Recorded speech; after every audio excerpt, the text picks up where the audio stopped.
Ramon Espejo awoke, floating in a sea of darkness. For a moment he was relaxed and mindless, drifting peacefully.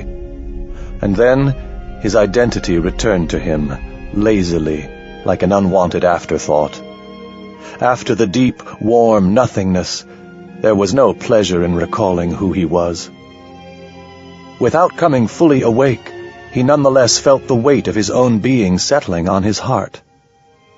Despair and anger and the constant gnawing worry sounded in his mind like a man in the next room clearing his throat. For some blissful time he had been no one, and now he was himself again.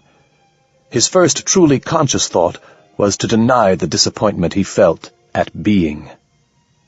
He was Ramon Espejo. He was working a prospecting contract out of Nuevo Janeiro. He was Ramon Espejo. Where he had expected the details of his life to rush in, what he had done last night, what he was to do today, what grudges he was nursing, what resentments had pricked him recently, the next thought simply failed him. He knew he was Ramon Espejo, but he did not know where he was, or how he had got there. Disturbed, he tried to open his eyes, and found that they were open already. Wherever he was, it was a totally lightless place, darker than the jungle night, darker than the deep caves in the sandstone cliffs near Swan's Neck. Or perhaps he was blind. That thought started a tiny spring of panic within him. There were stories of men who'd got drunk on cheap synthetic muscat or Sweet Mary and woke up blind. Had he done that? Had he lost that much control of himself? A tiny rivulet of fear traced a cold channel down his spine. But his head didn't hurt, and his belly didn't burn. He closed his eyes, blinking them hard several times, irrationally hoping to jar his vision back into existence. The only result was an explosion of bright pastel blobs across his retinas, scurrying colors that were somehow more disturbing than the darkness. His initial sense of drowsy lethargy slid away from him, and he tried to call out. He felt his mouth moving slowly, but he heard nothing. Was he deaf, too? He tried to roll over and sit up, but could not. He lay back against nothing. Floating again, not fighting, but his mind racing. He was fully awake now, but he still couldn't remember where he was or how he had got there. Perhaps he was in danger. His immobility was both suggestive and ominous. Had he been in a mine cave-in? Perhaps a rockfall had pinned him down. He tried to concentrate on the feel of his body, sharpening his sensitivity to it, and finally decided that he could feel no weight or pressure, nothing actually pinioning him. You might not feel anything if your spinal cord has been cut, he thought with a flash of cold horror. But a moment's further consideration convinced him that it could not be so. He could move his body a little, although when he tried to sit up, something stopped him, pulled his spine straight, pulled his arms and shoulders back from down where he'd raised them. It was like moving through syrup, only the syrup pushed back, holding him gently, firmly, implacably in place. He could feel no moisture against his skin, no air, no breeze, no heat or cold. Nor did he seem to be resting on anything solid. Apparently, his first impression had been correct. He was floating, trapped in darkness, held in place. He imagined himself like an insect in amber, caught fast in the gooey syrup that surrounded him, in which he seemed to be totally submerged. But how was he breathing? He wasn't, he realized. He wasn't breathing. Panic shattered him like glass. All vestiges of thought blinked out, and he fought like an animal for his life. He clawed the unfolding nothingness, trying to pull his way up toward some imagined air. He tried to scream. Time stopped meaning anything, the struggle consuming him entirely, so that he couldn't say how long it was before he fell back, exhausted. The syrup around him, gently, firmly pulled him back, precisely as he had been, back into place. He felt as if he should have been panting, expected to hear his blood pounding in his ears, feel his heart hammering at his chest. But there was nothing. No breath, and no heartbeat, no burning for air. He was dead. He was dead, and floating on a vast, dry sea that stretched away to eternity in all directions. Even blind and deaf, he could sense the immensity of it, of that measureless midnight ocean. He was dead and in limbo, that limbo that the Pope at San Esteban kept repudiating, waiting in darkness for the day of judgment. He almost laughed at the thought. It was better than what the Catholic priest in the tiny adobe church in his little village in the mountains of northern Mexico had promised him. Father Ortega had often assured him that he'd go right to the flames and torments of hell as soon as he died unshriven. But he could not push the thought away. He had died, and this emptiness, infinite darkness, infinite stillness, trapped alone with only his own mind, was what had always waited for him all his life, in spite of the blessings and benedictions of the Church, in spite of his sins and occasional semi-sincere repentance. None of it had made any difference. Numberless years stretched before him with nothing but his own sins and failures to dwell upon. He had died, and his punishment was to be always and forever himself, under the implacable, unseen eye of God. But how had it happened? How had he died? His memory seemed sluggish, unresponsive as a tractor's engine on a cold winter morning, hard to start and hard to keep in motion without sputtering and stalling. He began by picturing what was most familiar. Elena's room in Diego Town with the small window over the bed, the thick pounded earth walls, the faucets in the sink, already rusting and ancient, though humanity had hardly been on the planet for more than 40 years. The tiny scarlet skitterlings that scurried across the ceiling, multiple rows of legs flailing like oars. The sharp smells of ice root and ganja, spilled tequila and roasting peppers. The sounds of the transports flying overhead, grinding their way up through the air and into orbit. Slowly, the recent events of his life took shape, still as fuzzy as a badly aligned projection. He had been in Diego Town for the blessing of the fleet. There had been a parade. He had eaten roasted fish and saffron rice bought from a street vendor and watched the fireworks. The smoke had smelled like a strip mine, and the spent fireworks had hissed like serpents as they plunged into the sea. A giant, wreathed in flames, waving its arms in agony. Was that real? The smell of lemon and sugar. Old Manuel Griego had been talking about all his plans for when the Enya ships finally emerged from the jump to the colony planet Sao Paulo. He flushed with the sudden, powerful recollection of the scent of Elena's body. But that was before. There had been a fight. He'd fought with Elena, yes, the sound of her voice, high and accusing and mean as a pit bull. He'd hit her. He remembered that. She'd screamed and clawed at his eyes and tried to kick him in the balls, and they'd made up afterwards, like they always did. Later, she had run her fingers along the machete scars on his arm as he fell into a sated sleep. Or was that another night? So many of their nights together ended like that. There had been another fight, earlier still, with someone else. But his thoughts shied away from that, like a mule might shy away from a snake on a path. He'd left her before first light, sneaking out of her room heavy with the smell of sweat and sex, while she was still asleep, so he wouldn't have to talk to her, feeling the morning breeze cool against his skin. Flat furs had scurried away from him as he walked down the muddy street, their alarm cries sounding like panicked oboes. He'd flown his van to the outfitter's station because he was going... Before they caught him... His mind balked again. It was not the nauseating forgetfulness that seemed to have consumed his world, but something else. There was something his mind didn't want to recall. Slowly, Gritting his teeth, he forced his memory to bend to his will. He'd spent the day realigning 2 lift tubes in the van. Someone had been there with him. Griego, bitching about parts. And then he had flown off into the wastelands, the outback, Terreno Cimarron. But his van had exploded, hadn't it?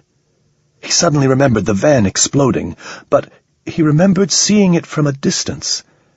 He hadn't been caught in the blast. Nonetheless, the memory was thick with despair. The van's destruction was part of it. Then, whatever it was. He tried to bring his focus to that moment, the brightness of the flame, the hot, sudden wind of the concussion. Had his heart been beating, it would have stopped then in terror as memory returned. He remembered now. And maybe dying and being in hell would have been better. Part 1. Chapter 1. Ramon Espejo lifted his chin, daring his opponent to strike. The crowd that filled the alleyway behind the ramshackle bar called the El Rey formed a ring, bodies pressing against each other in the tension between coming close enough to see and retreating to a safe distance. Their voices were a mixture of shouts, urging the 2 men to fight, and weak, insincere exhortations to make peace. The big man, bobbing and weaving across the narrow circle from him, was a pale European, his cheeks flushed red from liquor, his wide, soft hands balled into fists.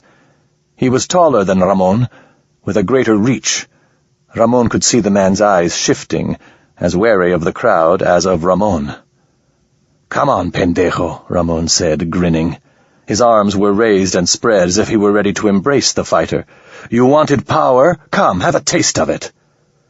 The shifting LEDs of the bar's signs turned the night blue and red and amber in turn. Far above them all, the night sky shone with countless stars, too bright and too close for the lights of Diego Town to drown. The constellation of the Stone Man stared down at them as they circled, a single star smoldering balefully like a red eye, as if it was watching, as if it was urging them on.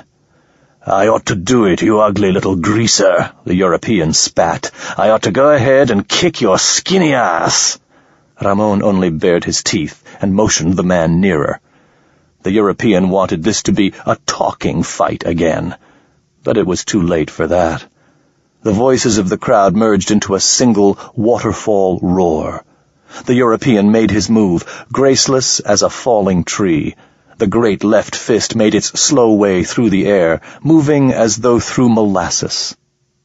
Ramon stepped inside the swing, letting the gravity knife slip from his sleeve into his hand.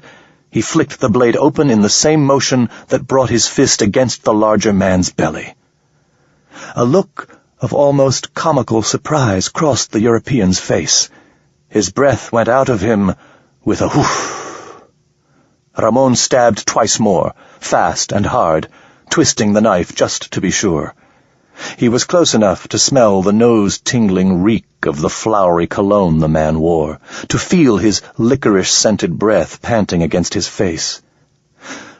The crowd went silent as the European slipped to his knees, and then sat, legs spread. In the filthy muck of the alley, the big, soft hands opened and closed aimlessly, slick with blood that turned pale when the LEDs were red, black when the light shifted blue. The European's mouth gaped open, and blood gushed out over his teeth.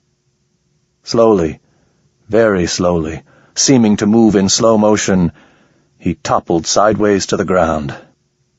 Kicked his feet, heels drumming the ground, was still. Someone in the crowd uttered an odd obscenity.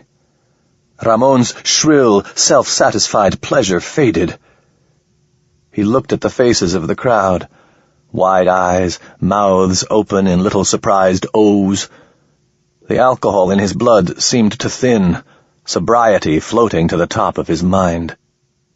A sinking sense of betrayal possessed him.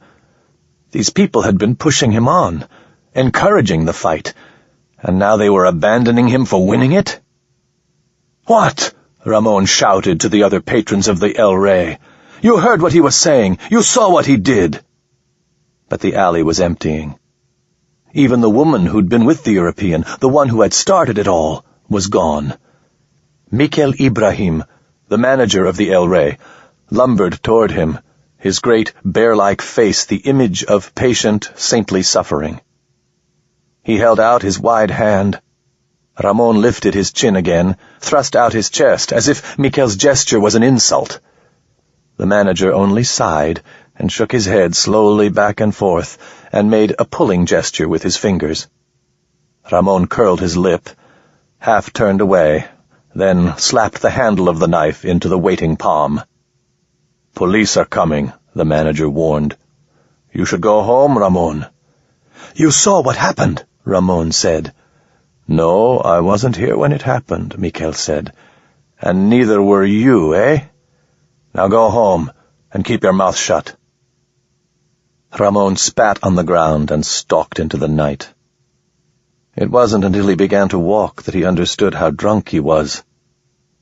At the canal by the plaza, he squatted down, leaned back against a tree, and waited until he was sure he could walk without listing. Around him, Diego Town spent its week's wages on alcohol and kafakit and sex. Music tumbled in from the rough gypsy houseboats on the canal, fast, festive accordion mixing with trumpets and steel drums and the shouts of the dancers. Somewhere in the darkness, a tenfin was calling mournfully, a bird that was really a flying lizard and sounded uncannily like a woman sobbing in misery and despair. Something that had led the superstitious Mexican peasants who made up a large percentage of the colony's population to say that La Llorona, the crying woman, had crossed the stars with them from Mexico, and now wandered the night of this new planet, crying not only for all the children who'd been lost and left behind on Earth, but for all the ones who would die on this hard, new world. He, of course, didn't believe in such crap, but as the ghostly crying accelerated to a heartbreaking crescendo, he couldn't help but shiver. Alone, Ramon could regret stabbing the European. Surely it would have been enough just to punch him around, humiliate him, slap him like a bitch. But when Ramon was drunk and angry, he always went too far. Ramon knew that he shouldn't have drunk so much, and that whenever he got around people, it always seemed to end like this. He'd begun this evening with the sick knot in his belly, which being in the city seemed to bring, and then, by the time he'd drunk enough to untie that knot, as usual, someone had said or done something to enrage him. It didn't always end with a knife, but it rarely ended well. Ramon didn't like it, but he wasn't ashamed of it either. He was a man, an independent prospector on a tough frontier colony world less than a generation removed from its founding. By God, he was a man. He drank hard, he fought hard, and anyone who had a problem with that would be wise to keep their pinchy opinions to themselves. A family of tapanos, small, raccoon-like amphibians with scales like a hedgehog's spikes, lumbered up from the water, considered Ramon with dark, shining eyes, and made their way toward the plaza, where they would scavenge for the dropped food and trash of the day. Ramon watched them pass, slick, dark paths of canal water trailing behind them, then sighed and hauled himself to his feet. Elena's apartment was in the maze of streets around the palace of the governors. It perched above a butcher's shop, and the air that came in from the back window was often fetid with old gore. He considered sleeping in his van, but he felt sticky and exhausted. He wanted a shower and a beer and a plate of something warm to keep his belly from growling. He climbed the stairs slowly, trying to be quiet, but the lights were burning in her windows. A shuttle was lifting from the spaceport far to the north, tracking lights glowing blue and red as the vessel rose toward the stars. Ramon tried to cover the click and hiss of the door with the throbbing rumble of the shuttle's lift drive, but it was no use. "Where the fuck have you been?" Elena yelled as he stepped inside. She wore a thin cotton dress with a stain on the sleeve. Her hair was tied back into a knot of black, darker than the sky. Her teeth were bared in rage, her mouth almost square with it. Ramon closed the door behind him and heard her gasp. In an instant, the anger had left her. He followed her gaze to where the European's blood had soaked the side of his shirt, the leg of his pants.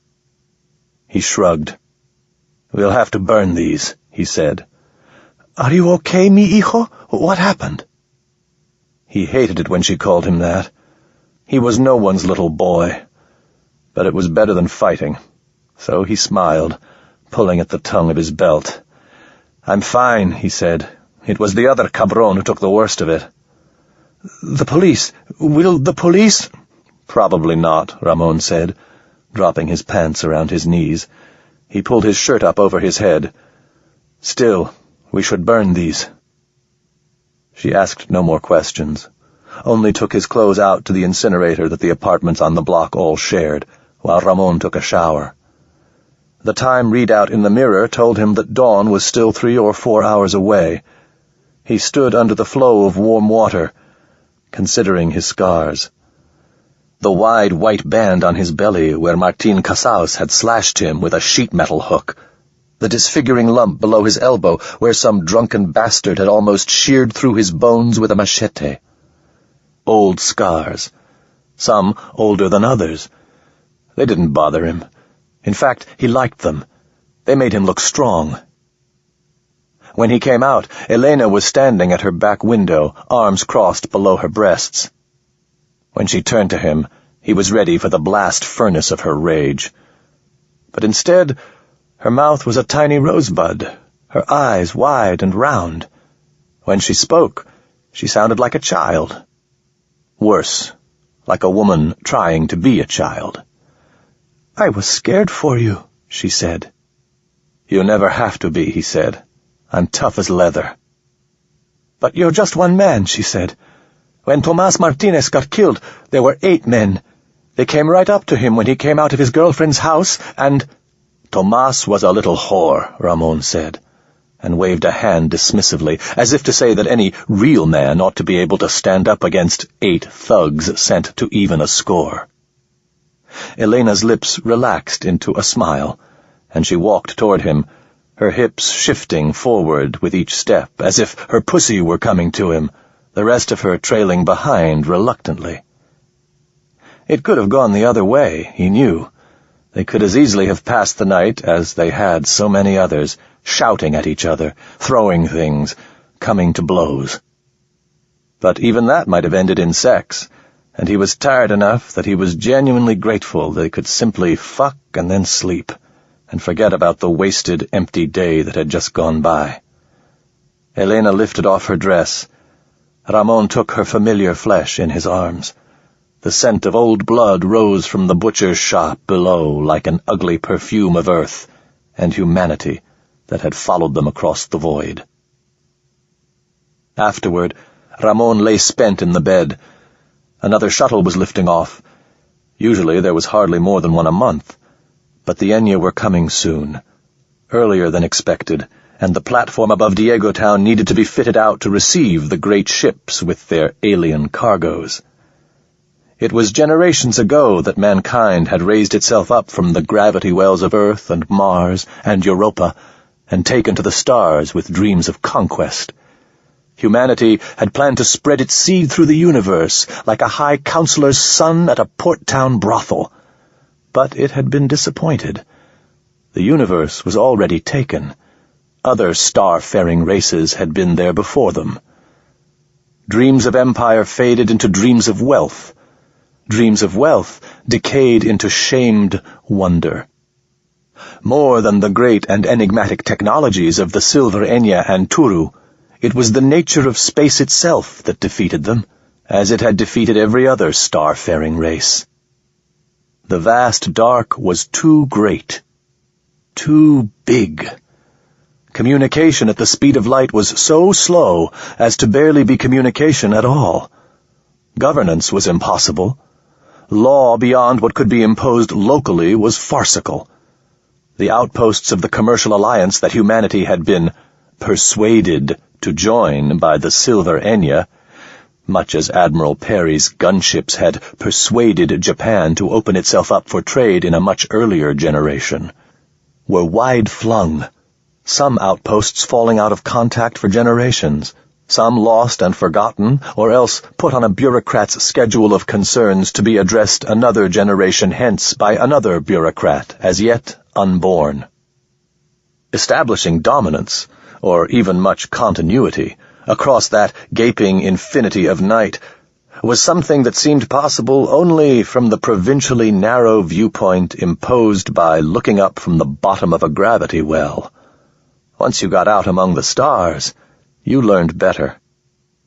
No race had been able to overcome such vast distance, and so they had striven to overcome time. And it was in this that humanity at last found some small niche in the crowded, chaotic darkness of the universe. Enya and Turu saw the damage done by humanity to its own environment, the deeply human propensity for change and control, and the profoundly limited ability to see ahead to consequences, and they had found it more virtue than vice. The vast institutional minds, human and alien both, entered into a glacially slow generational agreement. Where empty planets were, intractable and inconvenient and dangerous, with wild flora and unknown fauna, there humans would be put. For the slow decades or centuries that it required to tame, to break, to pave over whatever marvels and threats evolution had put there, the Silver Enya and Sian and Turu and whatever other great races happened by would act as trade ships once had in the ancient days when mankind had displaced itself from the small islands and insignificant hills of Earth. The Sao Paulo colony was barely in its second generation.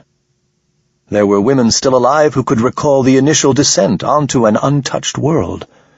Diego Town, Nueva Janeiro, San Esteban, Amadora, Little Dog, Fiddler's Jump. All the cities of the South had bloomed since then, like mold on a petri dish. Men had died from the subtle toxins of the native foods. Men had discovered the great cat lizards, soon nicknamed chupacabras after the mythical goat-suckers of old Earth, that had stood proud and dumb at the peak of the planet's food chain, and men had died for their discovery.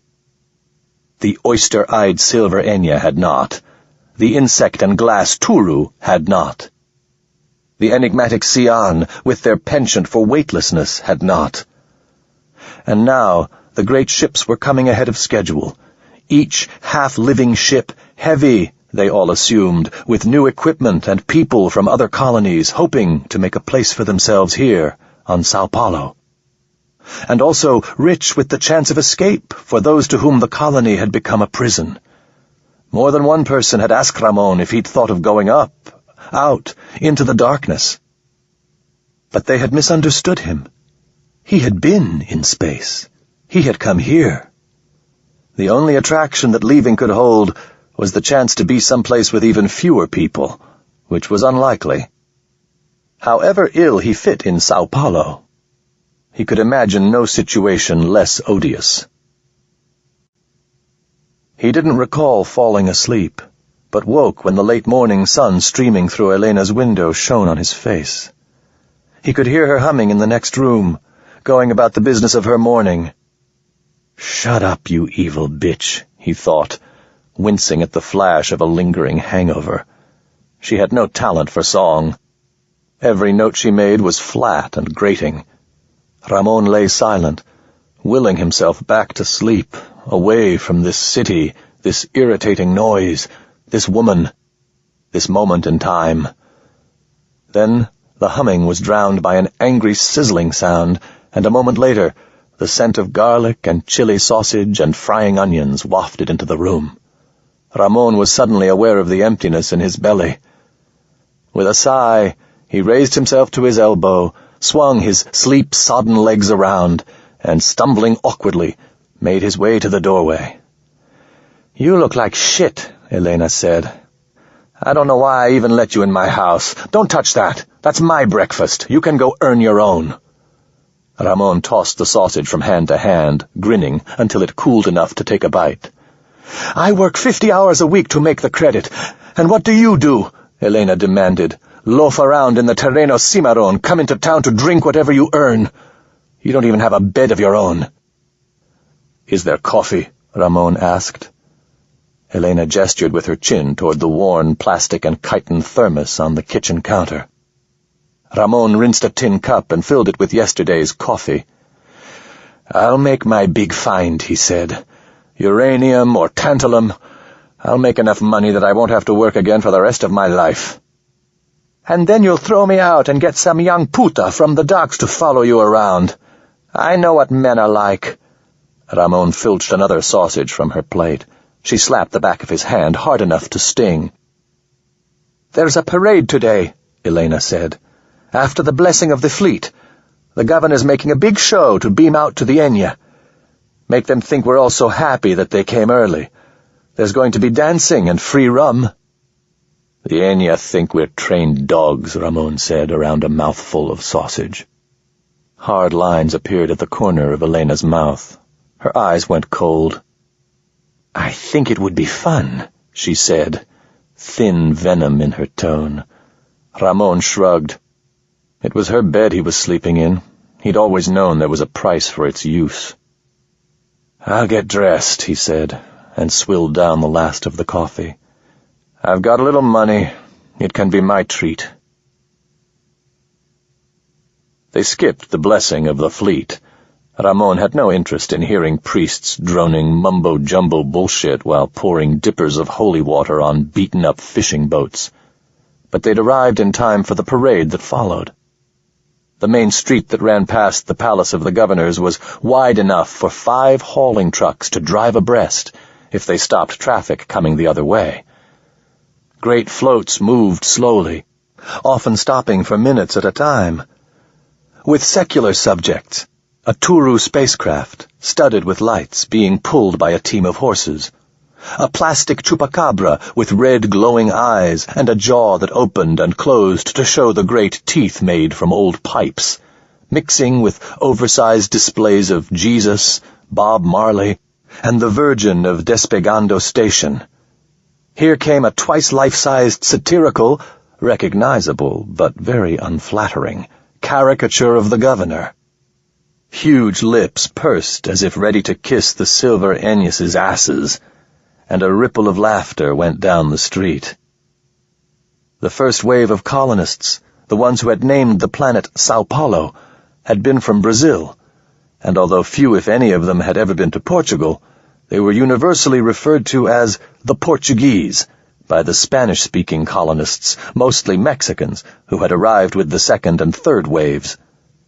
The Portuguese still dominated the upper-level positions in local government and administration, and the highest-paying jobs, and were widely resented and disliked by the Spanish-speaking majority, who felt they'd been made into second-class citizens in their own new home. A chorus of boos and jeers followed the huge float of the governor down the street. Musicians followed the great lumbering floats. Steel bands, string bands, mariachi bands, tuck bands, marching units of zouaves, strolling guitarists playing fado music, stilt walkers and tumbling acrobats, young women in half-finished carnival costumes danced along like birds. With Elena at his side, Ramon was careful not to look at their half-exposed breasts, or to get caught doing so. The maze of side streets was packed full. Coffee stands and rum sellers, bakers offering frosted pastry red jackets and chupacabras, food carts selling fried fish and tacos, satay and jug-jug, sideshow buskers, street artists, fire eaters, 3-card Monte dealers. All were making the most of the improvised festival. For the first hour, it was almost enjoyable. After that, the constant noise and press and scent of humanity all around him made Ramon edgy. Elena was her infant girl self, squealing in delight like a child and dragging him from one place to another, spending his money on candy rope and sugar skulls.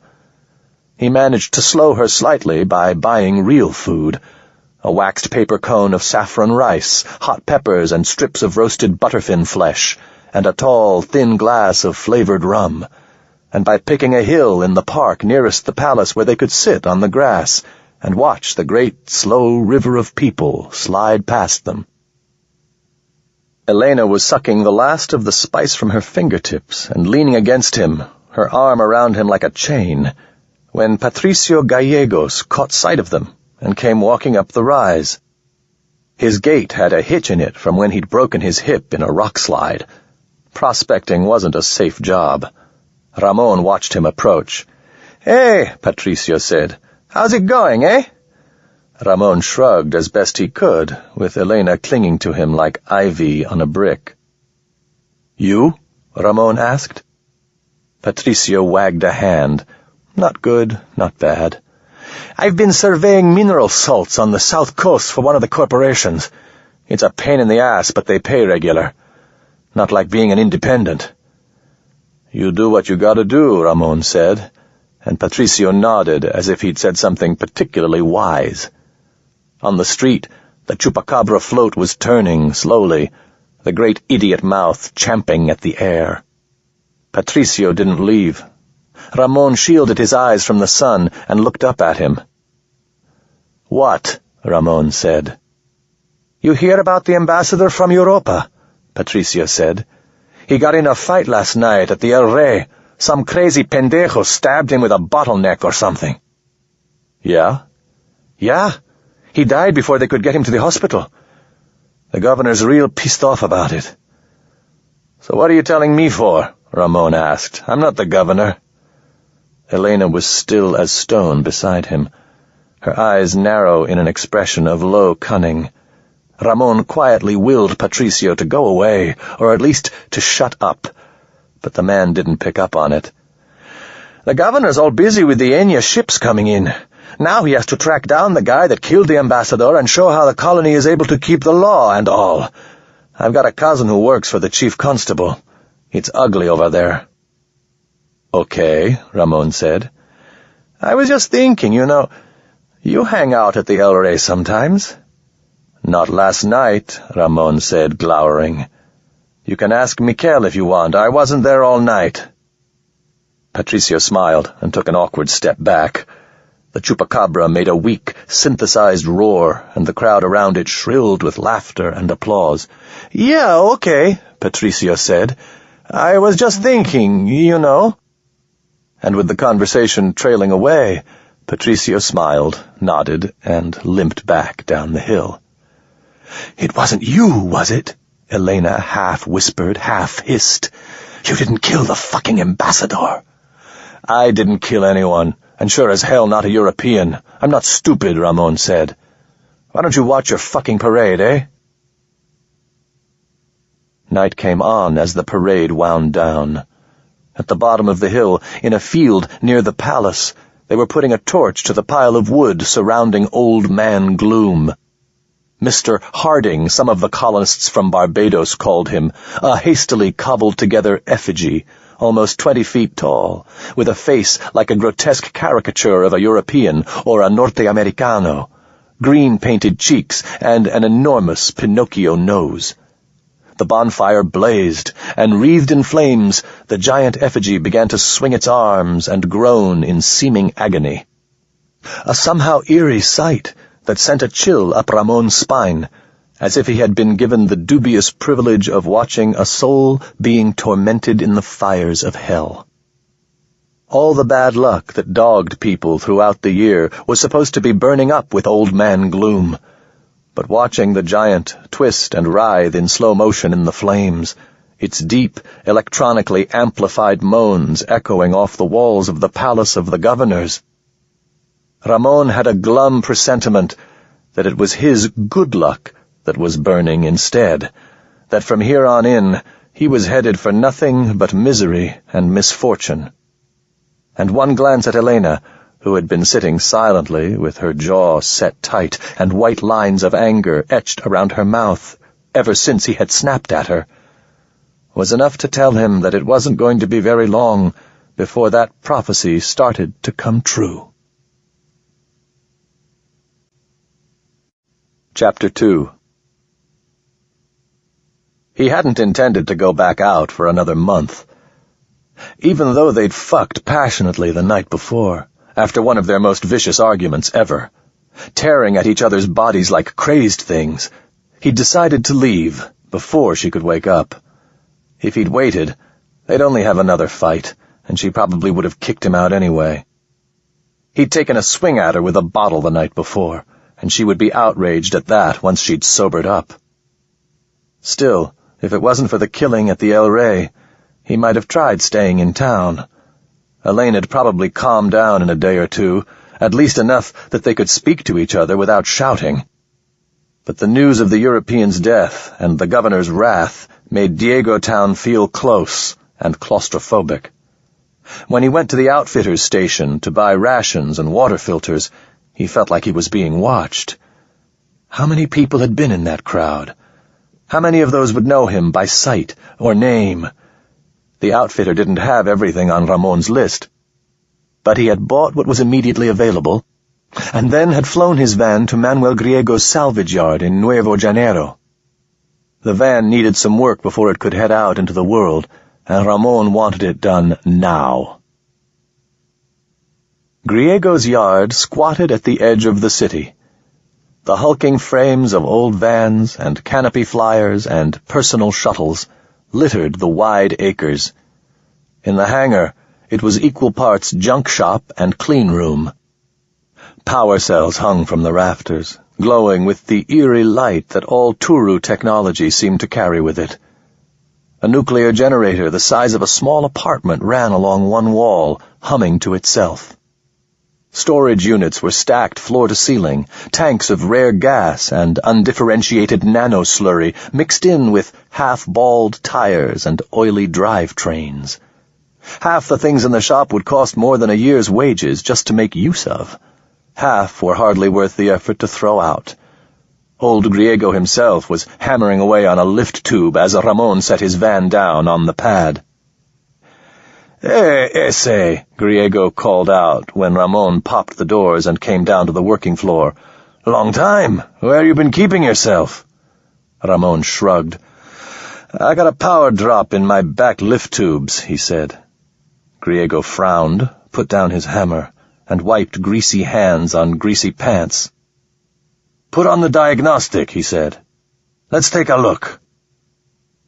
Of all the men in Diego Town and Nuevo Janeiro, or possibly on this world, Ramon liked old Griego best, which was to say he only hated him a little.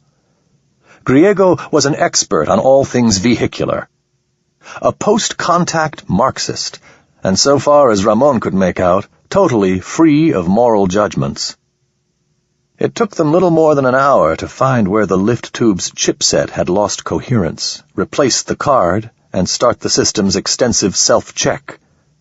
As the van stuttered and chuffed to itself, Griego lumbered to one of the gray storage tanks, keyed in a security code, and opened a refrigeration panel to reveal a case of local black beer.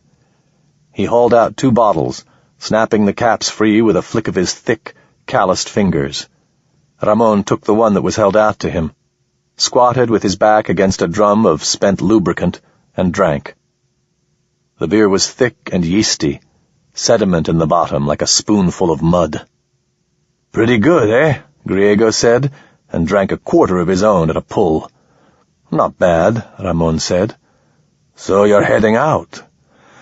This is going to be the big one, Ramon said. This time I'm coming back a rich man. You wait.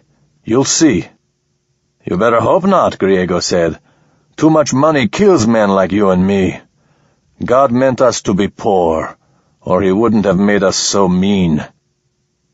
Ramon grinned. God meant you to be mean, Manuel. He just didn't want me taking any shit from anybody. A quick vision of the European, mouth gaping open, blood gushing out over tombstone teeth, came to him, and he frowned. Griego was shaking his head. The same thing again, eh? This time's the one, just like every other time you've been out. He grinned. You know how many times I heard you say that? Yep, Ramon said. This time's different. just like always. "Go with God, then," Griego said. His grin faded. "Everyone's been scrambling, trying to get things finished. Aliens caught everyone with their pants around their knees, coming early like this. Funny, though, I don't see a whole lot of people heading out right now. Pretty much everyone's coming in for the ships.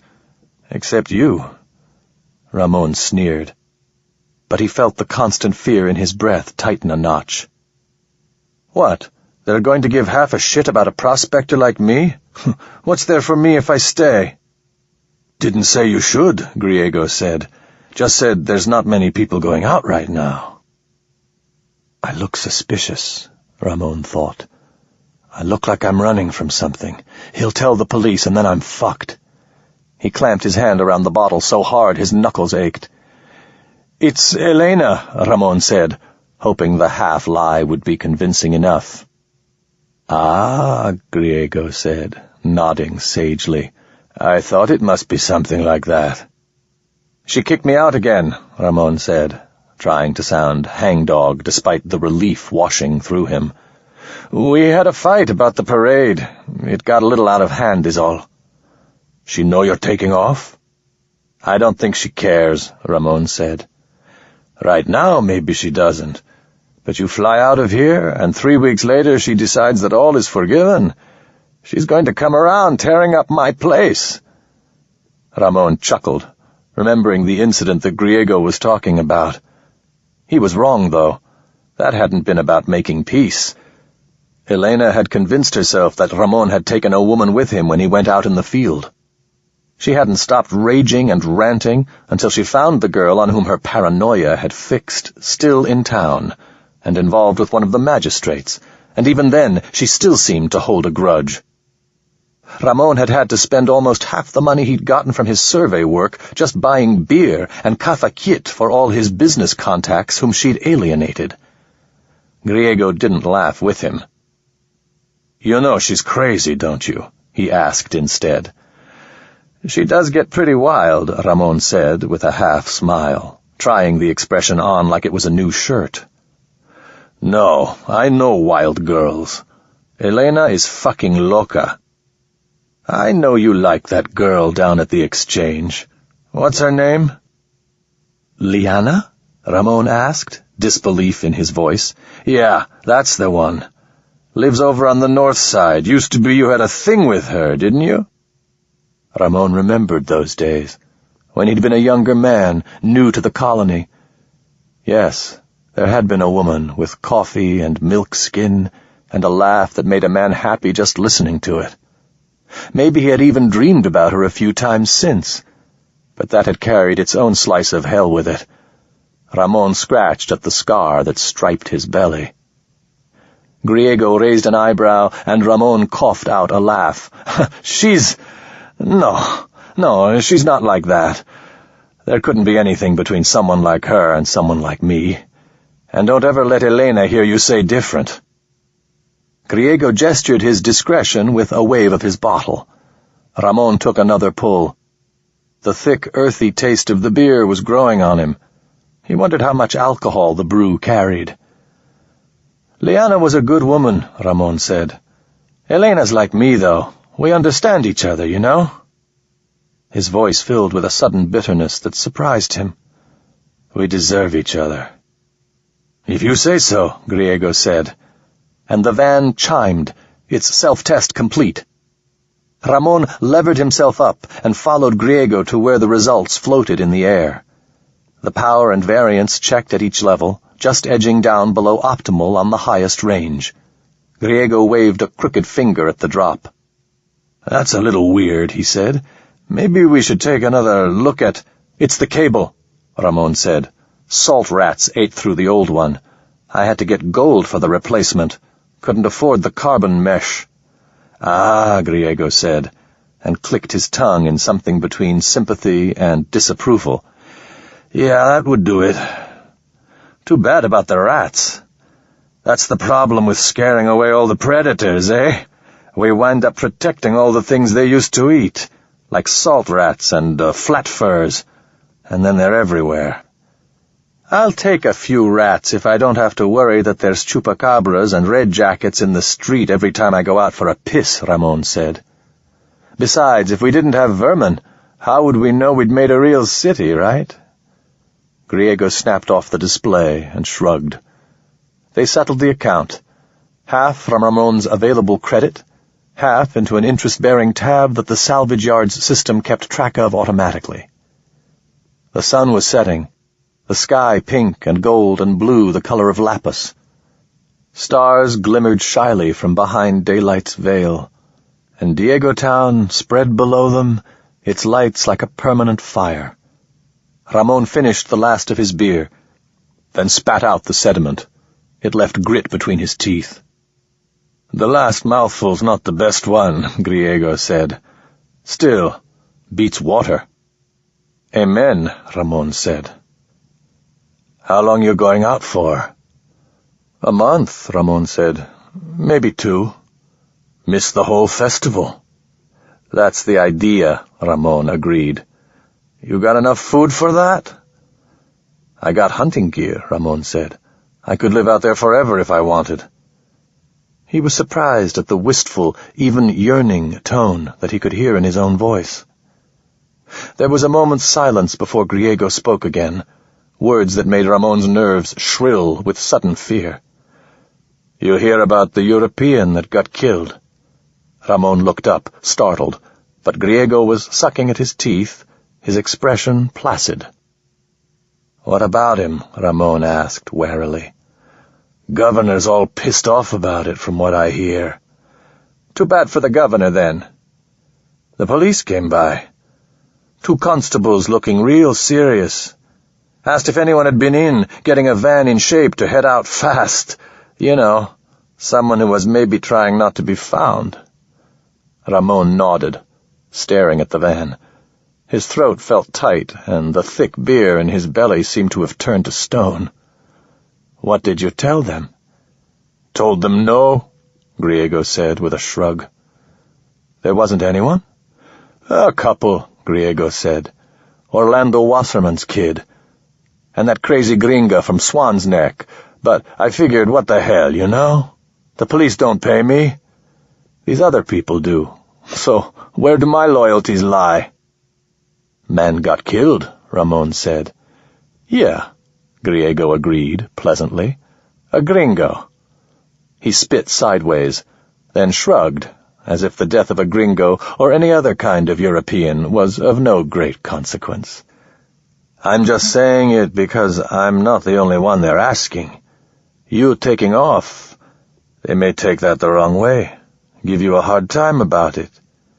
Just keep that in mind when you supply up." Ramon nodded. "They're gonna catch him, you think?" Ramon asked. "Oh, yeah," Griego said. "They'll have to. Bust a gut to do it if they got to. Show the Enya that we're a justice-loving people, not that they care. Shit. Fucking Enya lick each other hello. Probably lick the governor and get pissed off when he doesn't lick them back. Anyway, he'll make a big show out of the trial, do everything to prove how they got the right guy, then put him down like a fucking dog. You know, whoever it is they decide did it. No one else. There's always Johnny Joe Cardenas. They've been looking for something to hang on him for years. Maybe it'll be good that I get out of the city for a while then, Ramon said. He tried a weak smile that felt as obvious as a confession. You know, just to avoid misunderstandings. Yeah, Griego said. Besides, this is the big one, right? Lucky strike, Ramon agreed. When he started up the van, he could feel the difference. The lift tubes seemed to chime as he lifted up into the sky, all of Diego Town, with its unplanned maze of narrow streets and red-roofed buildings below him. Elena was down there somewhere. The police, too. The body of the European. Mikhail Ibrahim and the gravity knife Ramon had handed to him, just handed to him. The murder weapon. And slumped in a bar, or a basement opium den, or maybe breaking into someone's house, Johnny Joe Cardenas, just waiting to hang. And Liana, maybe, somewhere in the good section by the port, who didn't think of Ramon anymore, and probably never would.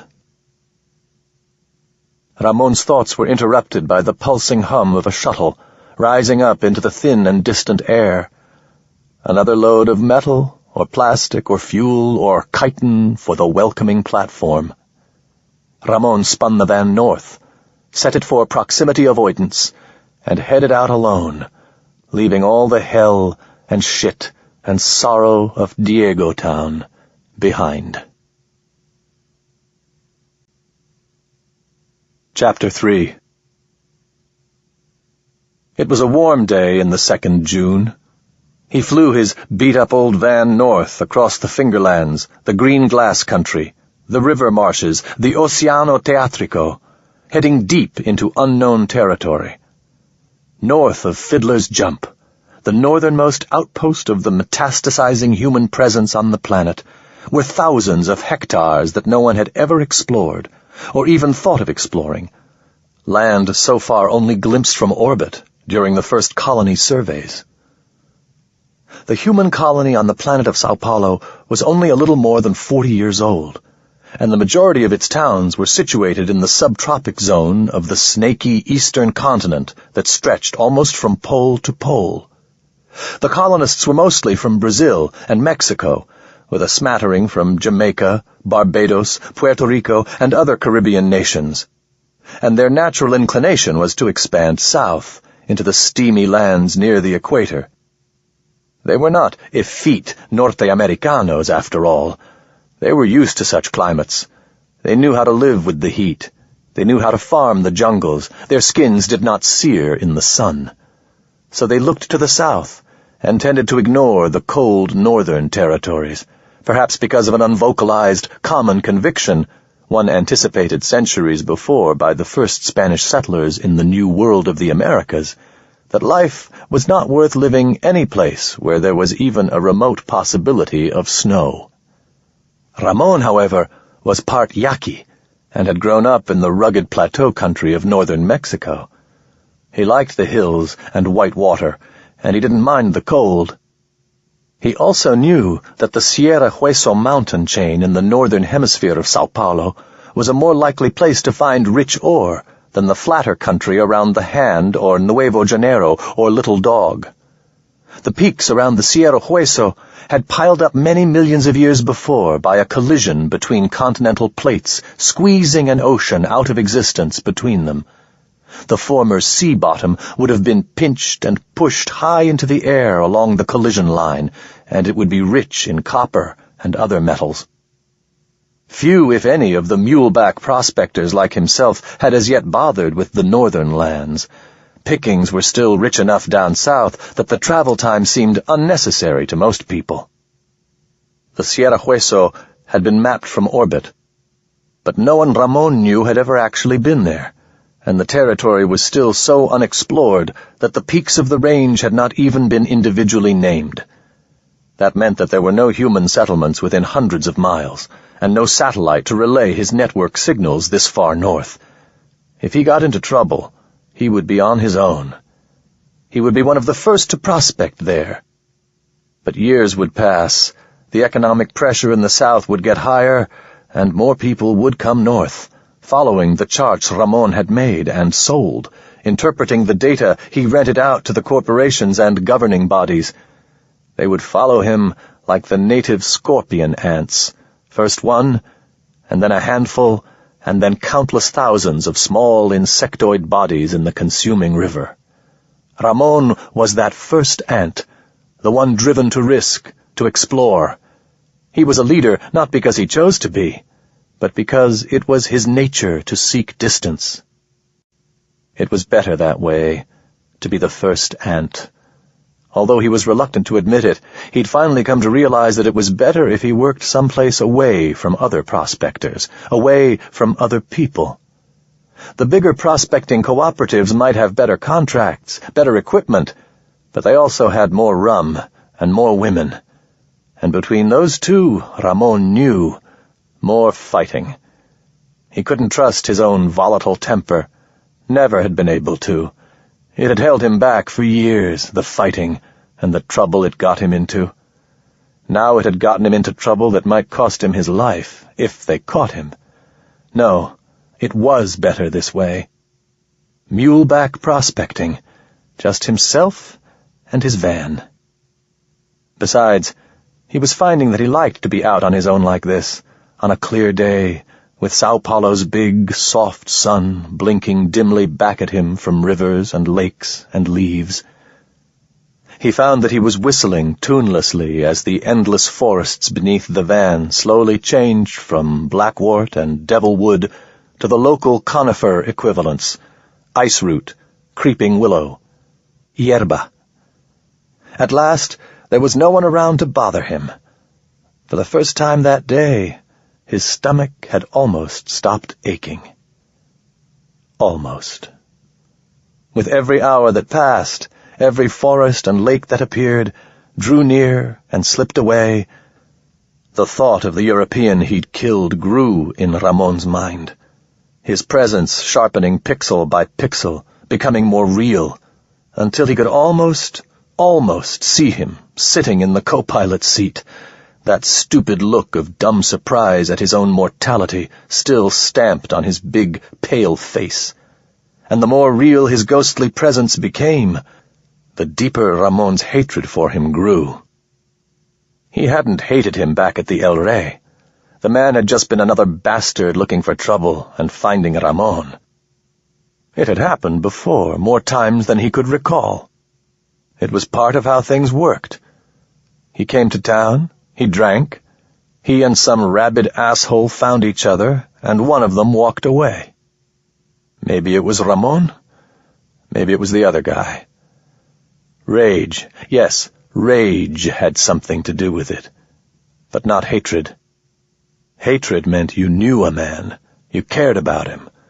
Rage lifted you above everything: morality, fear, yourself. Hatred meant that someone had control over you. This was the place that usually brought him peace, the outback, the remote territory, the unpeopled places. The tension that came with being around people loosened. In the city, Diego Town or Nuevo Janeiro, or any place where too many people came together, Ramon had always felt the press of people against him. The voices just out of earshot, the laughter that might or might not have been directed at him, the impersonal stares of men and women, Elena's lush body, and her uncertain mind. They were why Ramon drank when he was in the city, and stayed sober in the field. In the field, there was no reason to drink. But here, where that peace should have been, the European was with him. Ramon would look out into the limitless bowl of the sky, and his mind would turn back to that night at the El Rey, the sudden, awed silence of the crowd, the blood pouring from the European's mouth, his heels drumming against the ground. He checked his maps, and instead of letting his mind run freely across the fissures and plates of the planetary surface, he thought of where the police might go to search for him. He could not let go of what had happened, and the frustration of that was almost as enraging as the guilt itself. But guilt was for weaklings and fools. Everything would be all right. He would spend his time in the field, communing with the stone and the sky, and when he returned to the city, the European would be last season's news. Something half-remembered and retold in 1,000 different versions, none of them true. It was one little death among all the hundreds of millions, natural and otherwise, that happened every year throughout the known universe. The dead man's absence would be like taking a finger out of water. It wouldn't leave a hole. Mountains made a line across the world before him. Ice and iron. Iron and ice. Those would be the sawtooths, which meant that he'd already overflown Fiddler's Jump. When he checked the navigation transponders, there was no signal. He was gone, out of human contact, off the incomplete communication network of the colony. On his own. He made the adjustments he'd planned, altering his flight path to throw off any human hounds that the law might set after him. But even as he did so, the gesture seemed pointless. He wouldn't be followed. No one would care. He set the autopilot, tilted his chair back until it was almost as flat as his cot, and in spite of the reproachful, almost presence of the European, let the miles rolling by beneath him lull him to sleep. When he woke, the even grander peaks of the Sierra Hueso range were thrusting above the horizon, and the sun was getting low in the sky, casting shadows across the mountain faces. He switched off the autopilot and brought the van to rest in a rugged upland meadow along the southern slopes of the range. After the bubble tent had been set up, the last perimeter alarm had been placed, and a fire pit dug and dry wood scavenged to fill it, Ramon walked to the edge of a small, nearby lake. This far north, it was cold even in summer, and the water was chill and clear. The biochip on his canteen reported nothing more alarming than trace arsenic. He gathered a double handful of sug beetles and took them back to his camp. Boiled, they tasted of something midway between crab and lobster, and the gray stone-textured shells took on an unpredictable rainbow of iridescent colors when the occupying flesh was sucked free. It was easy to live off this country, if you knew how. In addition to sug beetles and other scavengeable foodstuffs, there was water to hand, and there would be easy game nearby if he chose to stay longer than the month or two his van's supplies would support. He might stay until the equinox, depending on the weather. Ramon even found himself wondering how difficult it would be to winter over here in the north. If he dropped south to Fiddler's Jump for fuel and slept in the van for the coldest months. After he'd eaten, he lit a cigarette, lay back, and watched the mountains darken with the sky. A flapjack moved against the high clouds, and Ramon rose up on one elbow to watch it. It rippled its huge, flat, leathery body, sculling with its wingtips, seeking a thermal. Its ridiculous, squeaky cry came clearly to him across the gulfs of air. They were almost level. It would be evaluating him now, deciding that he was much too big to eat. The flapjack tilted and slid away and down as though riding a long, invisible slope of air, off to hunt squeakers and grasshoppers in the valley below. Ramon watched the flapjack until it dwindled to the size of a coin, glowing bronze in the failing light. "Good hunting," he called after it, and then smiled. Good hunting for both of them, eh? As the last of the daylight touched the top of the ridgeline on the valley's eastern rise, Ramon caught sight of something. A discontinuity in the stone. It wasn't the color or the epical striations, but something more subtle, something in the way the face of the mountain sat. It wasn't alarming as much as interesting. Ramon put a mental flag there. Something strange, worth investigating in the morning. He lounged by the fire for a few moments while the night gathered completely around him, and the alien stars came out in their chill, blazing armies. He named the strange constellations the people of Sao Paulo had drawn in the sky to replace the old constellations of Earth. The mule, the stone man, the cactus flower, the sick gringo, and wondered, he'd been told but had forgotten, which of them had Earth's own sun twinkling in it as a star? Then he went to bed and to sleep, dreaming that he was a boy again in the cold stone streets of his hilltop pueblo, sitting on the roof of his father's house in the dark, a scratchy wool blanket wrapped around him, trying to ignore the loud, angry voices of his parents in the room below, searching for Sao Paulo's star in the winter sky. Chapter 4. In the morning, Ramon poured water over the remains of the fire, then pissed on it just to be sure it was out. He ate a small breakfast of cold tortillas and beans, and disconnected his pistol from the van's power cells and tucked it into his holster, where it was a warm, comforting weight on his hip. Out here you could never be sure when you were going to run into a chupacabra or a snatcher-grabber. He exchanged the soft, flat fur slippers he wore in the van for his sturdy old hiking boots, and set out to hike to the discontinuity he'd spotted the night before. As always, his boots somehow seemed more comfortable crunching over the uneven ground than they had been on the city streets. Dew soaked the grasses and the leaves of the shrubs. Small, monkey-like lizards leaped from branch to branch before him, calling to each other with high, frightened voices. There were millions of uncatalogued species on Sao Paulo. In the 20 minutes it took him to make his way to a promising site at the base of a stone cliff, Ramon might have climbed past 100 plants and animals never before seen by human eyes. Before long, he found the discontinuity, and surveyed it almost with regret. He'd been relishing the effort for its own sake, pausing frequently to enjoy the view or to rest in the watery sunlight. Now he'd have to get to work. The lichen that clung to the rock of the mountainside was dark green and grew in wide spirals that reminded Ramon of cave paintings. Up close, the discontinuity was less apparent. He could trace the striations from one face to the next without sign of a break or level change. Whatever Ramon had caught in the failing light of the day before, it was invisible now. He took the field pack from his shoulders, lit a cigarette, and considered the mountain face before him.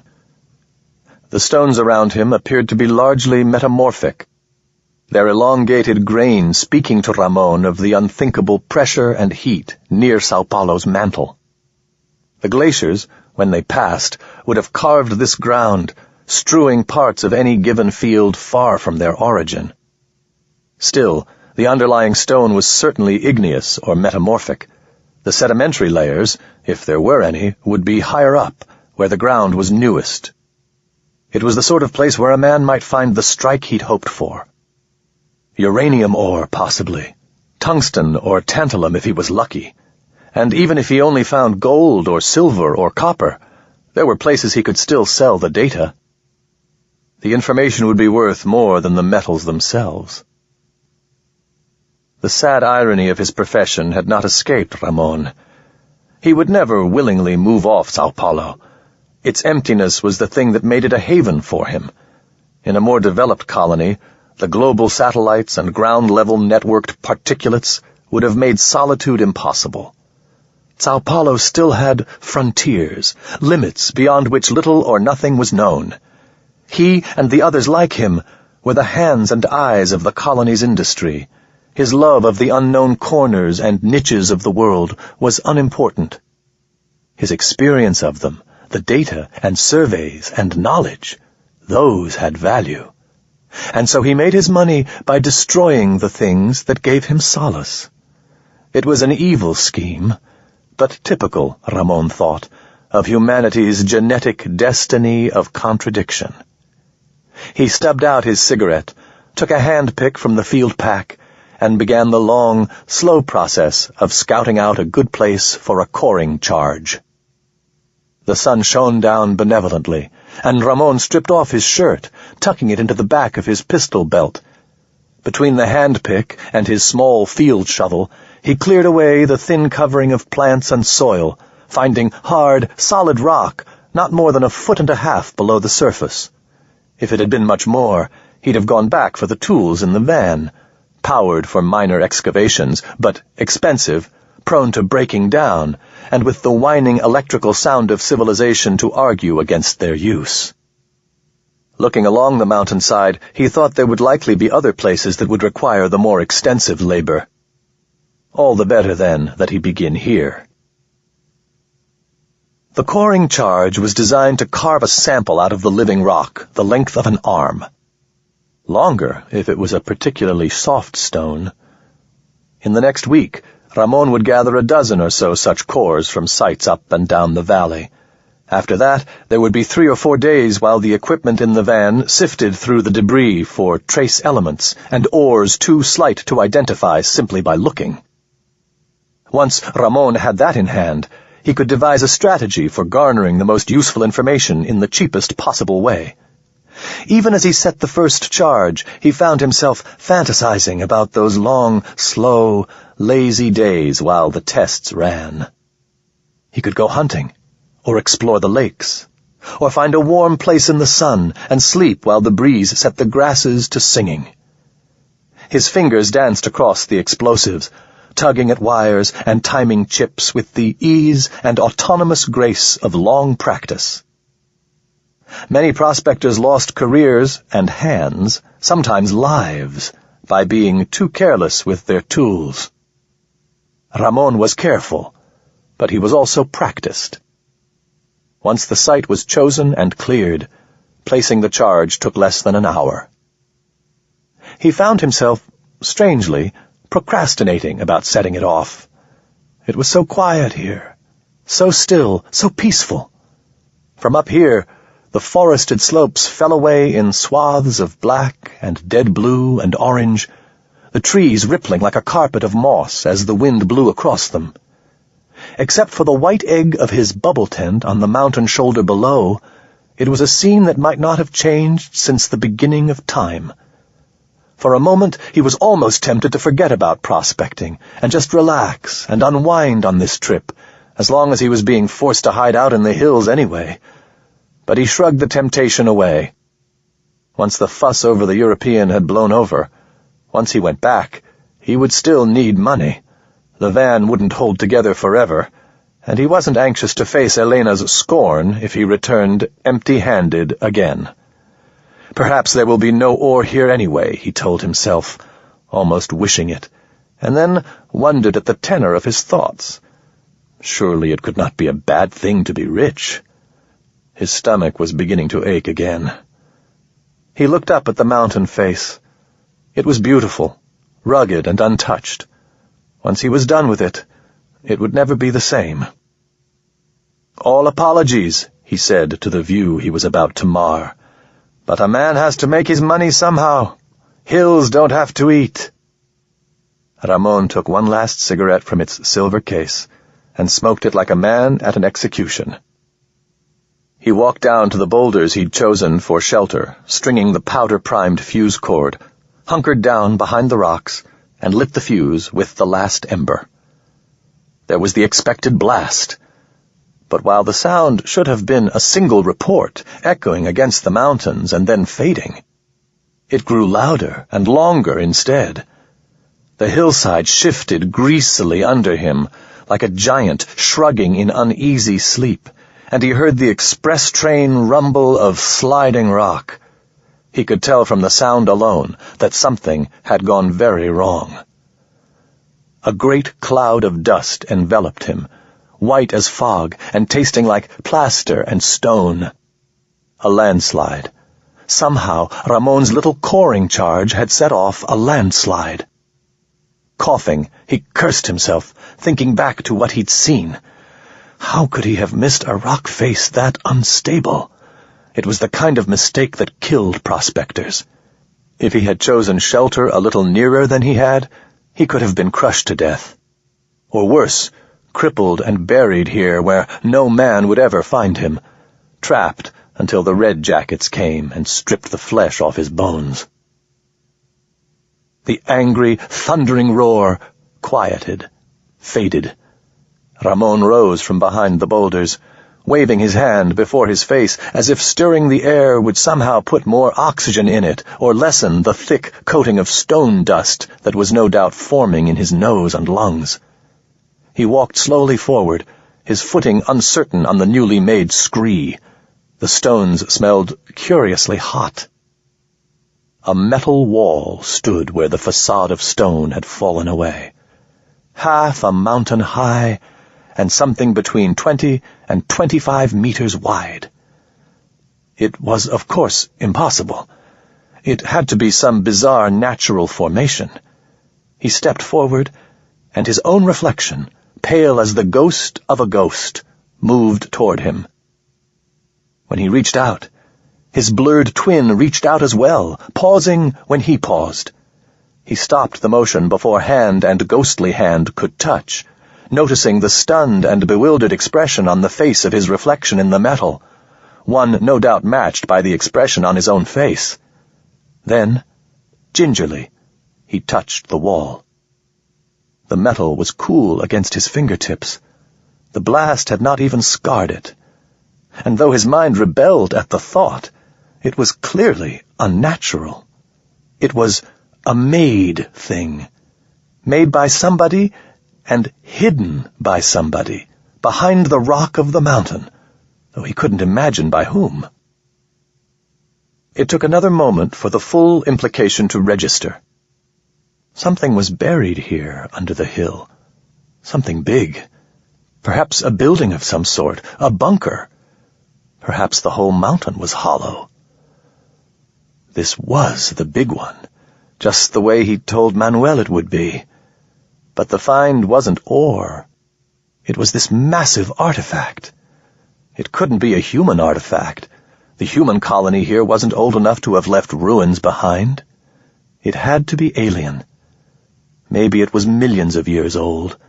Scientists and archaeologists would go insane over this find. Perhaps even the Enya would be interested in it. If he couldn't parlay this discovery into an immense fortune, he wasn't anywhere near as smart as he thought he was. He flattened his palm against the metal, matching hands with his reflection. The cool metal vibrated under his hand. And even as he waited, a deeper vibration went through the wall. Boom, boom, low and rhythmic, like the beating of some great hidden heart, like the heart of the mountain itself, vast and stony and old. A warning bell began to sound in the back of Ramon's mind, and he looked uneasily around him.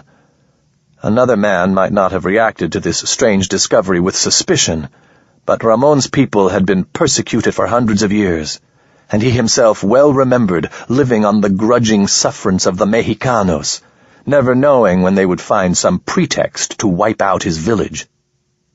Whatever this wall was, whatever reason it had for existing here in the twice-forsaken ass end of a half-known planet, it was no dead ruin. Something was at work beneath this mountain. If this was hidden, it was because someone didn't want it to be found, and might not be happy that it had been. Someone unimaginably powerful, to judge from the scale of this artifact, and probably dangerous. Suddenly, the sunlight seemed cold on his shoulders. Again, he looked nervously around him, feeling much too exposed on the bare mountain slope. Another flapjack called, away across the air, but now its cries sounded to him like the shrill and bat-like wailing of the damned. It was time to get out of here. Get back to the van, maybe take a short video recording of the wall, and then find someplace else to be. Anywhere else.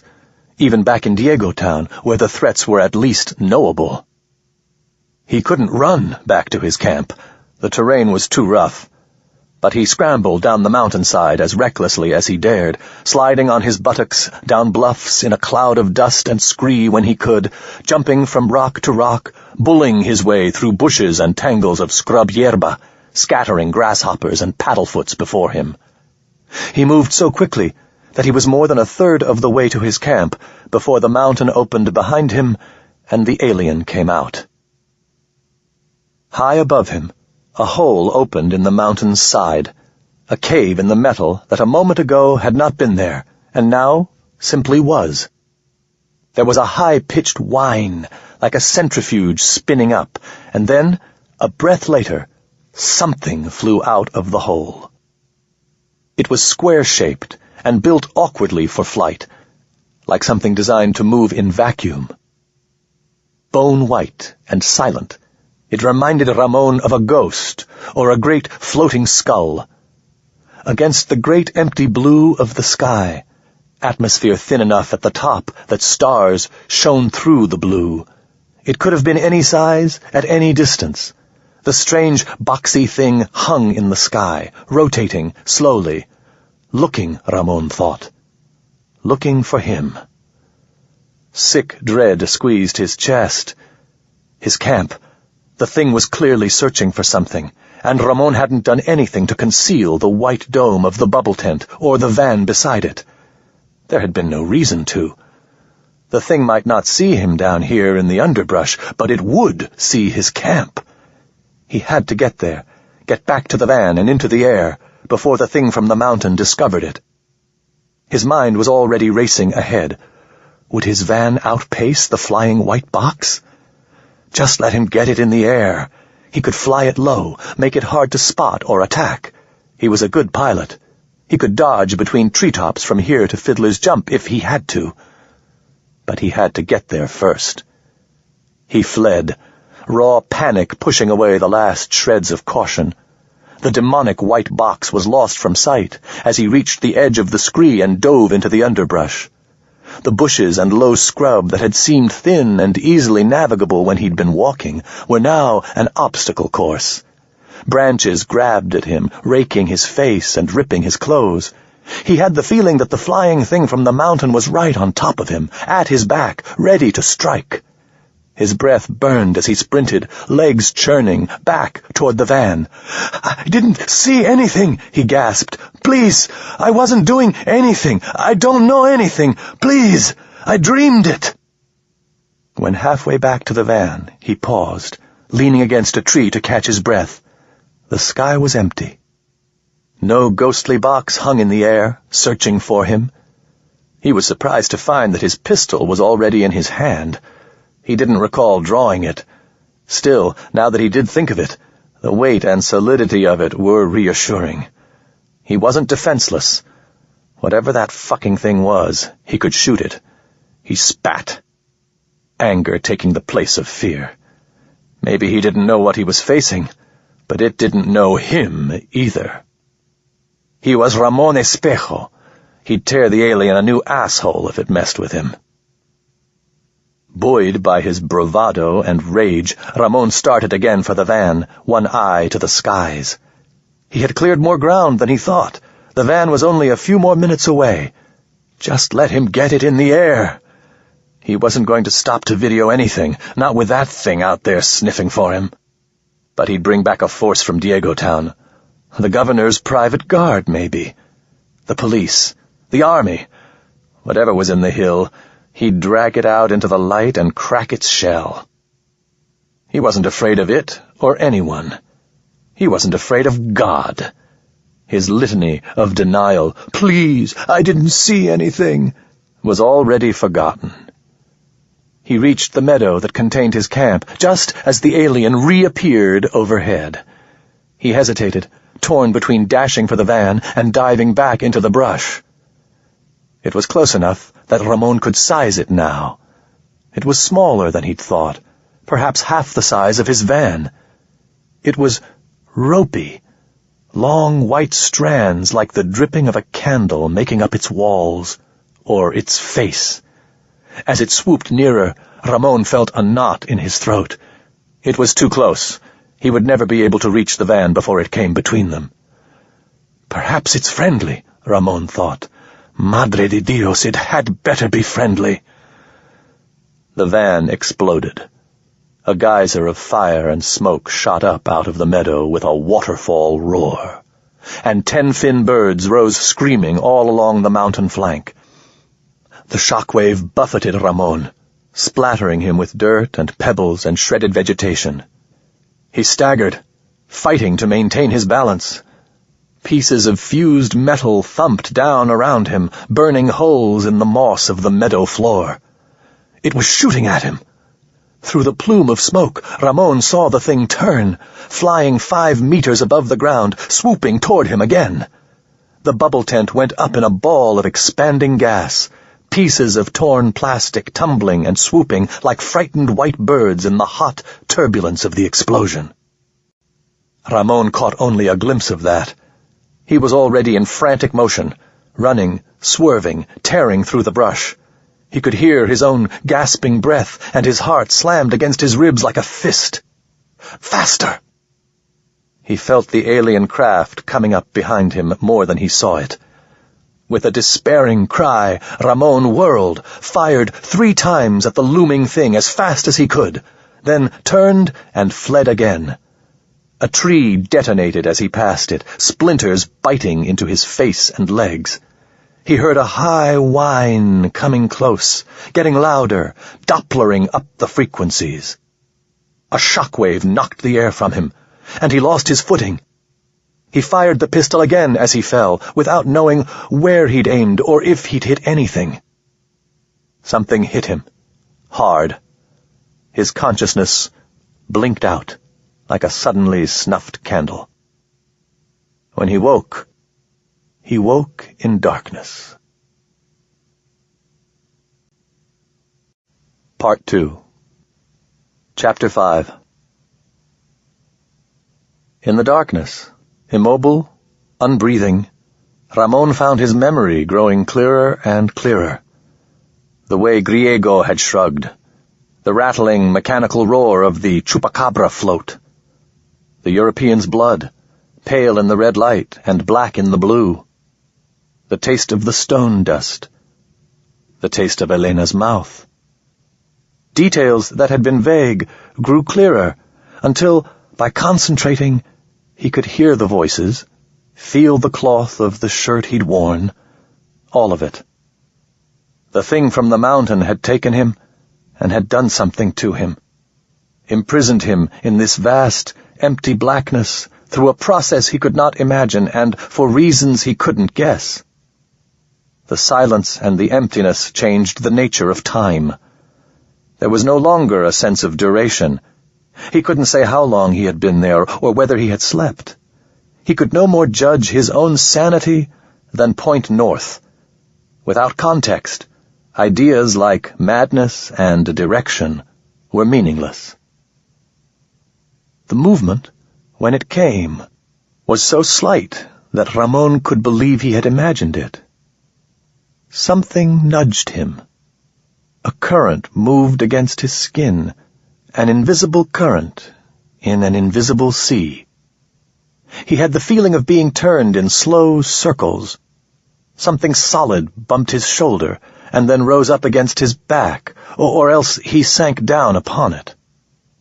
The syrupy liquid streamed past him, flowing past his face and body.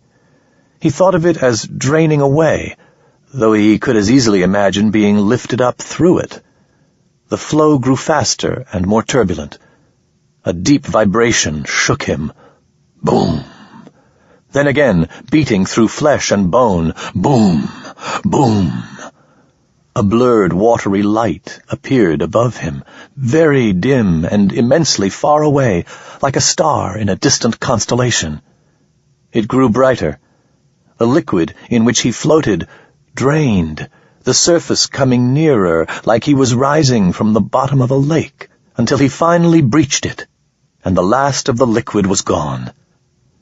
Air and light and sound hit him like a fist. His body convulsed like a live fish on a frying pan, every muscle knotting. He arched up like an epileptic, head and heels bearing his weight, his spine bent like a bow. Something he couldn't see flipped him onto his belly, and he felt a needle slide in at the base of his spine. He vomited with wrenching violence, thick amber syrup gouting from his mouth and nose. And then again, sick, racking spasms that expelled even more, as if his lungs had been filled with the stuff. "I will live," Ramon told himself. "It's no worse than being sick from too much muscat. I can live through this." Another long needle dug into his neck. A cold fire sprang to life where the thing had pierced him. He felt the saliva-like secretion running down his sides, then heat, like boiling water, pouring into him. "What have you done to me?" Ramon tried to scream. "What did you put in me?" Suddenly, violently, his heart came to life, and with a terrible shudder, he began to breathe. The air he gulped cut like glass, and his heart thundered in his chest. The world went red.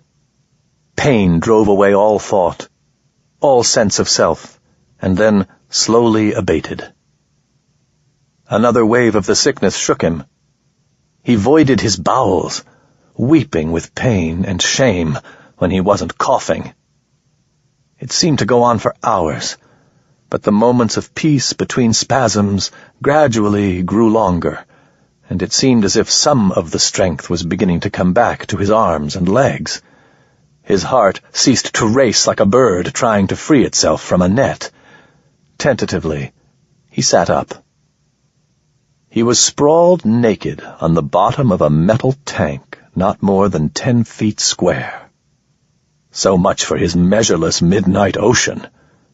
The walls were too high to see over, and the lights, blue-white and bitter, were too bright to see past and make out the ceiling beyond. He tried to stand up, but his muscles were putty. It was bitingly cold. He settled against the metal floor and shivered, feeling his teeth start to chatter. He tried lifting an arm, but the impulse was slow to reach his flesh, and the limb swayed drunkenly when it rose. Strong smells that he couldn't identify burned his nostrils. A thing like a snake reared up above the rim of the tank, thick as a strong man's arm. It was a dead gray color, like old meat, and segmented like a worm's body. Pulsations seemed to travel along its length. Ramon saw it hesitate, as if considering him, and then stretch down toward him. 3 long, thin tendrils split off where the head should have been. The gray snake brushed aside Ramon's clumsy parry and seized him by the shoulder. Ramon struggled weakly, but his strength was gone, and the snake's grip was as cold and pitiless as death. Another snake stretched down and wrapped itself around his waist. The snakes lifted him smoothly out of the tank. He tried to scream, but the sound he made was more like a cough. He was high in the air now, above what seemed to be a vast, high-domed cavern, full of noise and lights and motion and alien shapes. The cavern swarmed with activity that Ramon could not resolve into recognizable patterns, having no reference for it. His nose and mouth were filled with a biting, acrid odor, something like formaldehyde. The 2 snakes set him down on a platform near one wall of the cavern, the surface solid but spongy, like a great dark tongue. He collapsed as soon as they released him, his legs too weak to bear his weight. He waited on his hands and knees, staring into the terrible bright lights, panting like a trapped animal, suddenly longing for the timeless darkness he'd left behind. It was dimmer here, in the angle of the wall and the cavern floor. Inchoate shapes moved ponderously in the shadows. As they came forward, they were finished and fleshed by the light, but Ramon still could not make them out. His mind kept fighting to resolve them into the familiar aspects of humanity, and, terribly, terrifyingly, they would not. They were too big and shaped wrong, and their eyes were a bright, glowing orange. A needle slid out of the end of a hovering gray tentacle, thrust quickly into Ramon's arm, too quickly for him to move or protest. Another prickly wave of heat passed through him, and he suddenly felt much stronger. What kind of injection had it given him? Glucose? Vitamins? Perhaps there'd been a tranquilizer in it as well.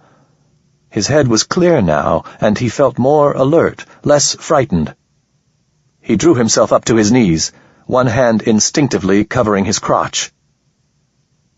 The shapes had stopped a few feet away. There were 3 of them, all bipedal, one bigger than the others. Ramon could see them more clearly now. His mind accepted them by treating them as frauds. He thought of them now as men wearing grotesque costumes, and kept looking for some unconvincing detail that would betray the disguise. Intellectually, he knew better, of course. They were not men in costume. They were not men at all. They were aliens, and not of any race he knew. Ramon had sailed among the stars on one of the great galley ships of the Silvereña, and once he had glimpsed 3 of the furred, 6-legged Jose on the back streets of Acapulco, exotic creatures that looked like a cross between a cat and a caterpillar. The Turu he had seen only on video, and even there they made his skin crawl. These aliens were not Turu, not Enya, not Sian, not members of any of the great races. They were not part of the universe as he knew it. They did not belong. 100 questions, accusations, and pleas fought in his mind. Who are you? What do you want? Please don't kill me. At least they were humanoid bipeds, not spiders or octopi or big-eyed blobs. Although something about the articulation of their limbs was disturbingly odd. The smaller 2 were perhaps 6.5 feet tall, the larger one 7 feet, which made even the shortest of them far taller than Ramon. Their torsos were columnar, seemingly of uniform breadth at hip and waist and shoulder, and surely they must weigh more than 300 pounds apiece. Although somehow the dominant impression they created was one of grace and suppleness.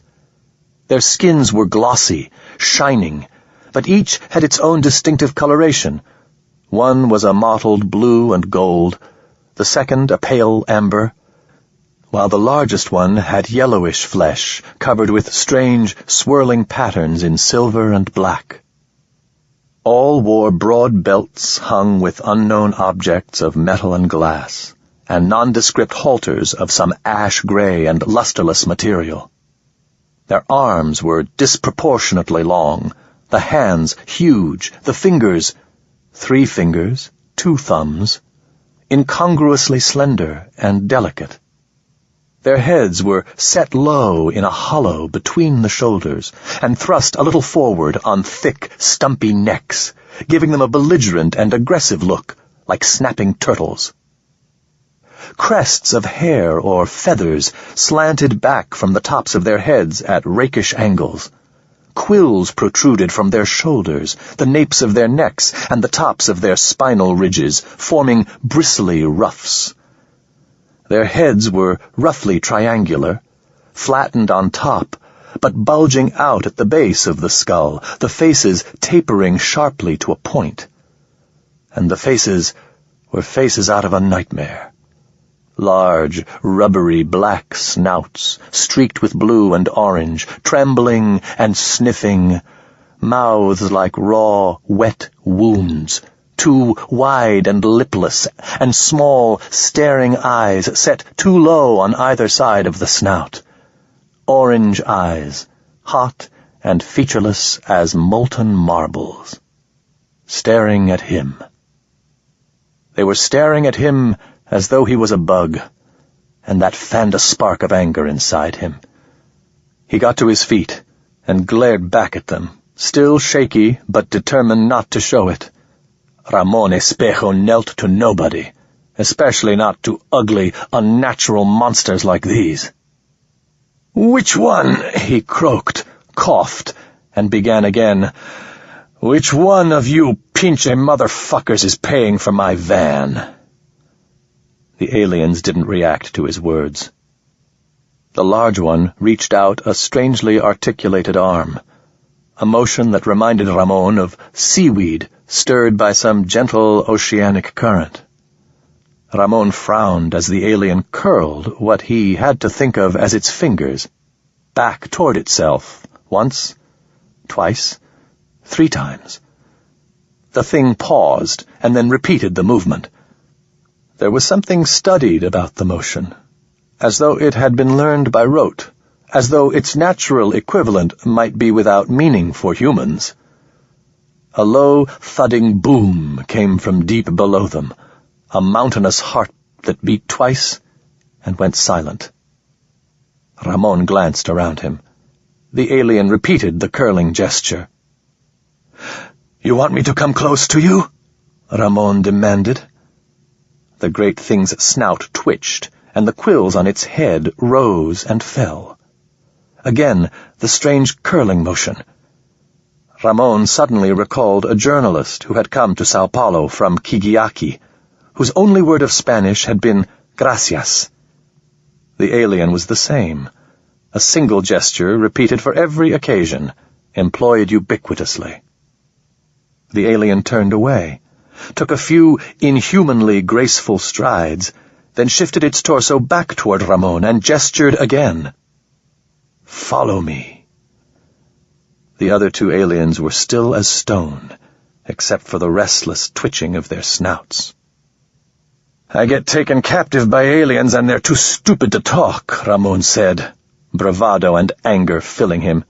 "Hey, you, pendejo! Why the fuck would I follow you, eh? Give me a good fucking reason." The alien stood motionless.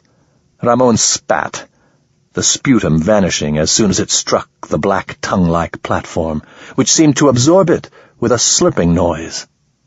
Ramon shook his head in disgust. In fact, there didn't seem to be anything else for him to do but follow.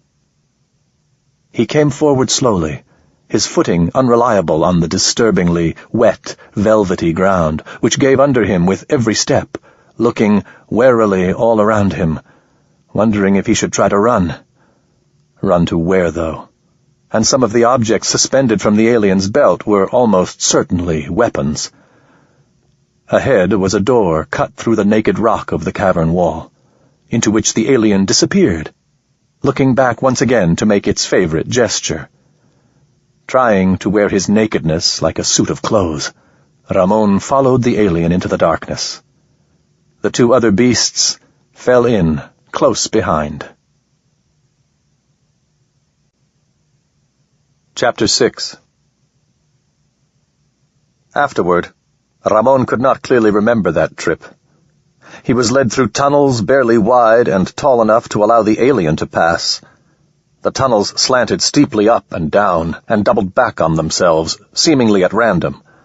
The rock was slightly phosphorescent, providing just enough light to let him see his footing.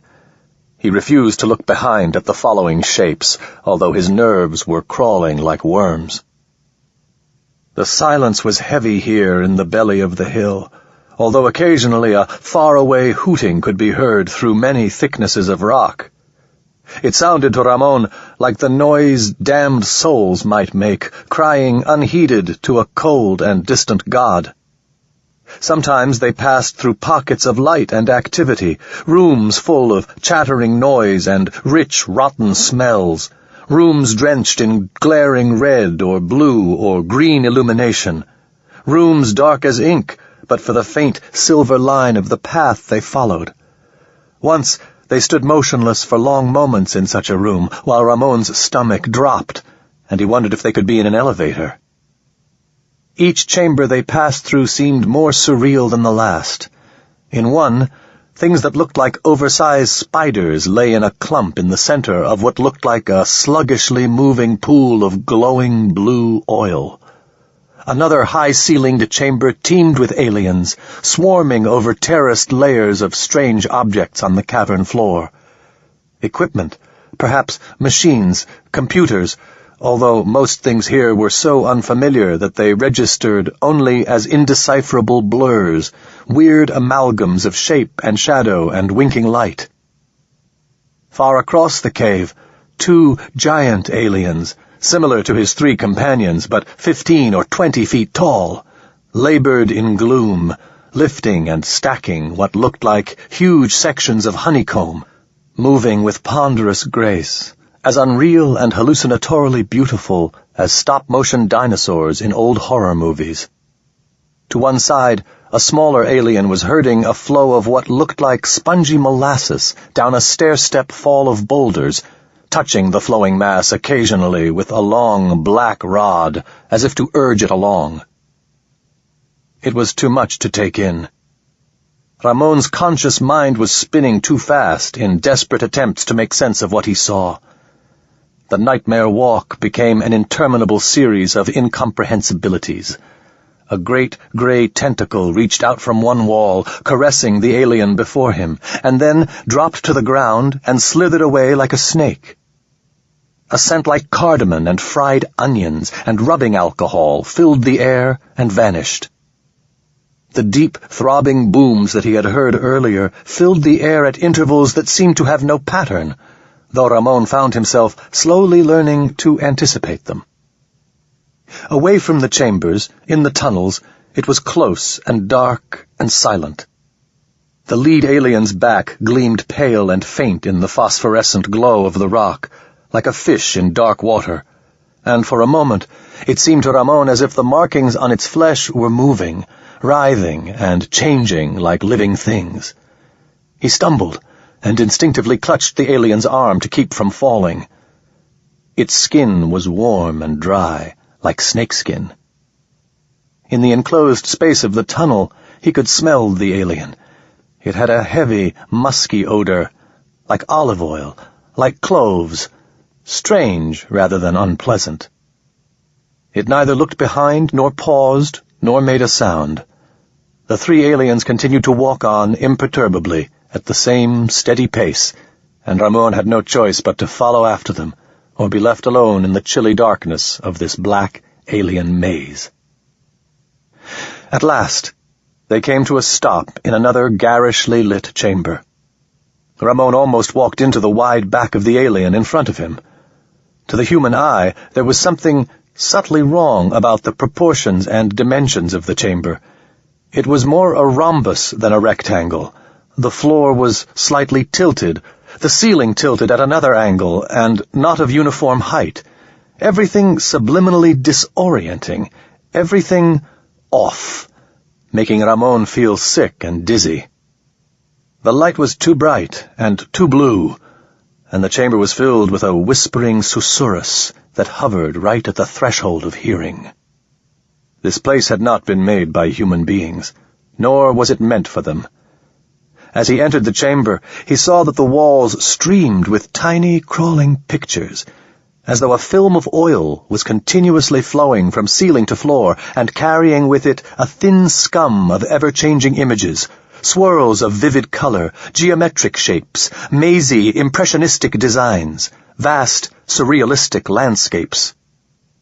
Occasionally, something recognizable would stream by, representations of trees, mountains, stars, tiny alien faces that would seem to stare malignly at Ramon out of the fever-dream chaos as they poured down to be swallowed by the floor.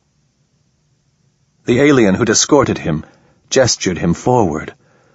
Gingerly, Ramon crossed the chamber, feeling uneasy and disconcerted, unconsciously leaning to one side to correct the tilt of the floor and putting his feet down cautiously, as though he expected the chamber to pitch or yaw.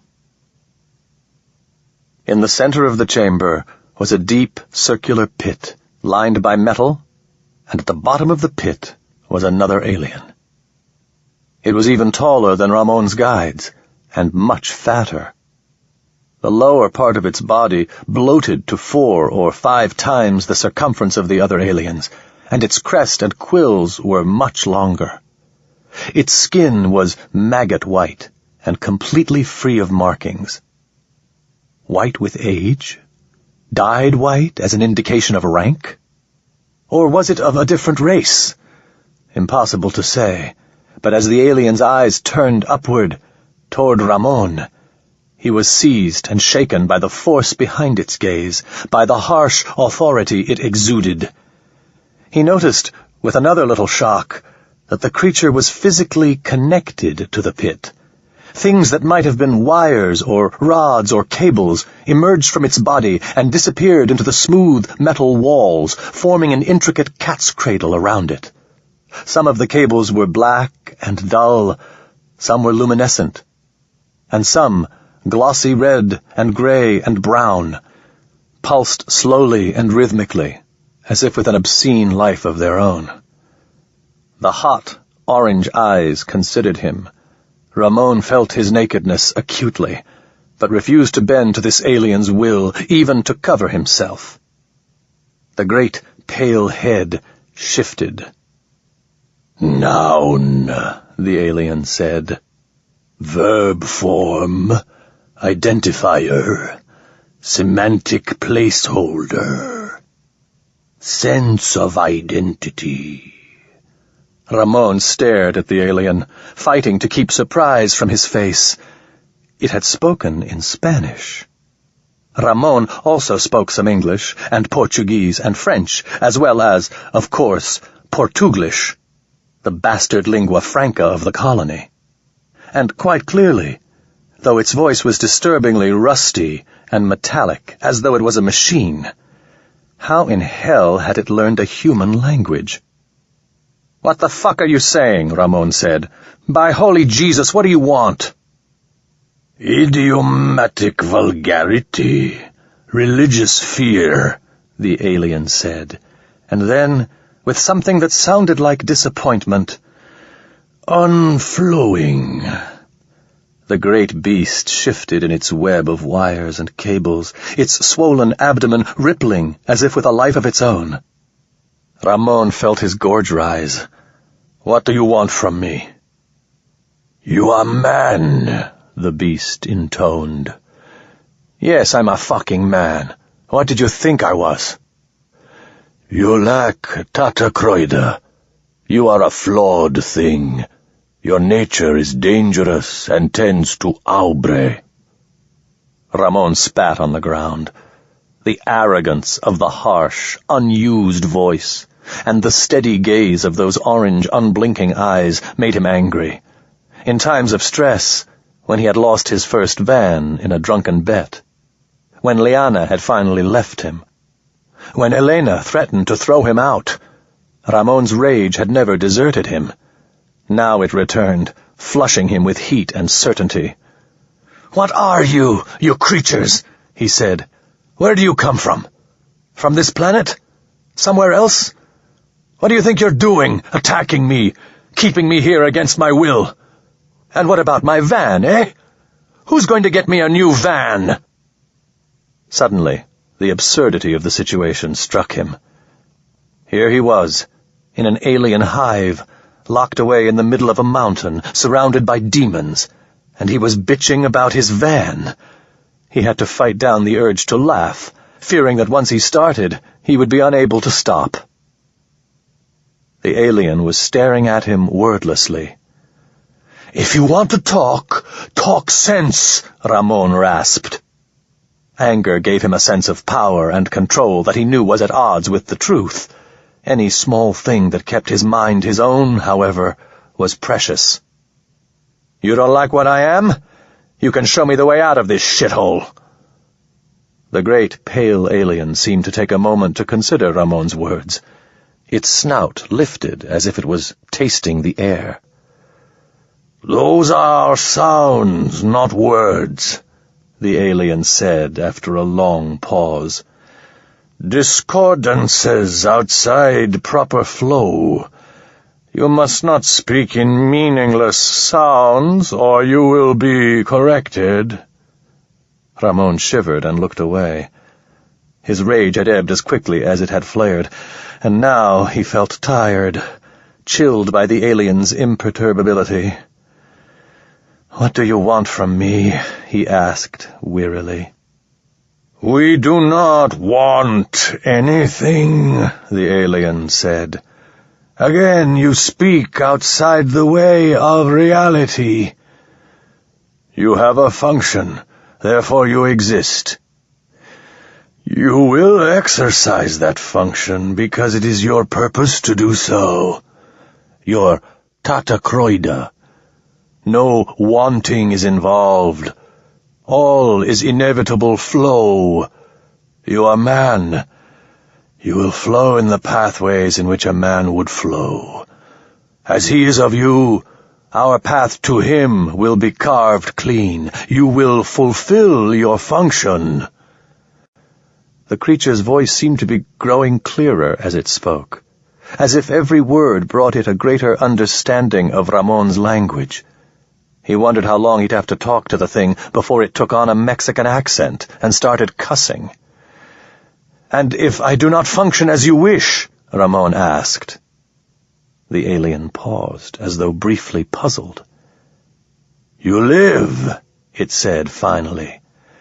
"Therefore you exercise your function. Non-functioning, you could not exist. To exist, and yet not exist. You would be a contradiction. Aubre. A disruption in the flow. Aubre cannot be tolerated. To restore balanced flow, it would be necessary to deny the illusion that you exist. That was at least clear enough, Ramon thought, feeling goose flesh sweep across his skin. He chose his words carefully when he spoke again. "And what function am I to fulfill?" The hot orange eyes fixed on him. "Take care," the alien warned. "That we must interpret your Tata Kroida for you is a sign that you incline toward Aubre. But we will grant you a dispensation, as you are not a proper creature. Listen. A man has escaped from us. 3 days ago he fled from us, and we have not been able to find him.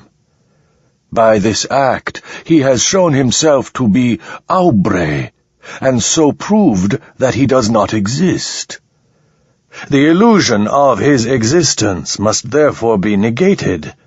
The man must not be allowed to reach a human settlement, to tell other humans about us. Should he do so, that would interfere with our own Tata Kroida. Such interference is Gesu, prime contradiction. Therefore you will find him, negate him, in order to restore balanced flow." "How am I supposed to find him if you could not?" "You are a man. You are the same. You will find him." "He could be anywhere by now," Ramon protested. "Where you would go and where he would go. They are the same. You will go where he has gone, and you will find him." Ramon considered that. "So you mean there's a man out there who found you and got away, and now you want me to help you catch him before he can get back to civilization? You want me to hunt for you? Is that what you're saying?" The thing in the cables considered this. "Yes," it said. "And why the fuck would I do that?" The deep, awesome, booming sound rose from the depths of the planet below. Ramon was reminded again where he was and to what sort of creature he was speaking. Vertigo washed through him. The great alien didn't seem to notice his distress. "You are imbued with purpose," it said, almost patiently. "Your heart beats. You exchange gases. You do so for a purpose. To be, and yet be without purpose, is contradictory. Your language is flawed, in that it can express illusory states. Your purpose is to aid in locating the man. If you are without purpose, the illusion of your existence must be rectified." Well, Ramon thought, that was clear enough. Hunt or die. The answer was simple. He would lie. He had no intention of playing Judas Goat for these demons. But likewise, he would never be able to break away from them as long as he was ass-deep in their mountain. If he could make his way to the open air, there was at least hope. A chilling thought struck him. "How long did you keep me here?" he asked. "Is it still summer out there? Because tracking some mad fucker in winter isn't going to work." The beast was silent. Ramon grew impatient. If the time he had spent in darkness had been long enough for the seasons to change, escape from the aliens would be suicide. The weather would kill him as effectively as a knife in the ribs. "How long was I in that fucking vat?" 3 days, the thing said without hesitation. Ramon felt a stab of fear, sharper for being unexpected. "The man you want tracked down, that's how long he's been running? All the time I've been here?" The alien paused for a long moment before its deep, hoarse voice answered. "Yes." This far to the north, There was no way it could be a coincidence. Ramon had been followed. Some poor fucker from the constabulary had come north after him, searching for the European's killer, and instead had walked into this scene from hell. Ramon couldn't help imagining it. A Diego Town cop, or maybe one of the governor's own security agents, making his stealthy way toward Ramon's camp, only to find scorched ground, twisted plastic, and these monsters flying from the great metal wall he had uncovered. Had the bastard had time to call for help? No satellites reached this far north, but the police had radio they could bounce off the atmosphere. Had the aliens destroyed the policeman's van as they had Ramon's? Ramon had been poor all his life, and like most poor people, the instinct to be afraid of the police had been burned into his soul. The thought that they had been close enough to him to fall into the same alien snare brought the coppery taste of panic to Ramon's mouth. And yet, his logical mind told him that the constabulary was his best hope now. Usually the last thing he'd want to see were the police, but there were situations dire enough, like this one, when even somebody like him, who had frequently run afoul of the law, would be damn glad to see the cops coming over the hill. If word could get as far as Fiddler's Jump, aid would come. The military forces of the colony. Ramon had to hope that the man who had been set to follow him was as good at fleeing as he had been at shadowing him. And if the cavalry came, and Ramon was freed, what then? He had killed the European. Would the governor still be hot to have Ramon hanged for it? Or would his part in discovering the alien nest win him amnesty? He was trapped between the devil and the deep blue sea. "All right," Ramon said. "You want the guy found? I'll find him for you. He's no friend of mine." He rubbed his chin shrewdly. It wouldn't do to give in too easily, though. Even things as strange as these might recognize that as subterfuge. "If I do this thing for you," he asked slyly, "what do I get out of it?" The alien stared at him for several long moments, long enough that Ramon began to fear that he had overplayed his hand. "You are an improper and contradictory creature. Aubrey may manifest in you. We will ensure against such manifestations by accompanying you." "You? All of you?" "We? Not we. Your language is flawed. It admits contradiction where none exists. We will separate part of the whole. Manek will sacrifice himself to maintain the flow. Manek is we, and not we. Manek will accompany you and watch over you. Through him, your Tata Kroida will be protected." Well, the thought that the aliens would send him out alone into the bush, trusting him to keep to the task they had assigned, was one that had always been too good to be true. But the fact that there would be only a single guard was a blessing. 2 or 3 of the things would have been difficult to evade. More than that, impossible. Only one, however. The alien who had led him here moved silently to Ramon's side. It was eerie. Nothing so big should be so quiet. "Manek, eh?" Ramon said to the thing. "Your name's Manek. I'm Ramon Espejo." While Ramon was still wondering if he should attempt to shake hands with it, Manek abruptly reached out and took him by the shoulders, lifted him like a doll, and held him immobile in the air. Ramon fought instinctively, nights at the bar and in the street coming back to his arms and legs in a rage. He might as well have punched the ocean. Manek didn't budge. Up from the pit rose a pale, white snake. Ramon watched in horrified fascination. It was obviously a cable of some sort.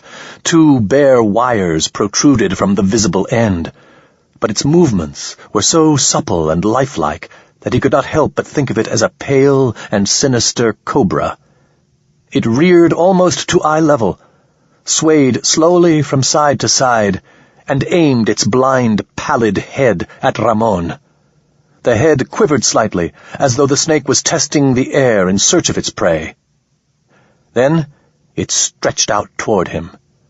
Again, Ramon tried desperately to break free, but Manek wrenched him effortlessly back into position. As the cable snake came closer, he saw that it was pulsating rhythmically, and that the two naked wires in its head were vibrating like a serpent's flickering tongue. His flesh crawled, and he felt his testicles retract. He felt his nakedness vividly now. He was unprotected, helpless, all of the soft, vulnerable parts of his body exposed to the hostile air. "I'll do it!" Ramon shrieked. "I said I'd do it! You don't have to do this to me! I'll help you!" The cable touched the hollow of his throat. Ramon felt a sensation like the touch of dead lips, a double pinprick of pain, a flash of intense cold.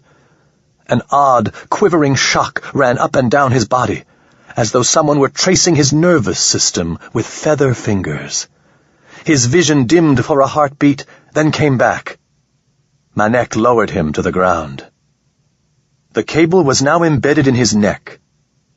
Fighting nausea, he reached up and took hold of it, feeling it pulse in his hands.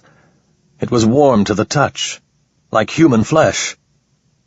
He pulled at it tentatively, then tugged harder. He felt the flesh of his throat move when he tugged. To rip it free would obviously be as difficult as tearing off his own nose. The cable pulsed again, and Ramon realized that it was pulsing in time to the beating of his heart. As he watched, it seemed to darken slowly, as if it were filling with his blood. He saw with horror that the opposite end of the cable had somehow linked itself to the alien that had held him, blending into its right wrist. Manek. He was on a leash. A hunting dog for demons. "The Sahel will not injure you, but it will help to resolve your contradictions," the thing in the pit said, as if sensing his distress, but failing to understand it. "You should welcome it. It will help to protect you from Aubre. Should you manifest Aubre, you will be corrected. Like this." Ramon found himself on the floor, though he did not remember falling. Only now that the pain had passed, could he look back at it and realize that it had been the worst pain he had ever experienced, as a swimmer turns to look back at a wave that has passed over his head. He didn't remember screaming, but his throat was raw, and it almost seemed as if the echo of his shriek was still reverberating from the chamber walls. He caught his breath, and then retched. He knew that he would do whatever was required to prevent that from happening again, anything at all. And for the first time since he woke in darkness, Ramon Espejo felt truly ashamed. "I will kill you all," Ramon thought. "Somehow I will cut this thing out of my throat, and then I will come and kill you all." "School yourself," the pale alien said. "Correct Aubre, and even such a flawed thing as yourself may achieve cohesion or even coordinate level."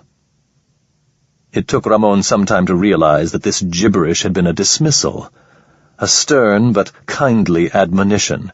Hellfire threatened, the prospect of redemption dangled, and go forth and sin no more. The son of a bitch was a missionary. Manek lifted Ramon back to his feet and nudged him toward a tunnel. The fleshy leash, the Sahel, shrank to match whatever distance was between them. Manek made a sound that he couldn't interpret and apparently gave up gentle coaxing. The alien moved briskly forward, the Sahel tugging now at Ramon's throat. He had no choice but to follow, like a dog trotting at its master's heel. "And you, mi amigo," Ramon thought, staring at Manek's indifferent back, "will be the very first to die." Chapter 7. Back through the tunnels they went, through cavern after cavern, through rhythmic noise, billowing shadow, and glaring blue light. Ramon walked leadenly, like an automaton, pulled along by Manek, the tether in his neck feeling heavy and awkward. The chill air leached the heat from his body, and even the work of walking wasn't enough to keep him warm. As he stumbled along, in the privacy of his mind, Ramon searched for hope. How long would it be before Elena noticed his absence? Months, at least. Or she might think he'd gone off again, down to Nuevo Janeiro without her, to file his reports and collect his fees and keep his money for himself. Or run off on a drunken spree with some other woman. Rather than start a search for him, she was more likely to work herself into a blind rage and go fuck some hairy prospector from a bush bar or rum shack in revenge. Likewise, Manuel Griego would expect him to be in the field for 3 or 4 weeks at the least. Ramon silently berated himself for talking about hunting and his fantasy of disappearing into the Sierra Hueso to live off the land. Manuel might assume he wasn't coming back at all, especially if he suspected, as he probably did, that Ramon knew that the cops were after him. The only ones who would look for him were the law, and the law would have followed him with public execution in mind. There was no one. That was the truth. He had lived his life on his own terms, always on his own terms, and here was the price of it. He was on his own, hundreds of miles from the nearest human settlement, captured and enslaved. If he was going to get out of this, he would have to find his own way out. Manek tugged at the Sahel, and Ramon looked up, aware for the first time that they had stopped. The alien thing pushed a bundle into his arms. Clothes. The clothes were a sleeveless, one-piece garment, something like pajamas, a large cloak and hard-soled slipper boots, all made from a curious, lusterless material. He pulled them on with fingers stiff from cold. The aliens were obviously not used to tailoring for humans. The clothes were clumsily made and ill-fitting. But at least they afforded him some protection against the numbing cold. It wasn't until his nakedness was covered and warmth began to return to his limbs that his teeth began to chatter. Manek led him down a bright white passageway to another great, high-vaulted chamber. Things the color and size of aphids swarmed across the floor, bumping into each other and into his legs, singing incomprehensible gibberish in high, sweet voices. In the center of the room squatted a bone-colored box, like the one that had destroyed his van. As they drew near, Ramon saw that the thing was not solid. Instead, 1,000,000 tiny strands of dripping white and cream made a webwork of slats that shifted to create an opening and then close it behind them. The interior of the box was likewise only half solid, a wide, low bench that appeared intended for Manek's barrel-like form, and also a smaller area set into the wall where Ramon himself might sit, legs pulled up to his chest. Ramon waited leadenly while Manek examined the box, leaning in to run its long, slender fingers carefully over the controls. He could feel himself becoming dazed and passive, numbed by weariness and shock. He'd been through too much, too fast, and he was tired, more tired than he could remember being before. Perhaps the shot they'd given him, glucose or adrenaline or whatever it had been, was wearing off. He was almost asleep on his feet when Manek seized him, lifted him into the air as if he was a little child, and stuffed him into the box. He struggled to sit up, but Manek seized his arms, drew them behind his back, and bound them with a thin length of wire-like substance, then hobbled his legs, before turning and sitting down in front of the controls. Manek touched a push plate, and the box rose smoothly into the air. Acceleration shoved Ramon's head sideways, pinning it at an uncomfortable angle. In spite of the terror of his situation, he realized that he was unable to stay awake any longer. Even as they rose toward the high-domed cavern roof, his eyes were squeezing shut, as though the mild G-forces that pulled with mossy inevitability on his bones were also drawing him inexorably into sleep. Above them, the rock opened. As Ramon's consciousness faded, drowning him in hissing white snow, he saw, beyond the hole in the stone, a single pale and isolate star. A freezing wind lashed him awake. He struggled to sit up. The box lurched to the left, and he found himself looking through the spaces between the woven slats, straight down through an ocean of air at the tiny tops of the trees. The box canted over the other way violently, and the darkening evening sky swirled around his head, momentarily turning the faint, newly emerged stars into tight little squiggles of light. They leveled off. Manek sat behind the box's control panel, unshakably, firm and cold as a statue, quills rippling in the bitter wind. Banking again, they fell at a slant through the air. He couldn't have been insensible for more than a minute or two, Ramon realized. That was the alien's mountain just behind them, the exit hole now irised shut again, and that was the mountain slope where he'd been captured, just below. Even as they coasted down toward the slope, the sky was growing significantly darker.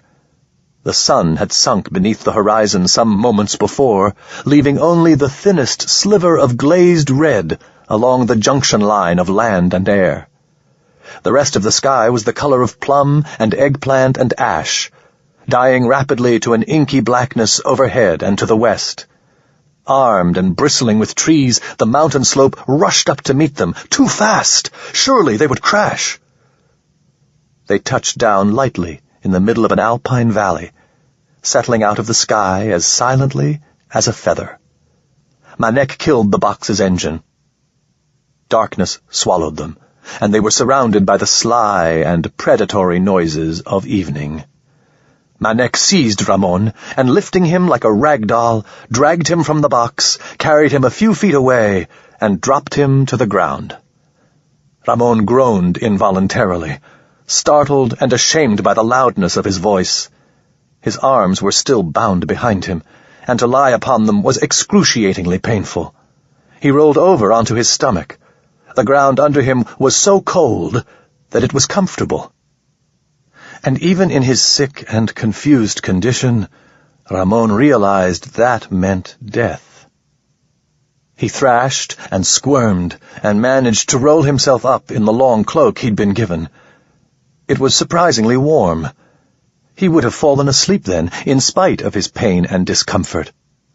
But light beat against his eyelids where there had been no light, and he opened his eyes.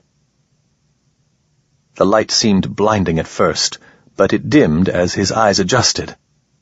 Manek had brought something from the box, a small globe attached to a long metal rod, and jammed the sharp end of the rod into the soil.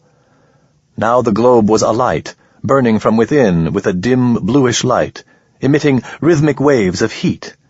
As Ramon watched, Manek walked around the globe, the Sahel shortening visibly with each step, and came slowly toward him with seeming deliberation. Only then, watching Manek prowl toward him, seeing the wet gleam in the corner of its orange eyes as it looked from side to side, seeing the way its nose crinkled and twitched, the way its head swiveled and swayed restlessly on the stubby neck, the shrugging of its shoulders at each step, hearing the iron rasp of its breath, smelling its thick, musky odor. Only then did some last part of Ramon's mind fully accept the fact that he was its captive, alone and at its mercy in the wilderness. That simple knowledge hit Ramon with such force that he felt the blood begin to drain from his face, and even as he was worming and scrambling backward in a futile attempt to get away from his captor, he was losing his grip on the world, losing consciousness, slipping down into darkness. The alien stood over him, seen again through the hazy white snow of faintness, seeming to loom up endlessly into the sky like some horrid and impossible beanstalk, with eyes like blazing orange suns. That was the last thing Ramon saw, before the snow piled up over his face and buried him, and everything was gone. Morning was a blaze of pain. He had fallen asleep on his back, and he could no longer feel his arms. The rest of his body ached as though it had been beaten with clubs. The alien was standing over him again. Or perhaps it had never moved. Perhaps it had stood there all night, looming and remote, terrible, tireless and unsleeping. The first thing Ramon saw that morning, through a bloodshot haze of pain, was the alien's face, the long, twitching black snout with its blue and orange markings, the quills stirring in the wind and moving like the feelers of some huge insect. "I will kill you," Ramon thought once again. There was very little anger in it, only a deep, animal certainty. "Somehow, I will kill you." Manek hauled Ramon to his feet and set him loose, but his legs would not hold him, and he crashed back to the ground as soon as he was released. Again Manek pulled him up, and again Ramon fell. As Manek reached for him the third time, Ramon screamed, "Kill me! Why don't you just kill me?" He wormed backward, away from Manek's reaching hand. "You might as well just kill me now!" Manek stopped. Its head tilted to one side to regard Ramon curiously, in an oddly bird-like manner. The hot orange eyes peered at him closely, unblinking. "I need food," Ramon went on, in a more reasonable tone. "I need water. I need rest. I can't use my arms and legs if they're tied like this. I can't even stand, let alone walk." He heard his voice rising again, but couldn't stop it. "Listen, puto! I need to piss! I'm a man, not a machine!" With a supreme effort, he heaved himself to his knees and knelt there in the dirt, swaying. "Is this Aubrey, eh? Good. Kill me then. I can't go on like this." Man and alien stared at each other for a silent moment. Ramon, exhausted by his outburst, breathed in rattling gasps. Manek studied him carefully, snout quivering. At last it said, "You possess reticue?" "How the shit would I know?" Ramon croaked, his voice rasping in his dry throat. "What the fuck is it?" He drew himself up as much as he could and glared back at the alien. "You possess reticue," the alien repeated. But it was not a question this time. It took a quick step forward, and Ramon flinched, afraid that the death he'd demanded was on its way. But instead, Manek cut him free. At first he could feel nothing in his arms and legs. They were as dead as old wood. Then sensation flooded back into them, burning like ice, and they began to spasm convulsively. Ramon set his face stoically and said nothing. But Manek must have noticed and correctly interpreted the sudden pallor of his skin, for it reached down and began to massage Ramon's arms and legs. Ramon shrunk away from its touch. Again he was reminded of snakeskin, dry, firm, warm. But the alien's powerful fingers were surprisingly deft and gentle, loosening knotted muscles, and Ramon found that he didn't mind the contact as much as he would have thought that he would. It was making the pain go away, after all, which was what really counted. "Your limbs have insufficient joints," Manek commented. "That position would not be uncomfortable for me." It bent its arms backward and forward at impossible angles to demonstrate. With his eyes closed, Ramon could almost believe that he was listening to a human being. Manek's Spanish was much more fluent than that of the alien in the pit, and its voice had less of the rusty timbre of the machine. But then Ramon would open his eyes and see that terrible alien face, ugly and bestial, only inches from his own, and his stomach would turn over, and he would have to adjust all over again to the fact that he was chatting with a monster. "Stand up now," Manek said. It helped Ramon up and supported him while he limped and stomped in a slow semicircle to work out cramps and restore circulation, looking as if he was performing some arthritic tribal dance. At last he was able to stand unsupported, although his legs wobbled and quivered with the strain. "We have lost time this morning," Manek said. "This is all time we might have employed in exercising our functions." Ramon could almost imagine that it sighed. "I have not previously performed this type of function. I did not realize that you possessed retinue, and therefore failed to take all factors into account. Now we must suffer delays accordingly." Suddenly, Ramon understood what retinue must be. He was more baffled than outraged. "How could you not realize that I was sentient? You were there all the while I talked to the white thing in the pit." "We were present, but I had not integrated yet," Manek said simply. It did not elaborate further, and Ramon had to be content with that. "Now that I am, I will observe you closely. You are to demonstrate the limitations to the human flow. Once we are informed, the man's path is better predicted." It gestured around them. "Here is the last of places the man was known," it said. Its voice was deep and resonant. Ramon could almost think that the thing sounded sorrowful. "We will begin here." Ramon looked around. Indeed, there were signs of a small, improvised camp. A tiny lean-to, hardly big enough to sleep in, had been constructed with fresh boughs and tied together with lengths of bark. A fire pit, ringed by stone, showed ashes where the lawman had cooked something at the end of a fire-hardened stick. Whoever they'd sent after Ramon had spent enough time in the field to know how to survive with what came to hand. Good for him. Manek stood silent by the bone-colored box, the thick, fleshy Sahel attached to its arm. Ramon looked at it, waiting to see what strategy the thing would adopt. The alien, however, did nothing. After a few minutes of uncomfortable silence, Ramon cleared his throat. "Monster? Hey, now we're here. What is it you want me to do, eh?"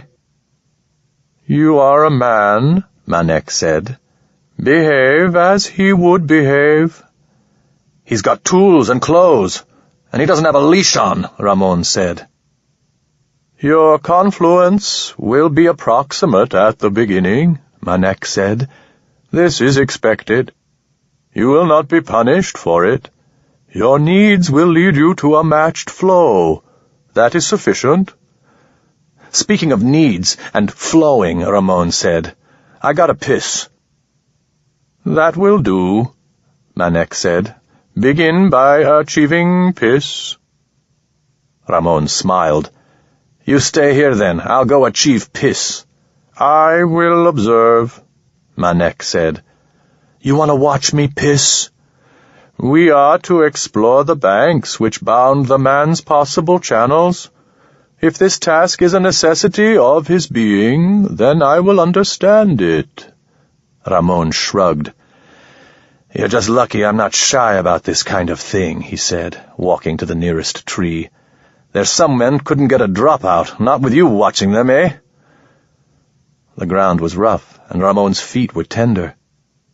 The long bath in the alien gel seemed to have softened away all his calluses. As he relieved himself against the tree trunk, he tried to make sense of the alien's behavior. The limitations of human flow, it had said. For a being so impatiently concentrated on pragmatic results, Manek was strangely interested in Ramon's need to urinate, which ought to have struck it as irrelevant. It wasn't an activity that seemed important to hunting the fugitive, but it had not known that binding his arms behind him would discomfort him either. Perhaps the aliens needed him to understand what the habits of a man were. He was more than a hound. Merely by being human, he was a guide for them. Ramon stood for a long moment after his bladder was empty, taking the opportunity to turn his mind to strategy. He could not refuse the aliens. The demonstration of the pain his leash could deliver had convinced him of that. But there was a long history of labor protests in which things simply took a longer time and more materials than expected. slowdowns. Ramon might have to be on the job for these devils, but he didn't have to be a good worker. He would move slowly, explain the fine points of pissing and shitting and hunting and trapping for as long as Manek would allow it. Every hour Ramon could waste was another one that the lawman had to make his return to civilization and send help back. How things would unfold once that had happened, Ramon didn't know. He shook his penis twice as long as was truly required, then let the robe drop back down to cover his knees. Manek's great head shifted, but whether this was a sign of approval or disgust, Ramon had no way to tell. "You are complete?" Manek asked. "Sure," Ramon said. "Complete enough for the moment." "You have other needs?" "I'll need to find fresh water to drink," Ramon said, "and some food to eat." "Complex chemical compounds which can be harvested of their potential to facilitate flow and prevent pooling," Manek said. "This is Mehiban. How will you manufacture this?" "Manufacture? I'm not going to make it. I'm going to catch it, hunt for it. What is it you devils do?" "We consume complex chemical compounds. These are iuthaloi, made things, but the Ike I have would not nourish you. How do you obtain food? I will allow you to procure it for yourself." Ramon scratched his arm and shrugged. "Well, I'm going to kill something. I'd try making a sling, maybe, killing a flatfur or dragon jay, but I've got this fucking thing in my neck. You wouldn't want to take it out of me, just long enough I can show you how this is done?" Manek stood unresponsive as a tree. "Didn't think so, monster. It's trapping, then. It might take a little longer, but it will do. Come on." In fact, the fastest and easiest thing would have been to gather up sug beetles, as he had the other night. He had seen a few even this deep under the forest canopy. Or a half-hour of gathering would have gotten him enough mayanberry to make a small meal. This far north you could pick them off the trees by the handful. Feeding off the land wasn't hard. The amino acids that had built up the biosphere of Sao Paulo were almost all identical to those on Earth. But that would have been simple, and would have allowed them to move quickly on to whatever the next phase of their hunt would be. So instead, Ramon taught the alien how to trap. His equipment had of course been destroyed with his van. If the thought had truly been that he should catch his dinner easily and well, that would have enraged him. Since his intention now was to stall, it only made him peevish. The bastard things had destroyed his van, after all. Ramon scrounged through the underbrush for the raw material of a snare. Whipvine, a few longish sticks seasoned enough to break, but green enough to bend first. A handful of Sao Paulo's nut equivalent, a sticky bowl that smelled of honey and resin, to act as bait. He was annoyed to find that all this hurt his fingers, which had been as tough as old leather. The syrup bath in which the aliens had soaked him must have melted away the calluses on his hands as well, leaving his fingers ill-prepared for real work. Through it all, Manek watched in silence. Ramon found himself explaining the process as he went. The pressure of the thing's unspeaking regard made him jumpy. When at last Ramon had the snares in place, he led Manek back into the underbrush to wait for some unsuspecting animal to happen by. It was unlikely to take long. The animals this far north were naive, unfamiliar with traps, never having been hunted by humans before, and so were easy to catch. Still, he would stall for as long as he could before checking the traps. They sat well in among the branches, Manek watching him with what seemed sometimes like profound curiosity, sometimes like impatience, but was likely an emotion Ramon had never felt or heard named. "The food thing comes to you to be ended," Manek said in its sad, sonorous voice. "Not if you keep making a fucking racket," Ramon whispered. "It isn't as if we're getting its consent first." It is unknowing. This is niedutori. I don't know what that means, Ramon said. Interesting, Manek said. You understand purpose and killing, but not niedutoi. You are a disturbing creature. That's what they tell me, Ramon said. Under what circumstances do you kill? Me? Manek was silent. Ramon felt a stab of annoyance at the thing for spoiling the hunt, even as he reminded himself that it was all a play for time. He sighed. Men kill for all sorts of reasons. If someone's going to kill you, you kill them first. Or if they're fucking your wife. Or sometimes men will be so poor they have to rob someone for money.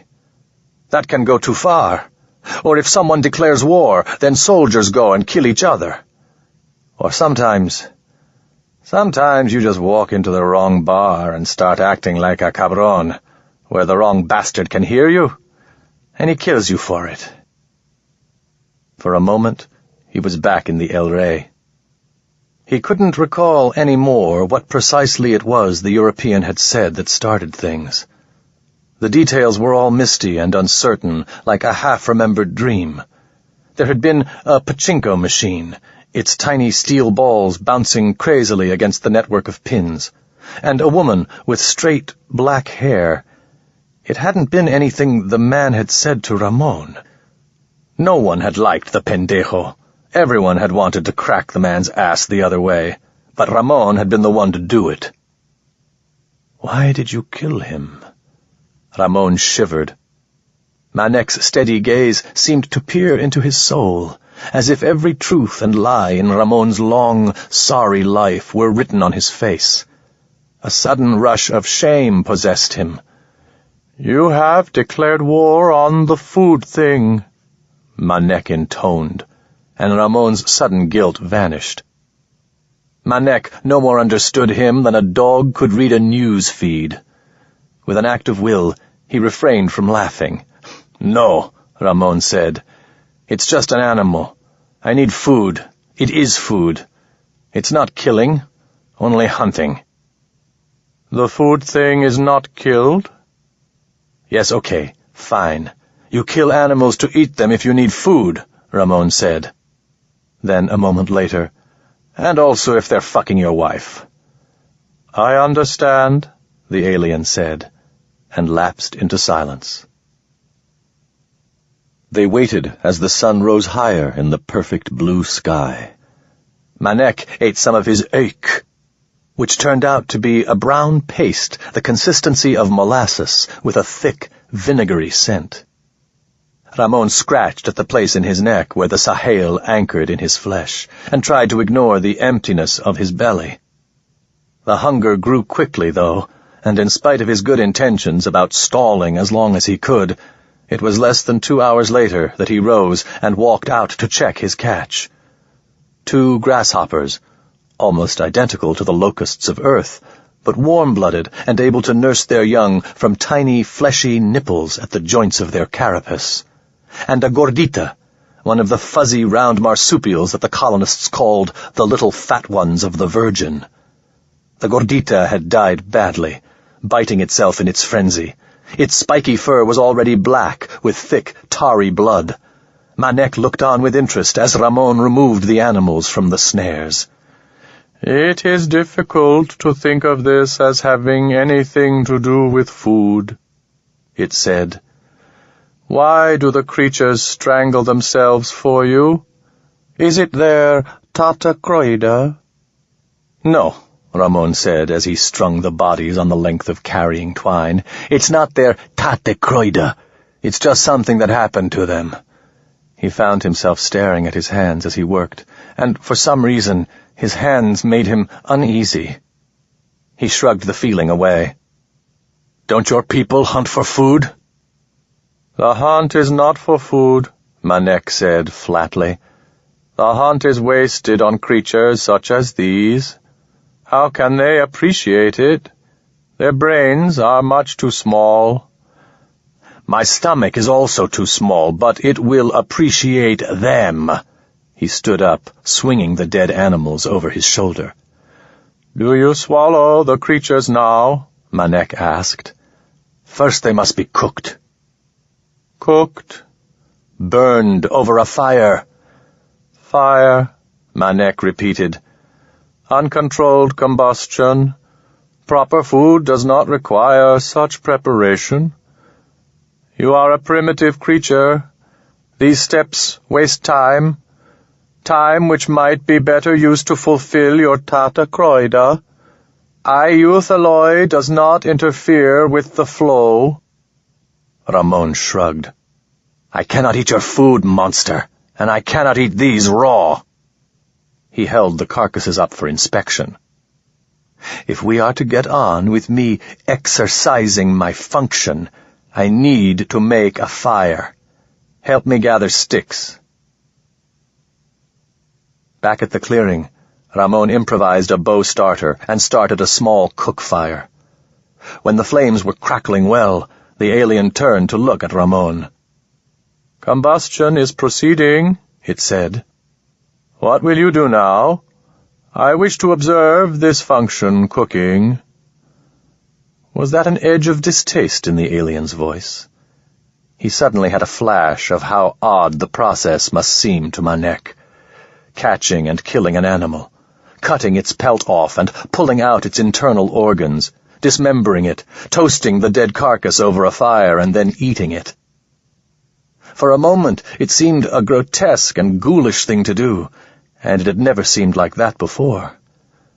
He stared down at the gordita in his hand, and then at his hand itself, sticky with dark blood, and the subtle feeling of wrongness he'd been fighting off all morning, intensified once again. "First I must skin them," he said resolutely, pushing down the uneasiness, "before I can cook them." "They have skin already, do they not?" Manek said. Ramon surprised himself by smiling. "I must take their skin off, and their fur. Cut it off with a knife, you see? Way out here, I'll just throw the pelts away, eh? Waste of money. But then grasshopper pelts aren't worth much anyway." Manek's snout twitched, and it prodded at the grasshoppers with a foot. "This seems inefficient. Does it not waste a large portion of the food, cutting it off and throwing it away? All of the rind?" "I don't eat fur." "Ah," Manek said. It moved up close behind Ramon and sank to the ground, its legs bending backward grotesquely. "It will be interesting to observe this function. Proceed." "I need a knife," Ramon said. When Manek said nothing, he added, "The man would have a knife." "You will require one also." "Well, I can't do this with my teeth," Ramon said. Wordlessly, the alien plucked a cylinder from its belt and handed it to Ramon. When Ramon turned it over in bafflement, Manek reached across and did something to the cylinder, and a 6-inch silver wire sprang out stiffly. Ramon took the strange knife and began cutting the gordita. The wire slid easily through the flesh. Perhaps it was the hunger that focused Ramon so intently on his task, because it wasn't until he had set the gordita on a spit and begun on the first grasshopper that he realized what the alien had done. It had handed him a weapon. The thing had made its mistake. Now it would die for it. He fought the sudden rush of adrenaline, struggling to keep the blade from wobbling in his hands, to keep his hands from shaking. Bent over the careful task of digging out the grasshopper's rear gills, he glanced at Manek. The alien seemed to have noticed nothing. The problem was where to strike it. Stabbing it in the body was too great a risk. He didn't know where the vital organs were, and he couldn't be sure of striking a killing blow. Manek was larger and stronger than he was. In a protracted fight, Ramon knew he would lose. It had to be done swiftly. The throat, he decided with a rush of exhilaration that was almost like flying. He would slash the knife as deep across the alien's throat as he could. The thing had a mouth, and it breathed, after all, so there had to be an air passage in the neck somewhere. If he could sever that, it would only be a matter of remaining alive long enough for the alien to choke to death on its own blood. It was a thin chance, but he would take it. "Look here," he said, picking up the body of the gordita. With its legs and scales cut away, its flesh was soft and pink as raw tuna. Manek leaned closer, as Ramon had hoped, its eyes trained on the dead flesh in his left hand, ignoring the blade in his right.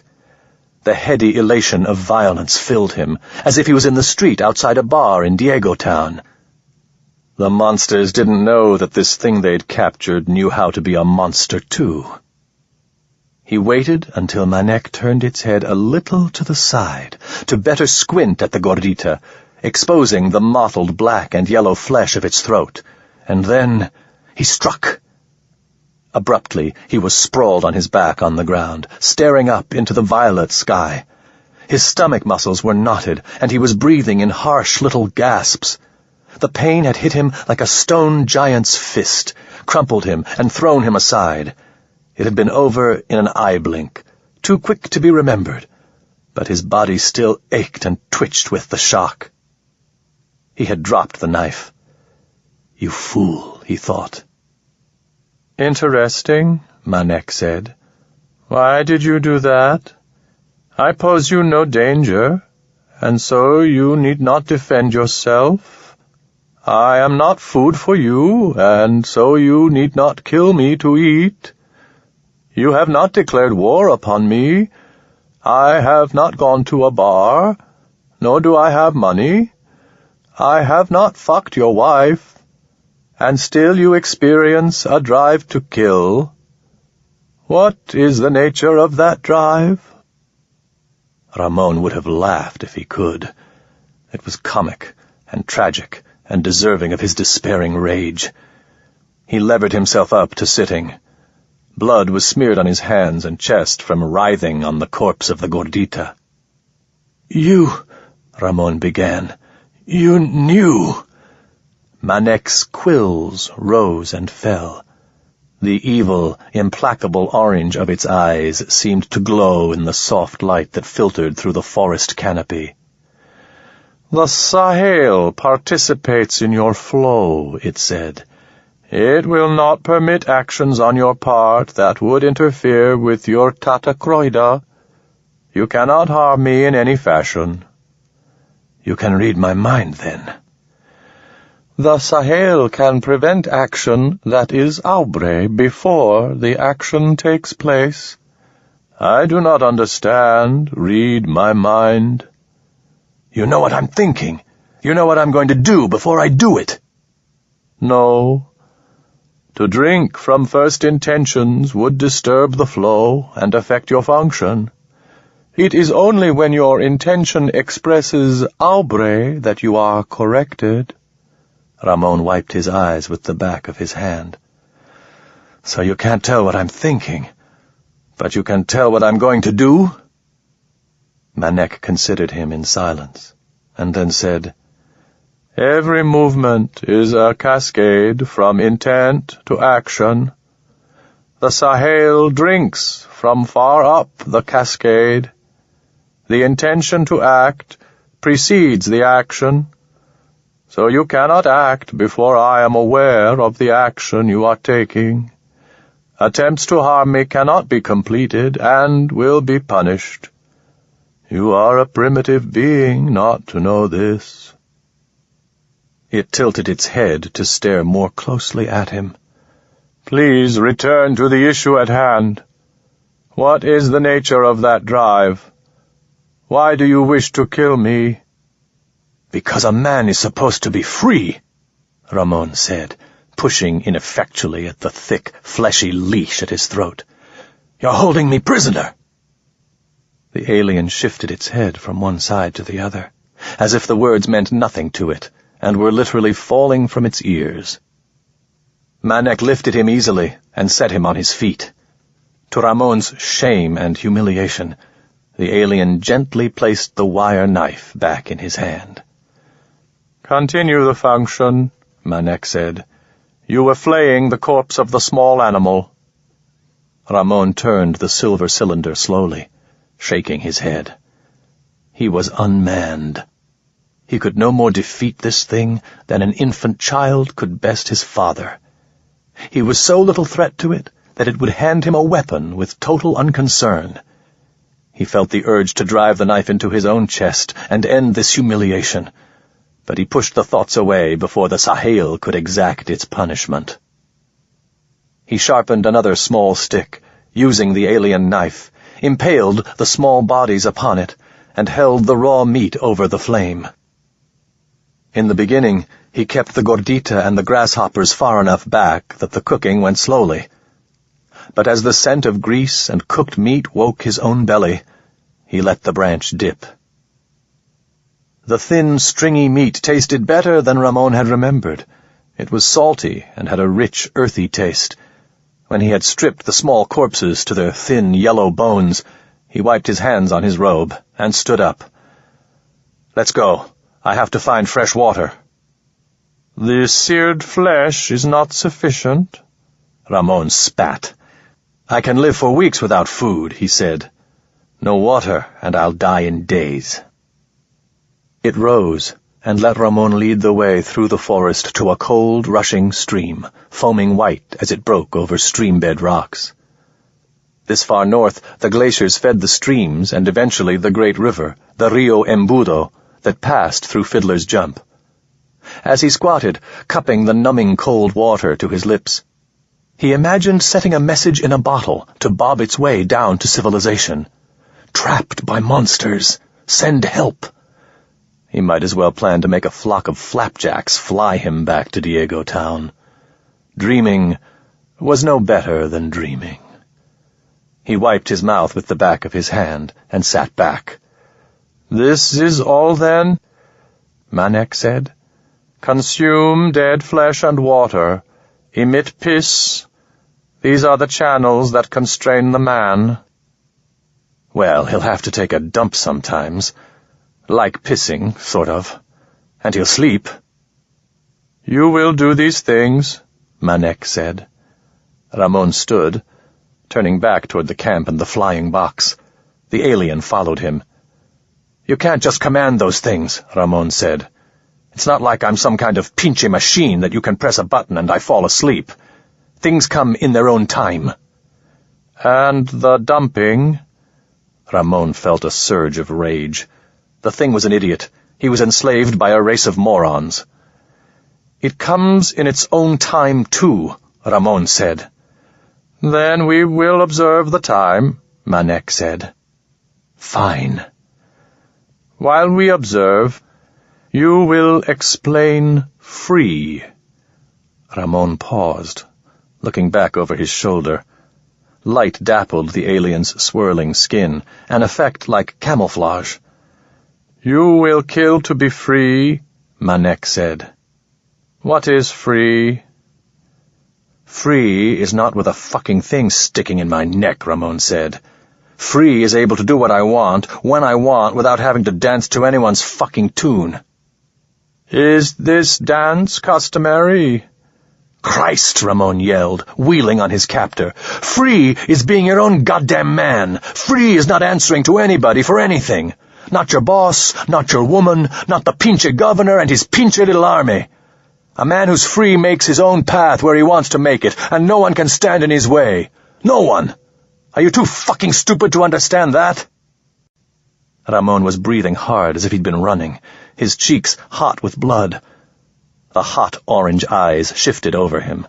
The Sahel pulsed once, and a shudder of fear ran through Ramon, the presentiment of pain that never came.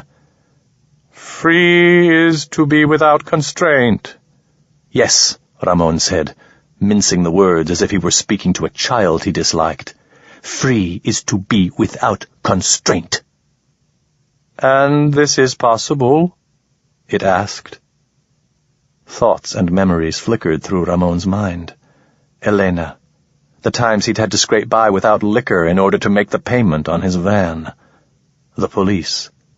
the European. "No," Ramon said. "It's not. But you aren't a real man if you don't try. Come on! You're holding me back. If you're going to keep this fucking thing in me, the least you can do is keep up when I walk." At the camp, Ramon lapsed into silence, and the alien allowed him that.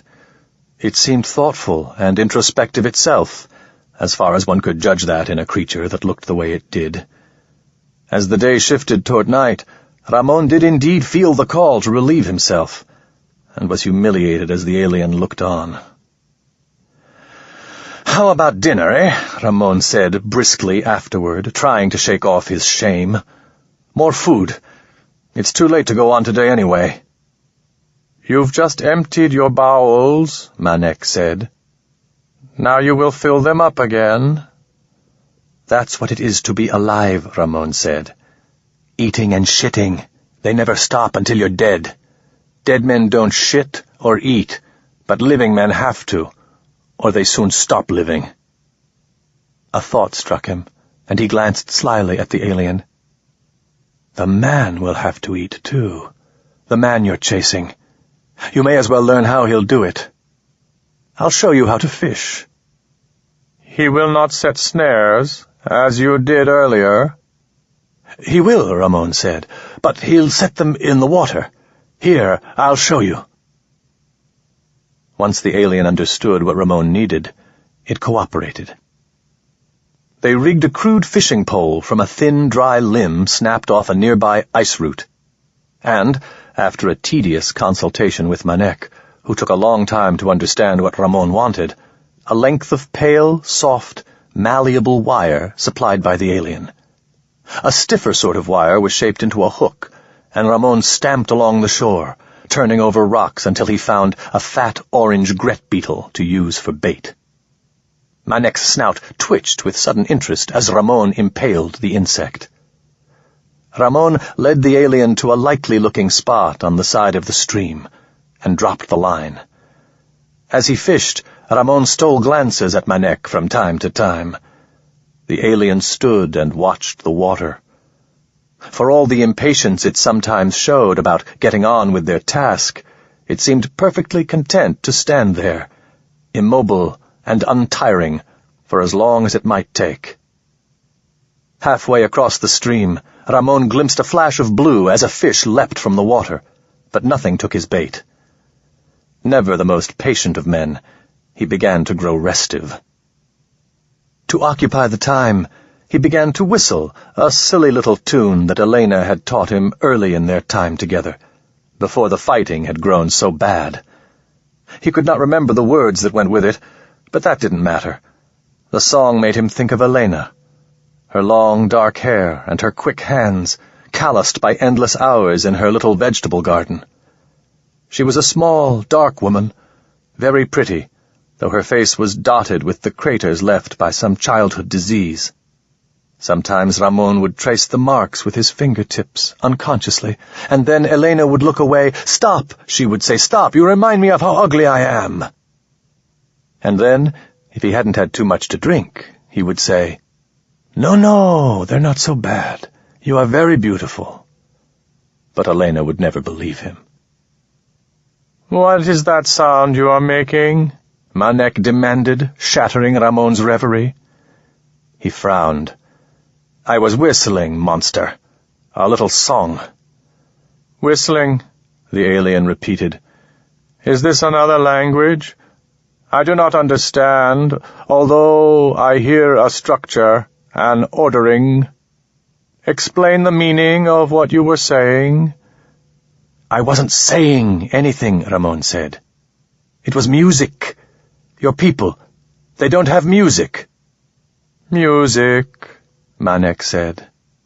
"Ah, ordered sound. I comprehend.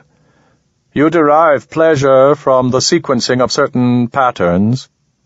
We don't have music, but it is an interesting mathematical function.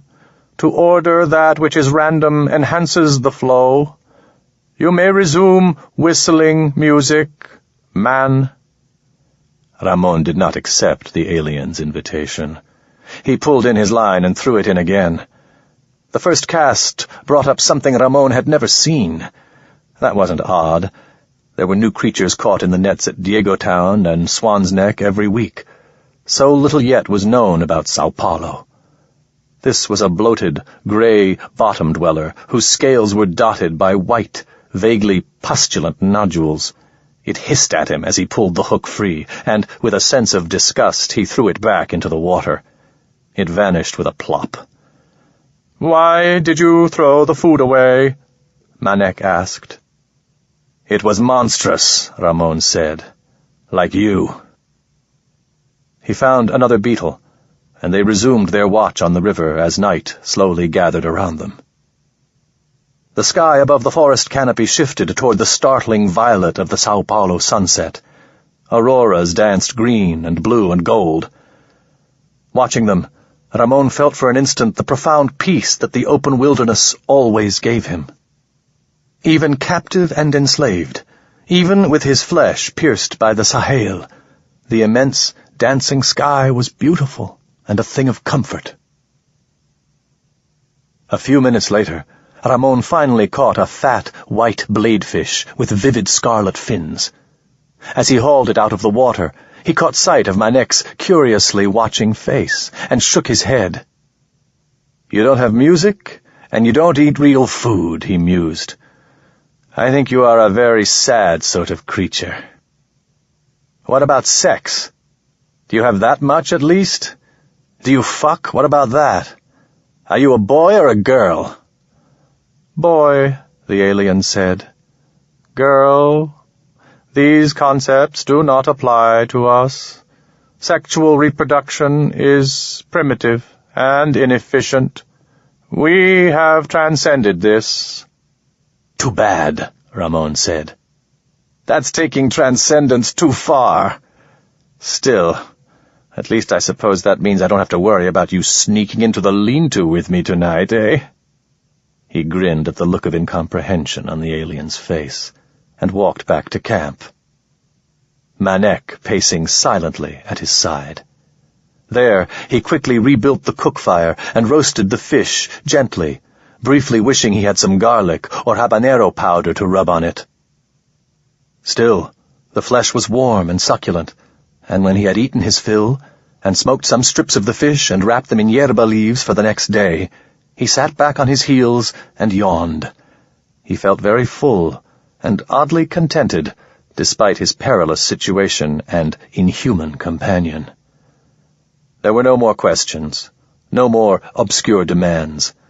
When at last his body began to feel heavy, he pulled himself into the rough lean-to that the policeman had made, cradled his head on his arms, and let himself drift, always half aware that the thing was nearby and watching. Let it watch him. Every hour it spent here with him was another chance for the stranger who had been Ramon's pursuer and was now his prey. The man who the aliens hadn't made into a puppet, who hadn't killed the European. The one who was still free. Chapter 8. The next day dawned cold and clear. Ramon woke slowly, drifting into consciousness so gradually that he was never quite sure when he passed the dividing line between sleep and wakefulness. Even when he had come fully awake, he remained very still, wrapped in his cloak, savoring the sounds and smells of morning. It was snug and warm within the folds of his alien garment, but the outside air was crisp and chilly on his face, and fragrant with the distinctive cinnamon tang scent of the ice-root forest. Ramon could hear the rush and gurgle of the nearby stream, the whistling calls of small birds up with the sun, and off in the distance, the odd, booming cry of a descamisado, returning to its lair in the trees after a long night of hunting. Although his body ached from sleeping on the hard, stony ground, and his bladder was full enough to be painful, Ramon was reluctant to stir. It was peaceful lying there, peaceful and familiar. The discomforts were old friends. How many times had he woken alone in the forest like this, after a hard day of prospecting, Many, he thought. Too many to count. Too many to recall. It was almost possible to pretend that this was just another morning like all those others, that nothing had changed, that it had all been a bad dream. He held that thought closely for a while, reluctant to release it. It was a lie, but it was a comforting lie, so he took his time in waking. He opened his eyes carefully, and found himself staring off through the opening of the lean-to toward the west. The tall ice roots seemed to have an azure glow playing about their tops, where dawn had broached them. Beyond them, to the far southwest, he saw a handful of bright stars, fading now as the sun came up. Fiddler's Bow, the distinctive northern constellation from which Fiddler's Jump took its name, since that was the southernmost point from which the bow could be seen. He watched until the last bright star had been swallowed by the sky. Then he stirred, and the illusion of safety and normality died as he felt the Sahel pull against the soft flesh of his throat. Ramon pushed himself reluctantly to a sitting position. Manek still stood outside the lean-to, beads of dew on its swirling, oil-sheen skin. Its quills were stirring in the morning wind. Seemingly, it hadn't moved since he had gone to sleep, standing still as a stone, watching him throughout the night. Ramon suppressed a shiver at the thought. As Ramon groaned and climbed to his feet, he saw that the alien's eyes were open, and said, "What, monster? You waiting for something?" "Yes," it said. "You have returned to a functional state. Sleep is now complete." Ramon scratched his belly under the robe, and yawned until he felt his jaw might dislocate. Twigs and scraps of leaf had found their way into the lean-to and knotted themselves in his hair. He combed them out with his fingers. Other than that, the shelter had been solid, well-crafted, dry, and just the right size. The policeman had even left a layer of ice-root fronds under the bedding to reflect up the heat of his body in the night. He'd spent some time in the wild. "The sleep is now complete," the alien repeated. "I heard you the first time," Ramon said. "Yes, the sleep is fucking complete. Your kind, they do not sleep either, eh?" "Sleep is a dangerous state. It takes you outside the flow. It is an unnecessary cessation of function. The need for sleep is a flaw in your nature. Only inefficient creatures need to be unconscious half their lives." "Yeah," Ramon said, yawning. "Well, you should try it sometime." "The sleep is complete," Manek said. "It is time to start fulfilling your function." "Not so fast. I've got to piss." "You made piss before." "Well, I'm an ongoing fucking process," Ramon said, misquoting a priest he'd heard once preaching in the plaza at Diego Town. The sermon had been about the changing nature of the soul, the man who was delivering it red-faced and sweaty. Ramon and Pauel Dominguez had thrown sugared almonds at him. It wasn't something he'd thought of in years, and yet he could recall it now as clearly as if it had happened moments before. He wondered whether the alien goo in which he'd been incarcerated might have done something to his memory. He had heard that men waking from stasis sometimes suffered episodes of amnesia or powerful dislocation. Now, standing before a mesh-barked pseudo-pine and pissing at its base, Ramon found more strange rushes of memory returning to him. Martín Casaus, his first friend when he'd come to Diego Town, had lived by the port in a 2-room apartment with butter-yellow bamboo flooring that peeled up at the corners. They'd gotten drunk there every night for a month, singing and sucking down beer. Martín had told him stories about being out in the forest, working as a trapper, tricking a chupacabra into a spear pit with fresh meat. And Ramon had made up sexual exploits from his time in Mexico, each one more lurid and improbable than the last. Martín's landlady had come once and threatened to have them both arrested, and Ramon had exposed himself. He remembered the old woman's shocked expression, the way her hands had fluttered, unsure whether his penis was an insult to her or a threat. It was like seeing a recording of it, a flashback as powerful as the experience, and then gone again, and only a memory. Ramon scratched his belly idly, fingertips moving over the smooth curve of his skin. Poor old Martin. He wondered what had happened to the bastard. Nothing, he had to imagine, worse than what he himself was going through now. "You don't piss either, do you?" Ramon said, shaking the last drops from his penis. "The voiding of waste is necessary only because you ingest improper foods," Manek replied. "Aik provides nourishment without waste. It is so designed in order to increase efficiency. Your food is full of poisons and inert substances that your body cannot absorb. This is why you must make piss and dump. This is primitive and unnatural." Ramon chuckled. "Primitive maybe," he said, "but you are the one who goes against nature. We are animals, both of us. Animals sleep and eat other animals, and shit and fuck. You do none of those things. So who is the unnatural one, eh?" Manek looked down on him. "A being possessed of retehu has the capacity to be more than an animal," it said. "If an ability exists, it must be used. Therefore you are unnatural, because you cling to the primitive, although you possess the ability to transcend that state." "Clinging to the primitive can be a lot of fun," Ramon started to say. But Manek, who seemed to be growing impatient, cut him off. "We have begun with making piss," it said, "and we have returned to this place in the cycle. We are now prepared. You will enter the Unea. We will proceed." "Unea?" Manek paused. "The flying box," it said. "Oh, but I need to eat still. You can't have a man go without breakfast." "You can continue 4 weeks without food. This is what you reported in the night." "Doesn't mean I'd want to," Ramon said. "You want me working at my best, I've got to eat.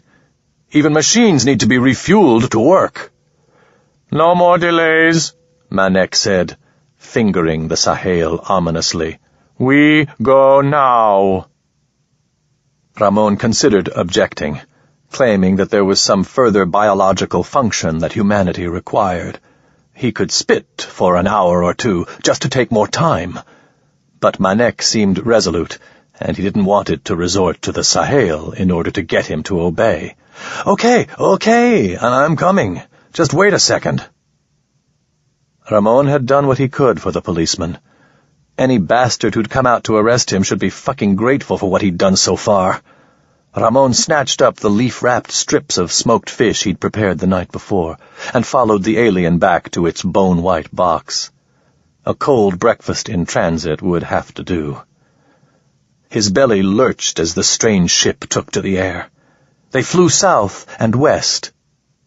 Behind them, to the north, were the tall peaks of the Sierra Hueso, their upper slopes now obscured by wet, churning gray cloud. It was snowing back there, behind, above. South, the world flattened into forested lowland, then tilted down toward the southern horizon, steaming and slopping like a soup plate, puddled with marshes on the edge of sight.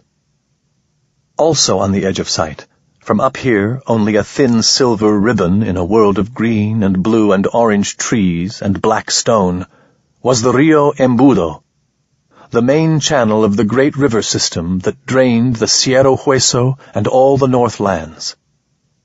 Hundreds of kilometers to the southwest, Fiddler's Jump sat high on its rocky, red-veined bluffs above the same river, its ramshackle wooden hotels and houses full of miners and trappers and lumberjacks, its docks crowded with ore barges and vast log floats soon to be launched downstream to Swan's Neck. It was there, to the safety and lights and raucous humanity of Fiddler's Jump, that the policeman was almost surely headed. How would he do it? Anybody who could construct a lean-to as well as the policeman had would have no trouble constructing a raft out of the materials ready to hand. Once he reached the Rio Embudo and built his raft, he'd be off down the river to Fiddler's Jump, much easier and faster than walking through the thick, tangled forest. It was where he would have gone, and what he would have done had he been stranded out here without a van, desperate and alone, and he was sure that the policeman would do the same. The aliens had been smart to use him as their hunting dog after all. He did know what the policeman would do, where he would go. He could find him. How long would he have to stall to give the policeman time to get away? Could he have reached the river yet? From the foothills of the Cerro Hueso, it was a long way on foot through rough terrain. On the other hand, a number of days had gone by. It would be close. Below them now was another thick forest of ice root, tall, gaunt trees with translucent blue-white needles like a million tiny icicles. They flew on. Here, a great tower of Babel hive had pushed up through the trees, the strange, metallic-looking insects like living jewelry, swarming up to menace them in defense of their queen as they passed. A clearing empty but for the wide, six-legged carcass of a vaquero, the horse-like body half-eaten by a chupacabra and left to rot. The ice roots again. They were circling. How did Manek intend to find the policeman? "What are we looking for?" Ramon called over the sound of the wind rushing past them. "You can't see anything from up here. You got sensors on this thing?" "We are aware of much," Manek said. "We? I'm not aware of a fucking thing." "The Unea participates in my flow. The Sahel participates. It is your nature that you must fail to participate. That is why you are an occasion of great sorrow. But it is your Tata Croida, and therefore it is to be accepted." "I don't want to participate in your goddamn flow," Ramon said. "I just asked if you had some kind of sensors on this thing. I wasn't asking you to put out on the first date." "Are these noises needed?" Manek asked. If Ramon had had any faith that the aliens experienced emotions a human being might comprehend, he would have said that the thing sounded annoyed. "The search is the expression of your Tata Croida, whatever the fuck that is," Ramon said. "Whatever you say. Since I'm not able to do this flow thing, maybe this is the best I can do, eh? Make some friendly conversation?" The quills on Manek's head rose and fell rapidly. Its thick head jounced from one side to another. It turned to him, and the slats of the bone-pale box thickened, the sound of wind lessening. "You are correct," Manek said. "This spitting of air is the primary communication available to you. It is right that I should attempt to engage your higher functions to aid you in avoiding Aubrey, and if I better understand the mechanism of an uncoordinated self, the nature of the man will also become clearer." "That half sounded like an apology, monster," Ramon said. "This is a strange term. I have not fallen into Aubrey. I have no reason to express regret." "Yeah, fine. Be like that." "But if you wish to speak, I will participate in this fashion. I do indeed have sensors. They are of the nature of the Unea, as the drinking of your flow is of the nature of the Sahel, or the management and direction of this form," and the alien gestured at itself, "is mine. The man, however, is much like the other creatures, and discovering the channels which he has been bound into is subtle." Ramon shrugged. Their best bet of catching the policeman was to head west for the Rio Embudo.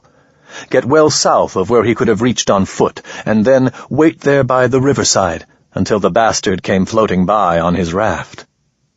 But if the alien didn't see it that way, Ramon felt no particular impulse to enlighten his captor. If the alien wanted to swing uselessly back and forth all day like a missionary's balls, Ramon was fine with that. "What are you going to do with the poor fucker when you catch him?" "Correct the illusion of his existence," Manek said. "To be observed cannot happen. The illusion that it has happened is prime contradiction. Gesu, the negation of reality. If we were to be seen, we would not be what we are. We would never have been what we are. That which cannot be found cannot be found. This is contradiction. It must be resolved." "That doesn't make sense. The man, he's already seen you." "He is still within illusion. If he is prevented from reaching his kind, the information cannot diffuse. He will have been corrected. The illusion of his existence will have been denied. If he is real, however, we cannot be." Ramon unwrapped the yerba leaf, sucked the meat from his strip of smoked fish, then dropped the empty bone on the slats at his feet. "You know, monster, to make as little sense as you, I have to drink for half a night." "I do not understand." "That's the point, cabron." "Your consumption of liquid affects your communication. Was your time at the camp insufficient to express this?" "That was river water," Ramon said impatiently. "Liquor, I mean. Drink liquor. I've got the only devil in hell that's never heard of hard drink." "Explain to me hard drink." Ramon scratched his belly. The smooth skin under his fingertips seemed momentarily odd. How could he explain drinking, really drinking, to a thing with a half-crazed devil's mind? "There's a thing. It's a liquid," Ramon said. "It's called alcohol. You get it from things fermenting. Fermenting. Breaking down. Potatoes make vodka, and grapes make wine, and grain makes beer.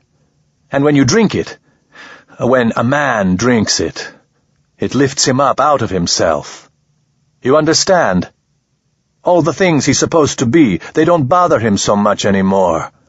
All the petty fucking shit that ties him up, it lets loose a little. Piss. I don't know. This is like telling a virgin what it's like to fuck." "It loosens bindings," Manek said. "It makes you free." Memory assaulted Ramon again. The world vanished. He was 14. 2 long years stretching out before him until he would elect to join a job gang and get off Earth. August brought thunderstorms to the mountains of Mexico, great white clouds that went gray-black at the base. Having come down from his tiny cliff-top pueblo, Ramon was living in an older boy's shack in a squatter's village on the north slope of a mesa near Mexico City. The day of his memory, he'd been sitting on the misshapen mass of rotten wood and worn plastic that he and the older boy jokingly called their front porch, watching the clouds form and rise toward the sky. The storm would reach them by night, Ramon had guessed. He was trying to judge whether the shack could withstand another hard storm, or if it would collapse under wind and water, when the older boy appeared, sauntering down the thin street of mud and rocks that separated one line of hovels from the next. He had a girl with him, his arm around her waist. He had a bottle in the other. Ramon didn't ask where he'd found either of them. He remembered the astringent fire of the gin, the fascination and repulsion of listening to the older boy and the girl fuck while he sat outside, drinking and counting the seconds between lightning flashes and thunder. By the time the rain came, the older boy had passed out, and Ramon, drunk, had split the last of the gin with the girl. and she'd let him fuck her too. The wind had rattled the walls. Rain leaked in, running down the windows in rivulets while he bent over her, thrusting, and she looked away. It was the best night Ramon remembered having on Earth, possibly the best night he'd had since. He couldn't remember the older boy's name now, but he could see the mole on the girl's neck, just above her collarbone, the scar on her lip where it had split badly once and healed strangely. He only ever thought of her when he was drinking gin, and he preferred whiskey. Manek's arm touched his shoulder, steadying him. Ramon batted it away without thinking. "There was turbulence," Manek said. "You gained focus, but its reference was obscure." "I remembered something," Ramon said. "That's all. One time, when I was drinking, when it made me free." "Ah, fidelity continues to increase. This is an excellent thing." "Your Tatacroida gains focus." "But you are still unflowing." "Yeah, well, and you're still fucking ugly. You wanted to know about drinking hard liquor? Here. Hard liquor makes a man able to stand the things he can't stand. It makes him free the way nothing else can. When a man's drunk, it's like being alone. Everything's possible. Everything's good. It's like having lightning in your hands. There's nothing that makes a man feel so complete." "So hard drink is good. It increases flow pathways and focuses intention. It makes freedom, and this is among the man's central desires. To drink is to express virtue." In the alleyway, the European sat down, hand to his belly. The crowd drew back. Ramon felt again the cold sense of having been betrayed by them. "It's got its good points," he said. "Why are you asking me all these damn questions? Aren't you supposed to be hunting someone down?" "I wish to participate in you," the alien said. "You cannot sense flow. These words are your only channel." The thing sounded like the ship psychiatrist from Ramon's Jump Out. Ramon lifted his hands, palms out, pushing the thing's attention away. "I'm tired of talking," Ramon said. "Leave me the fuck alone." "You may require a period of assimilation," Manek agreed, as if they were talking about a lift tube that needed tuning. The alien turned away. Ramon leaned against the thin white slats of the box, peering out over the shimmering orange and black sea of leaves below them. If he hadn't been drunk, he probably wouldn't have killed the European. He would never have come out so far, the constabulary silently on his heels. But to be in Diego Town and not be drunk was unthinkable. As well tell him to fly a van without fuel or dig a mine by hand. It was how he could stand people. Ramon was a drinker, and a good one, but the bottle didn't control him. When he was here, out in the world, alone and away from the press of humanity, he didn't need the whiskey, so he didn't drink it. A single bottle could last him a month in the field, and half a night in the city. He wasn't a drunk. That was his proof of it. The first sign he had that something had changed came when the flying box stopped suddenly, hovering silently in the air as if they'd been hung there by a rope from heaven. Ramon looked down, squinting against the early evening sun, but the trees below them seemed no different from any of the other 100,000 trees they'd flown over. "There's something?" Ramon demanded. "Yes," Manek answered, but said nothing more. The flying box descended. This new camp was larger than the one they'd left. The lean-to was larger, big enough to sit up in, and a fire pit made of stones and sand held the remains of several fires. The fugitive might have remained here for a day if he'd kept the fire going the whole time, or several if he'd only used it to cook. Manek led the way, moving slowly across the small clearing, its head swaying back and forth, keeping time to some slow, internal music. Ramon trotted behind, led by his neck. A pile of sug-beetle shells glittered in the dapples of sunlight. A pile of flat fur pelts lay abandoned, one of them gnawed at and then ignored by some small, toothy scavenger. The gray-blue butt of a cigarette lay withered beside the lean-to. How far, Ramon wondered, had the policeman traveled? 3 days the man had been running before Manek had led Ramon into the hunt. Another day since. If the man had spent a single night at the first campsite, and 2 here, that meant he now had only 1 day's lead on them. Ramon silently cursed the cop for dawdling. Everything depended on the bastard getting to the river, floating away to the south, and bringing back help. The governor, the police, maybe even the Enya, and some alien security force from the Enya ships that would be arriving any day now. That would be best. Humanity's great alien patron species rolling through like moss-covered boulders and licking Manek to death. Ramon chuckled, but the alien ignored him, continuing its inspection. There were several places, Ramon saw, where the policeman had ventured out into the forest, and several where he had returned. Broken branches and scuffed, turned litter showed it as clearly as if he'd left signs. This was a base of operations, then. The man had some plan or thought deeper than simple flight. Perhaps something he was searching for. Could the constabulary have an emergency beacon hidden somewhere nearby? It seemed too great a coincidence, but the thought alone was enough to make Ramon's heart beat faster.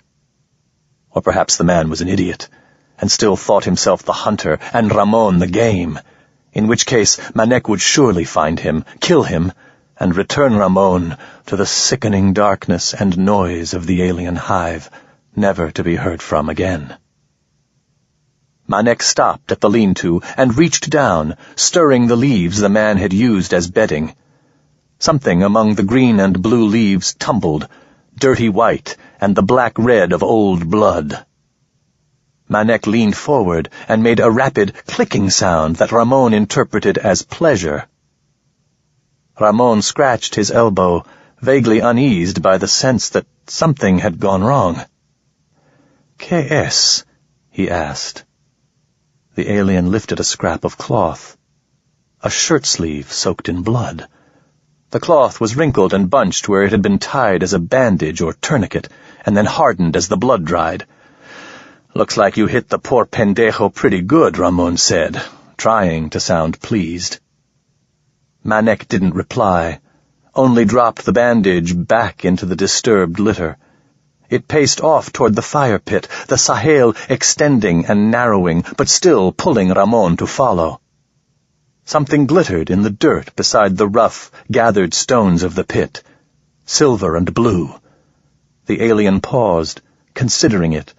Ramon walked up to the thing's side, and then, divided between wonder and fear, he knelt and put the tips of his fingers on the cigarette case that Elena had given him.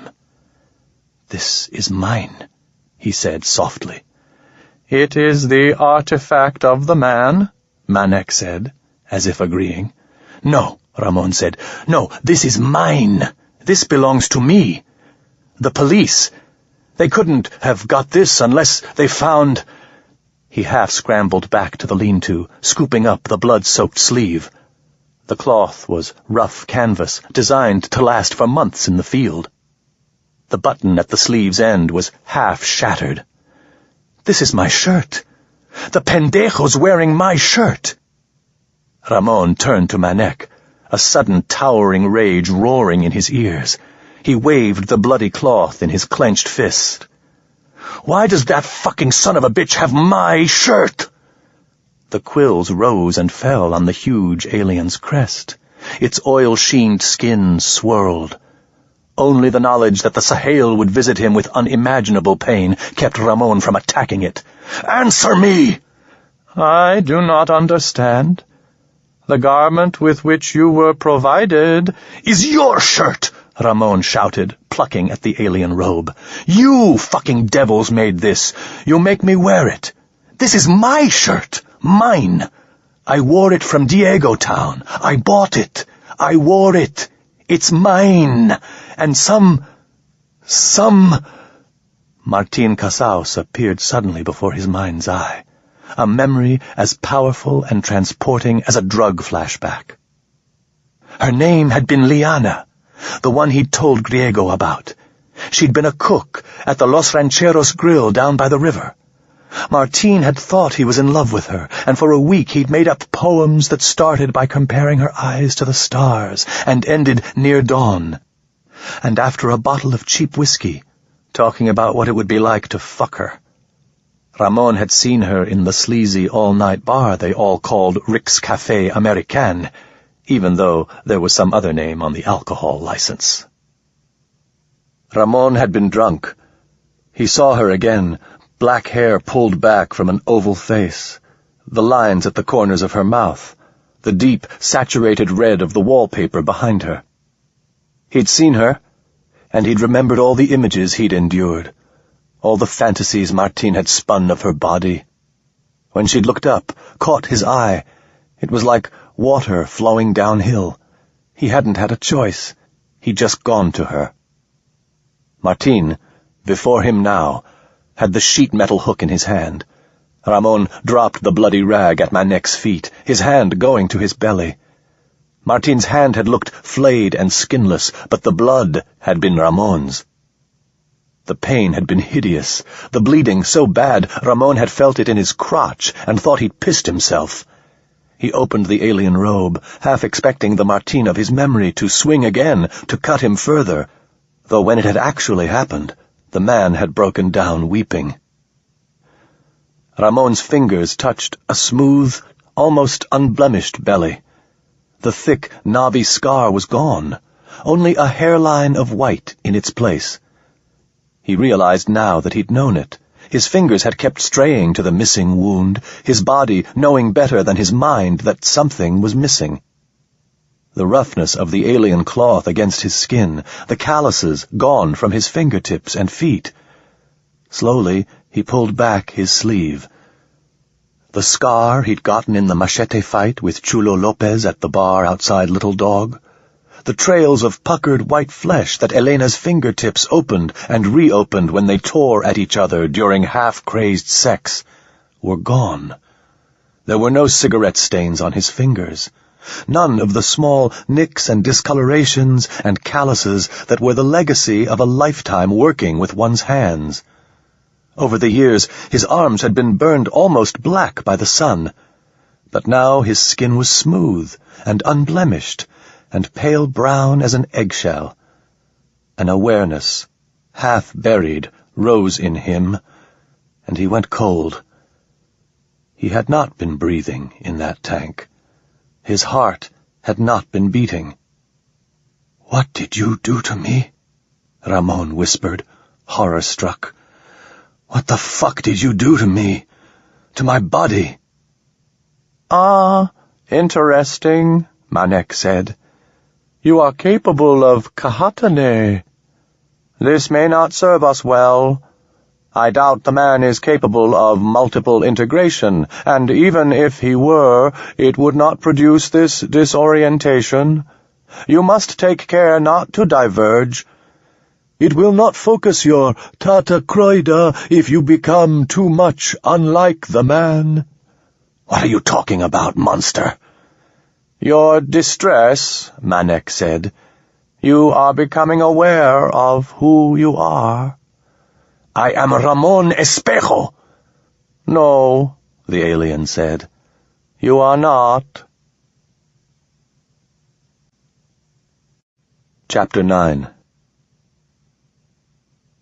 Ramon, if he was Ramon, squatted, his elbows resting on his knees, hands wrapped around his bowed head.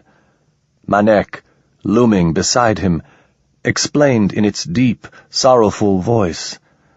The man who had discovered the alien hive had been Ramon Espejo. There had been no one following him, no constable, no other van from the south.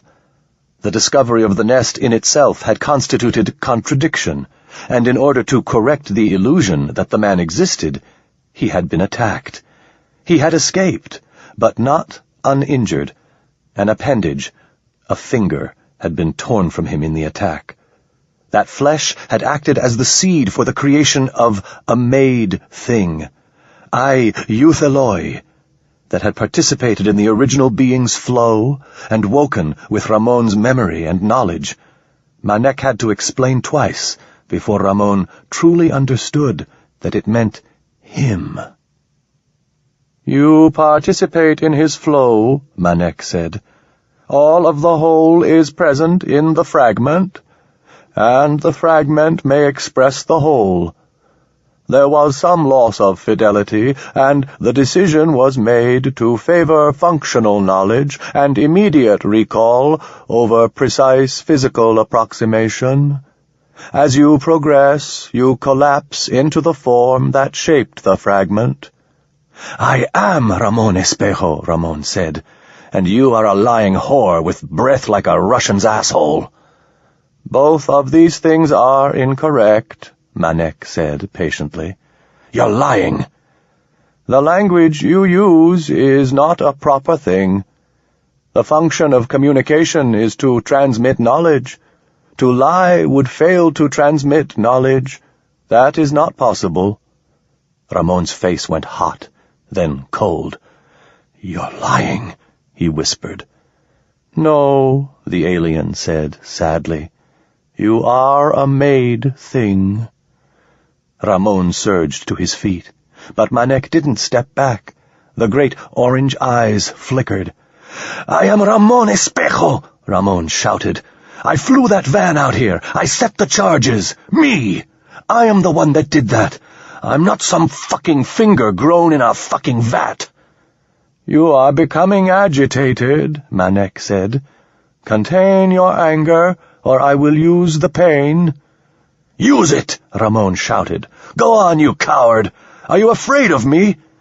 He gathered saliva in his mouth and spit full into Manek's face. The glob of spittle struck the alien beneath one eye and ran slowly down the side of its face. Manek seemed more puzzled than offended, displaying none of the normal human revulsion. It wiped the spit away carefully and stared at the wetness of its fingers. "What is the meaning of this action?" it asked. "I sense that this substance is not venomous. Does it have a function?"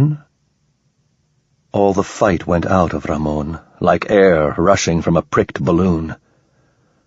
"Wipe your face, pendejo," he whispered, and then sank to a crouch, wrapping his arms around his knees. It was true. He was an abomination. Cold sweat broke out on his forehead, his armpits, the back of his knees. He was coming to believe what Manek had said. He was not the real Ramon Espejo. He wasn't even really human. He was some monster born in a vat, an unnatural thing only 3 days old. Everything he remembered was false, had happened to some other man, not to him. He'd never been out of the mountain before, never broken heads in a bar fight, never fucked a woman. He'd never even met a real human being, in spite of his memories of all the people he thought he knew. How he wished he had never come here, never set that fateful charge. And then he realized that he had not done any of those things. It had been the other who had done them. All of the past belonged to the other. He had nothing but the present, nothing but Manek and surrounding forest. He was nothing. He was nobody. He was a stranger to the world. The thought was vertiginous, almost unthinkable, and deliberately, with an enormous effort of will, he put it aside. To think deeply about it would lead to madness. Instead, he concentrated on the physical world around him, the cold wind in his face, the clouds scuttling through an ominous indigo sky. Whoever or whatever he was alive, out in the world, reacting to it with animal intensity. The ice root smelled as good as his false memories said it should. The wind felt as cool and refreshing as it swept across the meadow. The immense vista of the Sierra Hueso on the far horizon, sun flashing off the snowcaps on the highest peaks, was as beautiful as it ever was. and the beauty of it lifted his heart, as it always did. The body keeps on living, he thought bitterly, even when we do not wish it to. He forced the thought from his mind. He couldn't afford despair if he was going to survive. Nothing had changed, regardless of his origin, whether he'd been grown in a pot like a chili pepper, or popped bloody and screaming out of his mother's womb. He was Ramon Espejo, no matter what the alien said, no matter what his hands looked like. He had to be, because there was no one else to be. What difference did it make if there was another man out there that also thought that he was him, or 100 such? He was alive, right here and now, in this instant, whether he was 3 days old or 30 years. And that was what mattered. He was alive, and he intended to stay that way. He looked up at the alien, who was waiting with surprising patience. "How can what you say be true?" Ramon said, through tight lips. "I'm not an ignorant peasant. I know what a clone is. It's just a baby that has to grow up, like every baby. It wouldn't have my memories. It doesn't work like that." "You know nothing of what we can and cannot do," Manek chided. "And yet you assert otherwise. You refer to the creation of a novel individual from a similar gross molecular template. That process would be development. You are the expression of recapitulation. The two are dissimilar." Manek paused. "The thought fits poorly in your language, but if you were to gain enough Ataka to understand it fully, you would diverge further from the model. It interferes with our Tatacroida."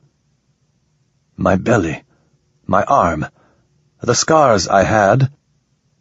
Perfect fidelity was sacrificed. As time progresses, they will tend toward the forms that express the whole. I'll get my scars back. All of your physical systems will continue to approximate the source form. The information retrieval is similarly progressing. My memory.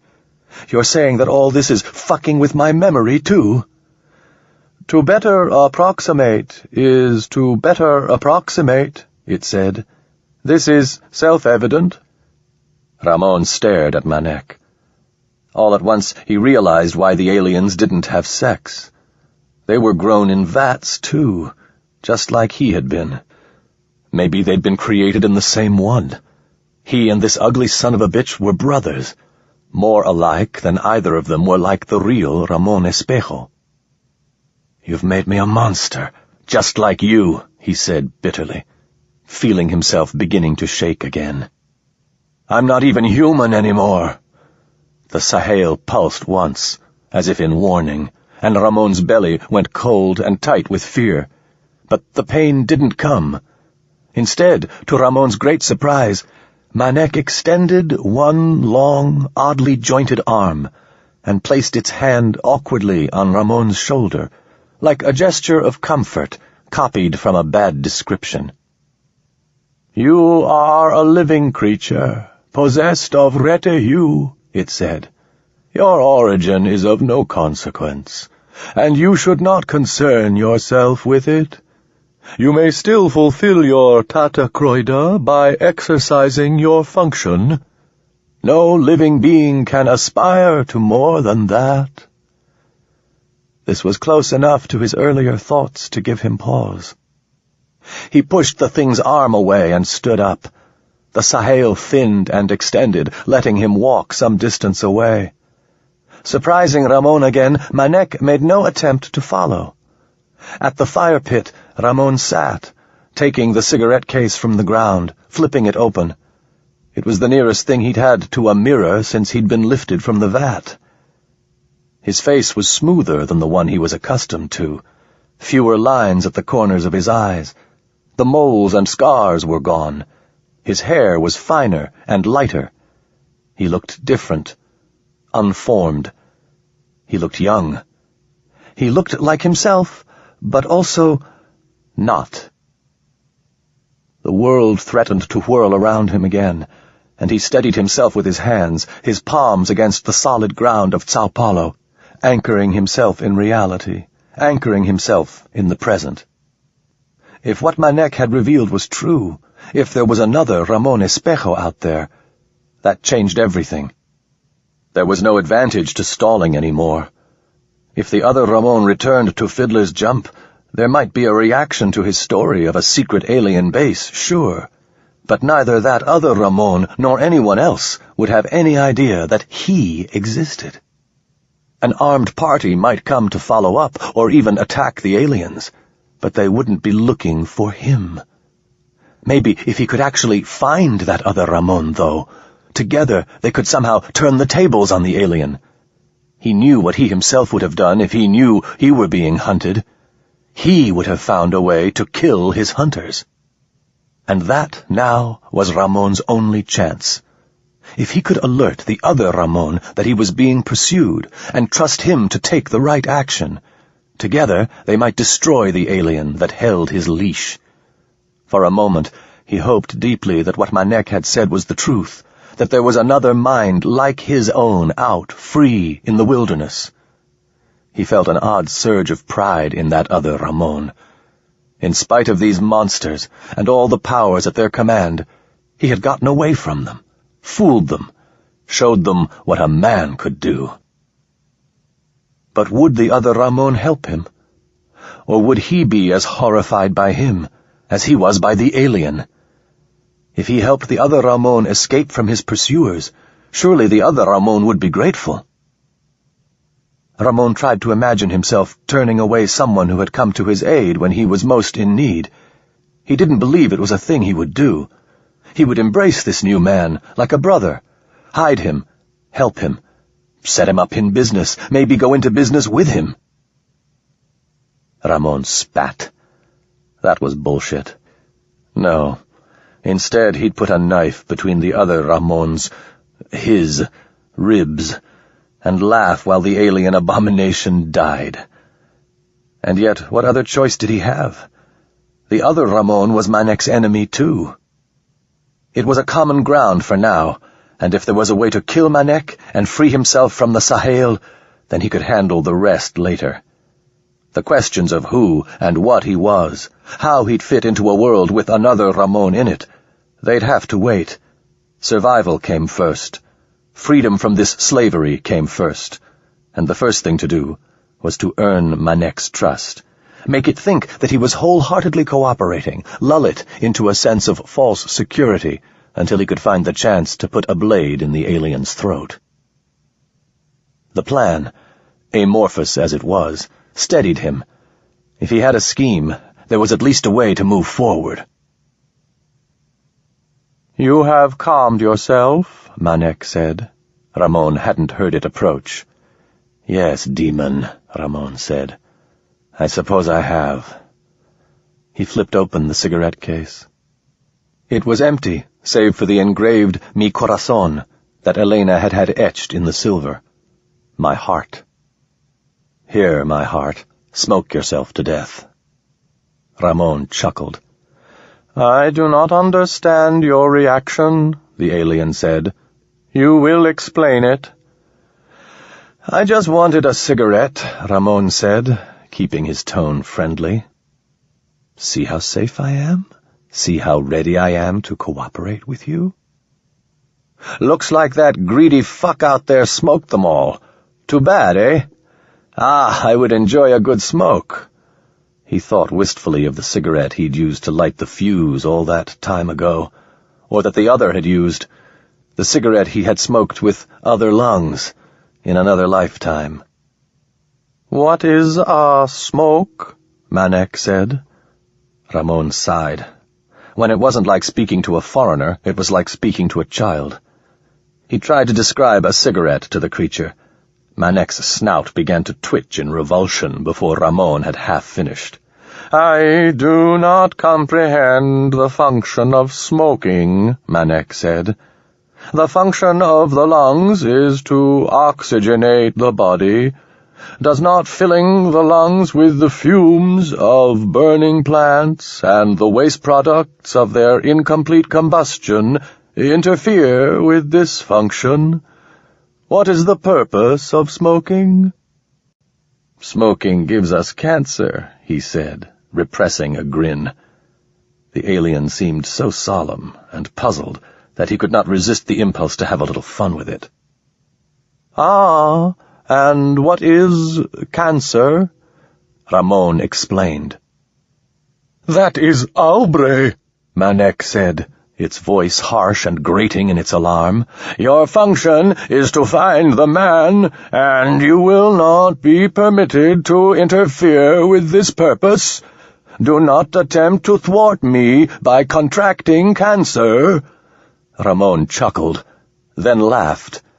One wave of hilarity seemed to overrush the next, and soon he was holding his side and coughing with the strength of the laughter shaking him.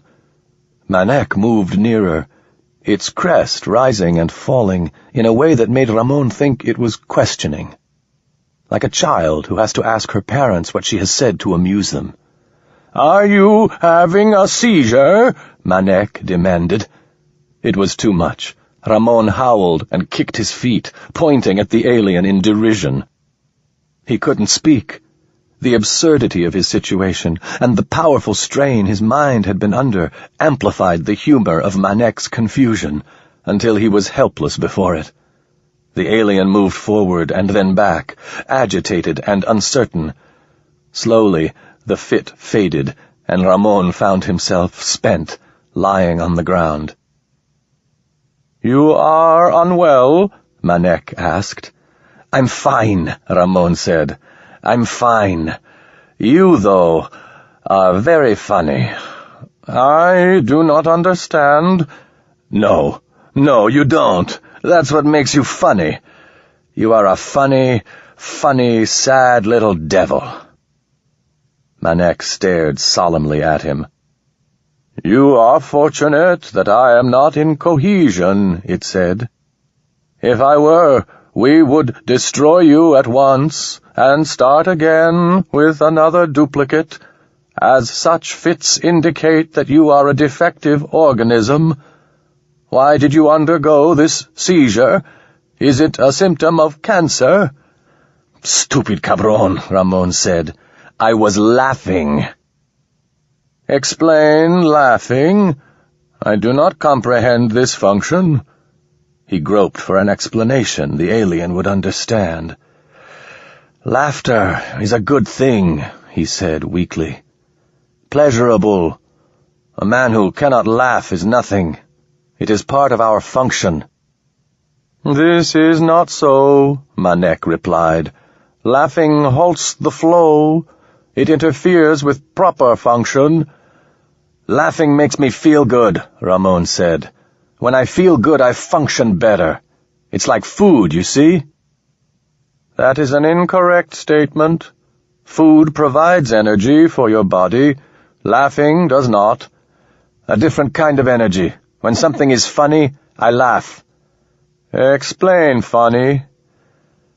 He thought for a minute, then recalled a joke he had heard the last time he was in Little Dog. Eloy Chavez had told it to him when they went drinking together. "Listen then, monster," he said, "and I will tell you a funny story."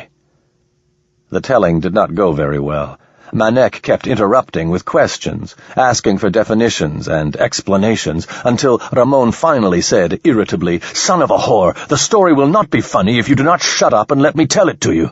You are ruining it with all your questions." "Why does this make the incident less funny?" Manek asked. "Never mind," Ramon snapped. "Just listen."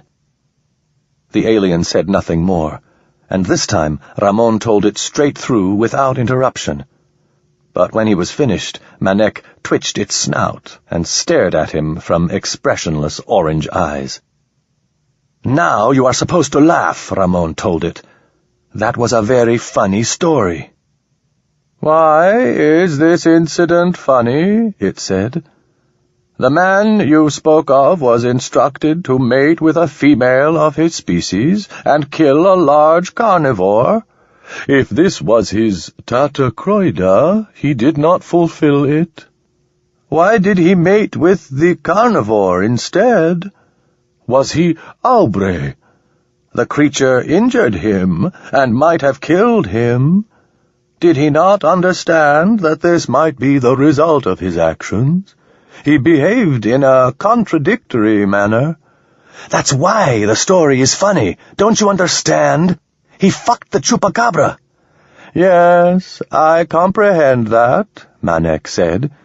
Would the story not be more funny if the man had performed his function properly? No.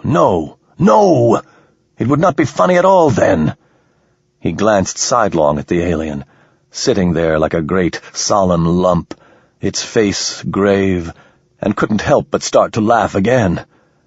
And then the pain came, world-rending, humiliating, abasing. It lasted longer than he had remembered, hellish and total and complex as nausea. When at last it ended, Ramon found himself curled tight in a ball, his fingers scrabbling at the Sahel, which pulsed with his own heartbeat. To his shame, he was weeping. Betrayed as a dog kicked without cause. Manek stood over him, silent and implacable, and in that moment, to Ramon, a figure of perfect evil. "Why?" Ramon shouted, ashamed to hear the break in his voice. "Why? I didn't do anything." "You threaten to contract cancer to avoid our purpose. You engage in a seizure that impairs your functioning.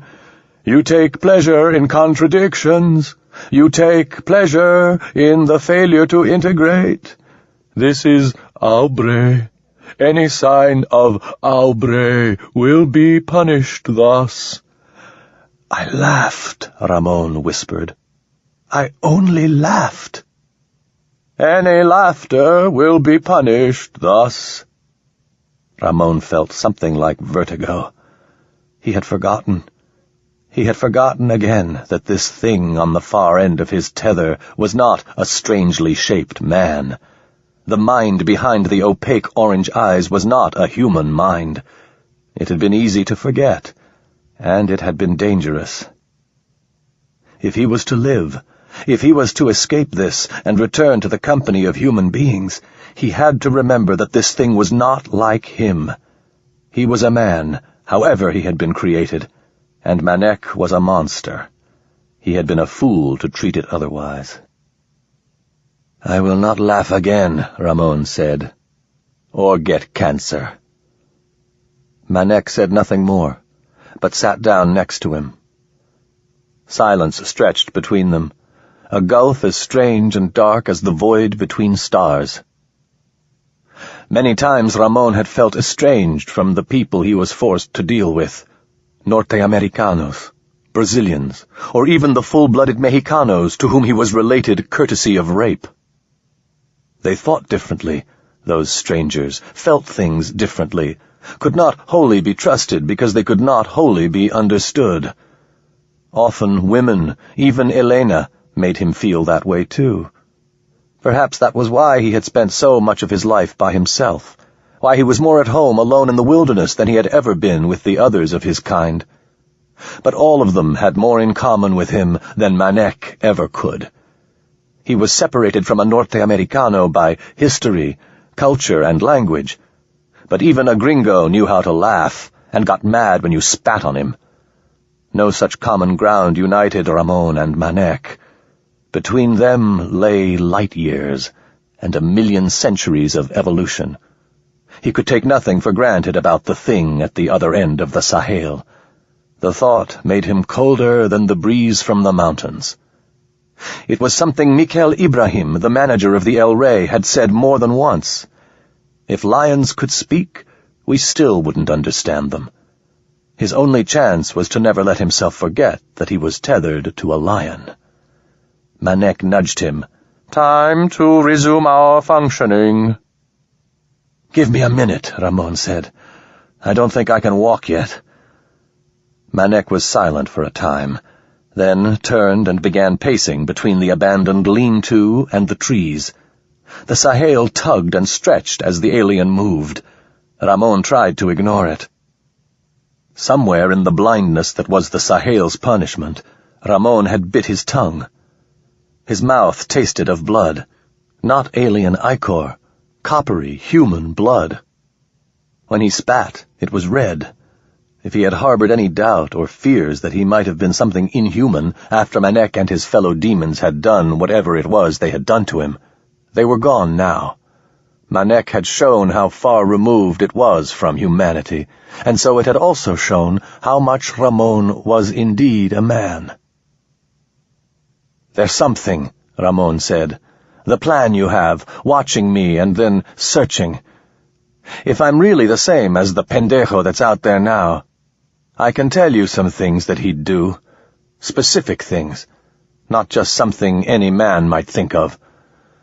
Manek strode back to Ramon's side as he stood, and brushed ashes and litter from his alien robes. "You have insight into the man's probable flow," Manek said. "You will express this insight." "The river," Ramon said. "He'll head toward the river. If he can make it there and build a raft, he can ride it down to Fiddler's Jump. There are fish to eat, and the water's safe to drink. He could travel day and night both, and he wouldn't have to rest. It would be the best thing for him to do." Manek was silent, its snout moving as if tasting the idea. And why not, Ramon thought. Tasting ideas was no stranger than anything else about the creature that controlled him. "The man was here," Manek said at last. "If it is his function to approach the river, it becomes a better expression of our Tata Croida.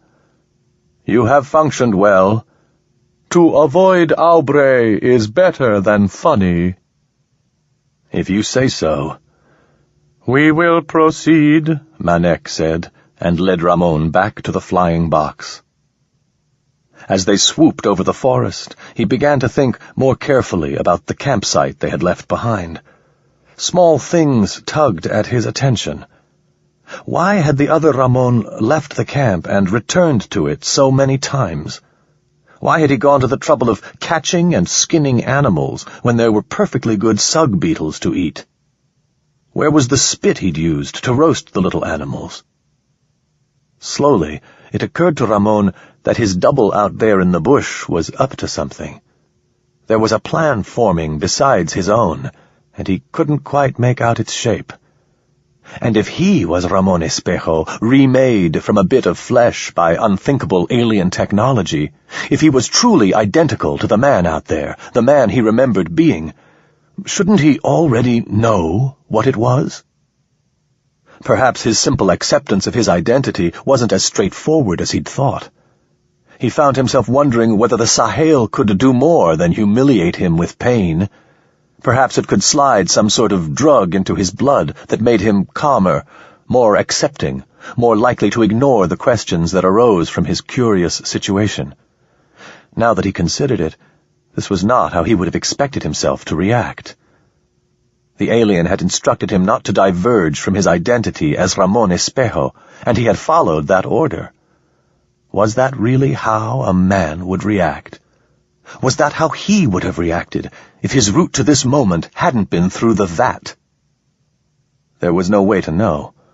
All he could do was dismiss these doubts from his mind and pin his hopes on that other Ramon Espejo, who was lurking somewhere out there in the forest. He was probably close. 3 days, Manek had said, the other had been running. It was almost 5 now. He guessed that he could cover 30 kilometers in a day, especially with all the demons of hell on his heels. That would put his twin almost to the river by day's end, unless his wounds had slowed him, unless he had become septic and died alone in the woods, far from help. Ramon shuddered at the thought, but then dismissed it. That was Ramon Espejo out there. A tough-ass bastard like that wasn't going to die easy. Jesus God, he better not. Chapter 10. Ramon had never intended to leave Earth. It was one of those accidents of circumstance and little more. At 15, he'd taken work in the open pit mines of southern Mexico. One of the operators had fallen sick, too much dust in his lungs, and Ramon had taken his place. The overseer had shown him how to drive the old lift, warned him that the 3-story-tall earth movers weren't going to slow down if he got in the way, and his career had begun. 16-hour days in sun hot enough to melt and crack the plastic seals around his pitted windshield, moving and smoothing slag and gravel according to the shouted orders. The rags he tied over his mouth began the morning in any number of bright colors, blue and red and orange, and ended the gray of dirt. After one of the older workers had kicked the shit out of him, he joined a work gang under Palenque. Old Palenque, who was queer and crazed, mean as a rat and ruthless as the cancer that finally killed him. But he made sure no one fucked with his team. He was the one who'd shown Ramon how to stick a woman's sanitary pad in his hard hat to keep the sweat out of his eyes. Those had been terrible days, working the mines. He'd slept on a company cot in a wood shack, hardly better than the squatter's holes he'd grown up in. The food had tasted of grit. It was a grinding, endless exhaustion, and the money he made was hardly enough to get drunk with on Saturday night. And still, it was work. Palenque had been his ticket. The old bastard had made his crew learn. In the nights, when no one wanted anything more than to sleep and try to forget the day, Palenque made them all watch tutorials on mining technology and industrial geology. Ramon had hated it, but he didn't want to get cut from the work gang. So, half against his will, he'd learned. And though he would never have said it, he found himself enjoying it. Stone made sense to him, the way that land formed, folding ancient histories into itself until someone like him came along and cracked it open. The half-hour tutorial sessions were the best part of his day, almost worth losing the sleep for. And perhaps Palenque had seen it in him, because the time came when the silver Enya ships arrived at the platforms above Mexico City. Huge beyond imagining, they hung in the sky like hawks riding an updraft. There was a contract, a colony planet. The first wave had left 30 years before, and now the Enya wanted to sling a ship after them to bring the industrial infrastructure that the planet would need. The first colonists wouldn't reach the planet for another several centuries, according to the clocks sitting on Earth. But with the effects of relativity and the stuttering reality of the Enya drive engines, Ramon could be there in little more than a year of ship's time. Anyone who took a contract to go out into the black, carrying the questionable fruits of human industry, would by definition outlive everyone who stayed behind. That alone seemed enough to convince Palenque. He accepted a contract and signed his whole work gang up with him.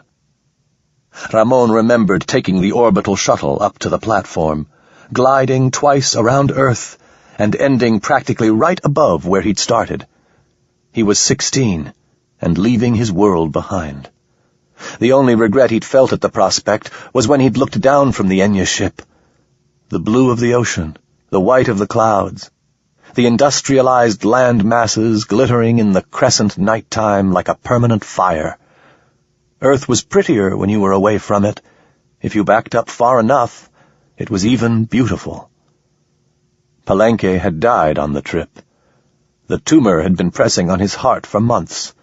Ramon and the others of the work gang had scrambled to reorganize themselves, fearing that the Enya wouldn't honor the contract without Palenque.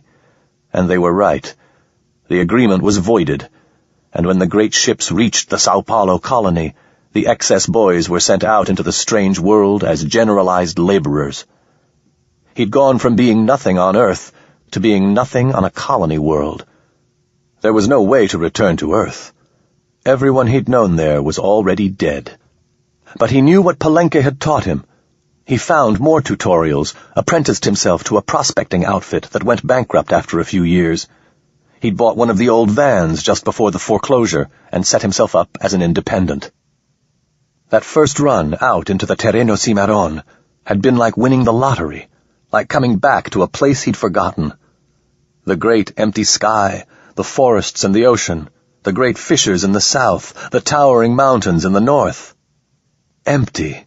It was the first time in his memory that he'd been truly alone, and he'd wept.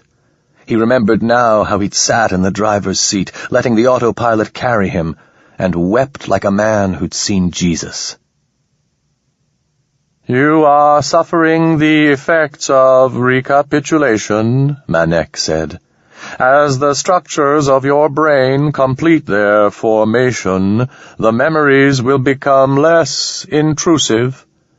Ramon looked over at the thing, wondering if it was trying to reassure him or scold him, or if its agenda in speaking was comprehensible in human terms. "What the fuck are you talking about?" "As your neural paths conform to their proper flow, older patterns will command temporary, inappropriate prominence." "Thanks," he said. "I wasn't worried about it." And then a moment later, "So, if I try real hard, I can make a memory grow back?" "No," Manek said. "The process would be impeded by will. You are not to try to remember specific events. To do so will decrease your function. You will refrain." "Kind of like picking at scabs means they won't heal," Ramon said, then shrugged and changed the subject. "Hey, how was it you got here anyway?" "We participate in flow. Our presence is inevitable." "Yeah, whatever. But you monstrosities, you don't come from here, right? You can't. There aren't any cities or factories or those bug tower things like the Turu use. You don't eat the animals or plants here the way you would if you fuckers had evolved here with them. This isn't your planet. So how was it you got here?" "Our presence was inevitable," Manek said again. "Given the constraints upon the flow of what your flawed language would call my people, this outcome was required." "You hide inside a mountain," Ramon said, looking out between the thinned slats of the flying box to the green and orange smudge of the treetops 3 meters below. "You're all hot and bothered to stop this other version of me so no one finds out about you. You know what I think?" Manek didn't respond. A thin, transparent membrane slipped over its eyes, dulling the orange color. Ramon thought there were birds who did something like that, had eyelids they could see through. Or perhaps it was fish. Ramon grinned and leaned back. "I think you were out there for the same reason I was. I think you're hiding from something." "From what was the man hiding?" Manek asked. Ramon felt a stab of unease. He hadn't meant to tell the thing about the European. But how could it matter now? "I killed someone. He was with a woman, and he didn't treat her so good. I was drunk, and he was being loud and stupid. He said some shit. I said some shit. It ended up in the alley, you know? Turned out he was the ambassador from Europa, and I put a knife in him. Anyway, I wanted to get the fuck away. Get someplace they wouldn't find me, and wait for the thing to blow over. And then I find you pendejos." "You killed one of your own kind?" "Sort of," Ramon said. "He was from Europa." "Had he restricted your freedom?" "No, and he didn't fuck my wife or any of that other shit. It wasn't like that." "Then why was it you killed him?" "It doesn't bother me," Ramon said. "It was just one of those things. They happen sometimes. Like an accident. We were both drunk." "Hard drink," the alien said. "It removed your constraints?" "Yes." "You kill to be free, and freedom causes you to kill," the alien said. "This cycle is aubre." "It's got drawbacks," Ramon said. What had the cabron said? Ramon tried to remember how it had happened. The European must have said something or done something, made some joke or crack or comment that had driven them out to the alley. Had it been over the woman? It seemed like perhaps it had. He remembered the alley, the knife, the blood changing colors under the shifting light. But before that, things were missing and out of focus. He didn't know how to tell if that was a result of being drunk or the unformed nature of his new, alien-built brain. Why did you kill him? The question seemed better and better all the time. In the northern sky, great clouds gathered, piling up white and gray and yellow. Green balloons, the hydrogen-bladdered plants they called sky lilies, dotted the clouds, moving in slow, lazy whorls, where the high, thin winds caught them and made them tumble like jellyfish in the sea. They were a sure sign of coming weather. Ramon saw flashes of lightning beneath the cloud bank's belly, but it was too far to hear the thunder. It would rain, but not here. Wherever the other Ramon was now, at least he wouldn't need to worry about getting soaked. How strange it must be for the other Ramon. Hurt, alone, unaware that there was someone else now who knew about the aliens and was plotting to keep him alive and free. Ramon imagined his twin out there, hiding under the leaves, possibly even watching the bone-white box make its wide, arcing path through the air. Frightened. The other Ramon would be frightened and pissed off. Frightened not only because of what he'd found and the hunt in which he was now the prey, but also from being so alone, so isolated. There was a difference between isolation and solitude. With the van and his supplies, he'd enjoyed solitude, thinking he was the only man north of Fiddler's Jump with no way to call for help, sleeping in improvised shelters and fleeing an inscrutable alien civilization. That was different. He tried to imagine himself in that place. He tried to think how he would feel. He'd want to kill the pinche alien, and he knew that was right, because sitting here next to the thing, that was exactly what he wanted. Ramon sighed.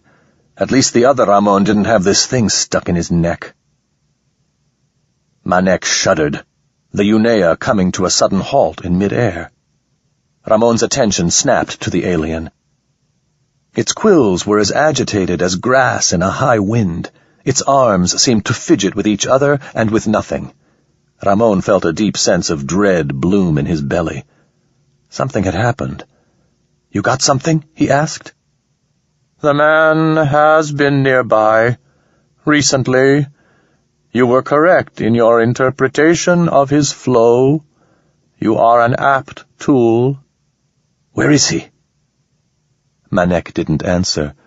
The Unea began to sway slowly back and forth, as if hung from the sky by a rope. Ramon stood up, the slats of the floor biting into the soft, uncalloused soles of his feet. His heart was racing, though he couldn't say what it was he hoped or feared would happen. The Sahel pulsed once and went quiet again. "Where is he?" Ramon repeated, and this time Manek turned to him. "He is not present," the alien rumbled. "You will interpret this." The Unea shifted, sloping down through the air. Ramon stumbled and sat back down. The leafy canopy parted, and a long, wide meadow came into view.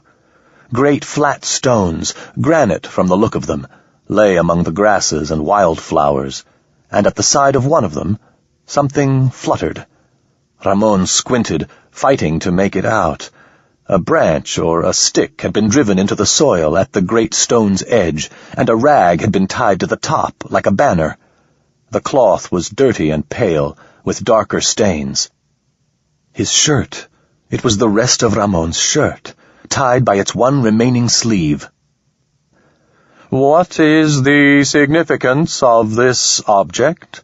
Manek asked. "Fuck if I know," Ramon said. "Maybe it's a flag of surrender? Could be that he wants to talk." "If he wishes to converse, why would he not be present?" "You shot his finger off." Manek went silent. The Unea made a slow circuit of the strange flag. Ramon sucked at his teeth. It had to have been put there to get their attention. and yet the idea of surrender fit poorly with Ramon's intuition. Ramon Espejo would not want to surrender. The Unea hovered over the stone, lowering itself slowly toward the ground. Ramon imagined his twin out in the forest, maybe watching them. Had he had binoculars in his pack when the aliens found him, or had they been left in the van and got incinerated? No, they wouldn't have been. There wouldn't have been room in his pack for the field glasses and coring charges both. Ramon's unease sprang to full panic. The coring charges! The branch set just at the edge of the stone where it could amplify any vibration within the granite slab. It wasn't a flag. It was a trigger. "Stop!" he shouted. A half-second too late. The Unea touched down. Ramon thought he could see the branch shudder in the immeasurably brief moment before the explosion came. Chapter 11. Ramon struggled to move. There was something urgent, but he couldn't quite remember what it was. The earth beneath him felt unstable, like when he'd drunk until it was hard to walk. Only there was something bad, something important, and he couldn't remember what it was. It was the shell of the Unea that first brought a glimmer of recognition. The bone-white slats and dripping strands of the thing's walls and floor had been broken and ripped apart. They lay on the ground, scattered on the granite stone like a child's game of pick-up sticks.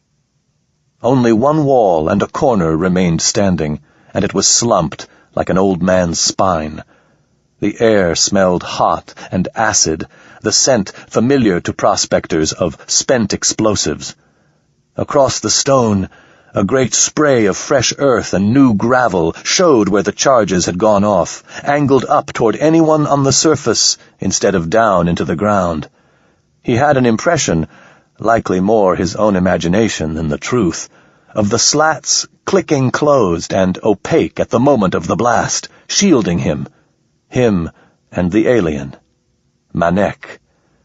Ramon tried to sit up and failed, slipping back down onto the ground.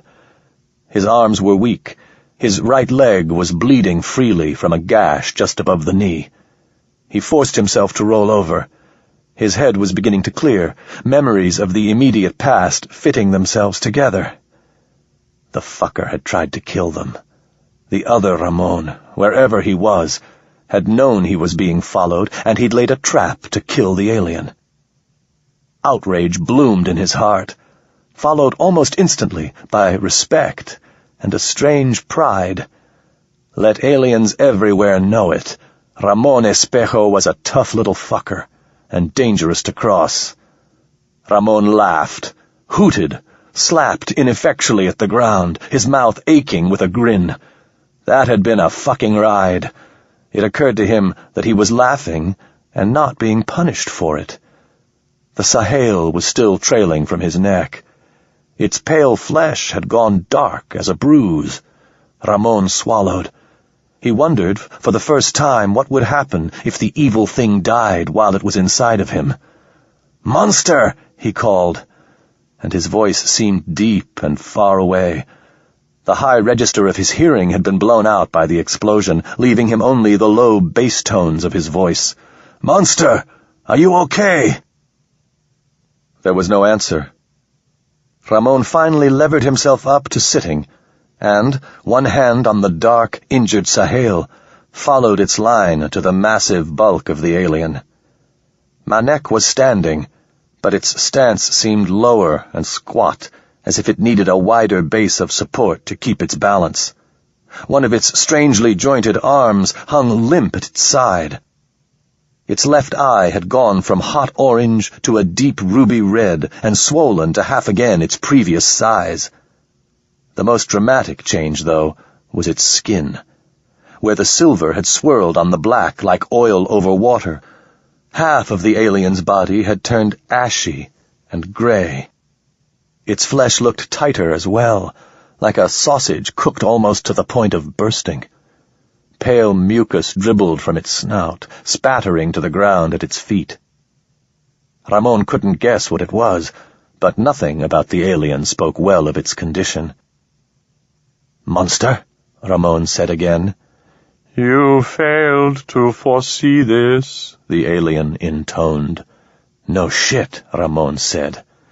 "It is your purpose to mirror the man's flow," the alien said. "Well, I'm only so good a tool," Ramon said, and spat.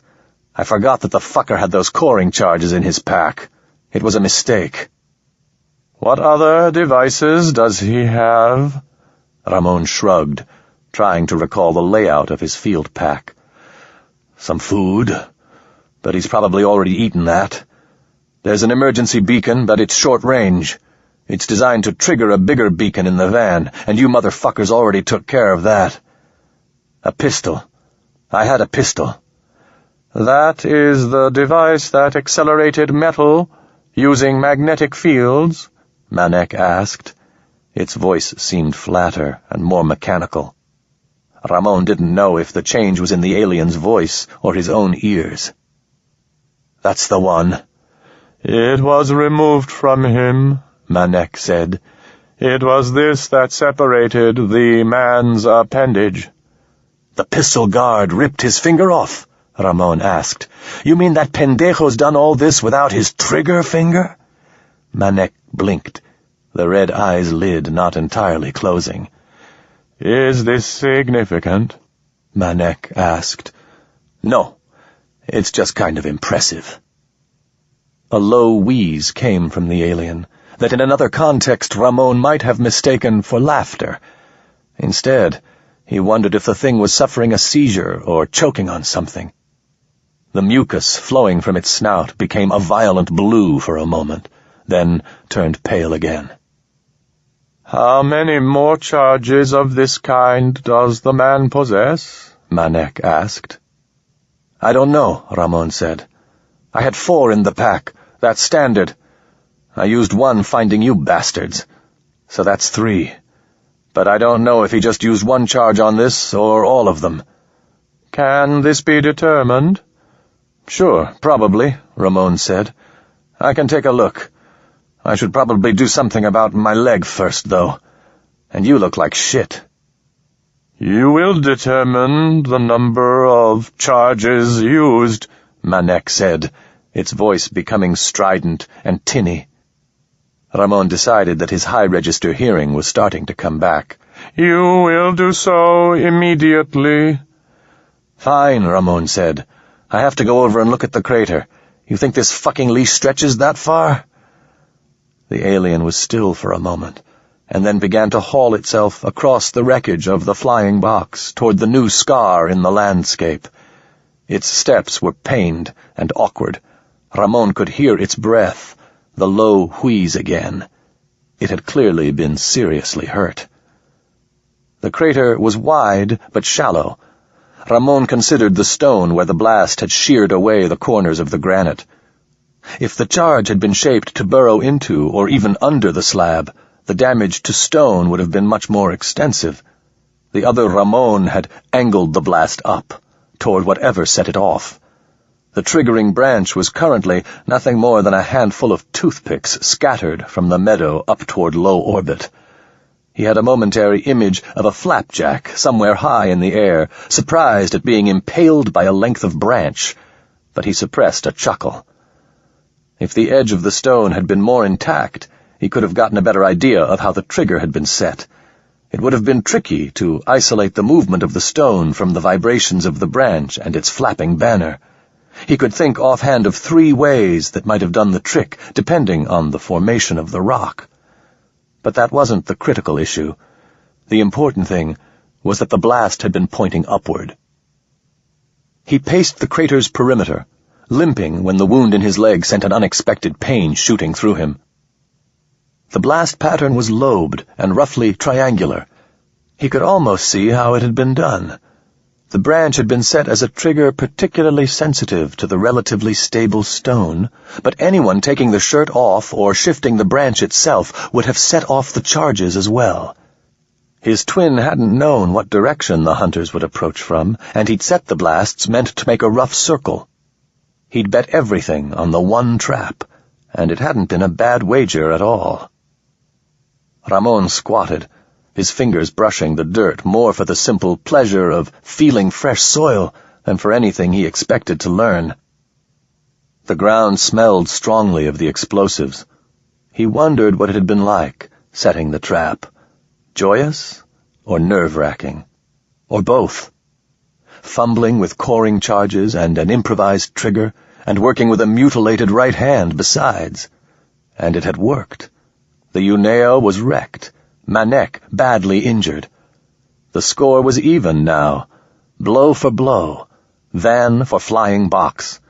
Ramon had a feeling bordering on presentiment that his other self out there in the trees was going to win. "Hey, monster!" Ramon called. Manek had not moved from its place at the crater's edge. Its stillness, so eerie before, now seemed like an indication of weakness. Ramon limped back toward it. "Are you dead? Can you hear me?" "I hear you," Manek said. "I'm pretty sure he used all 3 charges. There aren't going to be any more like this." Manek didn't reply. Ramon spat and scratched himself. The alien shuddered once and lowered its head. The quills lay as limp as wilted ivy. "I have failed to fulfill my Tatacroida," the alien said. "I am damaged. The man has progressed. We will return to the others and confer." "We can't do that," Ramon said, fearful images of the alien hive filling his mind. He couldn't return to that, to be trapped in that smothering darkness for the rest of his life. The hunt had to continue, or he had no hope of getting free of this thing. "He's got to be close. He's got nothing now. What, he's going to stop us with a hunting knife and a pair of dirty pants?" "I am weakened," Manek said. "So's he! You shot his pinche finger off. It's been festering for days. He's been running for days. He's got to be ready to collapse." Manek went silent. Ramon tried to will the alien on, tried to push something. Anger, bloody-minded resolve, duty, thirst for revenge, anything. Send it up the bruised Sahel and into the thing's flesh. They couldn't turn back now. "Is it your fucking Tatacroida to give up and run back to your fucking mother, like a coward? Is that it? The man is still out there, still heading for Fiddler's Jump. Only now we know where he's going. We can get to him. If we limp back, it's going to take days. By then he could have gotten anywhere. It'll be too late to stop him from telling everybody about you." Manek didn't reply, so Ramon pressed on. "This trap he set. It can't have been set for very long. Something would have triggered it by accident. No, he's close. He probably stayed to watch and see if it worked. Even if he was in a treetop someplace, he can't be more than 2 or 3 clicks from here. You can still get to him." Manek's head shifted slowly from side to side, as if the alien were shaking its head no. A cold dread shook Ramon. It couldn't end like this. They had to go after the other Ramon. They had to. There had to be something, some way to make the injured alien keep going rather than folding up and running. Ramon's hands were trembling, his mind whirling like a storm. He had to struggle not to lash out at the thing, kick it, punch it, make it do the right thing. He didn't consider what he was going to say, and when he spoke, his own words surprised him. "What will they think of you? The other ones back under the mountain, your brothers. They know you're out here. They know why, and you can't fucking tell me they don't admire you for it. You want to go back in shame, as a failure, and see how they look at you then? Fine. You want to know what it's like to have your own people turn their backs on you? Fine. Let's go then. Come on, you great fucking bitch." Ramon did swing a foot then, kicking the alien where its ankle would have been if it had one. The impact was soft and hard at the same time, like kicking a tree wrapped in a layer of rubber. Manek didn't react. "Go back then, you sad little devil!" Ramon shouted, his rising blood making his face warm with rage. Turn around, and let's march back home and let them see that you're nothing. That you're connected to nothing. You aren't a part of them. Let's see how you like it that they don't want shit to do with you anymore. Or keep moving forward, do what they want you to do, and finish this thing. They don't have the balls to do it. Show them that you do. What's the worst that can happen? That shit-crazy rat-fuck out there could kill us. Is that what you're worried about? Is going back as a failure better than dying in a fight? Have some balls. Be a man. The alien bowed its head, the quills stirring slightly. I must rest, it said, its voice low. But you are correct. To cease to function is aubre. To express my Tatacroida is paramount. Fucking right it is. I will focus on my own repair for a time. When proceeding will cause no further damage, we will locate the man. Well, Ramon said, nodding, relief and pleasure flushing through him.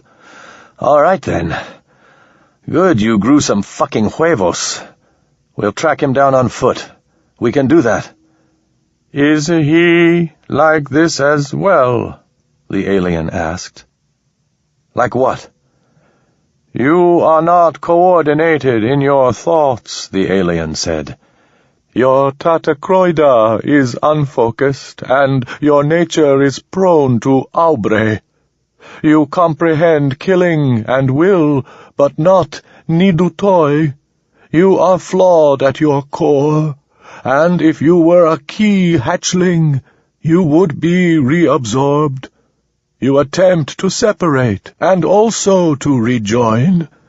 Your flow is always in conflict with itself, and the violence of this confuses your proper function, but also overcomes boundaries that would otherwise restrict you. Is this what the man is like, or are you continuing to deviate? Ramon looked into the alien's uninjured eye, trying to make sense of what it had said. Flow and conflict, violence and restriction, belonging and not belonging. Or maybe he was the one who'd brought that up. No, monster, he said at last. It's not deviation. I've always been like this. Chapter 12. After an hour, the alien heaved itself to its feet with a ratcheting sigh that sounded like a length of chain being dropped through a hole. We proceed, it said grimly, and gestured to Ramon to take the lead. It took a little more than an hour of pacing slowly around the meadow's edge to find the other man's trail. Through the long hours of the morning and into the afternoon, Ramon took point, the Sahel trailing behind him to Manek's slow, steady plodding. It would have been a harder thing if Ramon hadn't known the kind of tricks he himself would have employed to create a false trail. Twice they came upon what looked like a mistake on the other man's part, a muddy footprint leading up onto a stony ridge, a length of roughened ground where he might have lost control as he went down a slope. Ramon guided them past the red herrings easily. The nature of the forest changed as they walked. On the higher ground, near the mountains, the trees were all ice root and pine analogues. The farther they moved toward the river, the more exotic the foliage became. Wide-branched perdida willows, with black trunks shaped like half-melted women. Towering pescados blancos, named for the paleness of their leaves and the oceanic scent of their sap. Half-mobile colonies of coral moss with bright pink skeletons peeking out from beneath the rich green flesh. The weariness and the throbbing of his knee seemed to fall away from Ramon as he caught his stride. It felt almost as if he knew beforehand where he was going, where the other Ramon had gone before him. He almost forgot Manek's lumbering form walking behind him, matching his path perfectly to avoid catching the Sahel on two different sides of the same tree. A flatfoot blatted at him as he passed, scolding him with a noise like an annoyed oboe. The thin, gnawed bones of a kiki lay scattered at the base of a small cliff, pale as the slats of the Unea. The other Ramon was roughly following the creek that had run by the meadow where he'd set his trap. The water was an infallible guide, and though there was no trail beside it, Ramon found they were rarely out of earshot of its chuckling flow. A sense of peace infused him, and he found himself smiling. The sun rose. The temperature inched up. If he'd been wearing a shirt, Ramon would have been tempted to take it off and tuck it into his belt, not because he was overheated, but only because the air would feel good against his skin.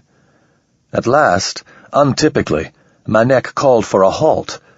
Its skin was ashen gray, and it seemed almost unsteady on its feet.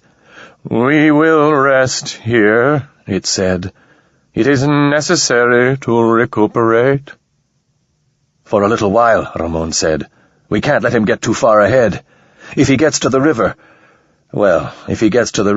he'll have to take the time to build some kind of raft, and with a fucked-up hand, so I guess that could take him a while.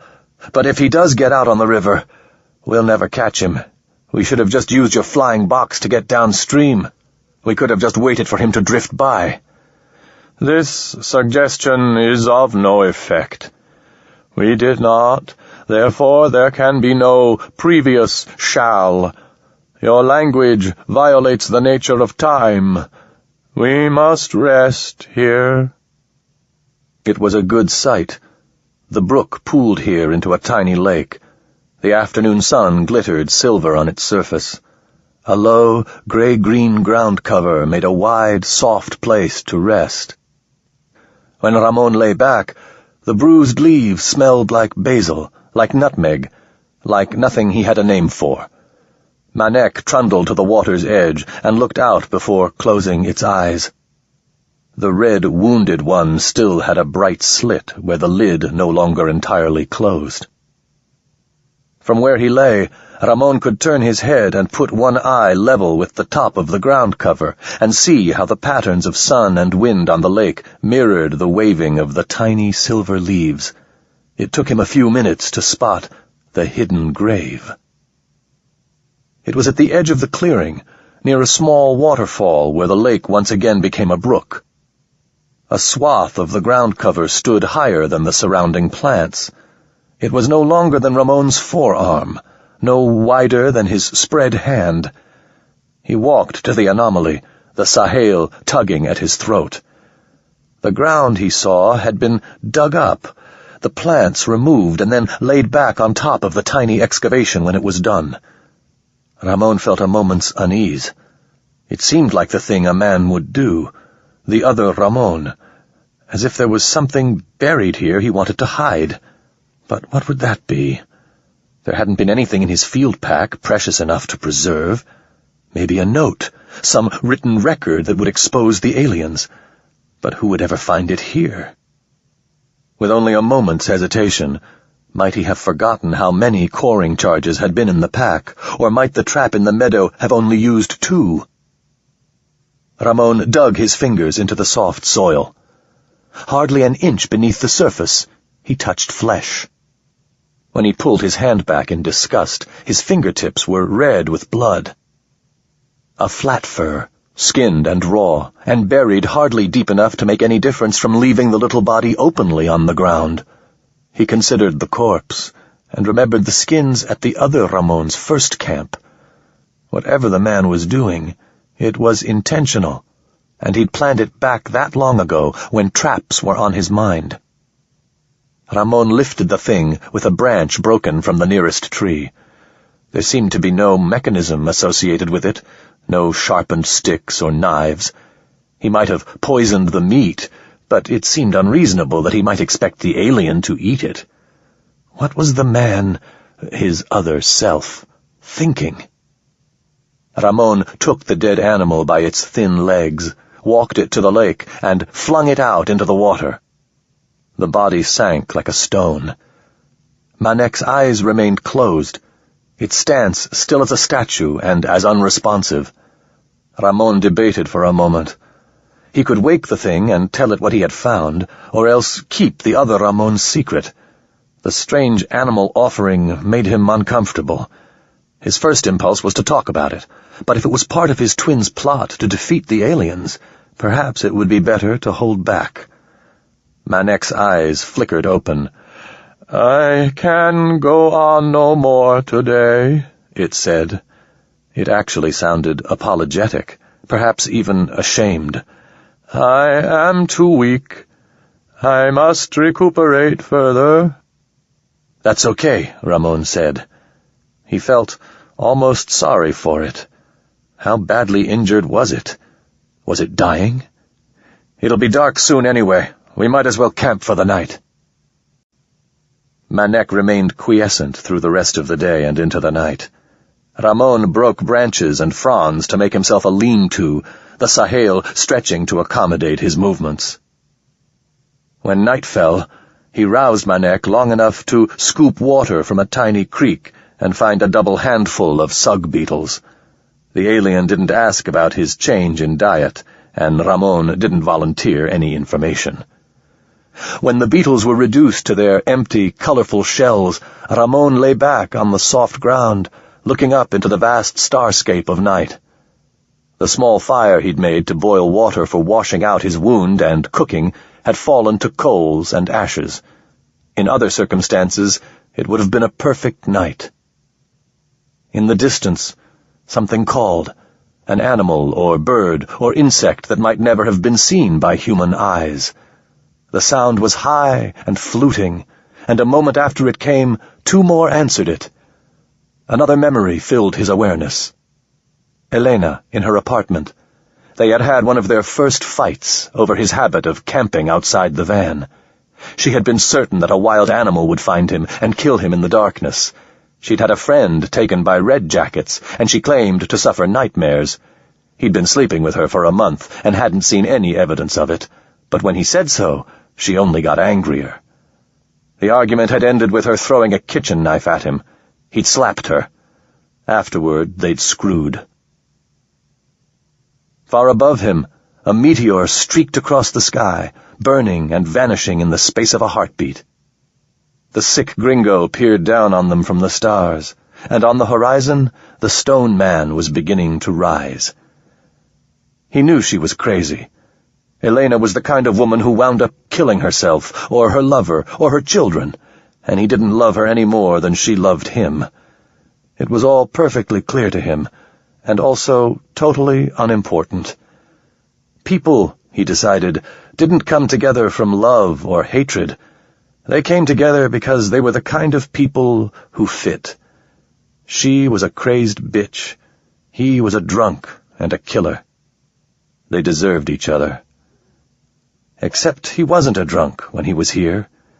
In the field, he was sober as a priest. He was a better man out here. His mind was growing muzzy and losing itself in sleep when the alien jerked to attention. Ramon sat up. "What is it?" he whispered. "Something is observing us," Manek said. A chill went up Ramon's spine. There were enough real monsters waiting out here in the bush that Sao Paulo featured relatively few myths about duppies and mothmen and mysterious unknown creatures. Ghosts were a different story, though. There were plenty of ghosts here.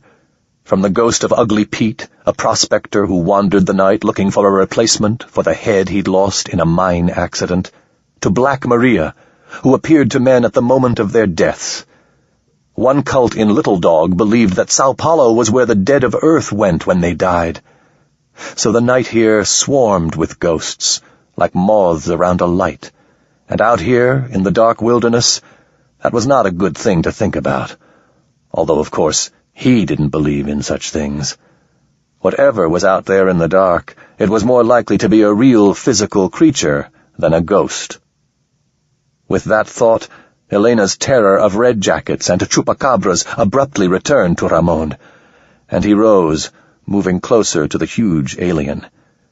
He closed his eyes for the space of 20 breaths, adapting them to darkness, then scanned the meadow's edge.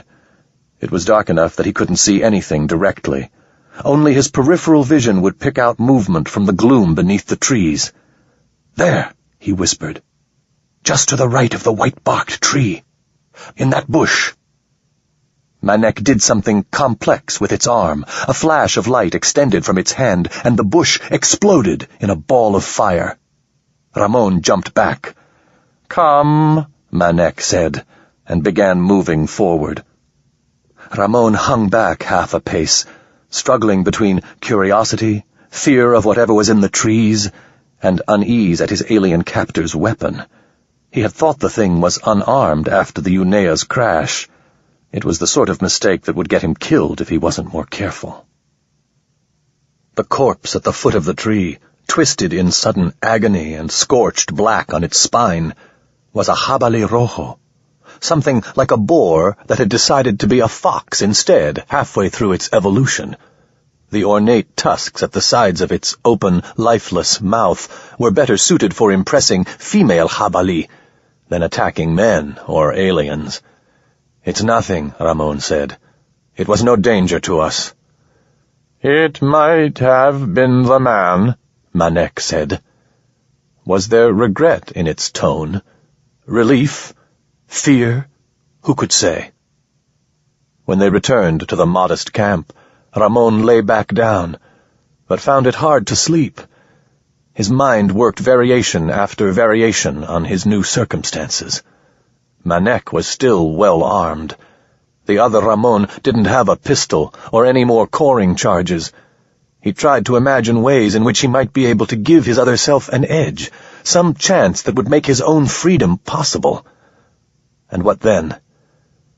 He found himself staring at Manek, his strange alien shape silhouetted against the cold stars, like some pagan idol dedicated to unimaginable gods. Before long, he found himself beginning to drift. In his torpor, he realized that the alien had been the one learning all this time.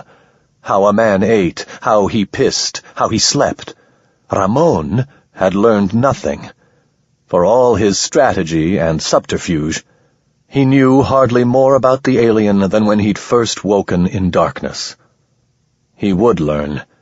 If he had been created, as the thing said, then, in a way, Ramon was part alien himself, the product of an alien technology. He was a new man. He could learn new ways. He would come to understand the aliens, what they believed, how they thought. He would leave no tool unused.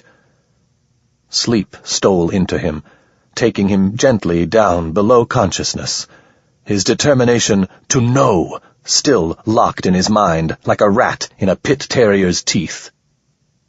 Ramon Espejo felt dreams lapping at his mind like water at the bank of a river, and at last let them come.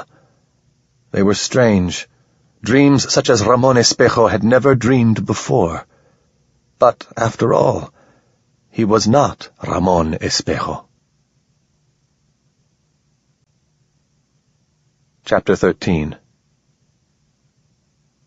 In his dream, he was within the river. He had no need to breathe, and moving through the water was as simple as thinking. Weightless, he inhabited the currents like a fish, like the water itself. His consciousness shifted throughout the river as if it were his body. He could feel the stones of the riverbed where the water smoothed them, and the shift far ahead where the banks turned the flow one way and then another, and farther, past that, to the sea. The sea, vast as a night sky, but full. The flow shifting throughout, alive and aware. Ramon floated down through the waters until he came near the dappled bottom, and it swam away, the back of a leviathan, larger than a city, and still insignificant in the living abyss. And then he was also the abyss. Ramon dreamed of flow. Meaningless syllables took on significance and passed back into nonsense. Insights as profound as love and sleep moved through him and left him filled with a terrible awe. The sky was an ocean, and the flow filled the space between stars. He followed the flow for hundreds or thousands of years, swimming between the stars. his belly heavy with generations yet unborn, searching for refuge, for someplace safe, away from pursuit, where he could hide and fulfill his destiny. And behind him, relentlessly pursuing, was something black and ominous, calling out to him in a voice at once terrible and seductive. Ramon tried not to listen to that terrible voice, tried not to let it pull him back. The beauty of the flow, the power of it, the deep and wordless promise. He fought to fill his mind with this, and not think of the thing behind him, the thing that was reaching out toward him, dead tendrils still stinking with blood. Only the act of thinking itself gave the thing power. Awareness of it, even in the act of repudiation, gave it reality. Then, while he was still dreaming, something caught him. A powerful eddy threw him in a direction he could not name, back to the dim, hellish place from which he had struggled to escape. Abruptly, there was a dead sun above him, hanging gray in an ashen sky. This was his home, the place of his hatching, his source, as rivers sprang from a glacier. His heart was tight with dread. He knew what was coming, and also did not. Around him were alien forms, as familiar as lovers. The great pale beast in the pit that had counseled him before this desperate hunt began. The small bluish forms of kate eggs, now destined never to hatch. Yellow-fringed mahadya and half-grown ataruai, still bent at the spine. These were not words that Ramon knew, and yet he knew them. All of the young, beyond redemption, crushed, lifeless. He was Manek, Athanai of his cohort, and these dead that touched him, that polluted the flow, were his failing. His Tata Kroida was unfulfilled, and each of these beautiful things had fallen into illusion, because he had failed to bear the weight of truth. With a sorrow as profound as any Ramon had ever felt, more than the loss of his mother and his Yaqui father, more than the heartbreak of first love, he began to eat the dead, and with every corpse that he took into himself, he became less real, more lost in Aubrey and sin, more fully damned. But there was no end of them. With every tiny body he consumed, they killed 1,000 more. The screaming blackness that had followed him in flight began here, opened here like a box whose lid lifted forever, continually revealing the horror that would never end. The eaters, the flowless ones, the enemy. They saw the great boulder-shaped bodies, heard the strange, piping voices raised in praise of the slaughter, saw the hatchlings, lifeless and crushed beneath the vast machines. Ships hung in the air like birds of prey. I know that ship, Ramon thought. Ramon only, and not Manek. I've been on that ship. With a shriek that was both his and Manek's, Ramon awoke. Manek crouched beside him, its long arms lifting him with something between tenderness and anger. "What have you done?" the alien whispered. And as it did, it seemed somehow less alien, lost, and frightened, and alone. "Yes, Gesu," Ramon mumbled, hardly knowing what he was saying. "Prime contradiction. Very bad." "You should not have been able to use the Sahel this way," Manek said fretfully. "You should not have been able to drink of my flow. You are diverging from the man. It threatens our function. You will not do this again, or I will punish you." "Hey," Ramon said, shaking his head, coming back to himself with a start. "You're the one who put this fucking thing in my neck. Don't blame me." Manek blinked its strange orange eyes and seemed to settle back, subtly defeated.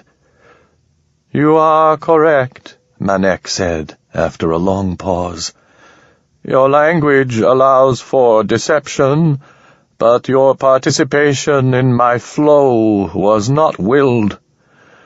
The failure is mine.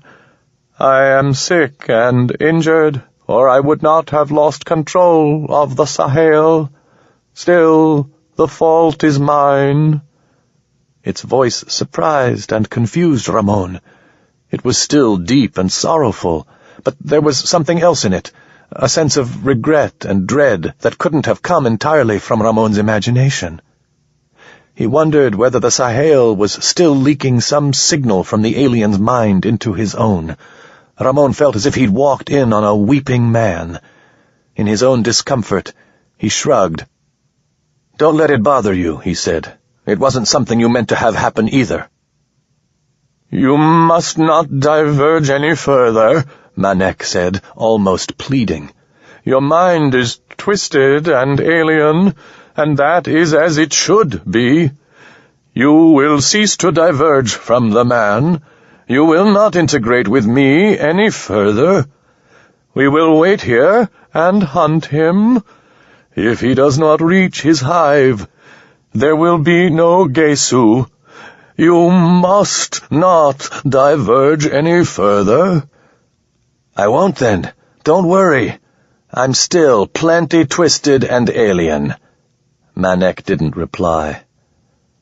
Around them, the sounds of night slowly began to come back as the animals and insects, frightened by their raised voices, began tentatively to return to their songs and courtships and hunts. It occurred to Ramon to wonder whether the other Ramon had heard, if he was close enough to know now that the coring charges hadn't finished off his pursuers. But for that to be true, he would have to be very close. Yet Ramon and Manek had slept through most of the night unmolested by anything other than habali and ugly dreams. The other Ramon would not have missed a chance to attack them in their sleep. He would not have, and so he must not be that close. He was still out there in the forest somewhere, and the job of hunting him down was still ahead of them. But, as he now knew, theirs was not the only hunt. "The silver Enya," Ramon said tentatively. "The big, ugly, boulder-shaped things." "The eaters of the young," Manek said. "They're what you're hiding from." "It is better if this does not affect your function," Manek said. "It must not inform your action." "Don't fucking diverge, I got it. But I'm the guy who can tell you about being a man, and I say that if you tell me, it'll help." "There has been too much participation already," Manek began, but Ramon cut it off.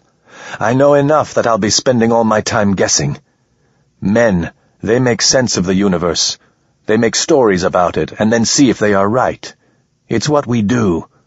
Like I thought there was something interesting about that mountain, and I was fucking right, wasn't I?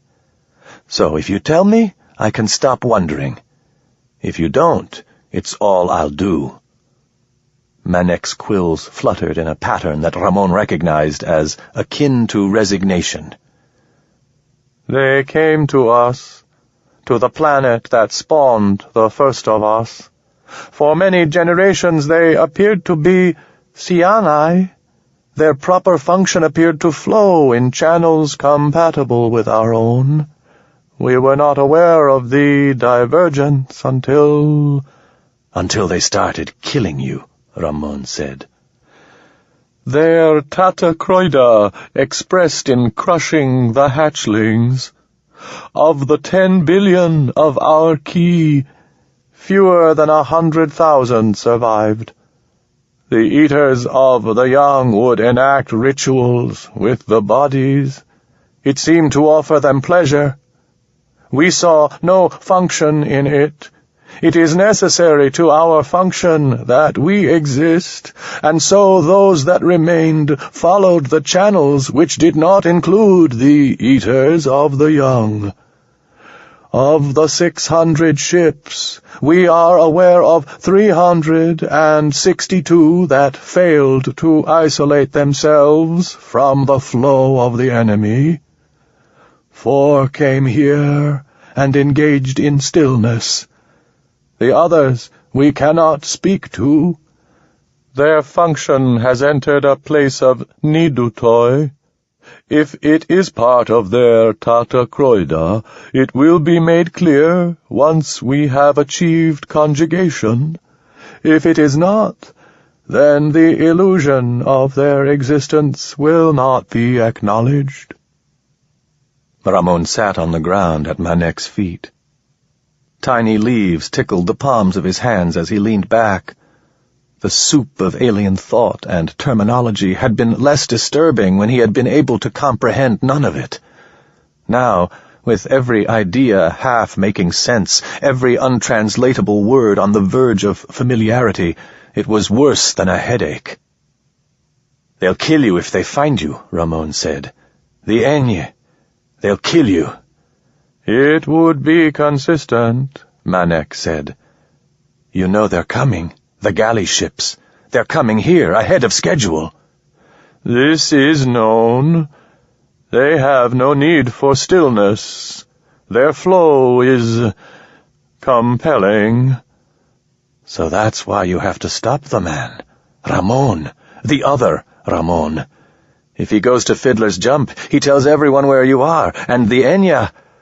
Fuck, those pendejos will come down and eat you." "It would be consistent," Manek said again. 1,000 questions swarmed in Ramon's mind. Were the human colonies, sponsored by the Enya, all secretly hunting missions designed to flush out hives like Manek's? Were the Silva Enya going to turn on humanity one day, as they had with these poor alien sons of bitches? If the hive were discovered, would the Sao Paulo colony have accomplished its mission, fulfilled its function? And if it had, would the Enya suffer it to continue? And what had the Sahel done to him, that these things were even thinkable, these feelings possible? Where did Manek end, and he, Ramon, begin? In his turmoil, he grabbed at a single question, clinging to it as if everything hinged on its answer.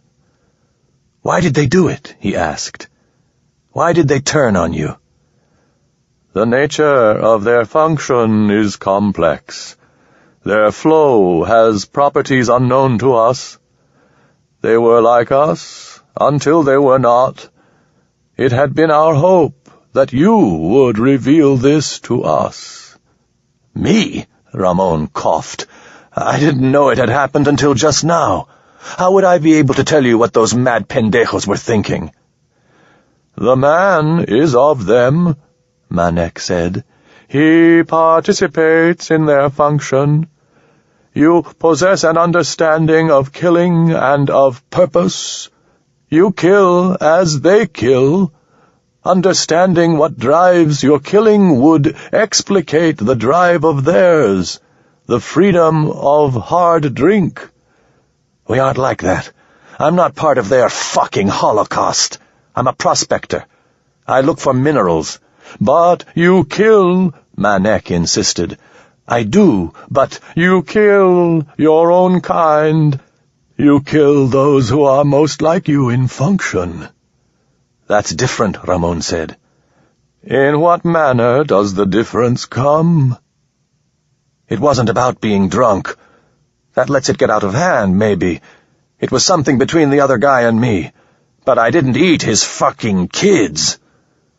"If we were to understand the nature of the eaters of the young, and the expression of their tatakroida, we might channel their flow back to its previous path," Manek said, and Ramon heard desperation in its tone, even despair. "It might be possible to find a new method of fulfilling their function. But I cannot find a plausible reason." Ramon sighed. "Don't try," he said. "You'll only make yourself crazy. There's no way to understand them. They're fucking aliens."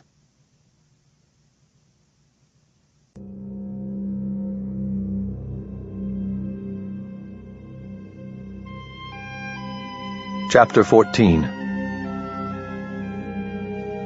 Ramon surprised himself by going back to sleep, and was even more surprised in the morning when he woke up and actually found himself leaning against Manek, who had sat stoically, unmoving throughout the rest of the night.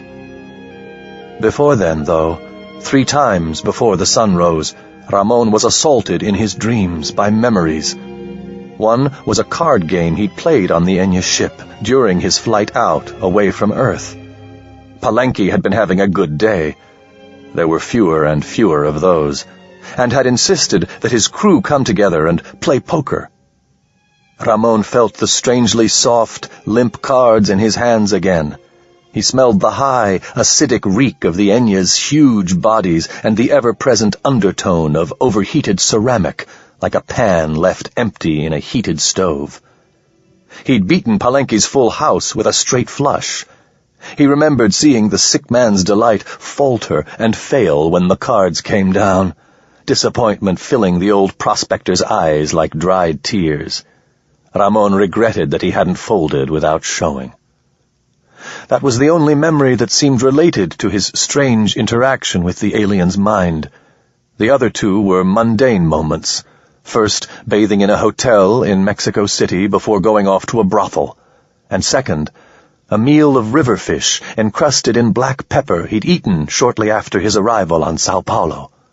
In each case, the memory was so vivid that it was as if he had momentarily stopped living in the present and begun to live again in the past, as if he was actually there rather than here, sitting on his butt on the grass in the middle of a chilly night next to an alien monstrosity. Each time he woke for a second to see Manek sitting next to him, as still as a statue, and he got the impression that it knew what was happening to him, but it offered no advice on how best to accommodate this intrusive blooming of the past. Ramon didn't ask. It was his mind coming back to the way it should be, and that was all. Still, he wondered how many years it had been since the other Ramon had thought of that card game. The day martins were singing their low, throbbing song as the eastern sky lightened from star-filled blackness to a dimmer charcoal, and then at last to the cool light of morning. Something squawked and fled when Ramon rose to go for water. Whatever it was, it had snuck in and gnawed silently on the corpse of the Jabali Rojo in the night. 10-fin birds and whirligigs flew through the trees, shouting at one another and fighting over places for their nests, food, mates to bear their children. The same petty struggles of all life, everywhere. Larger beasts, hoppers and fatheads, came to the stream's edge, glanced incuriously at him, and drank from the water. Fish leaped and fell back. He felt himself relax as he watched it all, able to forget for a moment what he was, what his forced mission was, and how bleak were his hopes. Then back to camp, to eat more sug beetles, make the usual review of his biological functions for the alien, and prepare himself for the hunt. Manek's skin was still ashy, but the oil swirls were beginning to reappear. Its stance remained low to the ground, its movements careful and pained. Ramon wished he knew enough to judge how serious the alien's injuries were. If it was just going to keel over at some point, there was no need to make elaborate plans to escape. On the other hand, suppose he found he couldn't free himself from the Sahel after Manek was dead. How horrible, to be shackled to the alien's rotting corpse until he starved to death himself. Or perhaps if Manek died, he would die. They shared physical impulses through the Sahel, after all. He'd never thought of that before, and it was unsettling. Still, given the opportunity, he'd take his chances. When it had grown light enough, Ramon and Manek rose without consulting each other, and set off again, moving downstream. The other Ramon's path tracked toward the north, though Fiddler's Jump was far to the south. Perhaps he had hoped to throw off the pursuit by taking the less likely route, or perhaps he expected to find better wood for a raft there, or perhaps there was some other reason that Ramon had not yet fathomed. They walked in silence, only the crackling of old leaves and needles under their feet to compete with the whooping calls of Anarañada, the scolding of flat firs, the chittering chorus of vinegar crickets. It was mid-morning before they came to a game path running through the trees. The soft, fibrous spoor of the kiki told Ramon that the antelope-like beast had been by within the last day, and likely the last few hours. These would have been good hunting grounds, he thought, and felt a stir of unease, the source of which he couldn't quite identify. Ramon guessed that they would reach the river itself before nightfall. The other Ramon was bound to be close. He guessed that it would have taken him 3 days to make a decent raft if he had the right tools: axe, wood, rope, and all his fingers, of course. The other Ramon was going to be working at a disadvantage. But the smart thing would be to slap together something third-rate, a raft barely strong enough to float, and use it to flee farther downriver. Once he had more distance, the man could afford to spend the time to make something sturdy. It would be a balancing act, speed against the danger of trusting himself to something so flimsy that it could come apart in the water. Ramon walked, trying to remain silent, and wondered what risks he would have taken in the other man's place. It was a tug deep in the flesh of his neck that brought his mind back to Manek. The alien had stopped. Its hot orange eye looked dull. The red, swollen eye had darkened like congealing blood. Its skin, neither ashen nor displaying the slick dancing patterns it had first had, was the matte texture of drawing paper and the color of charcoal. "We must pause," Manek said. "We must regain our strength." Ramon felt a stab of annoyance. There wasn't time for this. But it was also a sign that Manek was weak. The devil wasn't shrugging off the injuries from the other Ramon's trap. That, at least, was a good sign. Manek might still be armed, but it wasn't invulnerable. If the other Ramon could only find a way to break the alien's hold on him, then together they could destroy it. Ramon pursed his lips. There was a tightening in his chest that he didn't like. Not illness, but regret. The memory of the key crushed beneath the powerful Enya returned to him. As the hours passed, the memory of the dream he'd had the night before was fading, the sadness becoming not an emotion, but the memory of one. The conviction he had felt that any price would be justified if it turned aside the horror of Gesu also faded, but did not vanish. It was Manek's thought, not his, and he knew it. That didn't stop him from feeling the urgency of it, though. "All right, monster," Ramon said. "We rest, but only for a few minutes. We don't have much time." The alien considered Ramon, its quills stirring in a way that made Ramon think it was both amused and exhausted.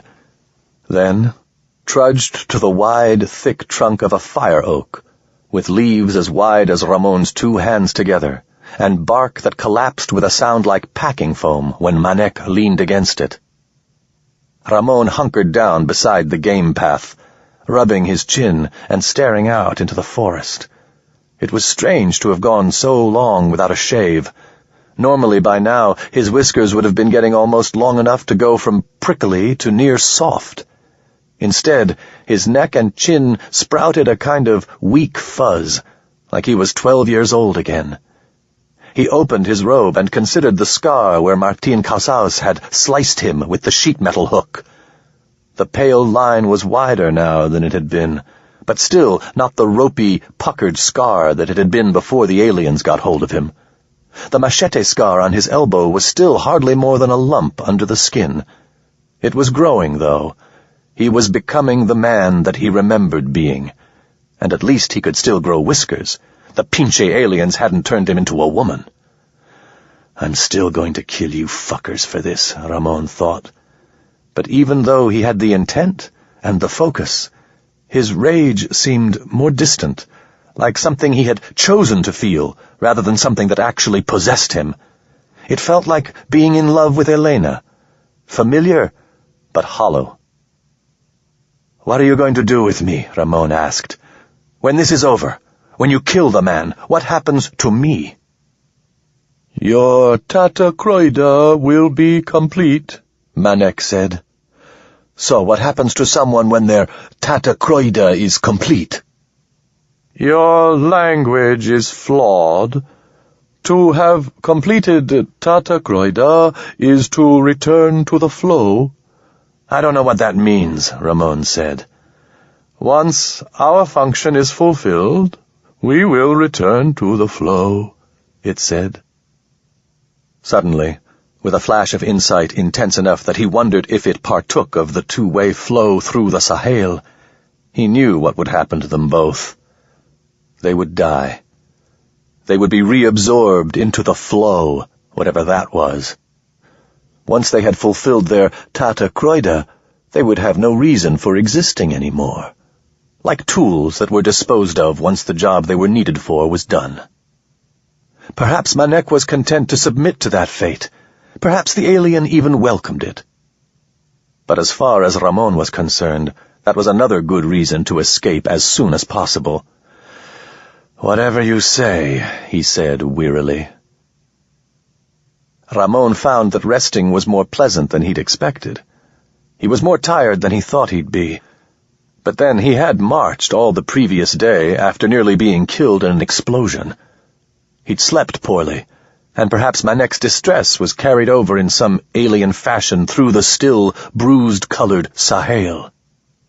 The connection between Manek's people and the Enya haunted him, but he found it difficult to wrap his mind around it in any meaningful way. A war that crossed stars, that lasted through centuries, possibly millennia. A vendetta against Manek's kind, which had no discernible reason, which employed the human race as a tool. They had always been hunting dogs for demons. Mikhail Ibrahim, Martin Cassaus, Ramon himself, everyone, always. Dogs sent into the bush to flush out Manek and beings like it. It was as deep a change of his view of the world as the curious fact of his twinning. But this time he didn't have the alien injunction not to diverge. He was free to think anything of this that he saw fit, and discovered that a small-time independent prospector fleeing from the governor's constabulary wasn't the right man to make sense of it all. It only made his head ache. Instead, he wondered what Elena was doing now. It had to be near noon, and how many days since he'd snuck out of her apartment before dawn? A week? More than that? He wasn't even certain of the day anymore. He wasn't religious. Sunday mostly meant that the bars were closed. So perhaps this was a weekday, and she'd risen with the sun, showered, pulled on her dress, and gone to work. He noticed with detachment that he had never fucked around on Elena. He'd killed men, he'd lied, he'd stolen. He'd beaten Elena and been attacked by her. But he hadn't frequented the whores down by the port when they were together. Even when they'd had a fight, he hadn't taken up with other women. Elena would have killed him and any woman he slept with, for one thing. And also, the prospect of finding a woman who would think Ramon worthy of her attention, much less of her body, filled him with either a sick dread that came from years of rejections, or the quiet aloofness that sprang from the anticipation of refusal. But besides all that, and to his surprise, Ramon found that it was simply not something that a real man did. Fuck women who were for hire, yes. Tempt your friend's woman away from him? Certainly. See more than one woman? Yes, if you were the kind of lucky son of a bitch who could juggle girlfriends that way. But cheat on your woman once she'd become your woman? That somehow was crossing the line. Even when the woman was a crazed weasel in human skin like Elena. Even when you didn't love her, or even like her very much, it wasn't something a real man did. Ramon coughed out a laugh. Manek's turtle head rose and swung toward him, but apparently there wasn't enough mirth in Ramon's laugh to bring the wrath of the Sahel. "Turns out I've got morals," Ramon said. "I wouldn't have thought so." "And this sound, it was an expression of surprise?" Yeah, Ramon said. Something like that. And what is the reason for displaying the food in a tree branch? Would it not be better to consume it? Ramon frowned his confusion, and Manek gestured toward the crotch of the tree under which they sat. There, wrapped in leaves that almost obscured the blood, was the skinned body of a flat fur. Ramon shifted the sahel over one shoulder and climbed up to look at the corpse. It was like the one he had found by the lake, hidden, but hidden poorly. He was a little disconcerted that he hadn't noticed it himself. Scavengers would find it by its scent, the way they had found the jabali rojo that Manek had killed. Ramon's twin was doing something, but with a feeling of connection that was almost physical. He understood. He remembered Martin Casaus, back in the early days when they'd been friends, the drunken stories he'd told of trapping chupacabras, using fresh meat as bait to lure them into a pit. That cocksucking son of a whore, Ramon said under his breath, and then dropped back down to the ground. That pendejo's fucking insane. What do these words mean? Manek demanded. The display of the food is aubre? No, it's got a function. That bastard is leading us into a chupacabra's range, and these things are meant to draw it toward us. This chupacabra, it is dangerous? Fuck yes. It'll kill him if it finds him. This would undermine his function, Manek said. His actions lack meaning. No, they don't. He knows we lived through the blast. He's seen us, and he knows we're close enough that he won't have time to build a raft. He's tired, he's hurt, and he knows we're going to catch him. So he's trying to put us in the same place as the chupacabra, and hope that it kills us before it kills him. It's a crazy risk to take, but it's better than giving up, Ramon said, and shook his head in admiration. That's one tough cabron we're up against. For a moment, Manek's shoulders rose in confusion, but then it seemed to understand what Ramon was saying and feeling. Perhaps the Sahel had given the alien some insight into human perversity. We will find the man before this happens, Manek said, rising to its full height. We'd fucking better, Ramon said. Chapter 15. For 2 more days, Ramon and Manek trekked through the forest, the man leading the way and the alien at his heels. They paused for Ramon to eat and drink, and to piss and shit, but rested only at night. The other Ramon had made perfunctory camps, sleeping in the hollow of a lightning-struck milk pine one night, and in a poorly constructed lean-to the next. The fire pit and well-built shelter of the earlier campsites were gone, and Ramon understood why. His twin was truly on the run. They were down to the final sprint. They found 3 more flat furs along the path, and Ramon was fairly sure they had overlooked several others. The path they traveled would reek of blood to the creatures of Sao Paulo, and more often Ramon saw signs of chupacabra. Evil-smelling spoor on the path, trees gouged by sharpened claws, and once a distant call that was equal parts solitude and murder. Manek remained distant and reserved, but more comprehensible than it had been at first. With every night's rest, the alien seemed to gain strength and focus. None of the strange dreams had troubled Ramon again, and the issues of Tatacroida and killing, Enya and genocide had come up in their conversation no more often than before. Memories still flooded Ramon from time to time, moments from his childhood, trivial events from his time in the Enya ship, and arriving on Sao Paulo. He found that he was better able to ignore them if he intentionally kept his mind on the path before him. It was the middle morning of the 3rd day, when the game path they had been following reached the river, the great Rio Embudo. The river was almost too wide to see across. What had been a thin ribbon seen from afar had stretched into a clear expanse of glacier-cold water, fast and smooth. Trees pressed up to the banks, exposed roots trailing into the flow like thick fingers. No human footprints marred the muddy bank, but Ramon didn't doubt that the other one had been at this place, seeing this same landscape. But how long before? And where would he have gone from here to construct his escape raft? Ramon considered the sunlight glittering on the water's surface and let his mind turn the problem over. If he had been here, and free, fleeing the alien and dodging the chupacabra, what would he have done? Scratching his wispy beard, he turned south and began plodding along the riverbank. Manek followed without a word, the Sahel bobbing between them like a length of rope. The water murmured softly. On another day, with some other errand, Ramon would have stopped, perhaps dipped his bare feet into the river water and enjoyed the beauty of the place.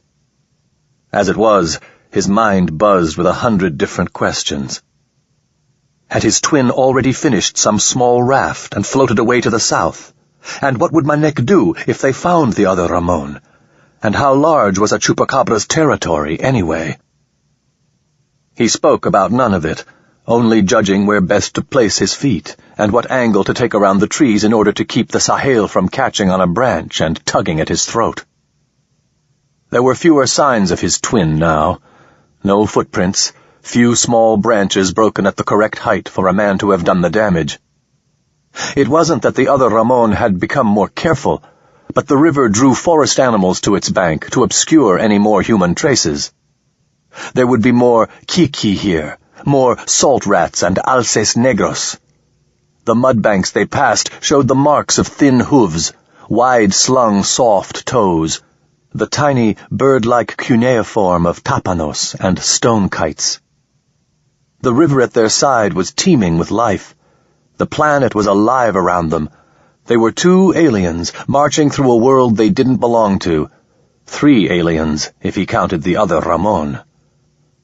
The river bent lazily to the east, offering Ramon a majestic view of the water and the distant forest on the far bank, but restricting what he could see of the path up ahead. He paused, squatted beside a fallen ice root, and spat. Manek came looming up beside him and stopped. "The man is not here," Manek said, its voice likely carried across the water like a distant landslide. "He's here, somewhere." "He may have gone against the flow of the river," Manek said. "If we are searching in the wrong direction, then we will be unable to find him." "Then he'll be floating on by, won't he? That's why I'm holding close to the bank, so we can see him if he passes." The alien was silent. "You hadn't thought of that," Ramon said. "I am not an apt tool for this purpose," Manek said. The quills on his head shifted in something akin to despair. "You're doing fine," Ramon said. "But if we don't find this pendejo before sundown, we're going to have a problem. He'll have the chance to—" The sound was like something falling, the rattle of leaves, the faintest hush of moving air. The beast burst from the trees in near silence. It wasn't until Manek turned toward it that the chupacabra bared its teeth and shrieked. Ramon had seen pictures of chupacabras before, even once held the scaled pelt of what must have been a young member of the species. Nothing he had seen had prepared him for the reality of the creature that faced him now. As tall as a man, and perhaps 12 feet long, its limbs were engines of power and speed. Black claws tipped its almost hand-like paws, and the wide mouth, lips drawn back to reveal the deep red gums, seemed too small for the doubled rows of teeth. Its eyes were not the red glow of the parade float, but pure black. The predator stink of it. Rotten meat, animal musk, and old blood rushed on ahead of it like a wave. Manek's arm shifted, and energy exploded on the chupacabra's breast. The screaming cry rose to a higher register, and the air suddenly filled with the stink of burning hair and flesh, But the shot wasn't enough to stop the beast, and its attack didn't falter. The chupacabra crashed into the alien, and for the first time, Manek seemed small. Ramon backed instinctively into the water, until the Sahel tugged at his neck, unable to take his eyes from the whirling tangle that was alien clashing with alien. His mind was empty with fear, his own high voice squeaking out the paternoster without realizing it. Through the Sahel, he could feel Manek's body grappling with the chupacabra, exerting every last bit of strength it possessed. It was not as hopelessly uneven a struggle as it would have been had Manek been human. The chupacabra was stronger and heavier, but not so much so that Manek was completely without a chance. Both Manek and Ramon screamed in agony when the thing raked its claws down Manek's side. But then Manek's long arms found some purchase. The chupacabra's battle calls shifted, becoming at first alarmed and then agonized as Manek hugged it close, its cable-like arms squeezing the air from the predator's lungs. Ramon could hear the chupacabra's ribs crack, hear it gasp in pain, and for a moment he felt a surge of amazed hope that they would win. But then the chupacabra writhed and twisted, its legs flailing. A claw pierced Manek's wounded eye, and unbearable pain radiated down the Sahel into Ramon's flesh. He and the alien cried out as one. The chupacabra bounded back and landed on all fours, already bunched to spring again. Ramon felt Manek's distress echoing his own. The chupacabra leaped, and Manek fired another blast of energy. The bolt went wide, and the impact of the chupacabra's hurtling body knocked Manek back. Now it was the chupacabra with its arms locked around Manek, its thick hind legs digging at the alien's legs and belly with long, saber-sharp claws. Ramon screamed in agony, pulling at the flesh of the Sahel as if he could rip the leash free. And to his astonishment, Ramon felt movement in his throat, a loosening, like tendrils of metal withdrawing from his bones and nerves. His experience of Manek's pain lessened, his doubled consciousness faded. With a disturbing, slithering sound, the Sahel pulled away from him and turned, snake-like, to whip at the chupacabra. The flickering exposed wires at the Sahel's end arced with energy as it struck at the chupacabra, and the beast screamed in pain.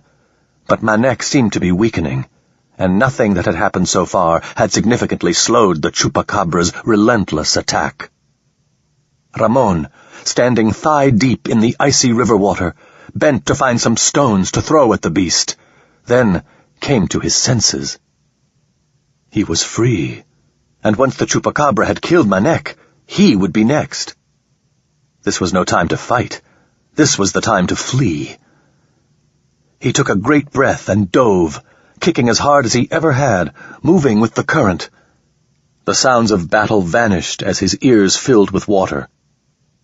Beneath the river's glittering surface, bright green fish swam, unconcerned with the violence on the shore.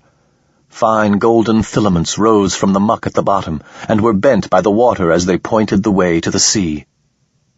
Ramon was careful to swim well above the golden threads. They could sting as bad as jellyfish. When he came up for air, he had already covered at least 100 meters, and the howls of the chupacabra were fading behind him. He took a fresh lungful and dove again. His first impulse was to set out for the opposite bank, but seconds after he'd had that thought, he abandoned it. The water was hardly warmer than the ice that had spawned it, and adrenaline would do little to stave off hypothermia. Crossing the river would be suicide.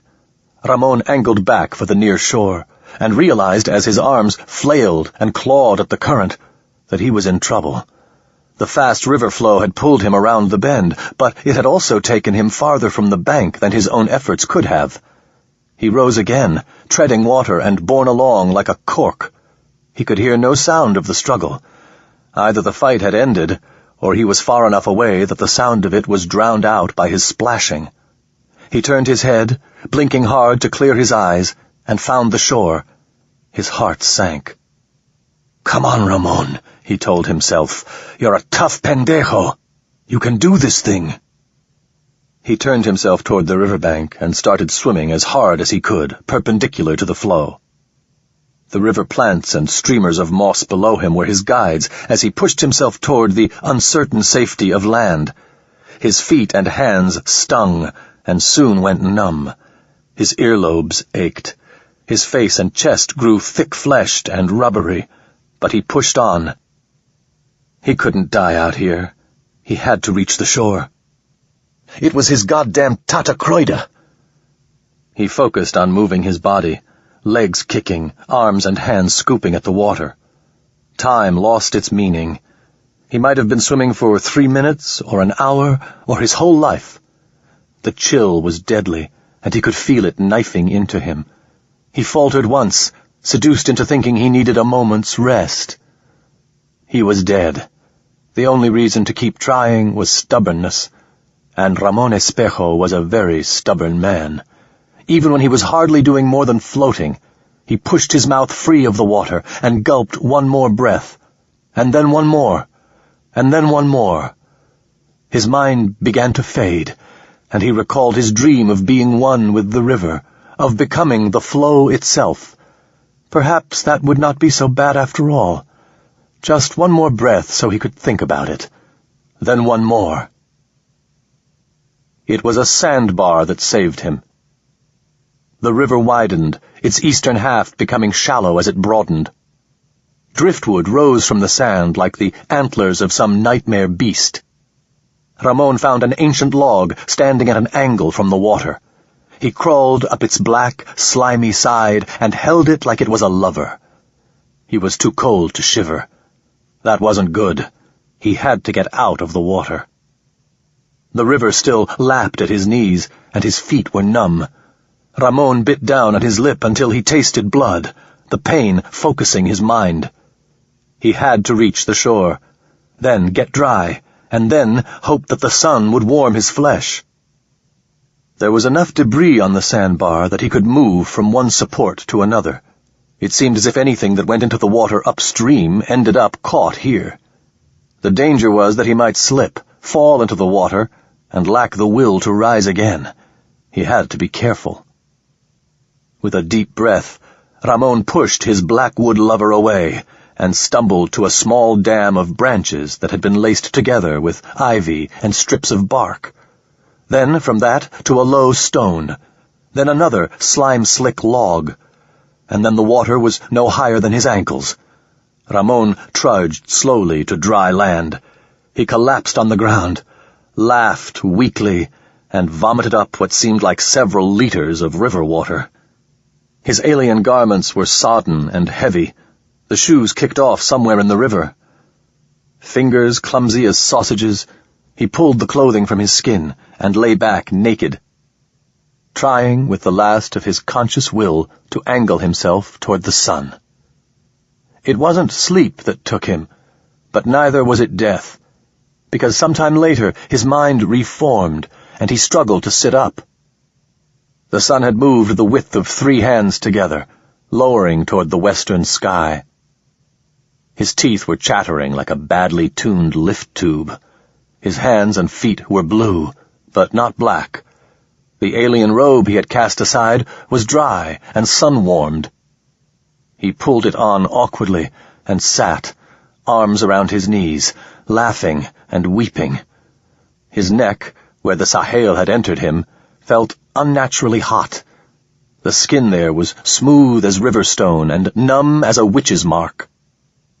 Ramon rubbed his fingertips over the insertion point and let the reality of his situation sink into him. He had made it. He was free. He looked out over the water with a sense of glee and disbelief. He'd done it. It didn't occur to him that the mesh of branches tied together on the sandbar was odd until he heard the sharp intake of breath behind him and turned to see a surreal and familiar sight. The other Ramon stood at the tree line. His chest was bare, his pants ripped into rough shorts.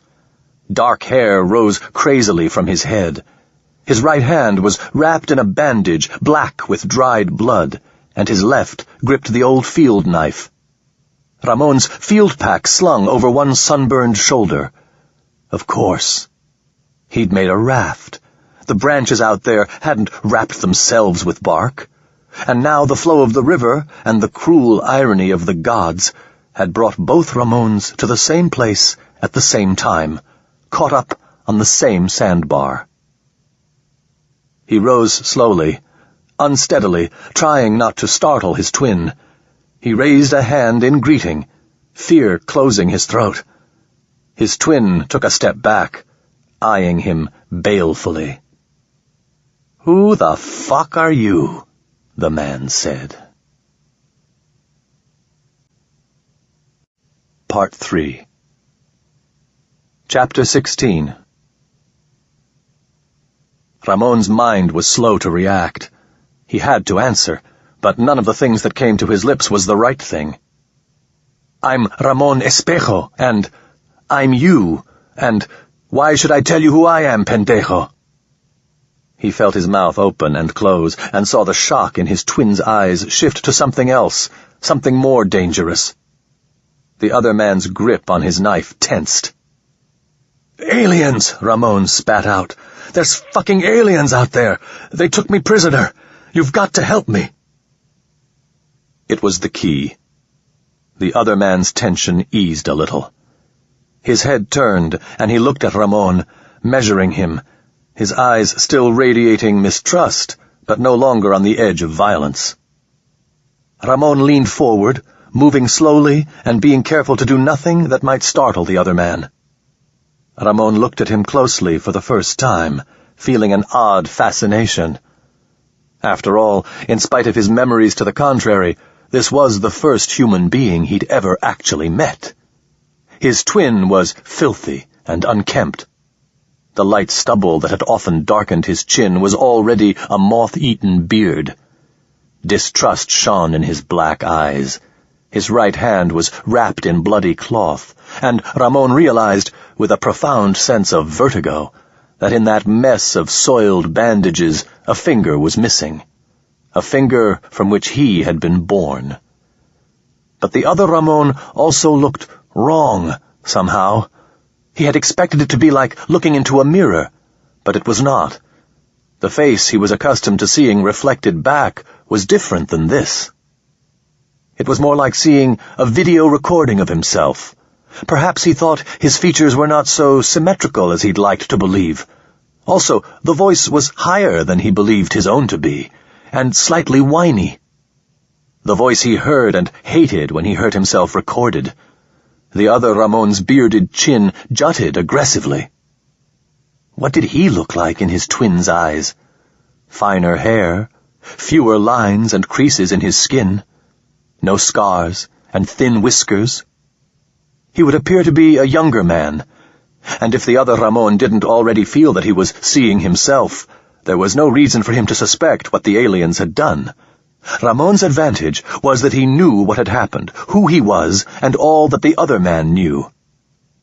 The other man's advantage was that he hadn't half-drowned, and he had a knife. "Please," Ramon said, searching for things he could say that would make him seem more plausible. "I've got to get back to Fiddler's Jump. You got a van?"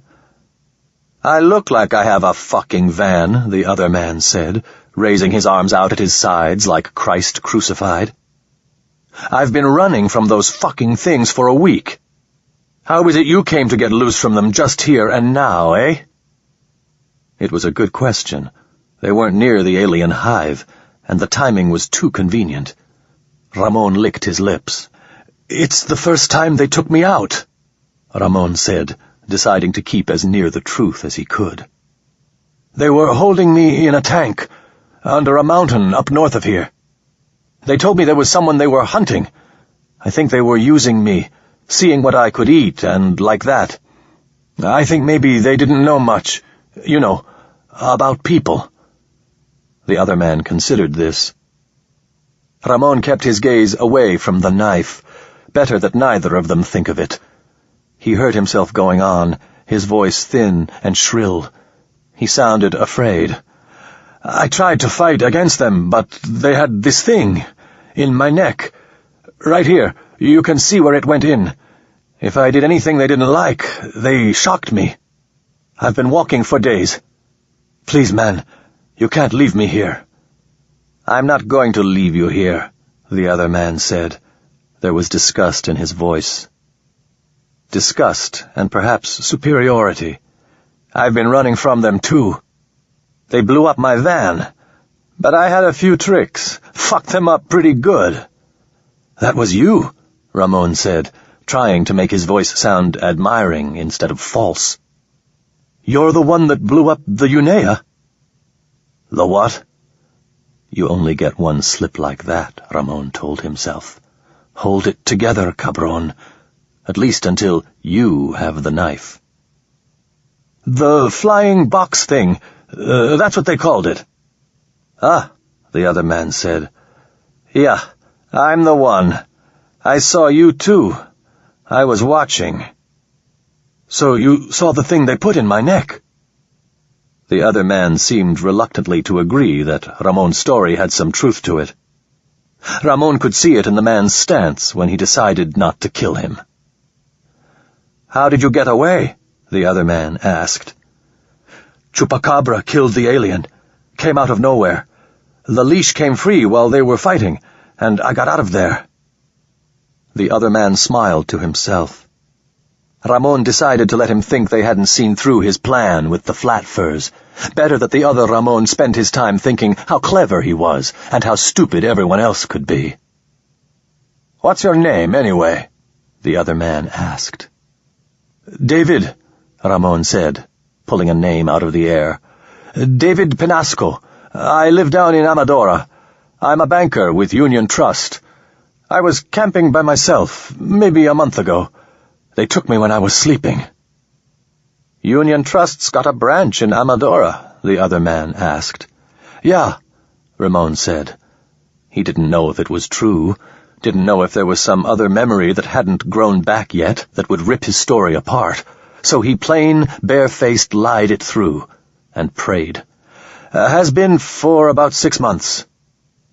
"Son of a bitch," the other man said. "Well, get off your ass, David. We've got work to do if we're going to get out of here. I got maybe a third of a raft finished. If there's going to be 2 of us, you better get to work.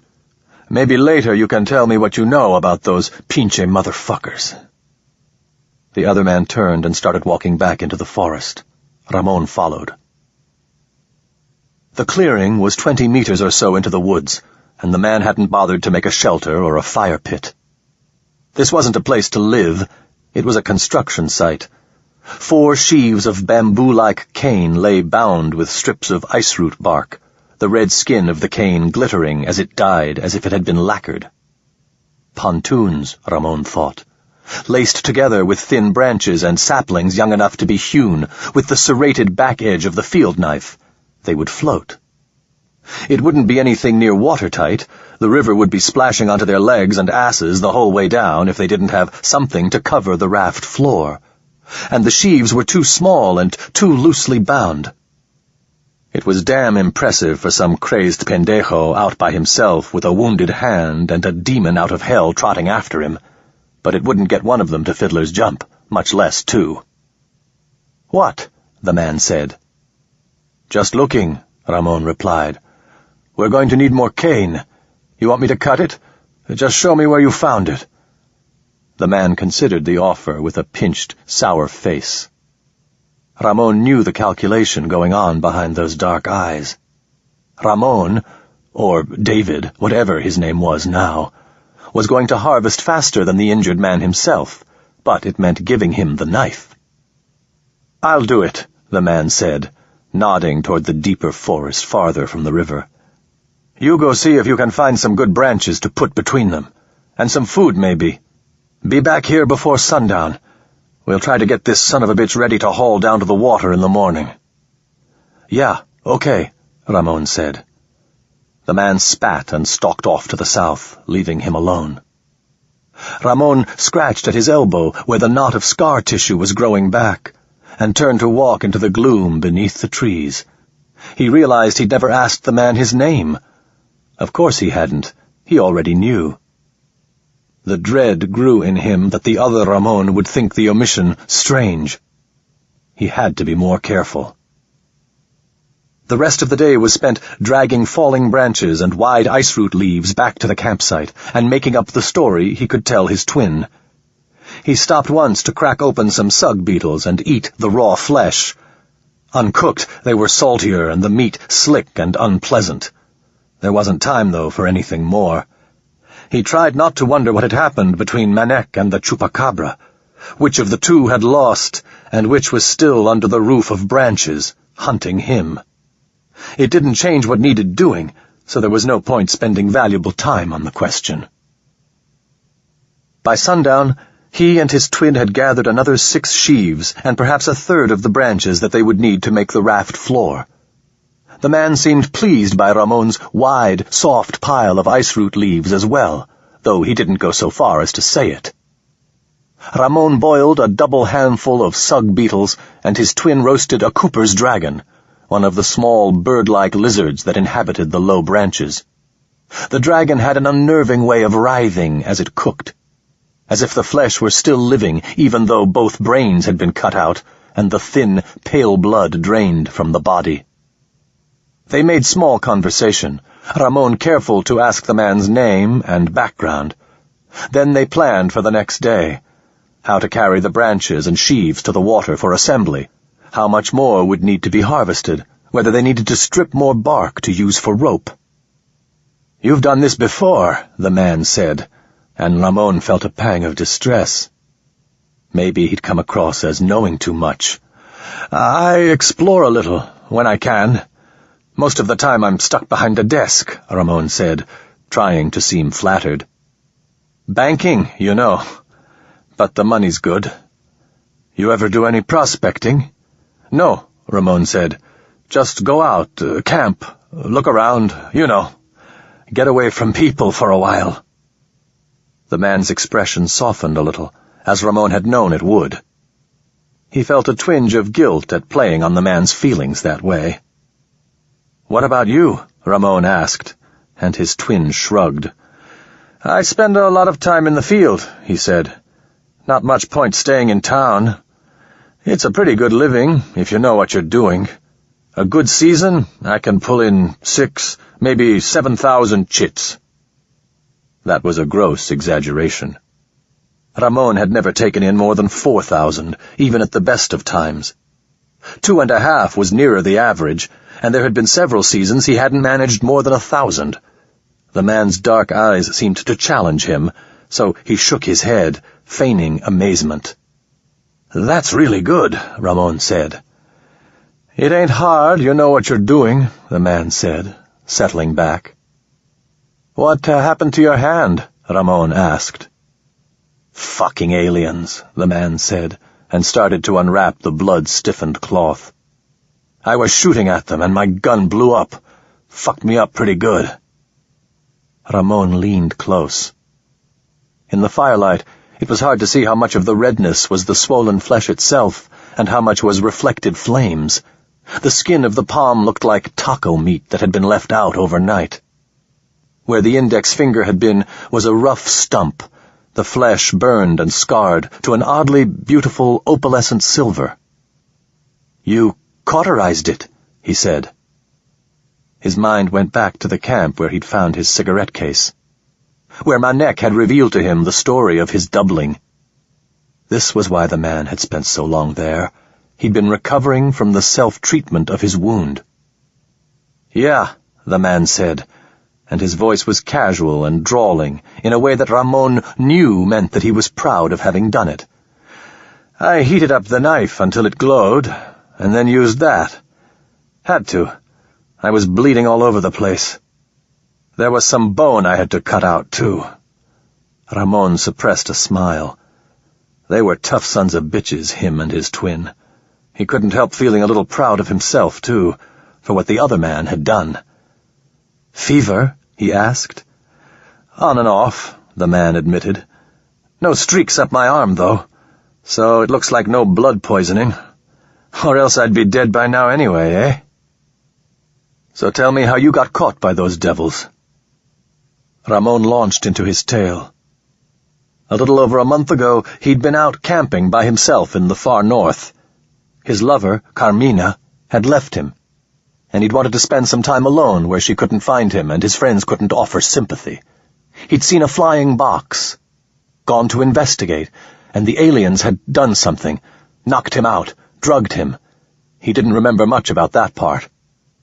Then he'd been imprisoned in a tank until they pulled him out and told him to go hunting. It was a simple enough story to remember, and not so far from the truth that he'd be likely to get caught flat-footed. And the other Ramon would likely sympathize.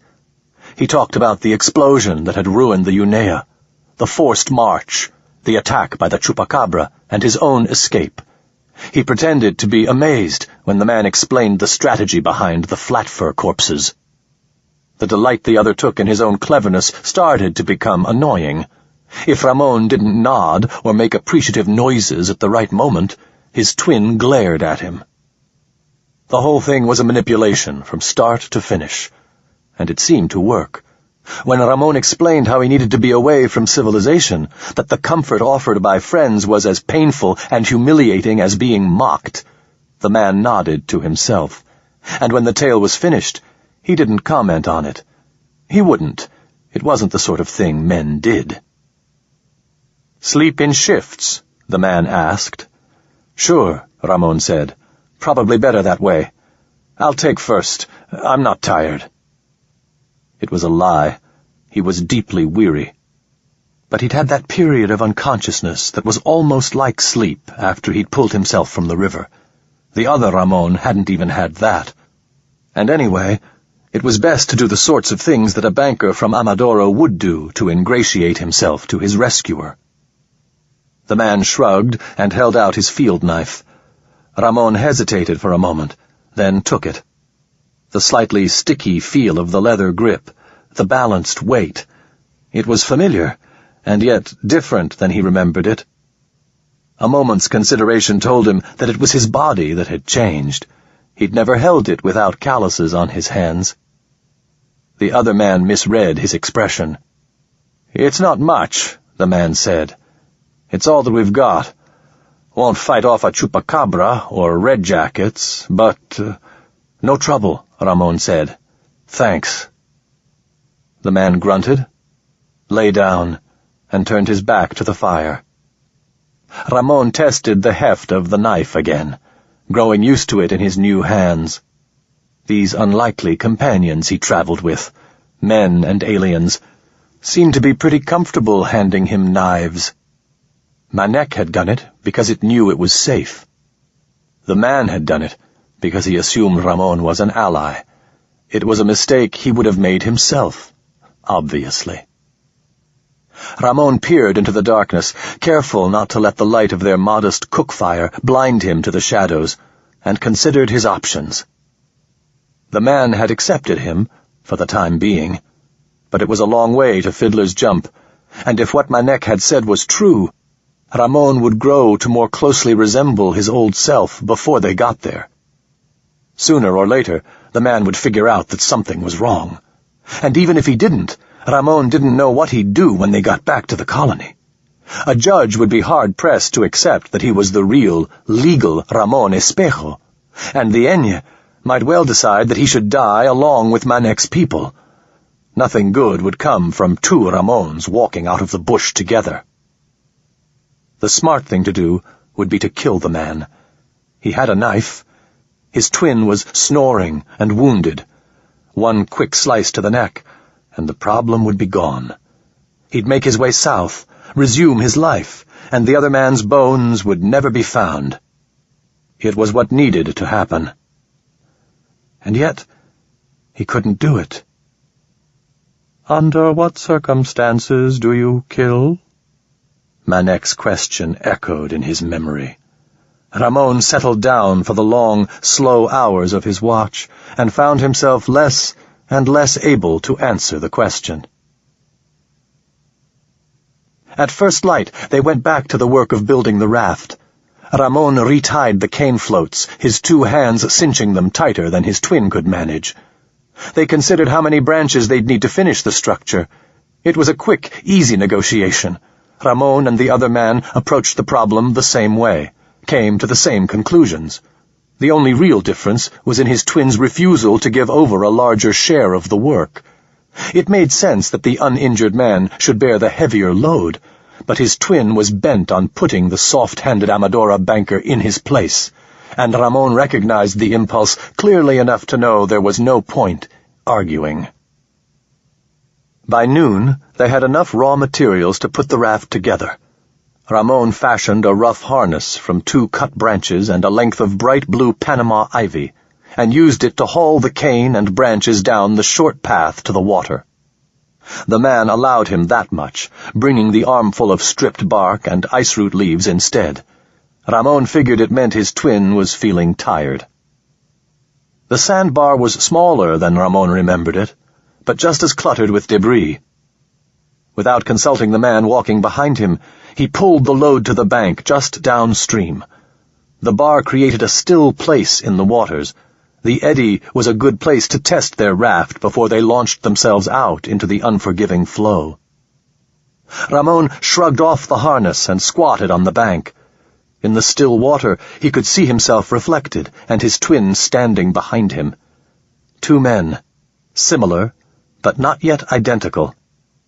Ramon's growing beard was softer and lighter.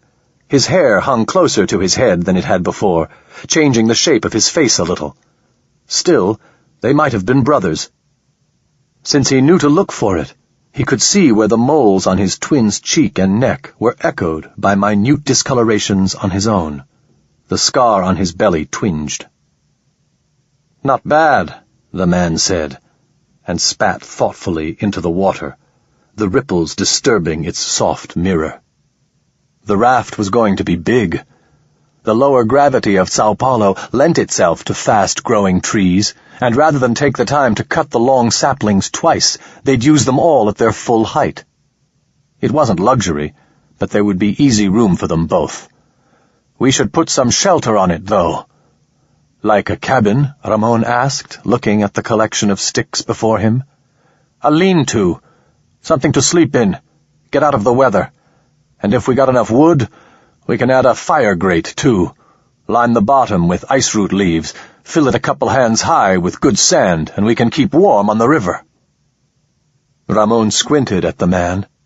Then upriver, back toward where Manek and the chupacabra had done battle. He tried to guess how long he'd been in the water, how far he'd swum. He couldn't be sure. It had felt like a long time, a huge distance, but he'd been on the verge of death, so his impressions probably weren't all that good. "Let's put those on farther down the river," he said. "I want to get away from here first." "You scared?" the man jeered. His tone was taunting, and Ramon felt anger and embarrassment surge through him. Ramon could see the frustration in the other man, the anger always simmering under the skin, ready to be fanned awake, the desire to strike out and make himself feel better by hurting someone, and felt its twin in his own breast. He'd have to tread carefully here, or they'd end up in a fight neither could afford. "Scared to face down a pissed-off chupacabra with a field knife and a stick," he said. "Anyone isn't scared of that's stupid or crazy." The man's expression hardened at the insult, but he shrugged casually. "There's 2 of us," he said, turning half away from Ramon. "We could take him." "Maybe," Ramon said, letting the obvious lie stand. They could no more take down a chupacabra than flap their arms and fly to Fiddler's Jump. If he pressed it, though, they'd end up fighting about it. "Thing is, what if the alien won?" "Against a chupacabra?" the man asked, incredulous. It was easy to summon up the bravado to say they could kill the beast, but hard to stretch the imagination far enough to think that Manek might win against the same odds. Ramon kept his expression somber. "It was looking pretty even when I got out of there," he said. "The alien had a gun of some kind, and it shot the chupacabra at least twice. Maybe that weakened it. I wasn't going to hang around to find out how it ended, you know. Besides, if the fucking alien is still alive and still has that gun, we don't want it catching up with us." "Fine," the man said. "If it makes you feel better, we'll head downstream for a day or two. We can pull in somewhere, add a lean-to and a fire pit. Maybe check the cane, make sure it's still tied tight enough." That was a dig. The man was still smarting over Ramon's insisting that he could tie the floats better with 2 hands than his twin could with 1. Once Ramon would have risen to the bait, taken offense, maybe pushed it into a fight. But not now. "Fine, pendejo," Ramon thought. "Dig at me all you want. I know how scared you are, too." "Good plan," was all he said. Lashing the branches together and binding them to the cane floats was long work, but not difficult. Ramon found himself falling into a rhythm, setting the wood in place, tying it on one side, then the other, then in the center where it crossed another branch. 1, 2, 3, 4, then start again. He fell into the work, abandoning himself to the sheer physicality of it. His hands and feet, unprotected by calluses, hurt and blistered. He ignored the pain. It was just part of the package. If the other man could cut away his own stump of a finger bone, Ramon could sure as shit stand scraping up his palms a little. His twin kept pace as best he could, but the crippled hand slowed him badly. Ramon could feel the frustration rising in the man as he struggled not to be shown up by a pinche banker. As the sun dipped toward the treetops on the opposite shore, Ramon noticed, with some satisfaction, that the other man's bandage showed the bright red tinge of new blood. At the end, they laid the ice root leaves over the branches, tacking the broad, leathery fronds together until they were like a carpet. Not wholly waterproof, but enough that they wouldn't be getting their asses wet with river water all the way south. The raft wasn't much to look at. There was no rudder, and only an improvised paddle to steer with at the stern. It wasn't more than 2.5 meters square. It was a decent size for a wrestling match, but as a way to travel, it would be pretty damn close quarters. Still, all it had to do was stay on top of the big river long enough for them to float down to Fiddler's Jump, and when they dragged it out into the lagoon, it floated high off the water, and when they both clambered on, it felt solid and secure. "Not fucking bad, David," his twin said. "You did a man's job of it, eh?" "We did all right," he agreed. "You want to get out of here?" And as the words left his mouth, they heard a sound, the distant, gurgling cry of a chupacabra. It sounded as if it were in pain. Ramon's belly went tight, and the other man's face was pale. "Yeah," his twin said. "We might as well get going." Ramon paddled them out from behind the sandbar and nearer to the center of the river, where the current was fastest. The other man squatted at the raft's edge, looking back. Neither the beast nor Manek emerged from the forest, and the screaming call didn't come again. Ramon, settling back to steer, couldn't help feeling they'd had a near miss. Another night on shore would have ended badly for them. Maybe even another hour. It was a good fucking thing that his twin had tried so hard to keep up. A good thing that Ramon hadn't been able to bring himself to kill the man in the night. One man would never have been able to finish the raft alone in time. But the sound of the predator, even if it was in pain, also filled him with a strange melancholy.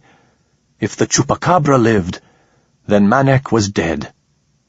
The Athanai of his cohort had been killed, attempting to protect his people from the violence that had tracked them across stars and centuries. And the creature who had frustrated Manek's Tatacroida? A jumped-up little monkey from the Badlands of Mexico, who'd stumbled on the hive while running from the law, and who even now didn't have any idea what the consequences of his discovery would be. At least Manek had died trying, died fighting. There was some honor in that, even if it had failed its people.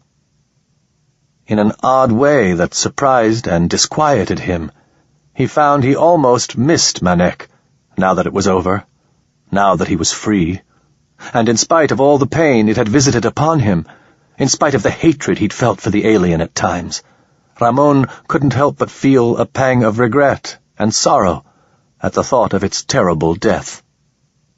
"Still better you than me, monster," Ramon said under his breath. "Better you than me." Chapter 17. The first night was the worst. The river was placid so far north, so the only dangers were logs and debris floating invisibly in the dark water. Aquatic predators like bloody Mormons and carasau, and the cold. They were under no power, so unless the rocks or debris were stuck in the bed of the river itself, chances of a damaging collision were slim, and they were too far north to be in the range of most river predators. That left the cold. Once the sun slipped behind the western trees, the river seemed to suck all the warmth from the air. Ramon was wearing the alien robe, warm enough, but too small to cover his legs and arms both at the same time. The other man, however, had sacrificed his shirt and the lower legs of his trousers to bandages and traps, so they'd agreed that the man should take the one-piece alien garment. He was curled on the ice-root leaves, wrapped tight and still shivering. There was no call to sleep in shifts. The light of a near-full moon was too bright, and the chill too uncomfortable to allow for anything like sleep. Ramon considered pulling in to shore for the night, but he didn't suggest it. His twin would only take it as a slight, and the man never made the suggestion himself. Besides, Ramon knew they were both anxious to put as much distance as they could between themselves and the chupacabra. Ramon wondered how far a chupacabra's range was. 50 kilometers came to mind, but he didn't know where he got the figure from. By morning, it would be safe to pull to the side, but perhaps they could move to the western shore just to be sure. "Hey, David," the other man said. Ramon blinked back to full consciousness, only now aware how near he'd come to dozing. "Yeah," he said, and coughed. He hoped he wasn't getting a cold. That would be just his luck. "You ever spend time in Diego Town?" the man asked. Ramon fought to focus his mind, looking over at the man. His twin was sitting up now, legs hugged to his chest. His frown cut deep lines in his face. He looked both brutish and desperately uncomfortable, but it was clear enough he'd been watching Ramon for a while. "A little," he said. "Why?" "I think I've seen you someplace before. What kind of things do you do in Diego Town?" "Business mostly," Ramon said. "You might have seen me around the governor's palace. You spend any time there?" He knew damned well he didn't, so the other man's shrug was expected. Ramon felt the urge to echo the movement. It was the natural thing, the motion most familiar to his flesh. It took an effort to shake his head and smile instead. "There was a bar I went to a few times," Ramon said, not knowing why he was choosing the embellishment until he'd already begun. "The El Rey. It was down by the river. You ever go there?" "No," the other man said harshly. "I've never heard of that one." "Huh," Ramon said. "Maybe I got the name wrong. It had wood floors, and the guy who ran it was named Michael or Miko or something like that. I got sick in the alley out back.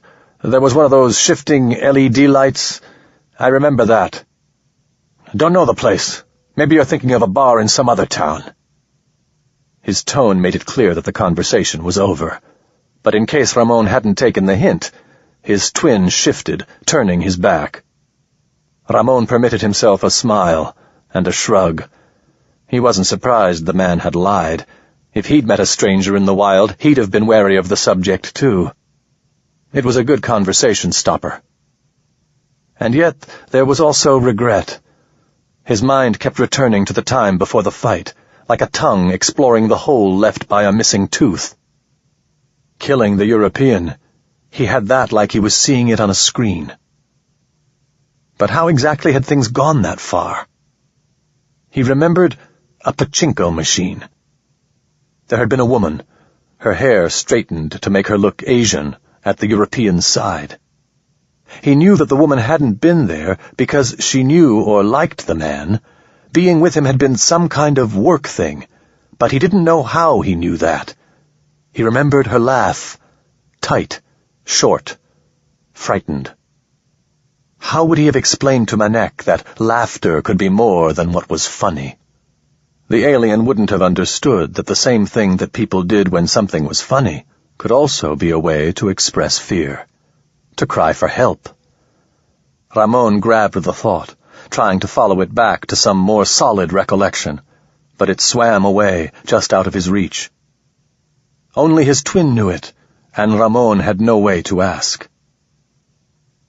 They didn't speak again until shortly after dawn. Ramon and his twin agreed to move the raft across the river and hug the western shore until they saw a good stand of cane. They could make the pit out of anything thick enough to hold the dirt and sand that kept the fire from burning the raft itself, but using the cane would be the easiest way to make a lean-to. And judging from the stars, the cane might start getting scarce if they went much farther south. They found a decent spot by the middle morning, and Ramon gently paddled them to a landing. The impact of the bank caused the other man to stumble slightly, but the raft held together just fine. Ramon checked all the cane floats to be sure, but none of his knots had come loose. The other man cut cane for the rest of the morning, while Ramon rounded up food. It would have been easier with a pistol, but there were a few sug beetles to be found, and he managed to trap 3 fat, mud-colored things that looked like a cross between crayfish and eels. He didn't know what they were, but the rule of thumb was that the poisonous animals were brighter colored, so the eel things were more likely to be edible than not. Still, he might let the other man try them first. When he found his twin, the man was squatting on the ground, his head hung low. The field knife was in his hand and pinked by the cane juice. It looked less like blood than some sort of cherry sauce. The pile of cane on the shore was smaller than Ramon had expected. Ramon cleared his throat hard enough to be heard over the water, and the man's head rose. The black eyes squinted at Ramon for a moment before his twin lifted his chin in greeting. "Hey," Ramon said. "I got some things. They're probably good to eat. You seen these before?" His twin shifted his focus to the eel things. "No," the man said. "But they're dead, so let's cook them, eh?" "Right," Ramon said. "You okay, man? You look tired." "Didn't sleep," his twin spat. "And before that, I was running for my fucking life with nothing but what I had on for a few days. And before that, I had my hand fucking blown up." "Maybe we should take a day," Ramon said, dropping the dead creatures and holding his hand out for the field knife. "Rest up, get our strength back." "Fuck that," the twin said. He shifted his gaze to Ramon's outstretched hand. "I can't gut these things with my fucking fingernails," Ramon said. His twin shrugged, tossed the knife in the air, catching it by the blade, and held it out grip first for Ramon to take. He was fucked up, no question, but Ramon's twin still had reflexes. The eel things had a simple enough gut. Ramon cleaned out everything that didn't look like muscle, on the theory that any weird digestive enzymes or venom sacs weren't likely to be in that tissue. He roasted them on a spit, and while cooking, they smelled like roast beef and hot mud. The sug beetles he boiled in the tin drinking cup from the field kit. The other man sat at the riverside, looking out over the bright water, his gaze empty. Ramon decided he'd try the eel things first after all. He carved off a sliver, placed it on his tongue, gagged, and threw the eel things still on their spit out into the river. "Sug beetles," he said. "We're having sug beetles." The other man looked up at him, shading his eyes with his wrapped hand. "They're here," his twin said. "Who?" Ramon asked. But the man didn't answer. When Ramon followed his gaze, it was clear enough. Like hawks riding the thermals in the high air, the great black galley ships. The Silver Enya had returned to Sao Paulo. Chapter 18. After they ate, the man curled in a ball and fell into a profound sleep. There were still a couple of hours of daylight left, so Ramon took the knife and harvested cane. The stalks were green as grass before he cut them, and turned red within a minute or two of being severed. It wasn't hard work, and by the time the sunset filled the western sky, distant clouds glowing gold and orange and gaudy pink, he'd almost doubled the pile that his twin had made. He washed his hands and the blade in the river, then rooted through the field pack until he found the rough, gray sharpening stone. His twin hadn't been doing much of a job keeping the knife sharp, but then the poor fucker had only one working hand. It was a pretty good excuse. He sat at the water's edge, listening to the sharp, dangerous hiss of steel against stone, and looking up. Even after the trees and the river had fallen into a deep, gray twilight, the Enya ships in their high orbit glowed with the light of the sun, brighter than stars. He watched as they fell into Sao Paulo's shadow, dimming like someone had flipped a switch until they were only visible by the violet and orange running lights. Less obvious, but present just the same.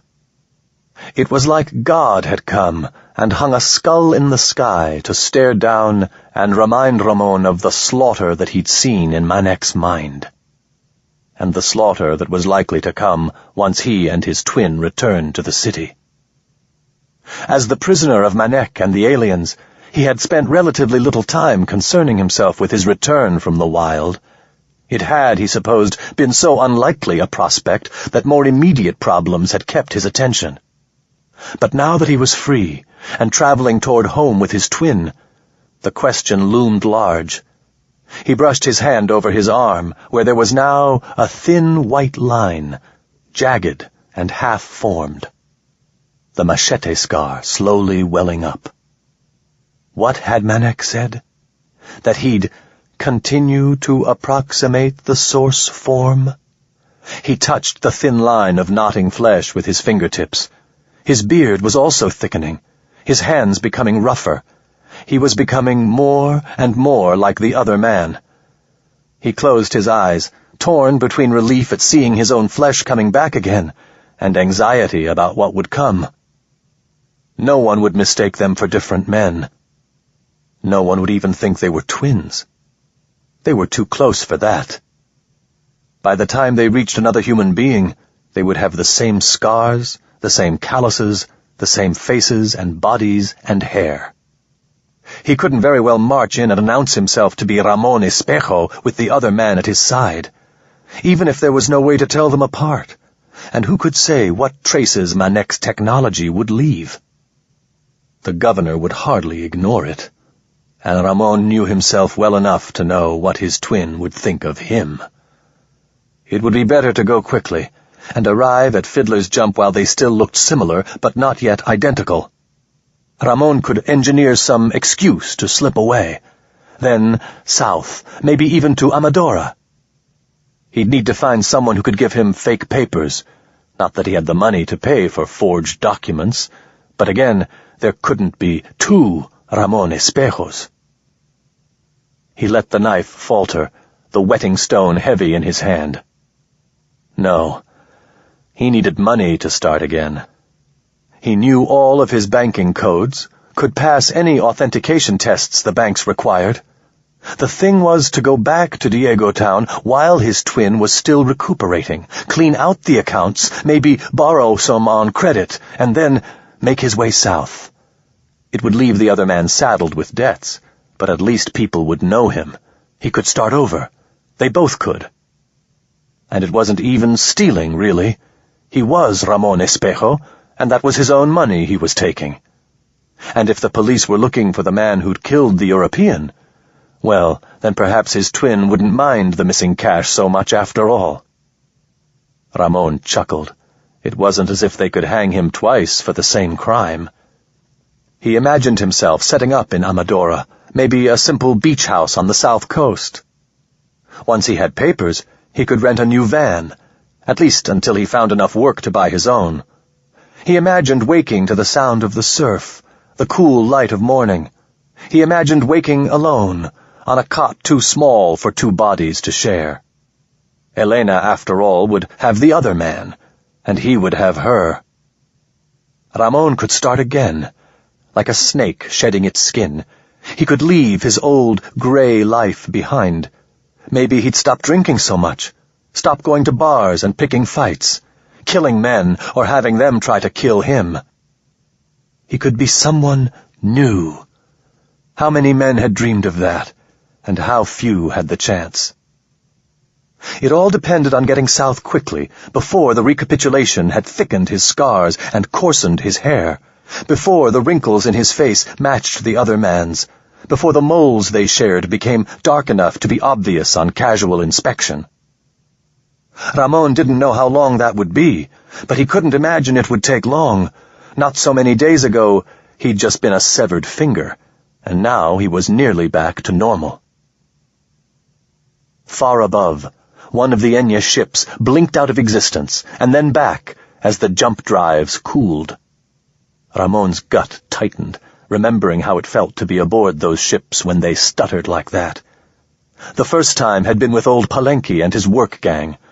The ship had launched from its orbit, rising like a transport van and never leveling out. Ramon remembered the press of acceleration when the rockets fired. It had been like letting the water out of the tub after a hot bath, or like the torpor after sex. The muscles themselves had felt heavy on his bones. He'd smiled and looked over at Fat Enrique. He hadn't thought about Fat Enrique for years, and grinned. The boy had grinned back. They were leaving everything behind, and by the time their journey ended, everyone they'd known, or spoken to, or been bullied by, or fucked over, or been fucked over by, would have died from old age. There were stories about the conquistadors burning their boats when they'd reached the New World. Ramon and Palenque and Fat Enrique and all the rest were doing the same. Earth was dead for them. Only the future mattered. Ramon shook his head, but his mind refused to leave its track. This was another memory growing back. This time, though, he could think as well. Observe the river, the Enya ships, the stars, the full moon hardly risen in the east. It was less like experiencing the thing again, and more like a powerful and autonomous daydream. When they'd stepped onto the Enya ship, his first thought had been of how odd the place smelled. Acid and salt, and something reminiscent of patchouli. Palenque had bitched that it was giving him a headache, though that had probably been the cancer. They unloaded and stowed the equipment, found their way to their quarters by following the painted lines on the walls, eaten a small meal in the pleasant weight of the rocket acceleration, and taken to their couches when the klaxon sounded and the jump drives were set to warm up. It had been the way Ramon had always imagined a stroke would feel. The world narrowed to a point, peripheral vision dimming, sounds growing distant, and then the discontinuity. He'd never been able to say what changed during a jump. Everything could be in precisely the same place. A wrench he'd just dropped, still part way to the floor, and still he knew that time had gone by. Quite a lot of time. That something had happened while he was unaware. He'd hated that feeling. It was a week after that he saw his first Enya. Ramon remembered Palenque's smile, knowing and smug and pleased with himself as he'd gathered the work gang and instructed them on the etiquette their hosts expected. And then the thing had lumbered through the hatchway. Ramon screamed. Then the memory was gone. Nothing there but the river and the forest. His heart was tripping over fast, his grip on the field knife so hard that his knuckles ached. He scanned the tree line and the surface of the water, ready to attack or flee, as if the devil himself had risen up with a whip in one hand and a flaying knife in the other. The image of the Enya. Huge, boulder-shaped body, wet, oyster-like, inscrutable eyes, squirming fringes of cilia, incongruously tiny and delicate hands, like doll's hands, sprouting from its middle. Barely visible pucker where its beak was hidden within its flesh, faded slowly from his mind, and the electric fear abated. Ramon forced himself to laugh, but it came out thin and tinny. He sounded like a coward. He stopped and spat instead, anger filling his breast. Manek and that pale alien fuck in the hive had made a weakling of him. Just remembering the eaters of the young was enough to make him squeak like a little girl. "Fuck that," he said. There was a low growl in his voice that pleased him. "I'm not afraid of a goddamn thing." He was still in a foul mood when he got back to the campsite, which meant he knew that he'd have to be even more careful to avoid getting into a fight with his even more short-tempered and irritable twin. The fire was down to the embers, the other man still asleep on the ground nearby. With a flash of anger, Ramon realized that he'd have to take the first watch again. He threw a handful of leaves and tinder on the coals and slowly rebuilt a small fire. The flames hissed green and popped, but they cast light and warmth. Ramon knew that the fire was as likely to draw danger as to drive it away. He knew that the brighter it got, the harder it was to see beyond it, but he didn't care. He wanted some pinche light. One of the moons rose, sailing slowly past the stationary Enya ships. That was Big Girl, to be followed before dawn by the smaller, closer-orbiting Little Girl. Ramon waited, brooding over how little cane had been cut and how many hours of work lay ahead, until the great pale disk was directly above them, before he tried to wake the other man. Calling his name didn't work, and the effect of calling his twin Ramon was unsettling enough to keep him from trying it again. He went over and shook the man's shoulder. His twin groaned and pulled away. "Hey," Ramon said. "I've been up half the fucking night. It's your watch." The other man rolled onto his back, frowning like a judge. "What the fuck are you talking about?" he demanded, his voice thick and sleep-drunk. "Keeping watch," Ramon said. "I did the first watch, now you get up and I'll sleep." The other man lifted his ruined right hand as if to rub his eyes, snarled, and used his left instead. Ramon took a step back, waiting with growing impatience as the man failed to rise. When his twin spoke, his voice was clearer, but thick with disdain. "You're telling me you haven't gone to sleep? Are you fucking stupid? You think the fucking chupacabra is swimming across the river to get us? That's a candy-ass banker talking, all right. What a pussy. You want to watch? Go ahead and watch. I'm sleeping." And the man rolled back over, tucking his arm under his head like a pillow, his back to the fire. Rage hummed in Ramon's ears like wasps swarming. The impulse to roll the little shit back over and poke the knife into his neck until he saw reason warred with the desire to kick his kidney until he was pissing blood all the way back to Fiddler's Jump. But if he did either one, he'd then have to follow up with handing the knife over and going to sleep vulnerable and defenseless a few feet from a pissed-off cabron. Ramon growled low in the back of his throat, wrapped his robe closer around him, and went to find a place to sleep where any predators that happened on them would be likely to eat the other man first. Morning came. Ramon groaned and rolled onto his back, his arm thrown over his eyes to keep the sunlight out for another minute more. His back ached. His mind was foggy and reluctant. The smell of the cook fire roused him. The other man had scrounged a handful of white-fleshed nuts and caught a fish, which he'd wrapped in monk ivy leaves and set in among the coals.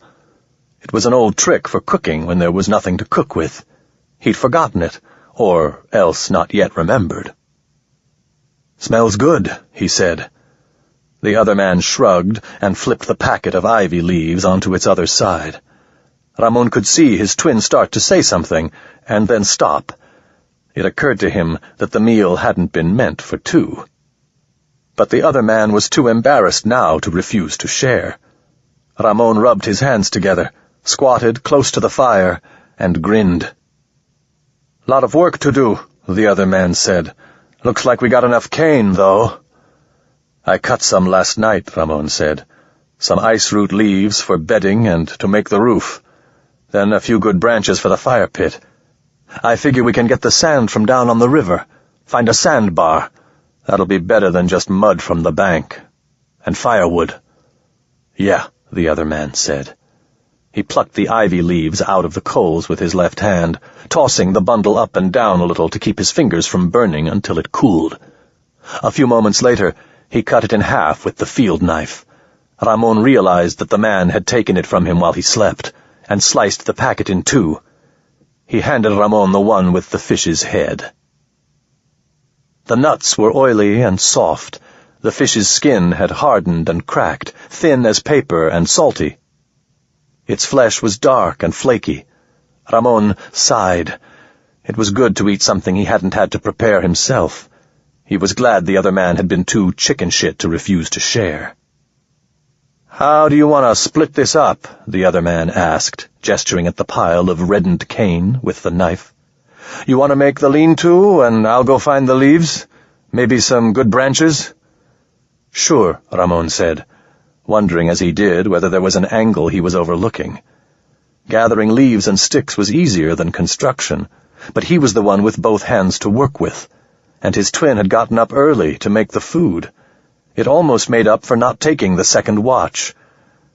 Without discussion, they both went to the river and washed their hands. The other man's hand looked worse than Ramon remembered it, but his twin didn't complain. "I want you to know something," the other man said as he rewrapped his palm and the remaining fingers. "Yeah?" "I know we're in this together, you and me. And the work you do, getting the sug beetles, building the raft, all that shit, it's better with the two of us than just one, you know? But if you go through my pack one more time without asking, I'll kill you in your fucking sleep. Okay, partner?" His twin locked eyes with him, irises so dark Ramon couldn't make out the pupils. The whites bloodshot and yellow as old soap. He didn't think for a second that the man was joking. Now that he thought about it, he knew what he'd think of some half-assed banker pawing through his stuff. He wondered if this was what it was going to be like, going back. Maybe he'd resent his twin having all his things, his knife, his pack, even Elena, maybe. "Okay," Ramon said, "I just didn't want to leave the knife dull, you know. It won't happen twice." The other man nodded. "I do need it, though," Ramon said. "The knife. I've got to strip bark to tie the cane with, and if I need to cut more—" He shrugged. The other man growled without making a sound, and Ramon braced himself for violence. But the other man only spat into the water and handed the blade over, handle first. "Thanks," Ramon said, and tried for a placating smile. The other man didn't answer. Ramon went back to their little camp, the other man tramping off into the forest, presumably to gather the leaves and wood. Ramon waited until he was sure he was out of earshot before he muttered, "And fuck you too, ese." Ramon began working after the other man left. He got enough ivy and stripped bark to complete the design he thought would work best for the lean-to, then hauled the cane to the raft and the river. He saw at once that his first thoughts on how best to connect the shelter to the body of the raft had been optimistic. He had to spend an hour redesigning the thing. Giving his mind over to the task, losing himself in the physicality of his work, was like taking a drink of good whiskey.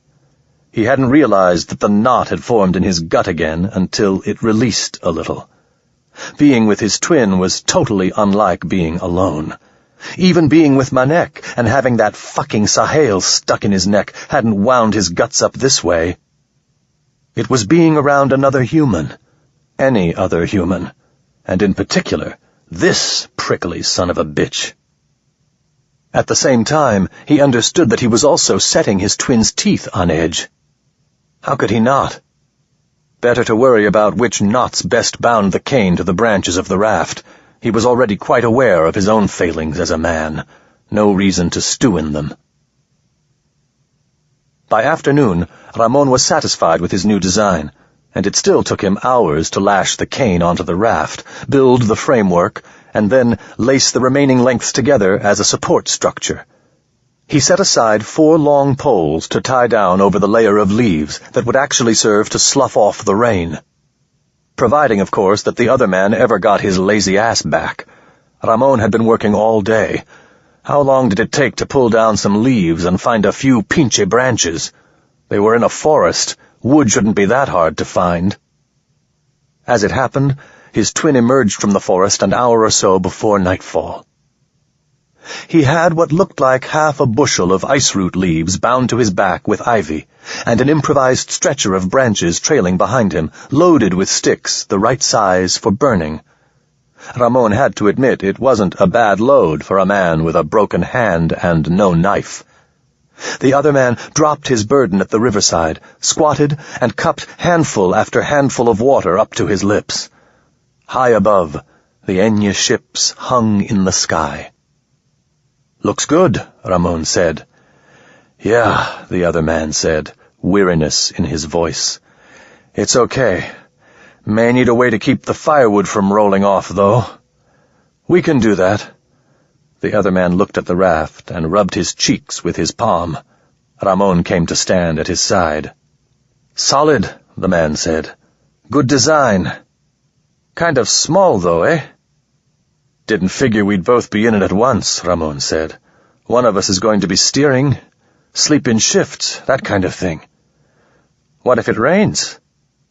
"Then whoever's steering gets wet," Ramon said. "Or else we both crawl out of the rain like we're humping each other." "We get wet, then."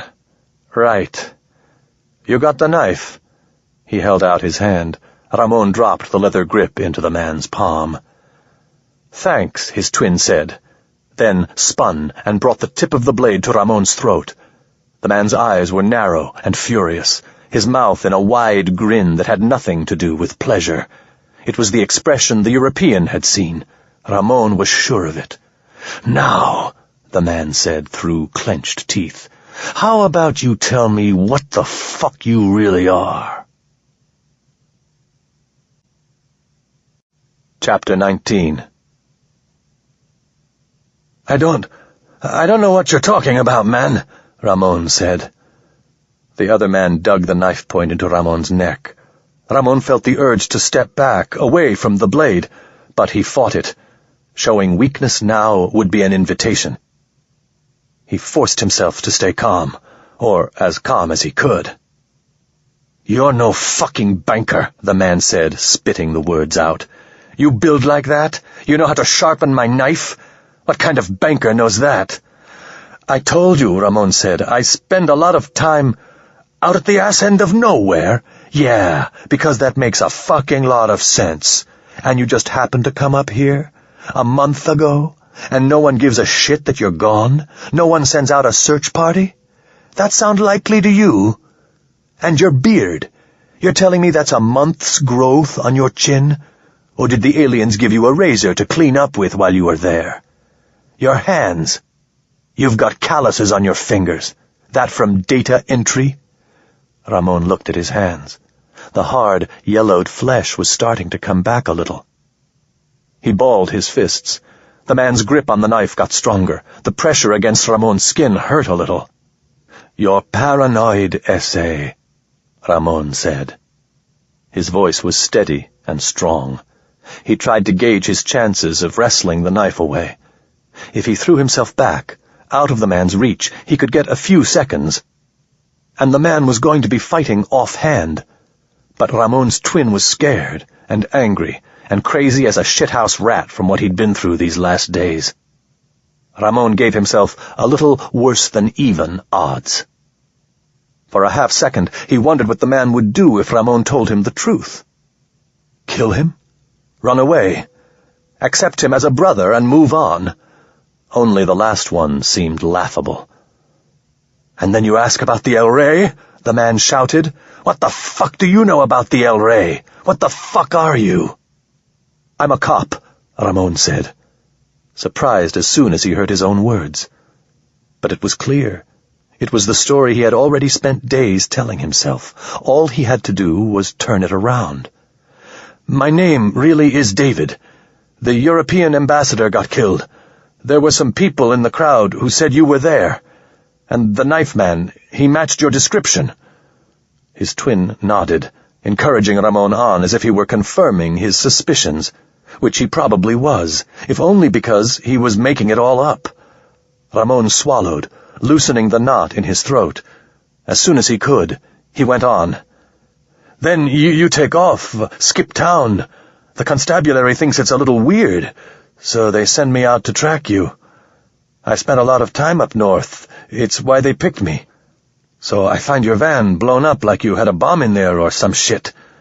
I start poking around, looking for maybe your arm or something. The next thing I know, there's this flying box thing. It's just hanging there.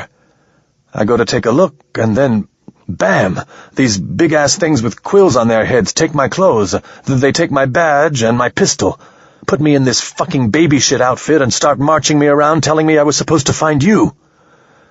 "And so you did it?" the man said, stepping an inch closer, the metal of the blade digging into Ramon's flesh, stinging like the Sahel. "You followed their orders like a dog." "I tried to go slow at first," Ramon said. "I thought maybe I could buy you time, you know. You get back to the city. You can tell people what's happened, send help. But then we found that camp. We were too close on you.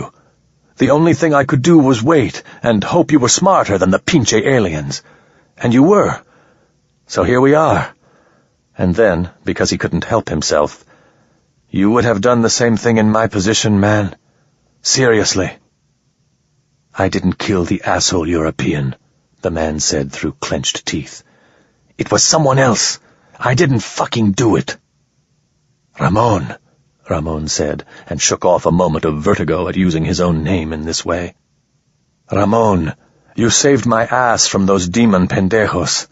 As far as I'm concerned, you were at my house the night the ambassador got himself cut up. The whole time."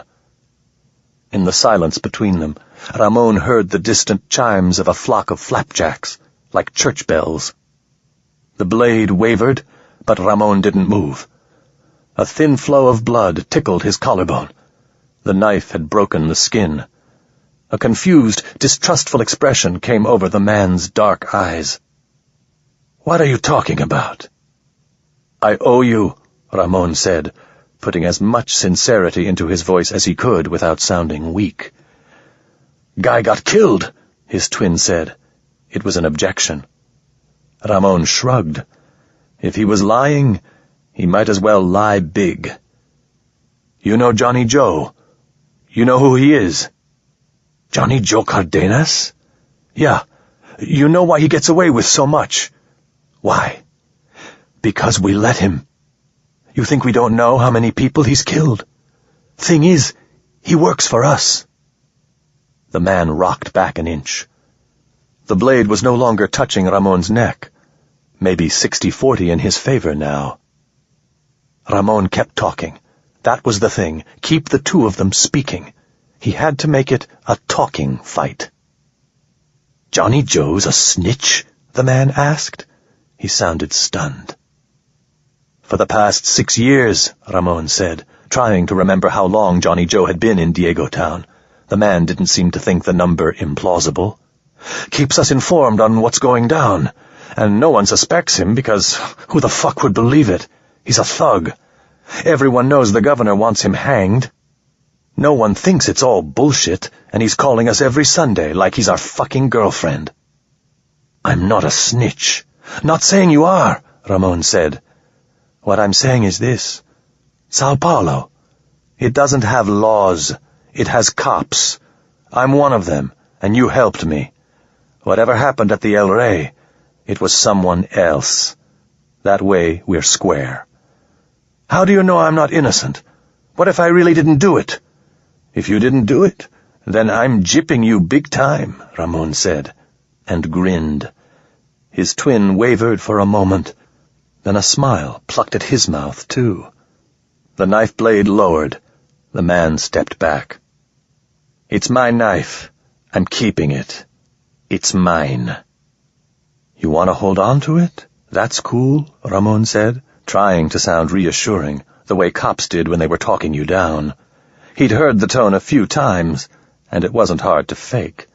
"I understand you'd want to keep the weapon. That's not a problem. After all, we're just two guys on the run from a bunch of goddamn aliens, right? Doesn't matter which one of us has the knife, because we're on the same side." "If you fuck me over," the man said, and left the threat hanging. Because, Ramon thought, really, a cop decides to break his word to you, exactly what could you do? Take him to a judge and see who got believed? "If I start fucking people over, Johnny Joe and all the other pendejos like him will lose their shit," Ramon said. Grave, authoritative, like a cop. "It ain't worth it. I tell you you're clean, man, that makes you clean.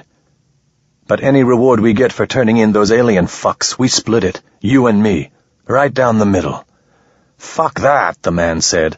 "I saved your ass. You were walking bait. I get 3/4. Ramon felt his belly loosen. He was clear. The crisis was gone, and nothing left but a little posing and haggling. 60-40, he said, "and you didn't kill anyone. Ever." "I'm getting gypped," the man said. "So's everyone. We're the cops, remember?" Ramon said, then smiled. The other man coughed out an incredulous laugh, then smiled himself. "You want to start getting these leaves in place so we can get out of here and back to someplace they've got plumbing?" "Fucking cops," the man said. But now it was a joke. The man was half drunk with relief. And why shouldn't he be? Ramon had just forgiven him his sins. They worked until the light failed. The little lean-to was half ready, a bed of leaves made and the covering laid down with the leaves arranged in overlapping rows so that any rain would run down the top and into the water instead of dripping through. Ramon called the halt. His twin would have kept going all night, he guessed, just to prove something. And yet, as they walked the short path back to their little camp, he could tell that the relationship had changed. Clueless banker lost in the wild was one thing. Policeman and granter of pardons was another beast entirely. Ramon built a small fire, and the other man unloaded a double handful of sug beetles, suicide nuts, and the bright green berries that Ramon had never found named in the planet's taxonomies, and that tasted like cheap white wine and pears. It wasn't a feast, but it tasted good. Afterward, Ramon drank water until his belly felt full. He'd have to piss in the middle of the night, but for the moment it fooled his body into feeling sated. His twin lay back beside the fire. Ramon saw the man's fingers twitching, and he knew he was wishing he had a cigarette. The thought immediately made him want one, too. How long, he wondered, before the nicotine stains grew back, yellowing his fingers and teeth? How long before the teasing fan dance of identities he was doing for the other man stopped working, and the truth came out?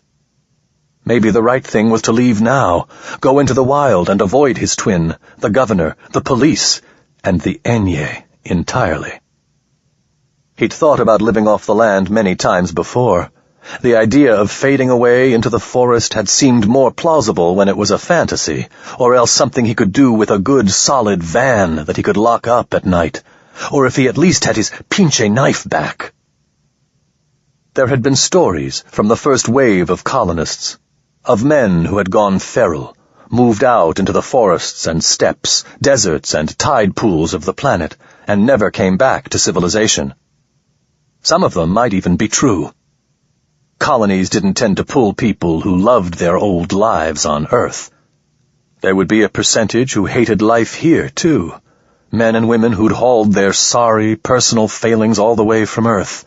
Ramon wondered if he was one of those, except that he wanted to get back now, so he wasn't feral yet, and as long as his fingers kept twitching toward a cigarette case that was days behind him and across a river, he would never wholly abandon the cities. "Why'd you become a cop?" the man asked, his voice already slurred by exhaustion and impending sleep. "I don't know," Ramon said. "It seemed like the right thing at the time. Why'd you become a prospector?" "It was better than being on a work gang," the man said. "I'm pretty good at it, and there was a time I needed to get out of town, you know?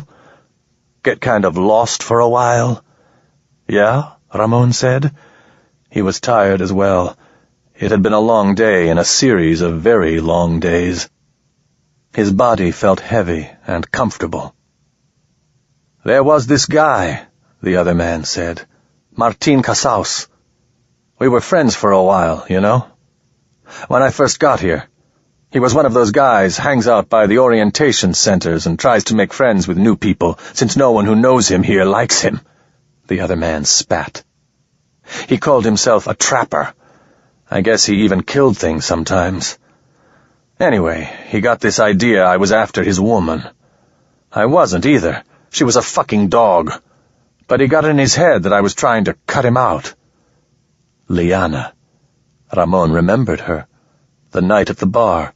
The deep red wallpaper, like drying blood. He'd gone to her, sat at her side. She'd still smelled of the kitchen, frying oil and herbs, hot metal and chili. He had offered to buy her a drink. She'd accepted. She'd taken his hand. She'd been gentle about it, tentative. He'd had enough to drink that he was a little fuzzy in the head. Martine's fantasies of her, of opening her blouse, of whispering filthy, exciting things into her ears, of waking in her bed, had intoxicated him as much as the drink. "I didn't give a shit about her," the man said, chuckling. "She was a cook, kind of dumpy, you know? Ate too much of her own stuff. Martine, though, fuck, he was crazy about her." Liana's room had been in the back, a separate building grown from cheap chitin out behind the cantina, with a little bathroom, a shower, but no place to cook. The LEDs spelling out Los Rancheros had filled the room with dim, harsh light. He'd undressed her to the sound of Portuguese fado music on the music feed, the singer crooning about love and loss and death.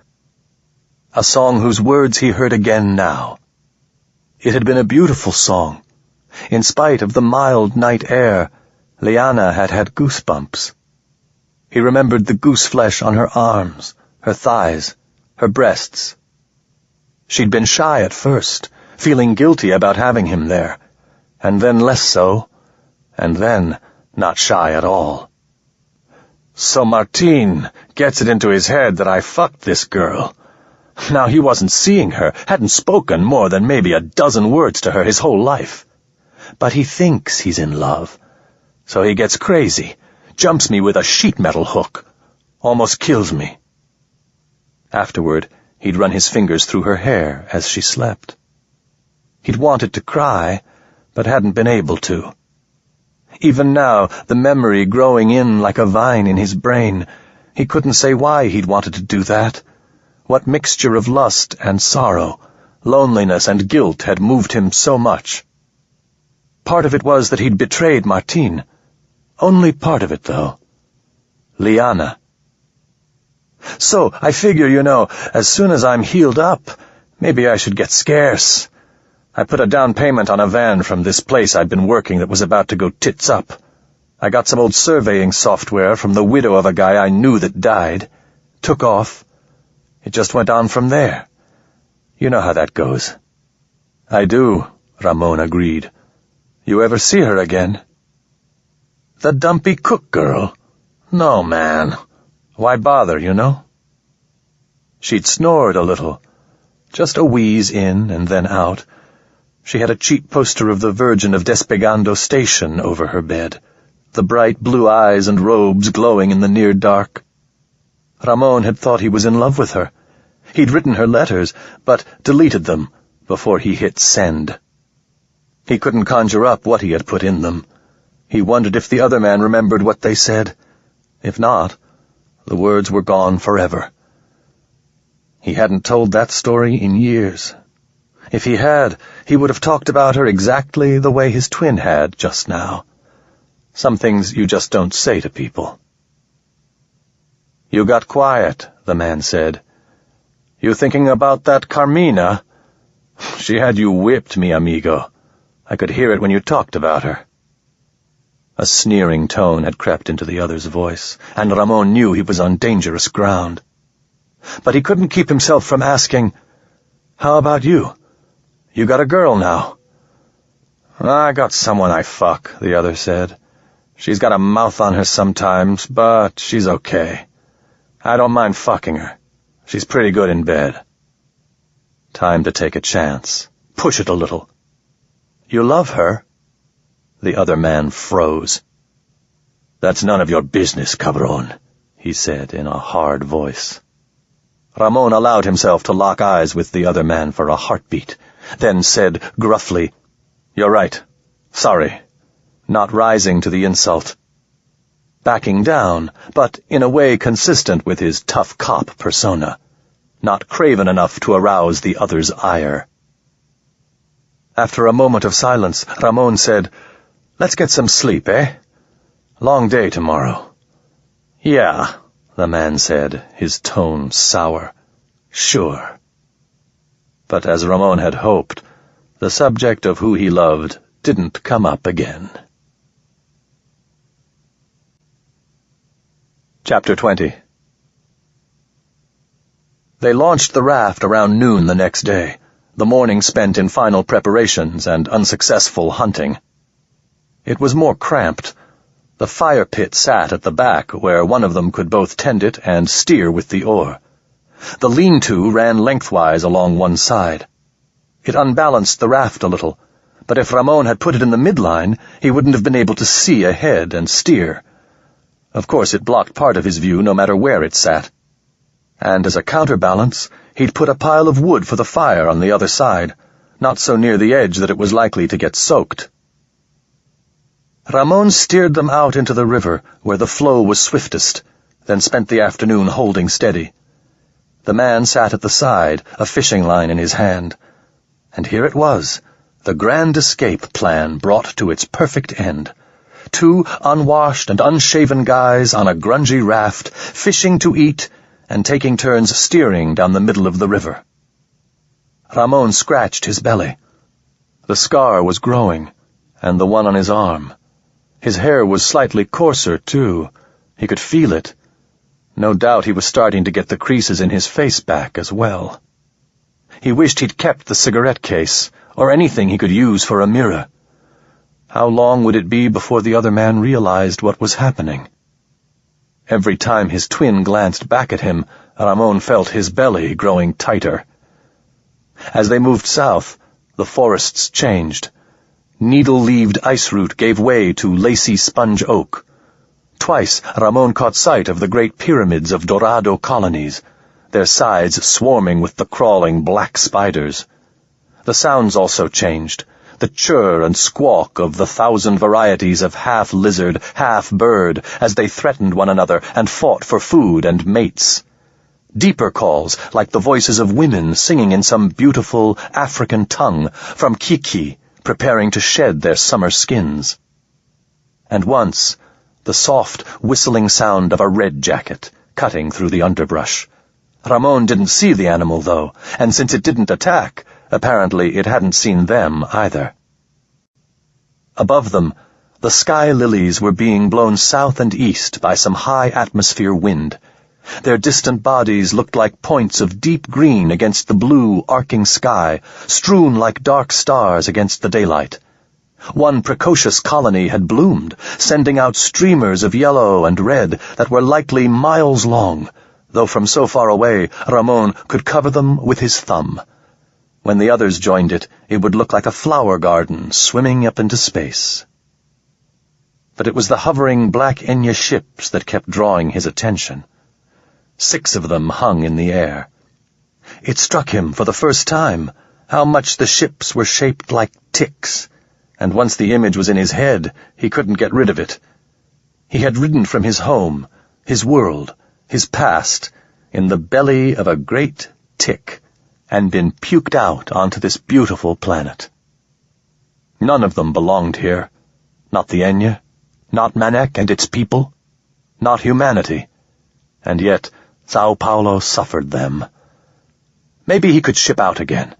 Get back on the Enya ship, move to some other colony, or cast his fate to the sky and come down wherever God put him. Sao Paulo wasn't so big he could be assured of never running into his twin again. The universe, on the other hand, was that big. Bigger. For a moment, as strong as a memory reawakening, Ramon felt again the gaping abyss from his dream. He shuddered and looked back at the river's edge. Shipping out would mean getting a false identity. But anything meant that now. The real problem was going on the ship, smelling the skins of the Enya, hearing their voices, knowing what they had done and what they were doing, and the real purpose of these colonies. Before, he might have been able to do it. His twin, sitting on the edge of the raft with his head resting on his good hand, he might be able to do it. But Ramon had felt the flow, had become the abyss, and heard the cries of dying Ki, of dying babies. He couldn't do it. Not anymore. The easiest thing would still be to kill the man. If his twin were dead, all this would go away. He could step back into his own life, call in the little insurance policy he had on the van, and try to start over. It had been hit in a rockslide. Why not? The policy was cheap enough that no one would bother with more than a cursory investigation, and they wouldn't find any pieces chopped and sold second-hand, and he could have his life back, instead of ceding it to this cabron. And if the cops were looking for someone to pin the European's death on, they'd have found someone else by the time he got back. It wouldn't even be that hard to do. He cooked. He kept watch while the man slept. Even if he didn't have the knife, there were other ways. Shit, he could just push the bastard off the side of the raft. Ramon had damn near died in the river before, and he'd been nearer shore then. Trapped out in the middle of the river, where the current was strongest, the other man would almost certainly drown. And if by some miracle he did reach land, there were red jackets out there, and hundreds of miles to Fiddler's Jump. It was the safest thing. It was the sane thing. He let himself imagine it. Standing up, pulling in the oar, 2 steps, 3, then bringing the oar down fast and hard. He could almost hear the man's cry, the splash, the gurgling scream. It would fix everything. And would it really be killing? Would it really be murder?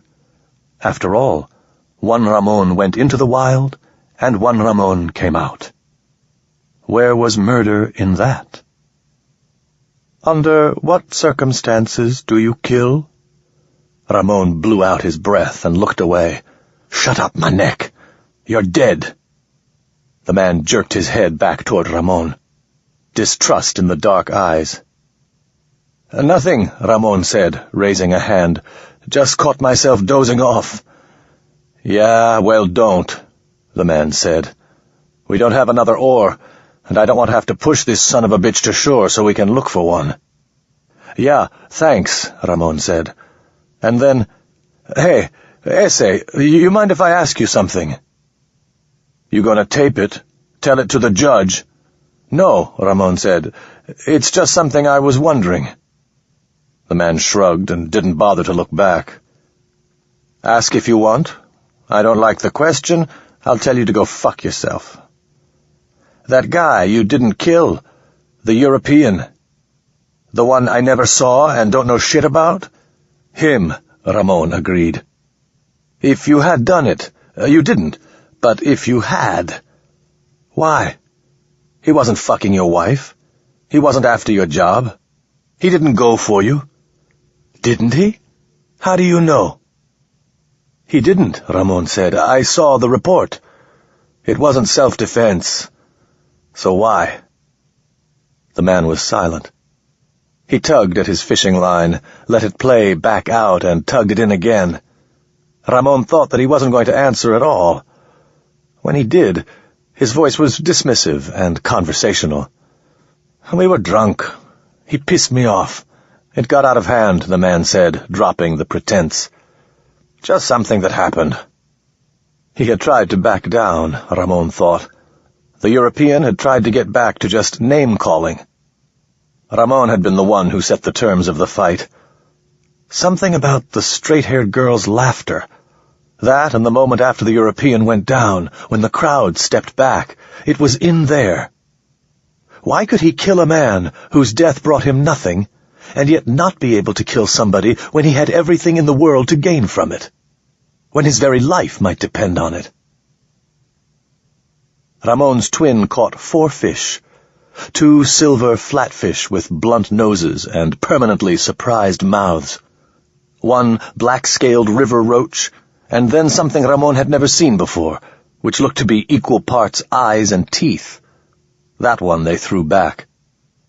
The man roasted the 3 edible fish while Ramon used the oar to keep the raft near the river's center.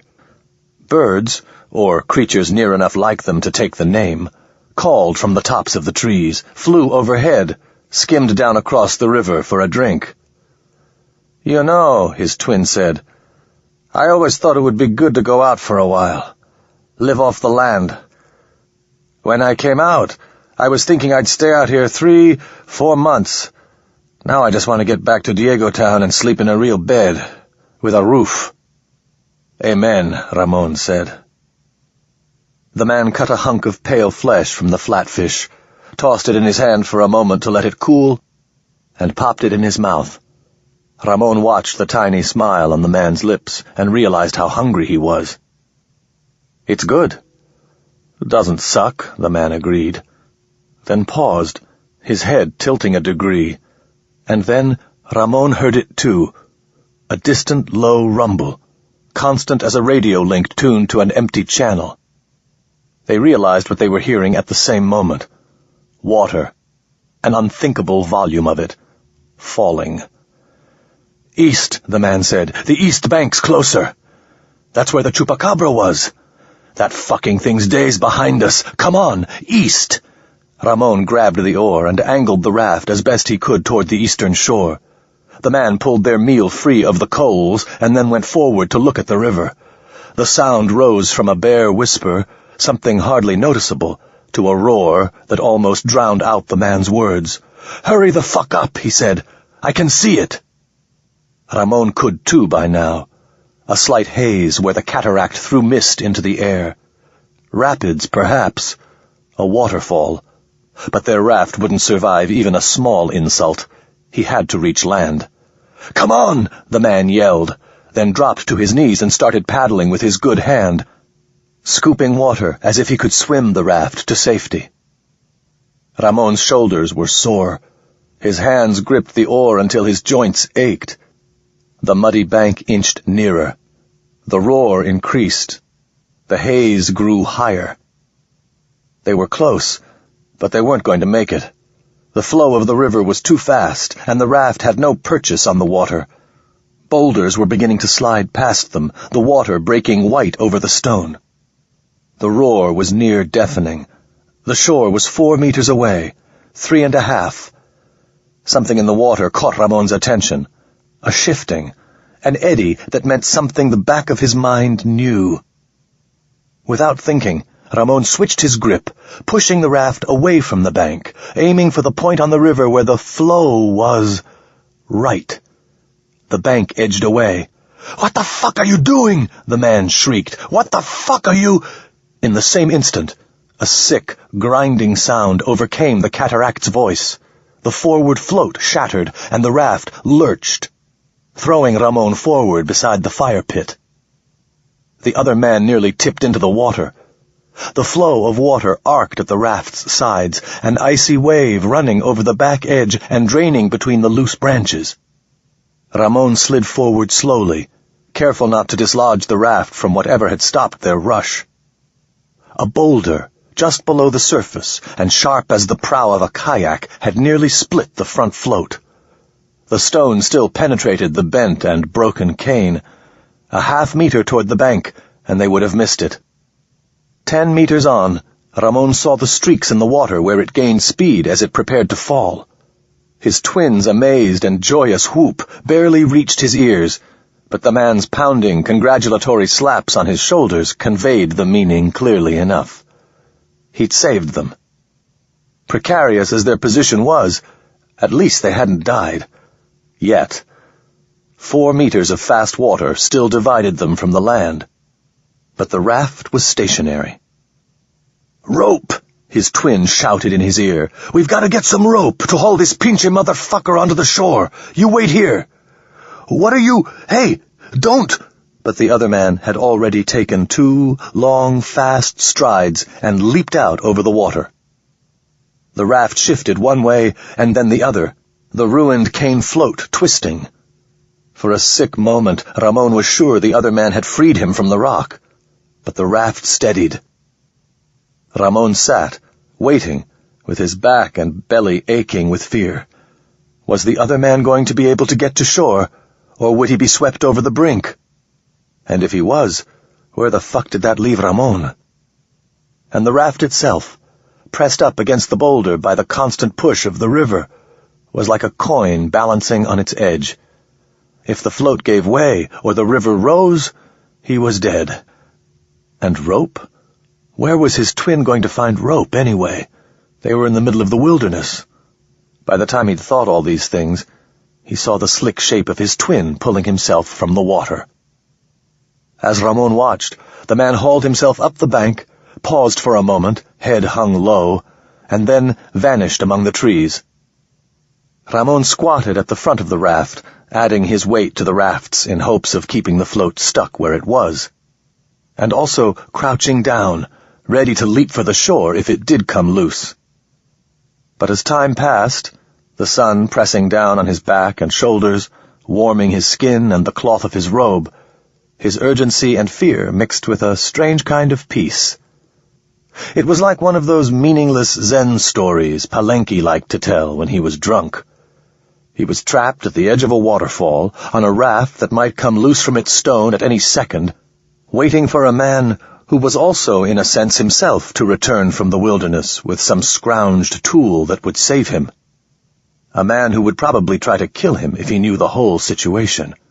And if he did make it out of here, it was a race to get to a city where his future was totally uncertain, where the law might, after all, still be after him, where genocidal aliens floated overhead. And what was he thinking about? How good the sun felt. Hours passed. When Ramon's legs began to ache from squatting, he took the risk of sitting. The raft still shifted to the side sometimes, but never enough to alarm him. His mind wandered. He remembered lazy, empty afternoons under the blazing Mexican sun, nothing to do but pray that rain would fill the cistern before it ran dry. It didn't have the immediacy of a newly returned memory. It was just something that had happened to him once, when he'd been a boy on another planet. A school of fish sped past him, scales flashing green and gold under the skin of rushing water. Ramon didn't know if they were all speeding to their own deaths at the falls ahead, or if there was some trick they knew that would preserve them. There had to be some way that the inhabitants of the deep, fast flow of the river coped with accidents of geography like this. Perhaps it was only that when enough bodies were thrown out into the void, some few would survive. Like seeds strewn over rocks, a handful might find a soil-filled niche. It didn't matter if 1,000 died, so long as 100 lived.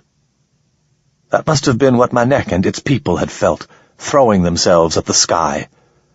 Fish putting their faith in the river. When at last his twin reappeared at the river's edge, he had to shout and wave his arms to wake Ramon from his half-drowse.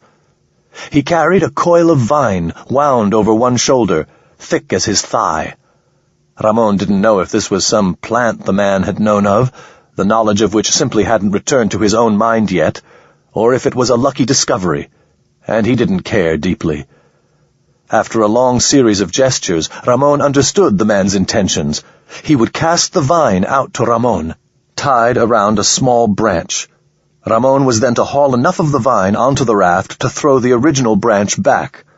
When they'd made the double strand fast to the raft and a tree near the shore, Ramon was to dislodge the raft and let the force of the river work against the constraint of the vines to swing the injured craft to shore. An ideal plan, so long as the vines were strong enough. It occurred to Ramon that the man's standards for the risk might be more forgiving than his own, but there was no better plan. It took 3 tries to get the vine across to Ramon, and 5 more to return it to his twin on the riverbank. The man was grinning as he made their improvised rope fast to a tree. Ramon was less sure. But even if the plan only got him nearer the shore, he'd be able to swim the shorter distance.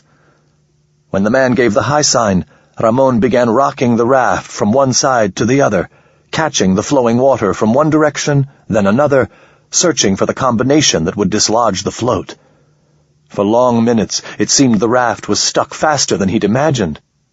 And then, with a lurch, it came free.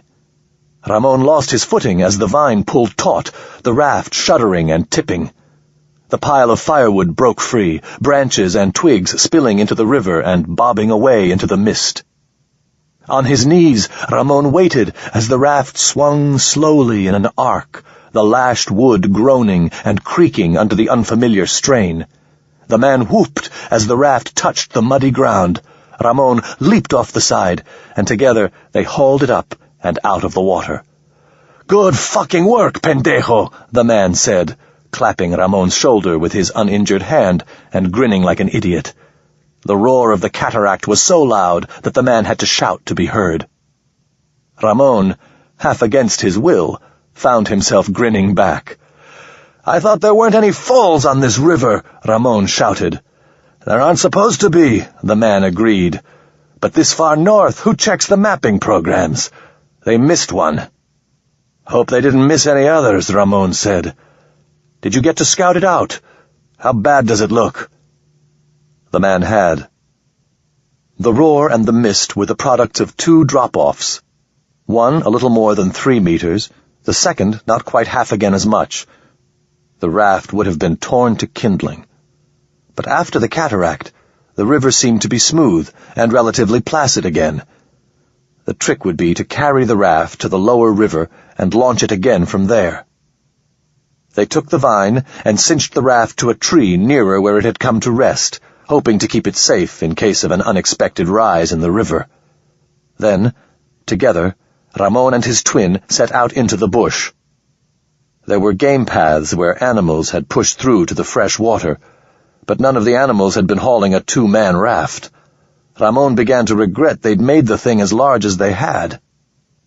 Night fell before they'd discovered a good path, and they set up a makeshift camp. "It's going to be a real son of a bitch getting that thing down," the man said. "Yeah," Ramon agreed. "Better than trying to make another one, though. Not much cane this far south. Think we can do it? Move the fucking thing?" In the distance, something howled. It was a fluting, lovely sound that reminded Ramon of coyotes and wind chimes. He sighed and spat into the fire. "Between us, we'll do it," he said. "We're tough bastards. Probably couldn't do it, just one of us, though." "I don't think so." "Good thing I didn't kill you back there, eh?" the man said. His tone was joking, but Ramon knew it was a joke with teeth. "Remember," the man meant, "that I had you at knife point. You live because I let you." It was the sort of thing he'd have said himself, to remind the constable who owed what to whom. Only now, seeing it from outside, did he understand how alienating and stupid it was. "Good thing, yeah," he said, and smiled. Chapter 21. Morning found Ramon aching and tired. Through the boughs above him, the sky was gray. The breeze smelled heavy with rain. The other man had risen before him and was boiling a handful of honey grass. Ramon yawned mightily, then rubbed his eyes. His elbow itched, so he scratched, feeling the hard knot of scar where the machete had bitten. It was almost its familiar size and hardness. He plucked the sleeve of his robe down to cover it. "Storm coming on," the other man said. "Gonna be pretty wet by tonight." "Better get moving then," Ramon said. "I was thinking we could hole up, find someplace dry to wait it out." "Good idea. How about Fiddler's Jump? Dry enough there." "We got days before we can even think of seeing people." "We've got more of them if we screw around like a couple of schoolgirls trying not to get our hair wet," Ramon said. The other man's gaze hardened. "Fine," the man said. "That's the way you want it? We'll do that." After they ate breakfast, the honey grass tasting rich and heavy as wheat after the boiling had burst the grains, Ramon and his twin mapped out the path that made the best sense. Unsurprisingly, they shared the same basic idea. The other man objected to a few of Ramon's suggestions, but that was more for the sake of the objection itself. "We'll have to clear some of the brush, maybe a sapling or two," Ramon said. "You want to give me the knife? We can share the shit work." "I can do it," the man said. "Your choice." When they reached the raft again, Ramon used the vines with which they'd pulled it from the river to make a simple yoke. When pulled from the side, the floats acted more like runners, and dragging it was easier than lifting the full weight. The man walked ahead, clearing what he could, or went back to the raft itself to lift it over the rocks and bushes with which it became entangled. The sun sloped unseen toward the top of its arc.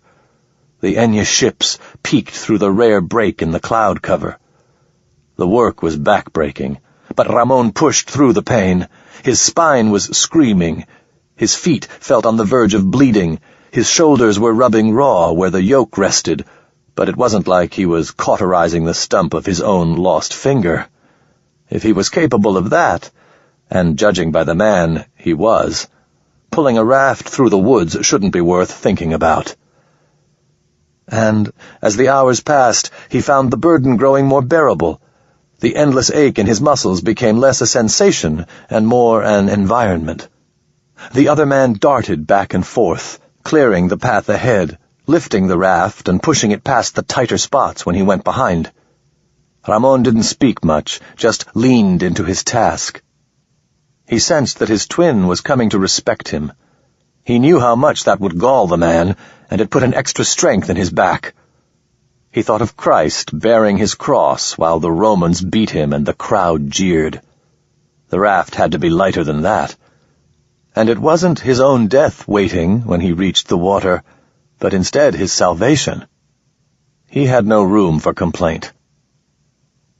The third time he stumbled, he barked his shin on a rock. The gash didn't hurt, but blood slicked his skin. He cursed mildly and started to rise to his feet. A hand on his shoulder stopped him. "Take a break, Ese," the man said. "You've been busting your hump all day. It's time for lunch." "I can keep going," Ramon said. "No trouble." "Yeah, okay, you're a badass. Got it. Put your fucking leg up and I'll go find us some food." Ramon chuckled, then shrugged off the yoke and rolled onto his back. The sky was darker now, closer than a cathedral's ceiling. He heard what might have been distant thunder or only a heightened awareness of the blood in his own ears. The man shook his head and turned away. Ramon smiled. It was strange, not knowing whether or not he liked the man who was himself. He'd never seen how he was from the outside. Smart, resourceful, tough as old leather, but wound tight around his fears and ready to blame everyone but himself. All that insecurity and rage fizzing inside him, ready to explode at the slightest provocation, strutting around like a bantam cock, staring down whoever was nearby. This was what he had always been, only it took becoming an alien monstrosity to see it. But there was a dignity to the man, in spite of his flaws, and a surprising strength of will. He'd engineered Manek's death. He'd sealed the stump of his missing finger when most men would have tried to live with the open wound, and the fact that he wasn't dying of fever right now was a testament to his wisdom. He was even capable of a kind of weird compassion, keeping Ramon from pushing on now, lying about Liana so he wouldn't sound weak. What was he really like? All the pieces of the man's personality seemed at odds with each other, and they also seemed to fit. The only thing that didn't make sense to him, even now, was staying with Elena. He couldn't see why his twin would do that. He understood why he would have. But this other self could surely do better, even if they were the same man. He didn't remember dozing off, only waking when the man shook his arm. Ramon slapped a hand over the scar at his elbow almost before he opened his eyes. The man was squatting beside him, 2 fat habali cubs in his hand. Ramon sat up, his body protesting. "Where did you get those?" he asked. "I got lucky," the man said. "Come on, I've got a fire started. You can talk with me while I clean these poor pendejos." Ramon levered himself up to sitting, and then stood. "Tomorrow I'll cook," he said. "You did breakfast and lunch both." "Go ahead," the man said. "You want to make some food? I'm not going to stop you." Ramon sat close to the fire, watching the man gut and skin the little animals. The wood hissed and popped. The flame fluttered with a sound like wings when a gust of air blew through it. It would take them another couple of hours to reach the lower river bank. He wondered if it would be raining by then, and which of them would spend the night in the lean-to. Pushing himself as hard as he had would win the man's respect, but probably not so much as that.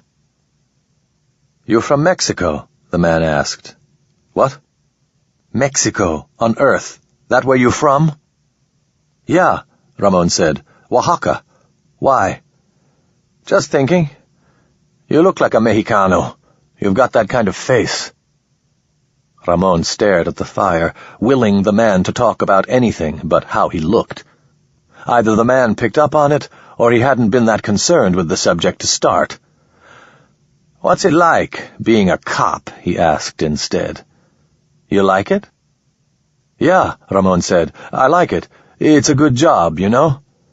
"Looks shitty to me," the man said. "No offense, but all the time you have to take guys who are just trying to get along and bust their balls. And why? Because the governor tells you to? So what? I mean, who's the governor? You take away his power and his money, and you think he's going to act any different than the folks he's coming down on?" "Yeah, well," Ramon said, trying to think how a cop would answer. "The governor's a snooty Portuguese prick. That's true. But it's not all like that. Yeah, part of it's colonial bullshit, checking licenses and permits and shit, but it's not just about that." "No?" "No," Ramon said. "There's also the real bad pendejos, the guys who sneak into church, piss all over the altar, the ones who mess with children. I deal with those assholes, too." "Guys who stab ambassadors, you mean?" the man said, his voice cool. "Fuck that. I mean bad ones, the kind that need killing. You know what I mean." The man looked up. There was blood on his hands, red and darkening. Ramon saw something in the man's face, something unexpected. Pain, embarrassment, regret, pride, something. "There's all kinds of crazy bastards out there," Ramon said, still pretending to be a policeman. "Most of the time we don't care about people just getting on with their lives. But there's rapists. There's the guy who just wants to kill people for no reason. And there's nothing worse than someone who hurts Key." "Key?" Children," Ramon said, surprised at himself for the slip. "Kids who are too small to defend themselves, or even know what's going on. There's nothing fucking lower than that. That's why I'm a cop. And people know it, you know? People know that on one side there's them, and then on the other side there's me." Ramon broke off. He didn't know what he was saying anymore. The words, the thoughts, they were all jumbled in his head. The Anya crushing tiny alien things. The European. Mikhail Ibrahim taking his knife. The feeling of being Manek and watching its people die. Manek was right. They shouldn't laugh. There was nothing to laugh about. If she just hadn't laughed. "You okay?" the man asked. "Yeah," Ramon said. "I'm fine. I'm fine." The man nodded and turned back to the carcasses, holding them over the fire, letting the fat liquefy, the muscle tissues sear. The scent of rain was growing stronger. They both ignored it. "I could have been a cop," the man said at last. "I'd have been good." "You would have," Ramon agreed, wrapping his arms around his drawn-up knees. "You'd have been great." They were silent, the only sounds the hissing of grease as it dripped into the fire and the constant rustling of leaves. The man turned the carcasses, setting the other sides to brown. "That was a good call back there, when we were trying to get to shore. I didn't even see that pinche rock. But you, Ese, you headed right for it. We'd have gone over for sure if you hadn't." He was giving Ramon an out, a way to change the subject. Even without knowing what it was that was bothering him, the man knew it was a kindness to steer away from it, and Ramon clutched at the chance. "It's all about flow," he said. "Knowing how it looks when there's something disrupting it. It just feels different, you know?" "Whatever it is, you did a fucking man's job of it," the man said. "I couldn't have." Ramon waved the compliment away. If this went on too long, they'd cross the line into patronizing. He didn't want that. Right now, for this moment, he liked the man. He wanted very much to like his twin, and the cabron wasn't often very likable. "You'd have done the same thing if you'd been steering," Ramon said. "Nah, man, I really wouldn't." And it struck Ramon that that might be true. Being inside Manek's head might have taught him something about being a river, about flow. Just because he and the other man had started off the same, these last few days had been different for both of them. There was no reason they should be identical now. They'd had different experiences, learned different lessons from the world. He hadn't lost a finger. His twin hadn't had the Sahel digging into his throat. "You are not to diverge from the man," Manek's voice rumbled in the back of his mind. But how could he help it? The world looked different, depending on where you sat. They ate, digging into the cooked flesh with their fingers. The meat was hot. It burned his fingers a little, but it tasted like the finest meal he'd ever had. Hunger did that. The other man seemed to feel the same. He was grinning as he stripped the still pink flesh from the bones. They talked about other things, safer ones. When the time came to start again, the man picked up the yoke. "You go on ahead, clear the path," he said, shrugging the vine into place on his shoulders. "I'll haul this piece of crap the rest of the way." "You don't have to do that," Ramon said, but his twin waved the objection away. Ramon was secretly relieved. His body felt beaten half to death the way he'd been abusing it. But still, there was a problem. "I can't do it, man. You've still got the knife." His twin scowled, pulled the blade from his field pack, and held it out, handle first. Ramon nodded when he took it. They didn't say anything more about it. Clearing brush turned out to be almost as arduous as hauling the raft. Every step seemed to require hacking away some bush or sapling, and the knife was growing dull with use. Twice, sudden sheets of rain descended, pattering on the leaves and Ramon's shoulders, but the little squalls didn't last. When the storm did hit, if it hit, it promised to be rough, but perhaps the runoff would speed the river. It was just before dark when they reached the water's edge. Ramon tried for a low whoop, but it came out sounding sarcastic. The man grinned wearily. They surveyed the damage their transit had caused. One of the floats had lost a few ties and needed rebinding. The structure of branches that made up the bulk of the raft had suffered, but not so badly that Ramon felt moved to repair it. "Give me the knife," his twin said. "I'll strip a little bark, tie that cane back together. You get a little firewood, and we can launch this motherfucker again. Leave tonight, maybe outrun this weather." Good idea, Ramon said. But you sure you don't want to get the firewood? It's easier than stripping bark. I don't want to take another fucking step, the man said. You do it. Ramon handed back the knife in answer. His twin smiled, as if some tacit agreement had just been made with the weapon's return. Ramon pulled himself back into the trees to the sound of the other man scraping steel against the whetstone. It was a fast-growth forest here, soft wood that rose quickly and collapsed. No centuries-old copperwood here, just black-barked idiot trail and the spiral-trunked God's Arm oaks. It would be easy to find fallen branches and double handfuls of moss analogues to use for tinder. The question was how many trips back to the raft he wanted to make before they set out. If it was raining upstream, and it was clearly raining upstream, the runoff could raise the level of the river any time. It might already be running high. If they were lucky, the extra runoff might cut over some of the bends and give them a straighter path to the south. Lost in his calculations, Ramon didn't realize what he was looking at until he felt the fear start his heart beating hard and fast. There, in the soft ground, were fresh prints as wide as his two hands together, a four-lobed paw with deep-dug claw marks. Chupacabra.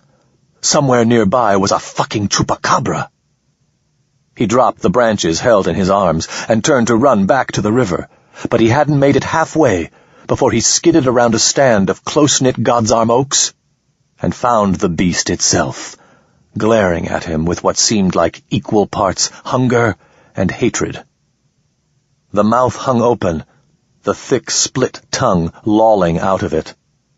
Its teeth were yellowed and sharp as daggers. Ramon froze, and the black, rage-filled eyes met his. He braced himself for death. But the thing didn't attack.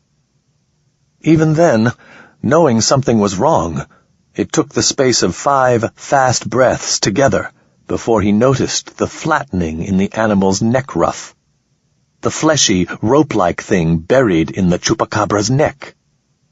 A sahel.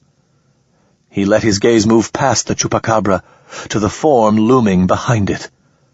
Beaten, battered, slashed across its chest and legs, Manek still stood at its full, towering height.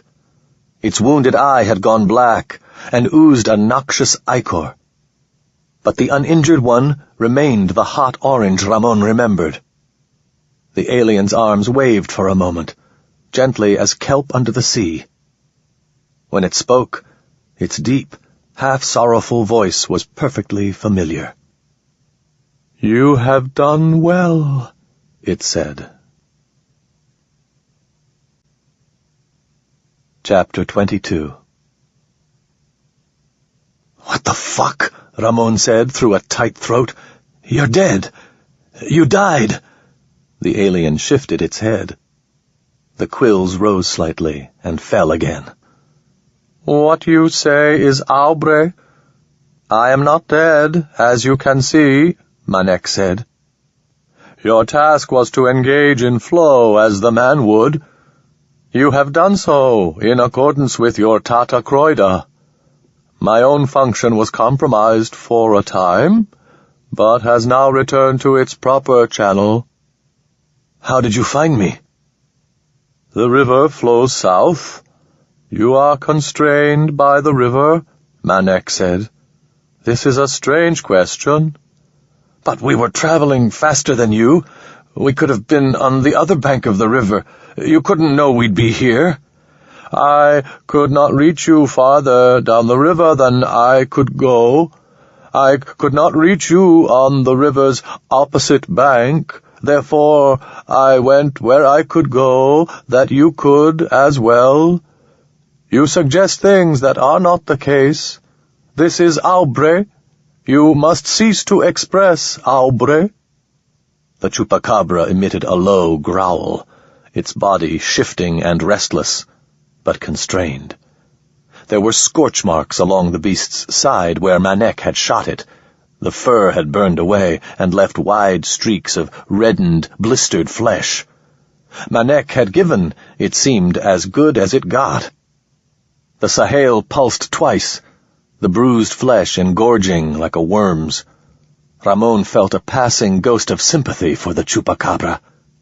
At least when he had suffered the thing in his neck, he'd understood what was happening.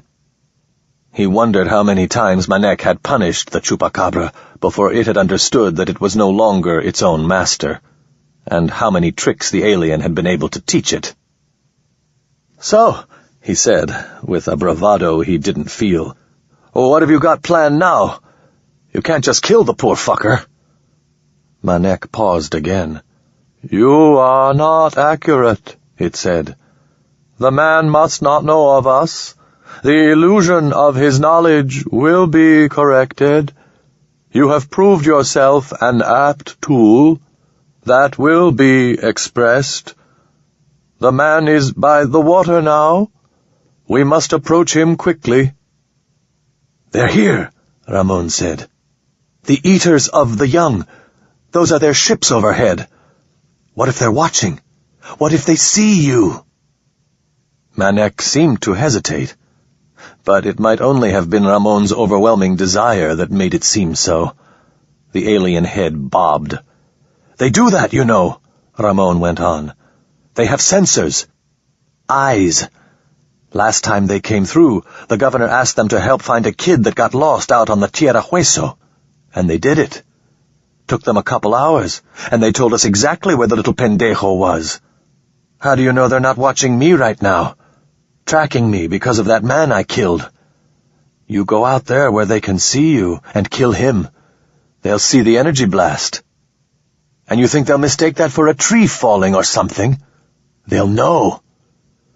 It was the purest line of bullshit Ramon had ever spun. Manek wouldn't need to fire an energy blast to kill the other man. Not with a fucking attack chupacabra on a leash, ready to do whatever it was told. For that matter, Manek was strong enough to wring the man's neck like a chicken's with its bare hands without any other help at all. But he didn't have the leash in his neck to tell Manek what his intentions were anymore, or help it judge when he was lying.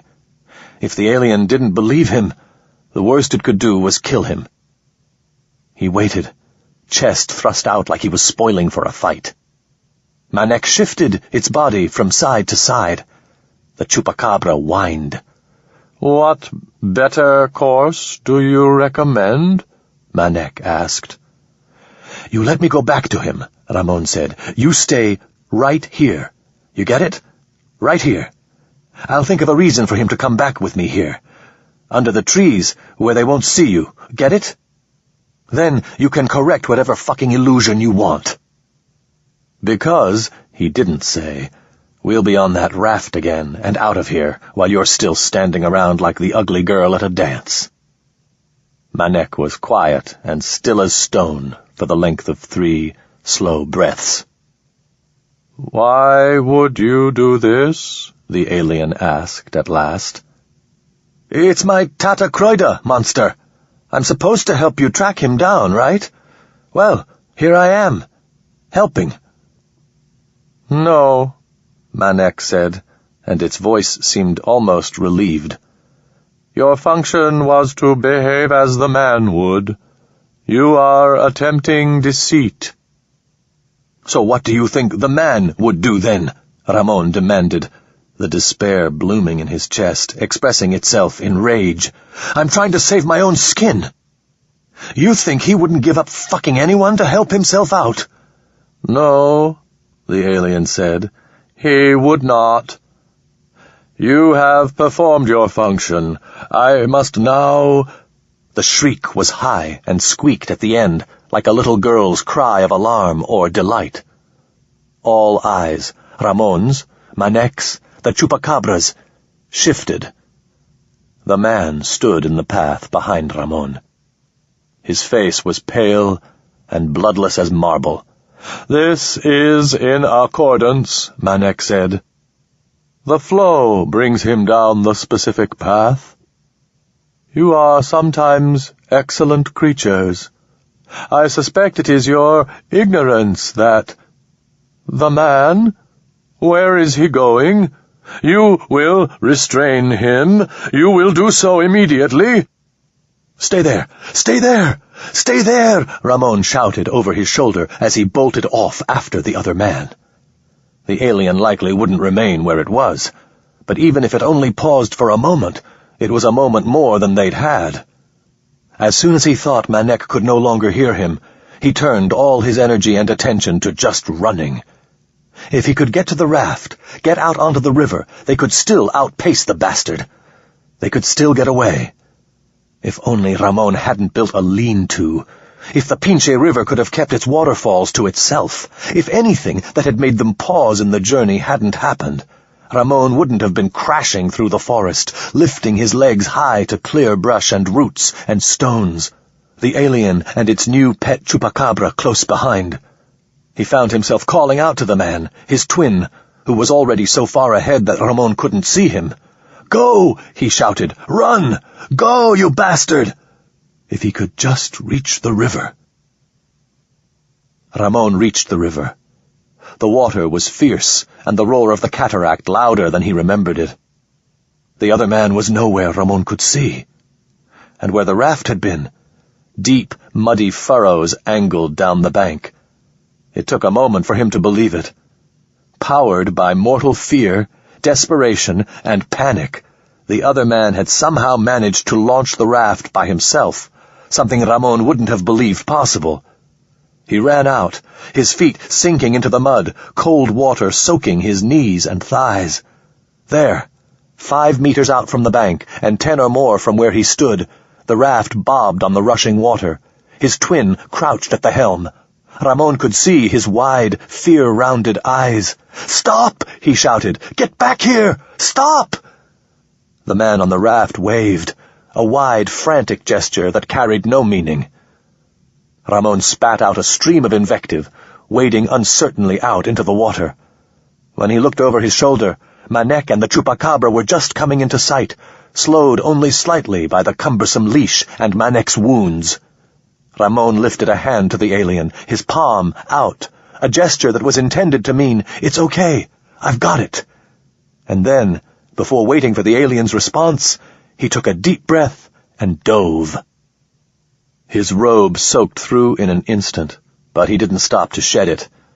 Under the water's surface, the river seemed misty. Tiny bubbles from the cataract and floating silt conspired to hide anything at more than a meter's distance. Arms and legs flailing, Ramon struck out for where he thought the raft would be. The man, like him, was at the mercy of the water, Ramon told himself. They'd be pulled along at the same rate. All he had to do was make up the distance. The turbulence was hard, though, and Ramon felt the water buffeting him as he fought to rise up for air. "Motherfucker!" he shouted as his head broke the surface, and his mouth filled with water before he could say more. The raft was closer, but not as near as Ramon had hoped. A blast of energy lit the air, Manek firing from the shore. The man yelped and started working the oar as Ramon took another breath and dove again. Maybe Manek would hit the son of a bitch and solve Ramon's problems for him. The cold here was unpleasant, but not the vicious, deadly chill it had been farther upriver. Maybe they were farther south than Ramon had thought. Or maybe there was warmer water from rain swelling the flow, as he'd expected. The water above him glowed twice more as Manek fired, so at least the raft was still that close. A swirl in the gloom warned him a moment before he struck a wave of powerful turbulence, the water hitting him in the gut with the power of a fist. He lost his air, the bubbles rising awkwardly as he clawed his way after them. The river was definitely faster. Already, Manek seemed like a tiny figure on the distant shore. Inexplicably, the chupacabra was loping down the bank, free of the Sahel, and running like all the demons of hell were after it. Ramon spat and bobbed, trying to find his twin on the raft. The other man had drawn farther out into the river and was yelling something, his face flushed almost purple, and his mouth gaping wide. Ramon couldn't tell if the asshole was yelling at him, or at Manek, or at God. Manek seemed to have given up the shooting match, so Ramon didn't dive again. He broke into a crawl, kicking at the waves, lifted by them. Tossed.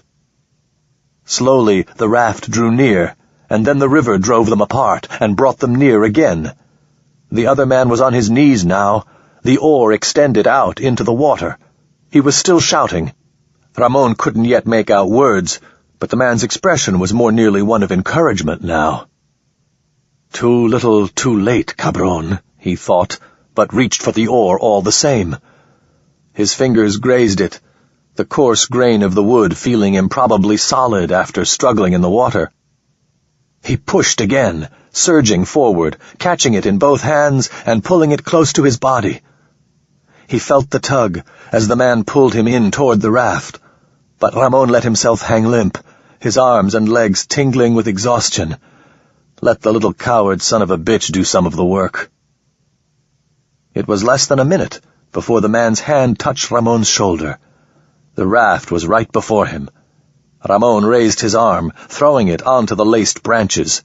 He pulled, and the other man helped, dragging him up.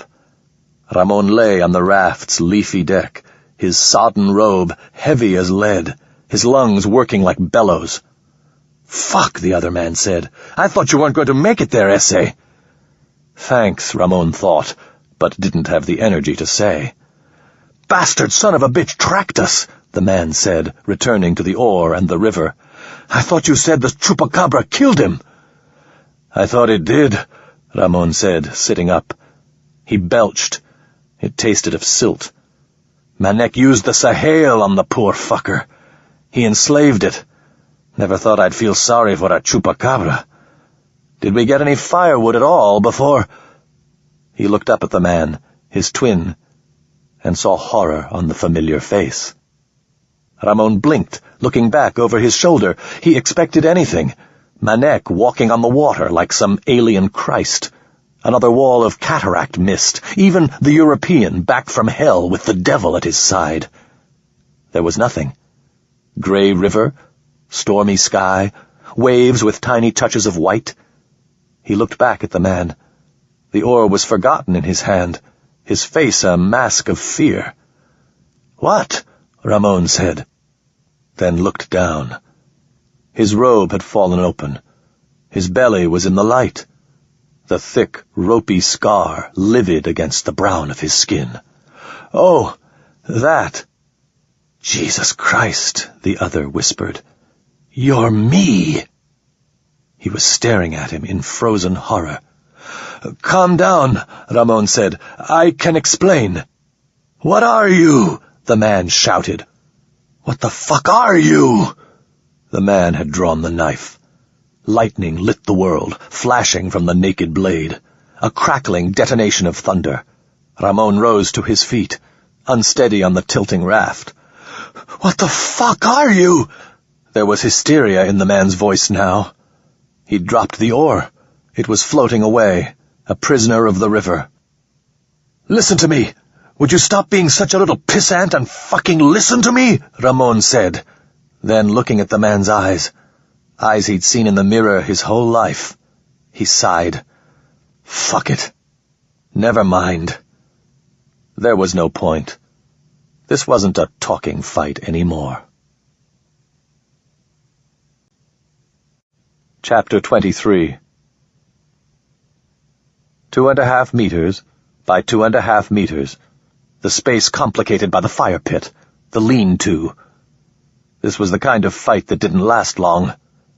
Ramon pulled off the sodden robe and wound it around one arm, scuttling to get the lean-to between them. Going into a knife fight naked didn't make him happy, but with the full robe wrapped around his forearm, he had something he could block with, and his twin had to hold the blade in his left hand, where Ramon could use his right. They weren't evenly matched. Not close. Ramon was going to lose. The other man went into a low crouch, the knife at the ready. There was nothing. If there had been some firewood, he might have been able to grab a branch and use it as a club. If the oar hadn't floated off into the darkening gray, he might have used it like a staff. "You led them here!" the other man shouted. "I didn't!" "Lying sack of shit!" the man yelled. "You're one of them. You're a monster." Yes, I am. And I'm still a better man than you. Monster! Ramon didn't bother to answer. The man had made up his mind, just the way Ramon would have in his place. The one thing he understood was that there was no reason, no explanation, no perspective he could bring to this that would make the ending any different from what it was going to be. "You're a fucking coward, you know that?" Ramon said, hoping to enrage his twin into making a mistake. "You're a pussy! Elena's a waste of air, and you know it. Don't fucking talk about her! You were in love with that cook, Liana, the one you stole from Martin Casaus, and you don't even have the fucking balls to say so. You hang on to Elena because you're scared not to, because without her, you know you aren't part of anything or anyone. You're just some pendejo with a third-class van and some prospecting tools." Rage flushed the other man's face. Ramon bent his knees, center of gravity low, ready to dodge in whatever direction he needed to. Except back. There was no raft left behind him. "You don't know shit. I know everything." "Come on, bitch," Ramon said. "You want to dance? Fine. Come on. I'll fuck you up and shit you out." The man swung wild, the raft rocking with his shifting weight. Ramon sidestepped and turned, throwing a kick that connected with empty air. The man swung around in a lower stance now. They'd done little more than trade places. The knife was held sideways before him in a defensive block. The anger had drained out of the other man. His eyes were slitted and cold. That wasn't good. If he'd been possessed by fear and blind rage, Ramon would have had a chance. If the bastard was thinking, then Ramon had just become the European.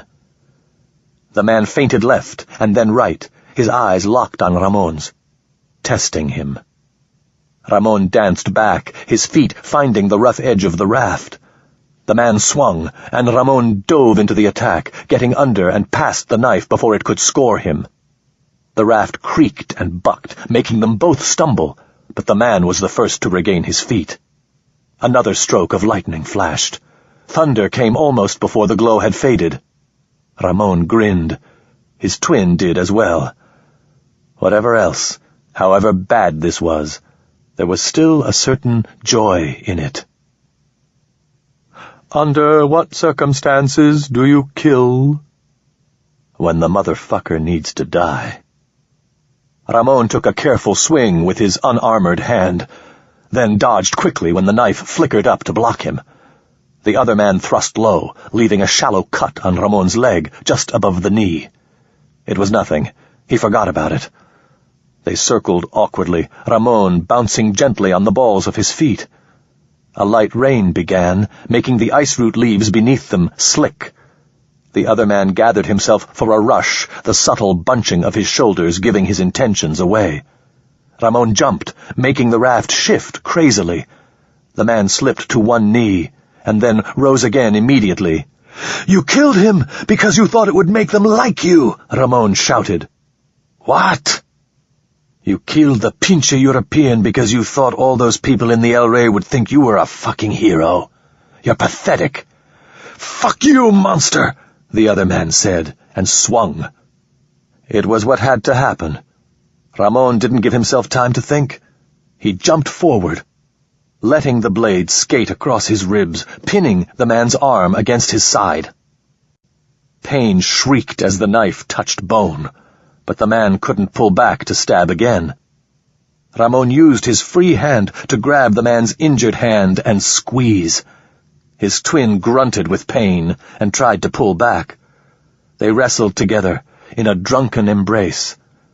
This close, he could smell the other man, a rank, musky, unwashed reek that he found amazingly unpleasant. His breath huffed into Ramon's face like a blast of foul air, stinking of dead meat. Ramon kept the blade arm pinned against his side, but the other man lost his footing, and they slid to the deck together. Rain and river water splashed over them. Something struck the raft, and it spun crazily. There was no oar to stabilize them, and no oarsman. You shouldn't be alive, you fucking abomination, the man hissed. You shouldn't be alive. The thing is, you don't understand flow, Ramon said, in a strangely conversational tone, as if they were having a beer together in a bar somewhere. You don't understand what it is to be part of something bigger. And Ramon, you poor bastard, you aren't ever going to know either. Then he butted his head into the bridge of his twin's nose. He could feel the bone give way, and the man yelped and pulled back. Ramon stuck with him, and they rolled. The little lean-to dug into Ramon's back, and then gave way with a snap. They turned once, both trying to regain their feet, the man refusing to release the knife, Ramon refusing to release his twin. Together, they fell into the water. Ramon gasped, despite himself, and earned a throatful of river water. The other thrashed and twisted, and then they were apart, floating in a bright, flowing river. Ramon noticed the red bloom that came from his side, his blood mixing with the water, becoming a part of it. He was becoming the river. It would have been easy to let it happen. The living sea called to him, and part of him wanted very much to join it, to become the river completely. But the part of him that was alien remembered the threatened sorrow of Gesu, and the human part of him refused to be beaten, and together the two parts of himself forced him on. He shifted and kicked against the flow with all his strength, the heat and blood pouring out of him. In the raging flow of the river, the one who lived would be the one who found the raft first.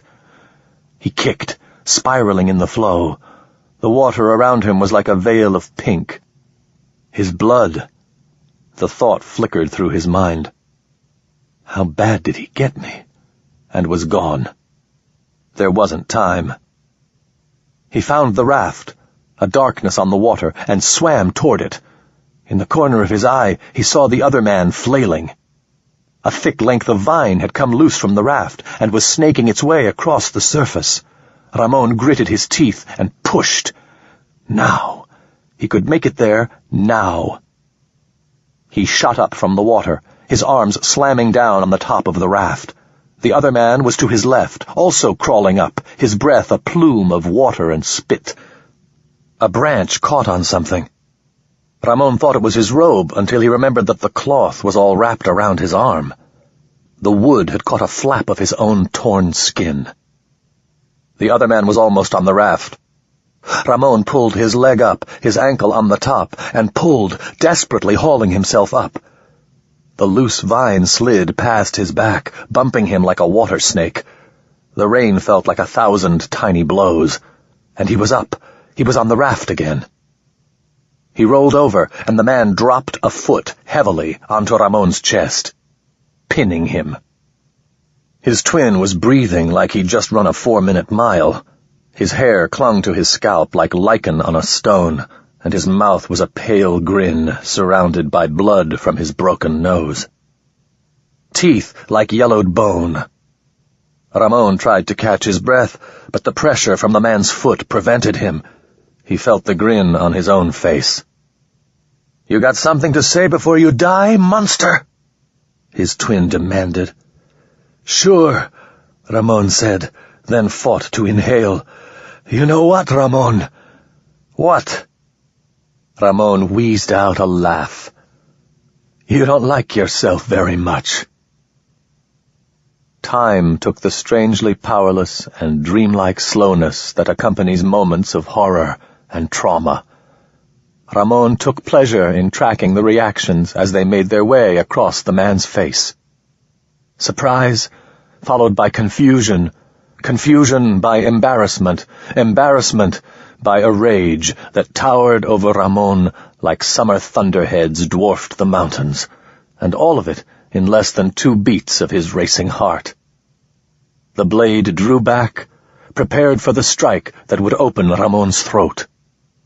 As he raised his arms against it, Ramon thought of the marks on bones and skin that came from dying men's attempts to fend off steel with flesh. This was how those marks were made, and there was nothing more he could do now. then show whatever imagined coroner ever looked over his mortal remains that he'd put up hell's own fight.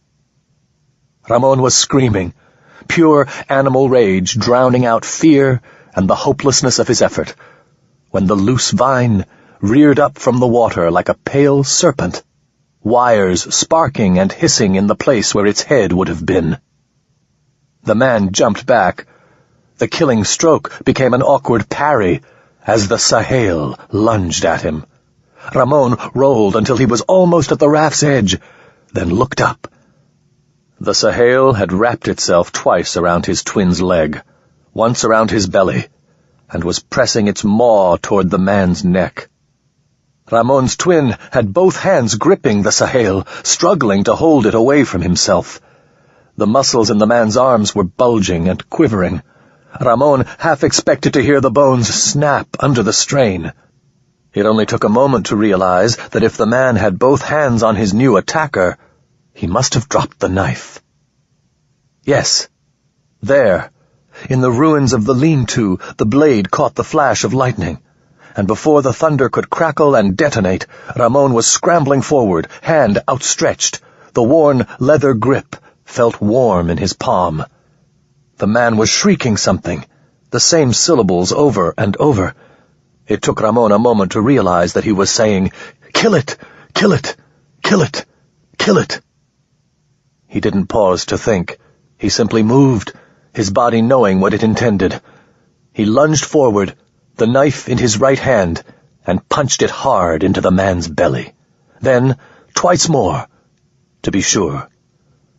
They were pushed together like lovers before Ramon pulled himself away, the man's bearded cheek rasping against his own, the man's breath panting against his face, rich with the earthy smell of decay. For a second, he could feel the man's heart hammering against his own breast. Then he stepped back. The man's face had gone white, his eyes as round as coins. The same look of surprise on his face, the look he'd seen on the European's face. This can't be happening to me. Not to me. The Sahel, as if repelled by the blood, dropped from Ramon's twin to land in a coil at their feet. "Pinche puto," the man said, and dropped to his knees. The raft shuddered. Sheeting rain mixed with the blood pouring down the man's face, belly, and legs. Ramon stepped back and squatted. The Sahel shifted, as if considering each of them in turn, but it made no move to attack. "You're not me," the man gasped. "You're never going to be me. You're a fucking monster." Ramon shrugged, not arguing. "You got anything else you want to say? Talk quick." His twin blinked as if he was crying, but who could see tears in all the rain? "I don't want to die," the other whispered. "Please, Jesus, I don't want to die." "No one does," Ramon said gently. His twin's face shifted, hardened. He gathered himself, raised himself up a bit, and spat full in Ramon's face. "Fuck you, asshole," the other rasped. "Tell them I died like a man." "Better you than me, cabron," Ramon said, ignoring the spittle running down his face. Chapter 24. Ramon's twin sank down, his eyes focused on the angels, or on whatever it was dying men saw. Something Ramon couldn't see anyway. His mouth went slack, and blood rushed through his lips and down over his chin. Was there the faintest of tugs as the other died, as whatever bond was between them broke? Or was it just his imagination? It was impossible to say. Ramon rolled the body to the edge of the raft and pushed it into the water. His twin's corpse bobbed once, twice, and then slid beneath the water. He wiped the dead man's spit from his face with the back of his palm. The storm was pushing the little raft one way and then another, and Ramon couldn't say how much of his nausea was from the unpredictable spinning and shudders of the craft, how much from the death of his other self, and how much from the loss of his own blood. The Sahel snaked across the raft, its pale flesh reminding Ramon of a worm now more than a snake. Its wires sparked, but did not turn to him. "We got a problem, you and me?" he asked. But the alien thing didn't respond. He hadn't known that Manek could send the Sahel out to operate on its own. Or perhaps Manek was controlling it from a distance somehow. Either way, it was more versatile than he'd thought. Manek must have launched it after them as soon as he'd freed the chupacabra from it. Ramon let out a long sigh and considered his wounds. The cut across his side was serious, but it hadn't gone so deep that he had to worry about a collapsed lung. That was good. His leg, he discovered, had also been pierced at some point. He remembered something from the beginning of the fight. It was a little hard to recall the details. The wound bled freely, but it was superficial. He'd be fine. He could feel the adrenaline dissipating. His hands were shaking, the nausea growing worse. He was surprised to find himself weeping, and more surprised than that to find the tears had their source not in exhaustion or fear, or even the release that came after a bad fight. The sorrow that possessed him was profound. He mourned his twin, the man he had once been. His brother, and more than brother, was gone, and gone because he himself had killed him. Perhaps it had been fated to end this way. The colony had room for only one of them, and so either he or his twin had to die. His dreams of slipping away, becoming a new man, had just been that. Dreams. And now, like the body of the man he'd killed, they slipped away. He was Ramon Espejo. He had always been Ramon Espejo. He had never had a real hope of being anyone else. He unwrapped the sodden robe from his arm slowly. His awareness of the pain was growing. His pierced side was the most pressing issue. He could hold the robe against it, maybe stanch the bleeding. He wondered whether it would help if he wrung the cloth out first. He tried to guess how far he was from Fiddler's Jump and medical help. And what, he asked himself, would they find when they looked at him? Had Manek and his people left any surprises for the doctors? Even awash in his grief and uncertainty and pain, some part of Ramon's mind must have anticipated the attack. It was no more than a flicker in the corner of his vision. The Sahel lashed out at him, thrusting, spear-like. He didn't think. The blade was simply where it needed to be at the instant it needed to be there, the human-made steel impaling the alien flesh just inches below the wires at the thing's head. Ramon's heart didn't race. He didn't even flinch. He was too tired for that. The Sahel let out a long, high whine. The spark blackened the tip of the knife where it protruded through the thing's thin body. Snake-like, the Sahel thrashed, pulling Ramon one way and then the other with its throws. He drove the blade's tip into a branch, pinning the Sahel to the wood. The flesh below the blade was pale and thrashing violently. The wires and mucous membrane that had once burrowed into Ramon's neck were lolling like a dead thing. "If you get back," Ramon said, then forgot what he was doing. His flesh felt as heavy as waterlogged timber. A few breaths later, he remembered. "I did Manek's job for him, but I'm Ramon Espejo, not someone's goddamn dog. You get back. You tell them that. You and all the rest of them can go fuck yourselves." If the Sahel understood him, it gave no sign. Ramon nodded and muttered a string of perfunctory obscenities as he jerked the knife free and shoved the snake-like body off the raft. It sank into the water. Only the head was visible as it bobbed away through the rain, first dim, then grayed, then gone. Ramon sat for a moment, the raindrops tapping his back and shoulders. A roll of thunder roused him. "Sorry, monster," he said to the river. "It's just what it is." There was too much to do. He had to pull himself together. He was cold. He was seriously injured and losing blood. He'd lost the oar, and with it what little steering power he'd had. They'd never gotten any firewood onto the raft, and he didn't have anything left to light a fire with anyway, although he'd need to dry off and warm up once the storm passed. His mind whirled back to the cataract and the queer peace that had settled over him when he'd been stuck on the rock. The thought related somehow to the dream of being Manek and his trip from Earth with the Enya. He had a sense of something profound coming clear, like recognizing a face once known and then forgotten. When he'd realized he'd fallen asleep and forced his eyes to open again, the rain had stopped, and a wide gold and green sunset was lighting the clouds from below. He heard the chiming call of a flock of flapjacks somewhere far above him.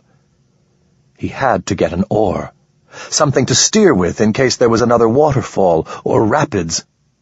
But he'd hear the roar of it if there was one, and his twin owed him a watch anyway. Let the pendejos stay up and keep them safe. Serve the bastard right after he'd blown Ramon off back in the forest. He had wrapped himself in the ruins of the ice-root leaves, the wide fronds reflecting his own body's heat back against him, before he noticed the flaw in that plan, and by then he was too comfortable to care whether he died. Days passed in fever. Reality and dream, past and future, knotted together. Ramon found himself possessed by the memory of things that could never have happened, flying like a sparrow over the rooftops of Mexico City with a slat of the alien Unea in his teeth. Elena, weeping like a baby about his death, and then fucking Martin Casaus on his grave. Trekking through the bush with the raft strapped to his forehead. Manek and the pale alien in the pit applauding and throwing a celebratory party for him. All hail Ramon Espejo, hero of monsters! Both of them wearing silly, cone-shaped party hats and blowing noisemakers. His consciousness vibrated, split, and reformed like a bubble rising through turbulent water. In his rare moments of lucidity, he drank the fresh, clear water of the river and tended as best he could to his wounds. The cut on his ribs was scabbing over, but his leg had the hot, angry look of infection. He would have considered reopening the wound in case there was some foreign body, wood or cloth or Christ alone knew what, that was keeping him from healing. But sometime during his fever dreams, he'd lost the knife. Maybe it had washed over the side, and he no longer had anything he could use to operate. One time, when he woke in mid-afternoon, he felt so strong and well, he imagined he might be able to catch a fish to eat. But just going to the raft's edge to drink had exhausted him. One night, little girls sailed overhead, but the moon had Elena's face, peering down at him disapprovingly. "I told you a chupacabra would get you," the moon said. On another night, or was it later the same night, he saw La Llorona, the crying woman, walking the riverbank, luminescent in the darkness, wringing her hands and wailing over all the children who had been lost, her grief endless and inconsolable. Another time he had caught up on a sandbar and spent the better part of the day wondering how he might get the raft loose, in his weakened state, before realizing that he was wearing clothes, his shirt, his field jacket, and was therefore still asleep and dreaming. He woke to find the raft still well in the middle of the wide, now placid river. Most unnerving, though, were the voices in the water. Manek, his twin, the European, Liana. Even when he was fully awake, he could hear them in the clicking and murmuring of the water, like a conversation in a nearby room whose words he could almost make out. Once he thought his twin was screaming, "Madre de Dios, help me! Help me! Please, Jesus, I don't want to die!" The worst was when he heard Manek laughing. The small, still part of his mind that could sometimes watch the rest and evaluate it understood all of this. The hallucinations, the burning thirst strong enough to motivate even a man lost in the ruin of his own mind. the swelling and reddening leg. Ramon was in trouble, and there was nothing he could do to save himself. He was too disorganized in his thoughts to manage even the simplest of prayers. Twice he felt himself drifting off into a strange twilight sleep. Both times he managed to will himself back to awareness, death retreating perhaps halfway to shore. After all, Ramon Espejo was a tough son of a bitch, and he was Ramon Espejo. Still, when the third time came, as it inevitably would, he didn't think he could pull himself back again. The Enya ships remained his only companions, no longer hawks. Carrion crows and vultures, they hung in the sky, watching him, waiting for him to die. When he heard unfamiliar voices gabbling, high-pitched and excited as monkeys, he thought at first that this was some new phase of his deterioration. It wasn't enough that he imagined voices he knew. Now the whole Sao Paulo colony would escort him down to hell, babbling in tongues. The fishing boat, cutting through the water, moving slow to keep its wake from swamping his raft, was a new dream. The rust-proof paint, white and gray, but decorated with a rough image of the Virgin, was a nice touch. He wouldn't have thought his mind capable of such lovely detail. He was trying to make the Virgin wink at him when the raft tilted beneath him. A man knelt at his side, his skin as black as tar, his eyes wide with concern. A Yaqui was too much to hope for, Ramon thought. But I always thought Jesus would at least look like a Mexican. "He's alive!" the man shouted. Spanish had not been his first language, and whoever taught it to him had a distinct Jamaican accent. "Call Esteban! Hurry! And get me a line!" Ramon blinked, tried to sit up, and failed. There was a hand on his shoulder, gently pushing him down.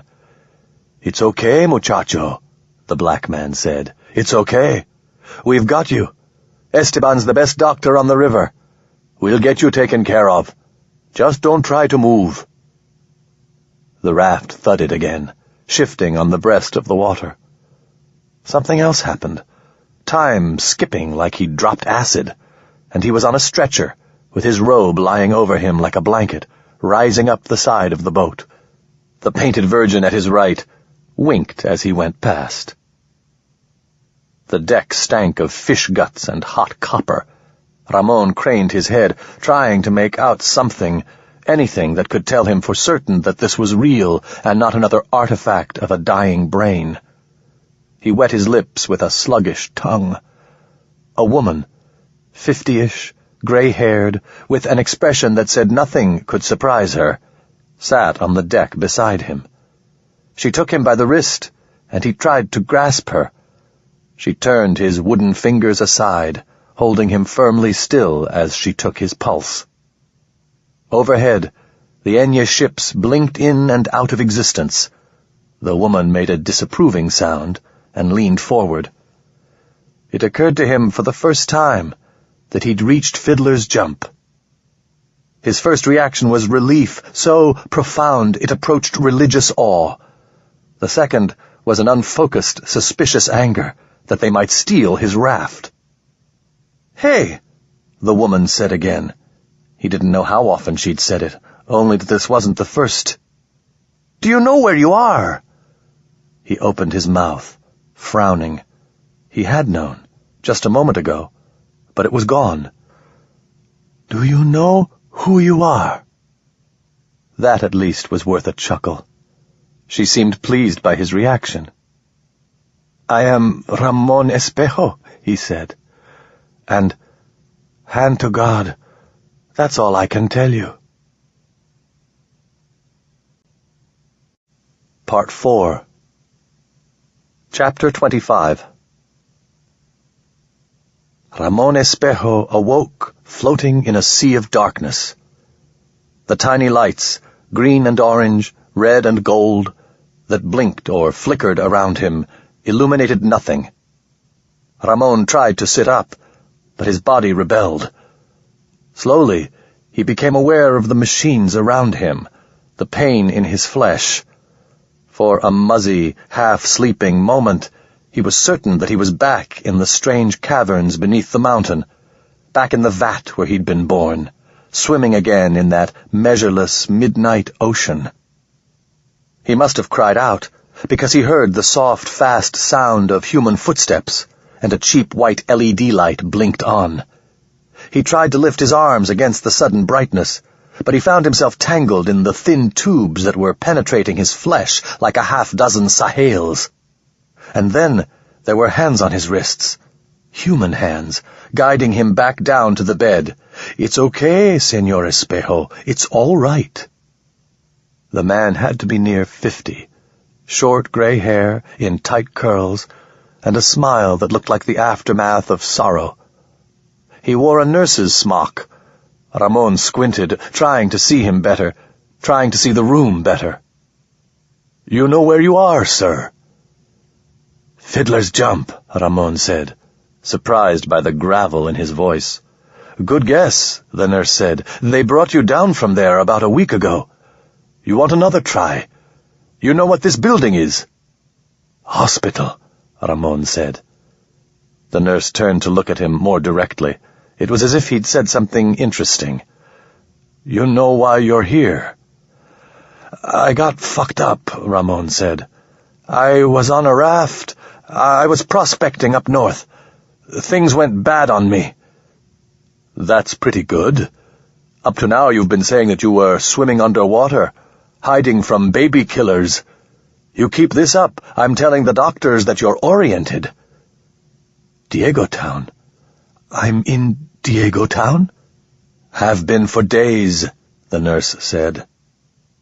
Ramon shook his head, vaguely surprised to find an oxygen tube stuck under his nose and hissing softly. He reached up and started to pull it off. "Senor Espejo, don't! You shouldn't take that off, sir." "I gotta get out of here," Ramon said. "I can't stay in here." The man took his wrist, his grip at the friction point between reassuring and painful. His gaze locked with Ramon's. He was beautiful. Just for being a real person and not some kind of alien, he was beautiful. "There's no point, Senor Espejo. The constabulary's already been by here twice. If you try to go, I have to call security, and you can't outrun them." "You don't know that," Ramon said. "I'm a tough son of a bitch." The man smiled, maybe a little sadly. "We got a catheter running up your cock, Senor Espejo. It's what you've been peeing out of. I've seen men try to pull it out. You'd wind up with a piss tube about as wide as your little finger. You know, until it scars over." Ramon looked down. The nurse nodded. "You're gonna be here a while, Ramon. Try to relax and heal up. I'll bring you some fruit gel. You should try to eat a little, okay?" Ramon rubbed a hand over his face. His beard was thick and wiry, the way it had always been. "Yeah," he said. "Okay." The nurse patted his leg sympathetically. He'd probably known a lot of men in his care who had been visited by the constabulary. He might know what was coming better than Ramon did. Ramon lay back against the thin hospital pillow, prepared for a long, anxious night, and fell asleep again before he knew he was fading. He woke to the cool light of morning pressing at the windows. He tried to watch a news feed, but the cheerful, nattering voice of the anchor annoyed him. He made do with the quiet hum of the machines, the distant chiming alarms. He catalogued the aches in his body and wondered what he was going to do. At the start, it had been simple. Get out of town until the Enya came and went and the whole thing with the European had blown over. And then, get free, get back, and raise hell over my neck and its hive in the north. Then get back and remake himself, maybe leave his twin to figure out the whole problem with the police. And now here he was, back in Diego Town, tied down by his penis, and waiting for the constabulary to arrive. Made the Sahale seem dignified. Outside, the city was alive with morning traffic. Vans and transport flyers filled the air. catching the light of the rising sun and reflecting it back into Ramon's eyes like waves flashing on water. The low throb of a shuttle's lift drive announced some traffic sliding up through the thin air to the ships hovering above. Ramon couldn't see the spaceport from his window, but he knew the sound the way men in ages past had known the wail of trains. The knock on his doorframe was soft and polite. It said, "I don't have to intimidate you. I don't give a shit if you're scared of me or not. That's how much I own your sad ass." Ramon looked over. The man wore the dark uniform of the governor's constabulary. Ramon lifted a hand in greeting, trailing the IV tube like seaweed. The man who came in was young and strong, wide through the shoulders, strong jaw freshly shaved, with still just a shadow of stubble. He was the man Ramon had imagined chasing him up in the north before he'd known about his twin, the man Ramon had pretended to be when he was on the river. He was a convenient fiction made flesh. "You look a lot better, Señor Espejo," the constable said. "Do you remember speaking with me before?" Ramon plucked at the plastic weave of his hospital gown. Whatever he'd said before didn't count. He'd been out of his pinche mind. If his story didn't match, he could say he'd been dreaming or something. So nothing before counted. "Sorry, Ese. I've been a little fucked up, you know." "Yes," the constable said. "That's why I wanted to speak with you. Do you mind?" Like the fucker would go away if he refused. Ramon shrugged, added another little pain to his list of injuries, and gestured toward the small plastic chair beside the hospital bed. The constable nodded his imitation of thanks and sat on the foot of the bed instead, his weight pulling the mattress toward him. "I was wondering what exactly happened." "You mean—" Ramon gestured at his ruin of a body. The constable nodded. "I got fucked up," Ramon said. "I went out surveying up north. That's what I do." "I know." "Yeah. Well, anyway, I was up there, and I landed my van at the river, right by this overhang. I figured it was like shelter, right? So, middle of the night, the fucking thing gives out. Must have been 3-4 tons of rock. Knocks my van right into the river." Ramon slapped his palms together, the needle in his arm tugging at his flesh in a way that was disconcertingly familiar. "I was lucky to get out alive," he said. The constable smiled coolly. "You got in a fight?" Ramon felt his chest tighten. The heart monitor to his left betrayed him, the blue LED numbers jumping to something just shy of 100. The constable almost suppressed a smile. "I don't know what you're talking about," Ramon said. "I thought you were here about the accident." "The accident left knife wounds in your side and your leg," the constable said. "Why don't you tell me about that?" "Oh, shit, that," Ramon said and laughed. "No, man, that's my own dumb fault. I had my knife out of the field kit. Used to make the raft. Anyway, I was trying to cut some vines, and I slipped. Fell right on it. I thought I was dead, you know." "So, no fighting." "Who's out there to fight with?" Ramon said. The blue numbers were slipping back down. The constable seemed unfazed. "I notice that the field pack wasn't among the things recovered with you." "Maybe it fell off the raft. I'm not so clear on those last couple of days out there." "Can you tell me where your van was when this landslide took it?" "Nah, it was all logged on the computer. It wasn't the main river, though. It was one of the tributaries." There might be 100 places that would match the description. Proving Ramon was full of shit just got a whole lot harder. The constable looked peeved. "You could tell him the truth," a small voice in the back of Ramon's mind murmured. "Tell him about Manek, and the Unea, the Sahel, and the other Ramon. You could even give him proof.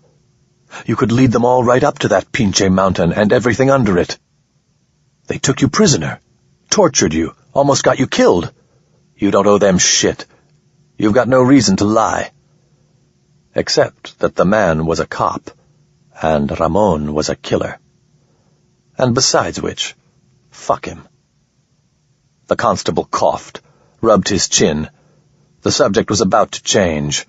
Ramon took a breath, trying not to do anything that would change the readings on his monitors. No wonder they wanted to question him here, and not wait until he could get out. "Do you know a woman named Justina Montoya?" the constable asked. Ramon frowned, looking for the trap in the question. He shook his head. "Don't think so," Ramon said.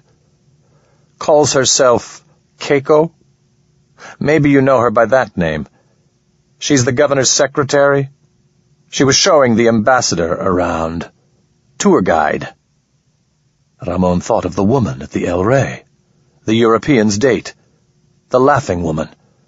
She'd straighten her hair to look Asian. Maybe she would give herself a stupid name, too. "Don't think so, man," Ramon said. "How about Johnny Joe Cardenas?" "Shit, man, everyone knows Johnny Joe. He's a friend of yours." "He's not anybody's friend. I respect him, like you respect a red jacket, you know." "He doesn't have a very good reputation, does he? I thought it was strange then, when I'd heard that he'd gotten in a fight defending Justina Montoya. He's not the sort of man to do something chivalrous like that." The stink of danger made Ramon's skin crawl. "Defend her from what?" Ramon asked. "Someone try to rape her?" "Maybe," the cop said. "Maybe he would have defended her from that. Even Johnny Joe. There were a lot of people there who said that the guy she was with was pushing it with her pretty hard. A big shot. Made some remarks, twisted her arm when she tried to leave or something. And then Johnny Joe got into it. Maybe saved her." The silence hung between them, pressing. Ramon's neck throbbed where the Sahel had bound him. The monitors chirped and hummed. He knows, Ramon thought. They grabbed Johnny Joe so they can show the Enya that they're on top of it, and this pendejo fucking well knows it's a frame. He's waiting for me to fuck up so that they can grab me for it instead. Weird, all right. "Why do you think he'd do something like that?" the constable asked. "Put himself in harm's way to protect a woman he didn't even know." "Come on. Tell me what a hero he was. Tell me how he defended the weak. Tell yourself what a good man you are, and maybe, in the end, you can even let slip that the big man was really you, and not Johnny Joe." Ramon grinned. There was a time he might even have fallen for it. "Man, you can't figure someone like Johnny Joe. You might as well not try, you know? He's like a whole different species." The constable shifted his weight, annoyance flashing in his eyes. "Sorry I couldn't help you out," Ramon said. "I sure wish I knew old Johnny Joe better, you know, so I could help. But we just didn't hang out together much. Maybe the guy just pissed him off, you know? Which was never hard to do. Maybe Johnny Joe just did a good thing for once in his life. Even a badass like him might not like to see some little girl getting slapped around, eh? Especially if maybe he had his eye on her himself." He exchanged level glances with the cop, who was looking sour. "There anything else? 'Cause I'm getting kind of tired." "Maybe later," the constable said. "You were lucky, getting back to Fiddler's Jump. All that happened out there, the van getting destroyed, hurting yourself with the knife like that, it's really unbelievable." "Meaning that you don't believe me?" Ramon thought. "Well, prove something, and then come see me, asshole." "I'm blessed," Ramon said, nodding like a pious idiot drunk on incense and communion wine. "Truly blessed. God ain't done with me yet, you know." "No, he's not." You take care, Señor Espejo. I'll be in touch if there's anything more I need to ask you." "Anything I can do to help?" Ramon said, almost sorry that the constable was rising from the bed. Ramon liked the feel of winning. There were a few more insincere pleasantries exchanged, and then the constable was gone. Ramon lay back against his pillow and thought his way through it all. They knew that Johnny Joe, for all his failings as a good citizen and an upright human being, hadn't killed the European. He was just the convenient bastard to hang, the scapegoat, and if he was the wrong man, well, shit, at least he deserved it for some other time when he'd killed and gotten away with it. The constable knew it was shit. Hell, the whole colony probably knew it was shit. But what were they going to do? Tell the Enya that they'd screwed up? That they couldn't even catch the right man? That they'd lied?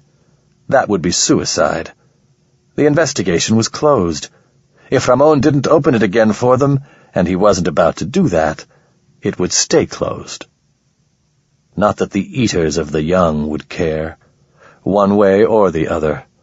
What humans did among themselves didn't matter, because humanity wasn't a species that the Enya cared about, except where they were useful. Impressing them with the colony's sense of law and justice and righteousness was like a pack of dogs trying to impress their catcher by howling in harmony. But the governor didn't know that. And so, perversely, the way that they all failed to understand the aliens around them was going to save Ramon's ass. He might be the next one strung up when a convenient perpetrator was needed to take the fall for something. But this time, for this murder, the government of the colony was going to give him a pass. What else could they do? A weight lifted from him, and he laughed with the relief. His initial plan had worked. He'd been in the wilderness long enough that the problem had solved itself. He was safe now. He could feel it. It was almost 2 weeks before Ramon found out what he'd overlooked. Chapter 26. Ramon walked out of the hospital 8 days later, unsteady on atrophied legs. He wore one of his white shirts and a pair of canvas pants that Elena had brought by one afternoon when he was asleep. The shirt was too big, wide across the shoulders and through the chest, a measure of how badly he had been reduced by his time in the wild and on the river. His new scars ached sometimes if he turned wrong. The Enya ship still hovered high above the planet, but here, among the street vendors and the gypsy boats, the roomy-eyed buskers with almost tuned guitars, and the truant children smoking cigarettes on the corners, the alien ships seemed less of a threat. He'd intended at first to make his way to Manuel Griego's shop. Ramon was going to need a new van. He didn't have the money to buy one outright, and there wasn't a bank on the colony or off that would front him a loan big enough to cover the expense. That left making deals, and Manuel was the one to start with. But his shop was far from the center of the city, at the edge of neighboring Nuevo Janeiro, where most of the Portuguese lived, and Ramon found himself growing tired more quickly than he'd expected. He had no money, and only a temporary emergency identification chit from the hospital. More trivia that he'd have to address in the days ahead. At the moment, it meant that when he sat on the bench at the edge of the park, he could smell the sausages, onions, and peppers cooking on the cart's grill, but couldn't buy any. In a sense, this was the first time he'd seen his adopted hometown. This particular pair of eyes had never looked down these narrow brown streets or at the faded yellow grass of the park. These particular ears hadn't heard the demanding blatting of the urban flatfurs or the tapanos scolding from the tree branches on the edge of the canal like amphibious squirrels. Ramon tried to concentrate on how he felt about that, examining his own soul for unease or some sense of dislocation greater than usual. But what he really felt was tired, impatient, and pissed off that he was too weak to walk to where he wanted to, and too broke to take a fucking pedicab or bus. The obvious place to go was Elena's. He didn't have any place else to sleep, and she'd brought him clothes, so the fight they'd been having when he left was probably forgotten, and she'd have food, and maybe sex if he was up for it. He was half tempted to go to the El Rey first, thank Mikel Ibrahim for keeping that knife away from the police. But then he remembered again that he had no money, and trying to hustle a free beer seemed like a piss-poor way to express gratitude. Ramon took a long, deep breath, nostrils filling with the ozone stench of city air, and heaved himself back up from his bench. Elena's place it was, and with that, Elena. It wasn't a long walk, but it felt that way.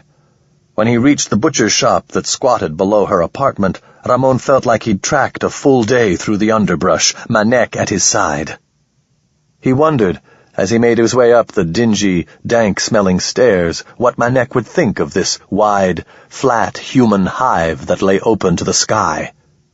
He thought the alien would think it naive, like Kiki, grazing in a meadow where a chupacabra was sunning itself.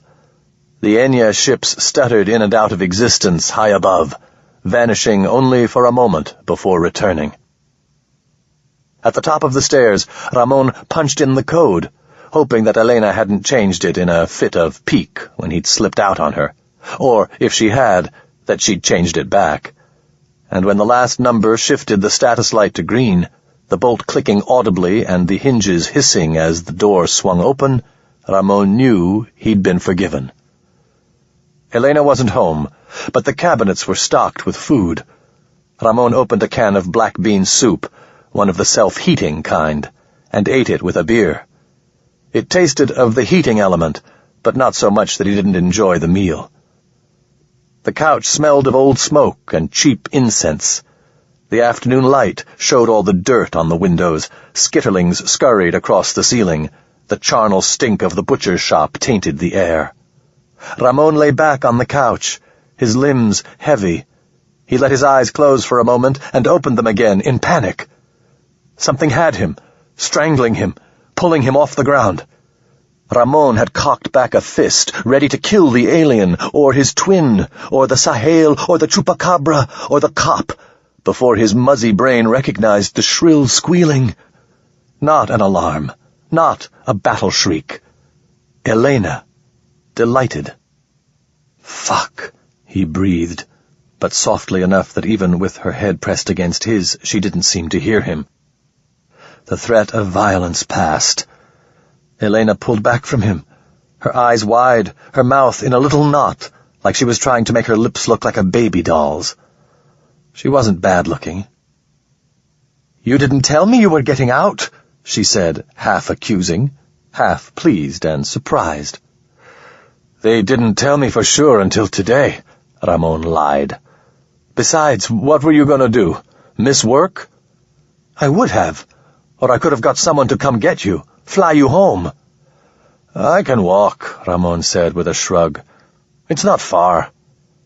She put her hand around his chin, jiggling his head like he was a baby. Her eyes were merry.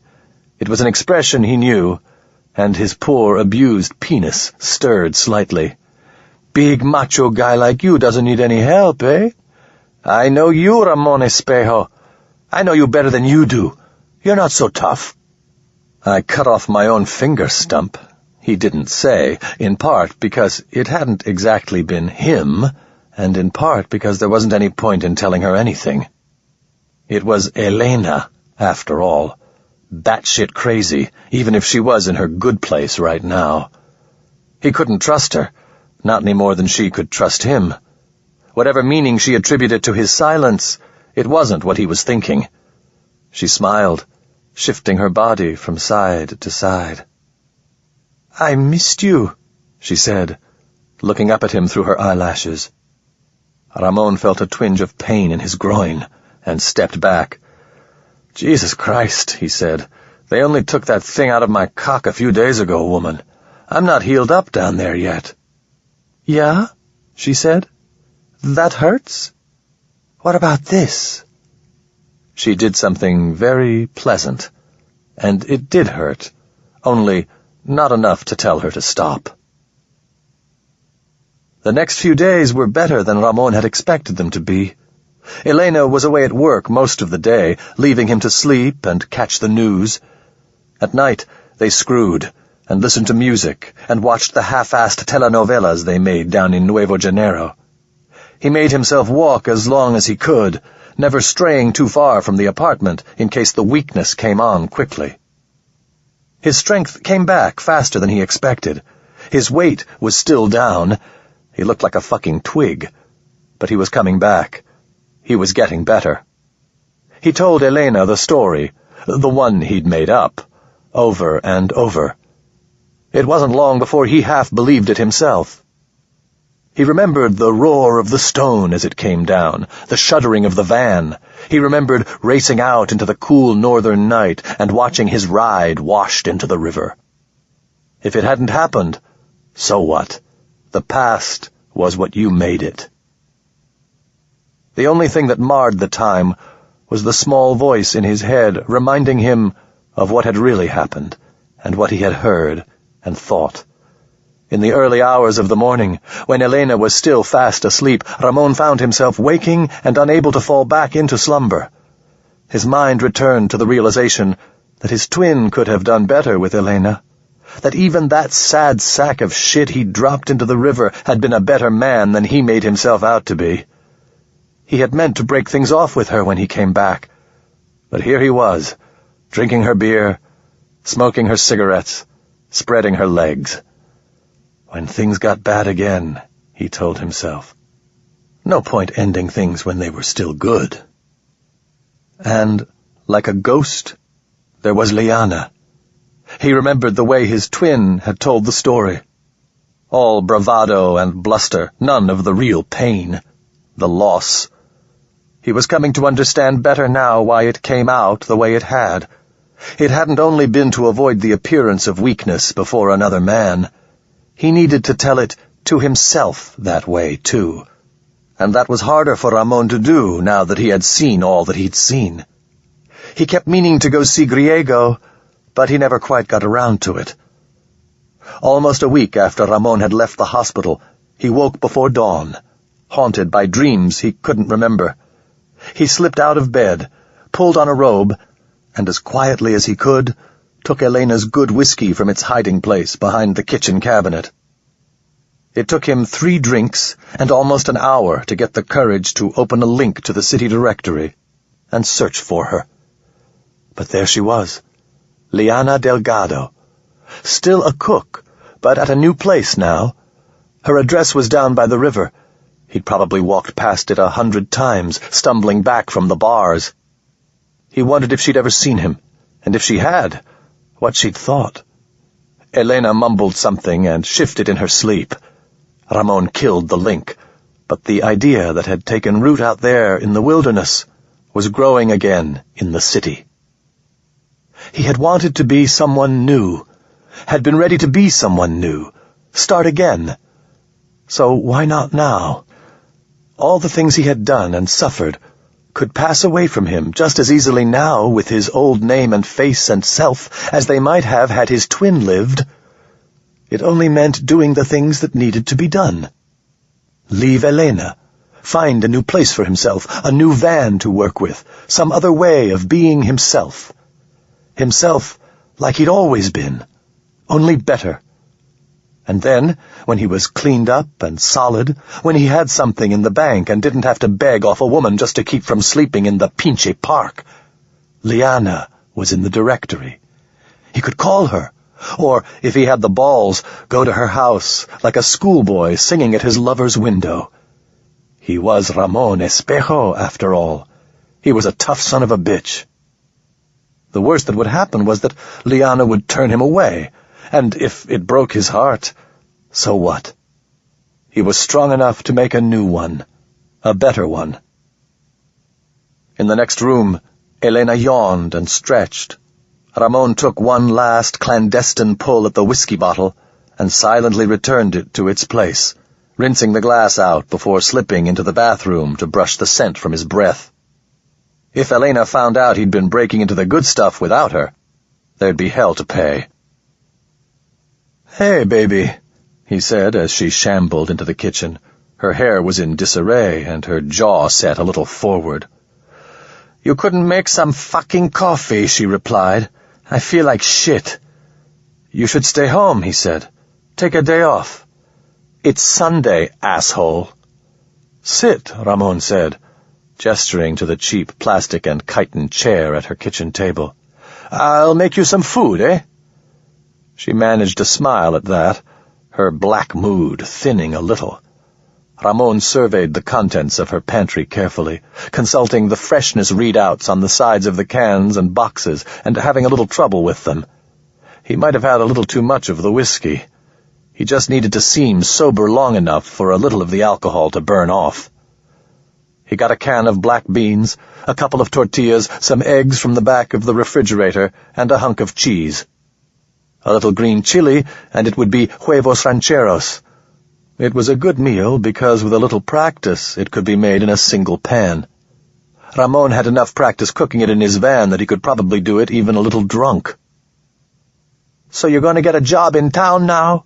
Elena asked. "No," Ramon said. The beans dropped from their can to one side of the heating skillet, hissing and popping as the juice started to boil. He reached for the eggs. "I figure I'll go talk to Griego about renting a van. I figure if I promise him a part of the cut, it'll only take me 3 or 4 good runs to pay the thing off." 3 or 4 good runs, Elena said, as if he'd said shit gold and piss rosewater. "When was the last time you had 3 or 4 good runs in a row? Did you ever?" "I got some ideas," Ramon said, realizing as he did so that it was true. There was the struggling precursor of a plan at the back of his head. Maybe it had been there since the first time he'd had the dream of the Enya and understood what Manek and its people were fleeing. He smiled to himself. He knew what he was going to do. "You should get a real job," Elena said. "Something steady." "I don't need that. I'm a good prospector." Elena raised her hand like a schoolgirl asking to speak. "Last time you went out, you came back 3/4 dead without any of your shit." "It was bad luck. It won't happen again." "Oh, you control luck now, eh?" "It's the European," Ramon said, flipping the eggs. "He was after my ass. It was like a curse. It's gonna be fine next time." "Sounds like you found God out there," Elena said, and then paused. When she spoke again, her voice was less surly. "Did you find God, mi hijo?" "No," Ramon said. He crumbled a handful of cheese over the beans, then slid the tortillas onto plates. Coffee. He needed to heat up some water. He knew he'd forgotten something. "I figured some other stuff out, though." "Like what?" Elena asked. Ramon was silent as he served up the eggs, spooned the beans and cheese over the top, got the coffee brewing. He could feel her gaze on him, neither accusing nor sympathetic. He wondered what was going on behind her eyes, what the world meant to her. She was more predictable, more familiar, but in some ways she'd always been as alien to him as Manek. He didn't trust her because he wasn't stupid, and yet there was something, some other impulse that prompted him to speak. "Like why I killed the European in the first place," he said. He explained to her as best he could, his memory still a thing of shadows and dream, something he remembered knowing more than something he had participated in firsthand. A reconstruction. They'd been drunk, yes. Things got out of hand, yes. But it had happened for a reason. Ramon walked through it all again. He could explain what the cop had said, the woman, the laughter. He could guess from what his twin had and hadn't said, from what he knew about himself, about the sense of the whole bar turning against the European, and Ramon himself on the top of the swell. He could tell with certainty what it had been like when, in the alleyway, they had all pulled back, all the people who'd been shouting him on, the sense of loss and betrayal. He'd been what they wanted him to be, and then they dropped him for it. The European. The girl. The laughter. It hadn't really been about them at all. Ramon hadn't killed the man because the fucker needed to die, or because the woman was one of their own and the man an outsider, or to protect her from getting mauled. Ramon had done it so that the other people in the bar would think well of him.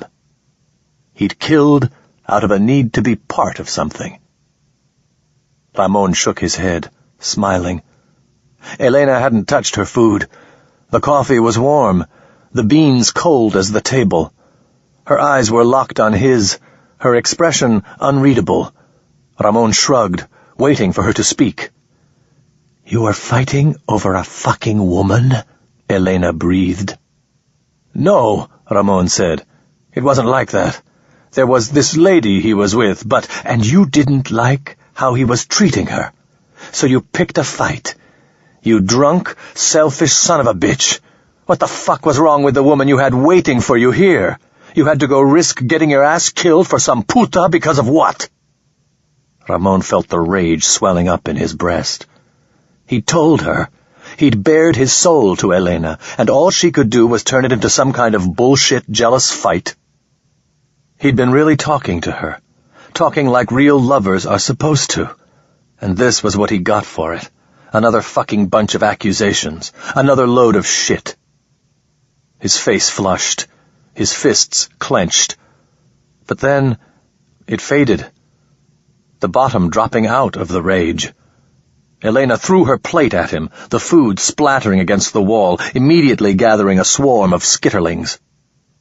Ramon watched it like it was all happening someplace else, to someone else. He'd known, hadn't he? He'd known she wouldn't be able to hear him, that even if he explained himself the best way he could, she wouldn't understand. If lions could speak, he remembered Ibrahim saying. "It's not happening," Ramon said, his voice gentle and matter-of-fact. His calm seemed to startle Elena out of her rage. He saw her trying to get it back, and rose to his feet. "You're not a bad person, Elena. You're a little crazy, but I don't see how anyone lives in this fucking city all the time without getting a little crazy. But this—" He gestured at the food dripping down the wall, Elena's small hands curled tightly into fists. The apartment. He gestured at their life together. "This isn't going to happen anymore," he said. Elena tried. She baited him. She screamed. She shouted obscenities at him and taunted him about his sexual inadequacies, all the things she had done before, the familiar, habitual sickness. When it was clear that he was going to leave, she wept, and then grew quiet as if she were thinking through a puzzle. She barely raised her head as he closed the door behind him.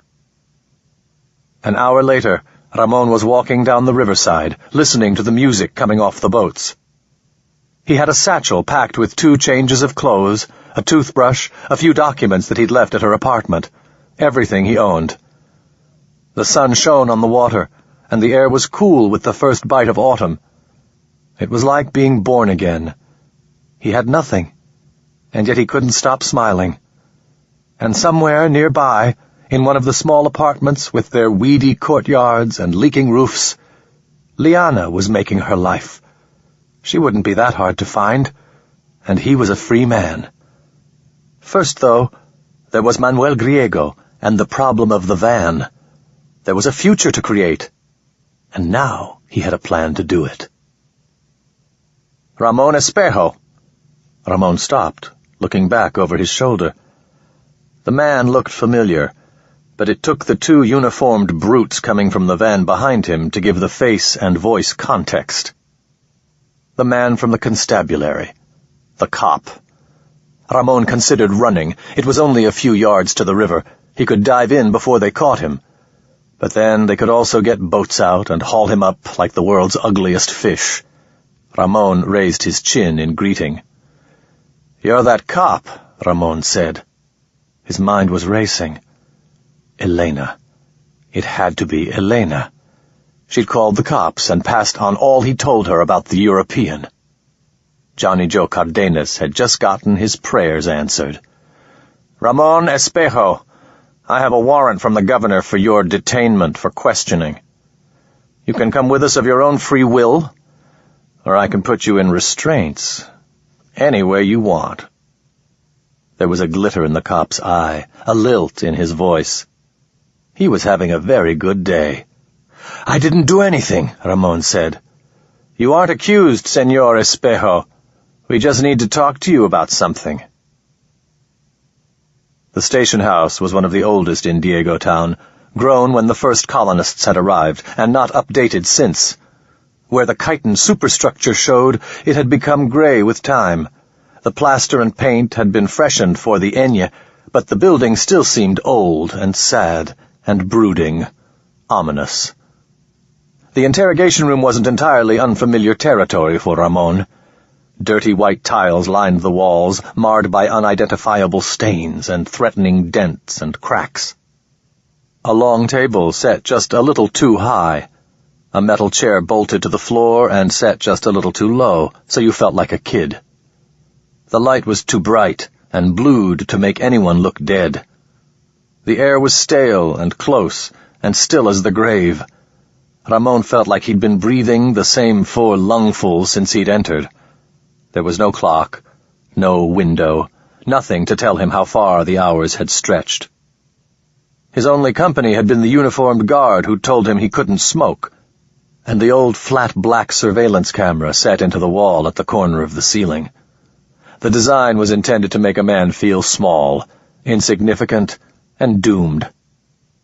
It worked pretty well, and Ramon found his resentment of it fueling his anger. Anger at Elena and the constabulary, the European and the alien hive, and his dead twin. It wasn't rational. It wasn't even coherent. But it was what he had to carry him through this, and so he cultivated it. He didn't have money for a lawyer. There would be no one to defend him besides himself. And what defense could he give? That he was so drunk he didn't remember doing it? Elena would be more than happy to flirt with the judge, say what she knew, and sink that story forever. That it was in his own defense. The defense of the straight-haired woman? He couldn't even remember what had happened, not in any real detail. He'd be better off claiming he hadn't been at the El Rey when it happened, no matter what all the witnesses said or the fingerprints on the gravity knife showed. No. As far as he could tell, he was well and rightly fucked. By the time the door opened and the sound of voices at last cut the thick air, Ramon had just about decided that he might as well assault whatever poor pendejo they sent in to talk to him. At least he could do some damage going down, and he might have done it if a human had come into the room. The Enya was like a boulder, its green-black skin the texture of lichen, oyster-silver eyes set in pale, fleshy, wet gouges. A tiny pucker of a mouth, lipless and round, marked where its beak lay concealed. The stink of acid and soil filled the room as the thing lumbered into the corner below the surveillance camera and hunkered down, its eyes on Ramon. The constable who'd visited him in the hospital and collared him on the street came in behind it. The man was less pleased with himself now, his mouth set in a professional scowl, his shirt freshly starched and ironed and looking uncomfortable. He carried a black cloth case in one hand and a cigarette in the other. A second man followed him. Older and better dressed. The poor fucker's boss. Ramon looked up into the black mechanical eye of the camera and wondered who else was watching him. "Ramon Espejo," the constable said.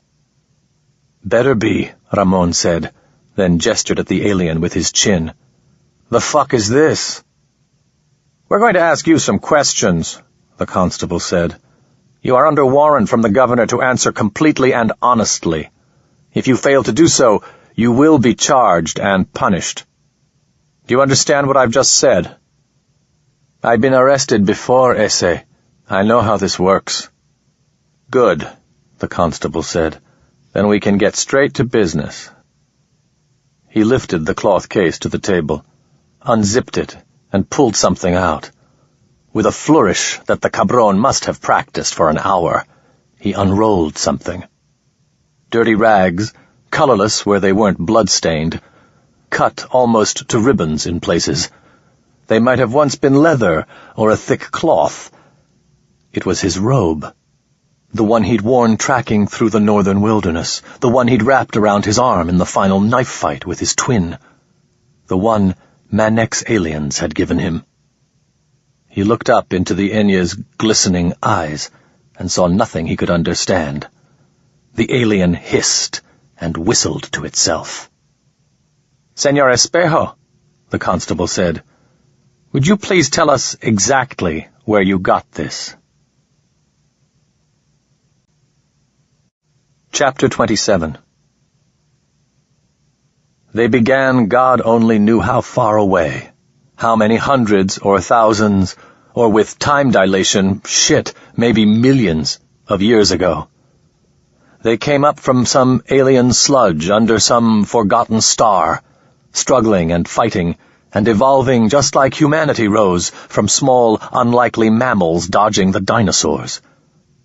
And then the Silver Enya came, killed their children, and scattered them to the stars. Centuries in the darkness, fleeing blind.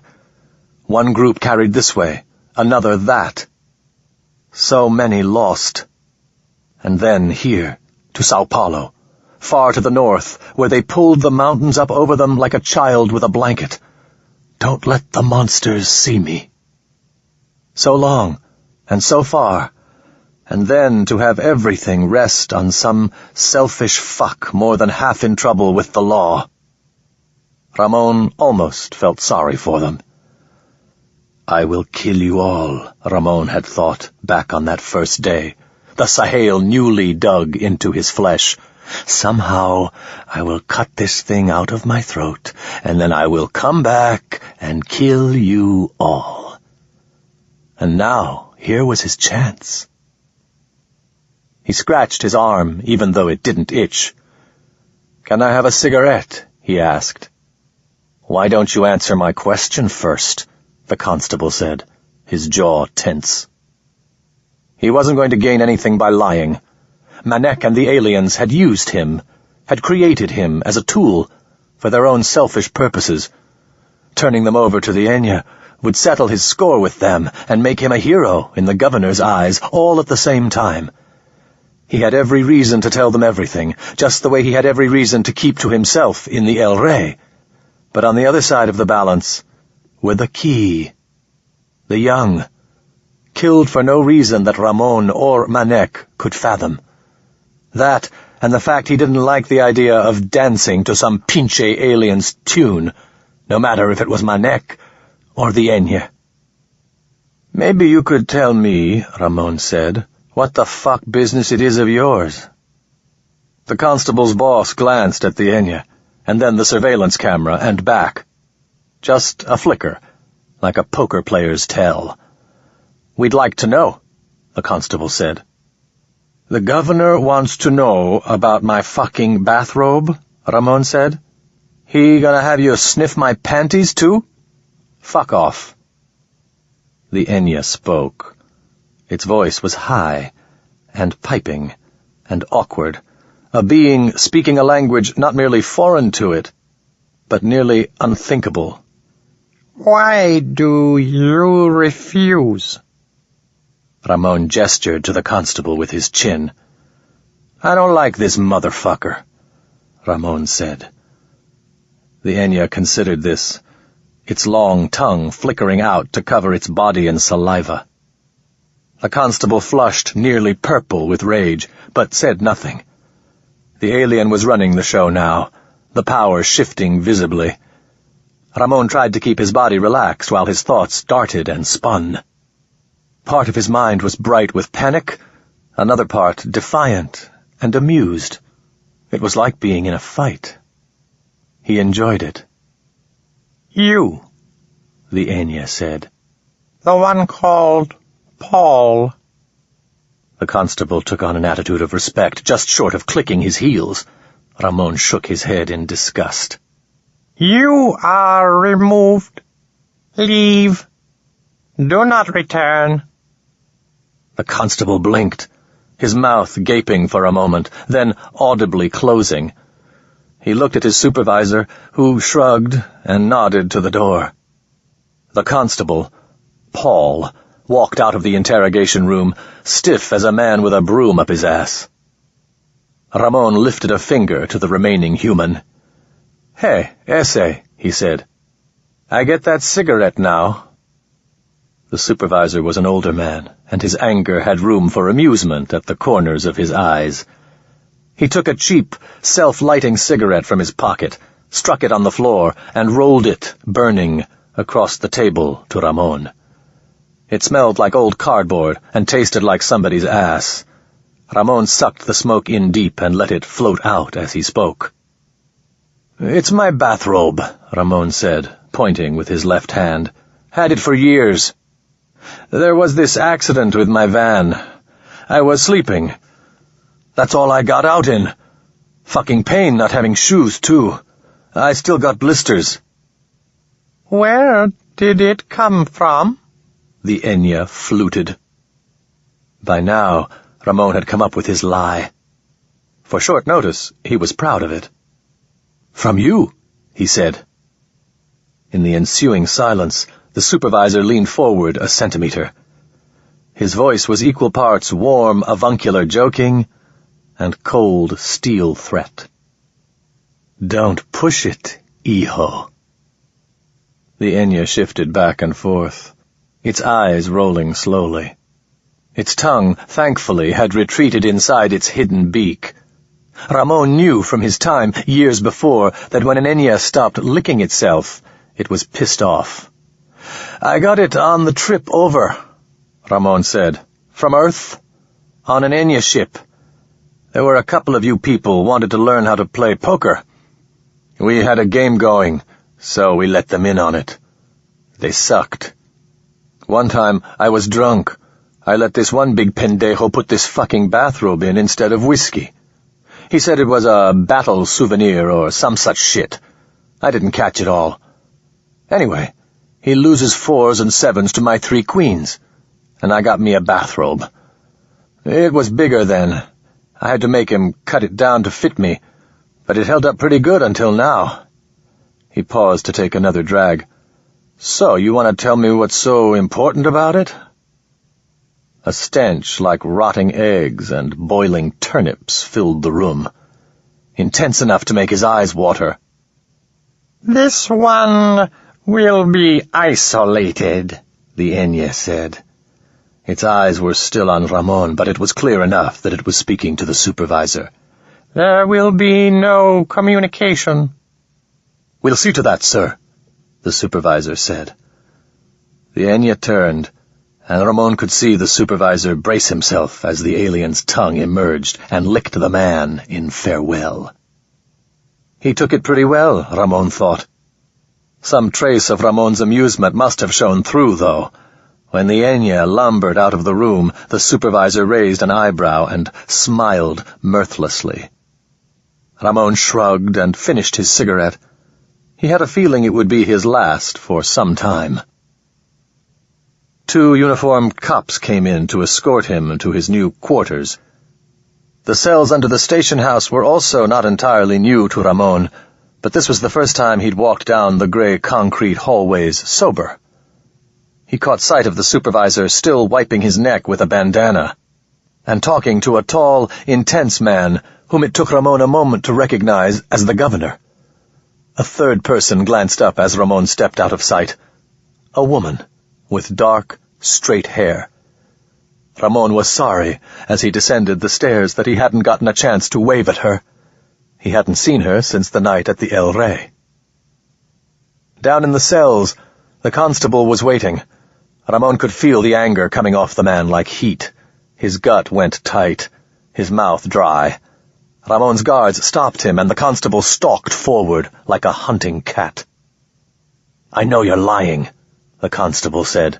"You think you can fool them with some bullshit story about your van going missing? I can smell the shit coming off of you." "So what the fuck do you think I'm hiding?" Ramon said. "You think it's all part of some big pinche plan? I go out, lose everything I own, almost die, And it's all about a bathrobe? What have you been huffing, ese?" The constable stepped closer, gaze locked on Ramon. His breath felt unpleasantly warm on Ramon's face. It smelled of peppers and tequila.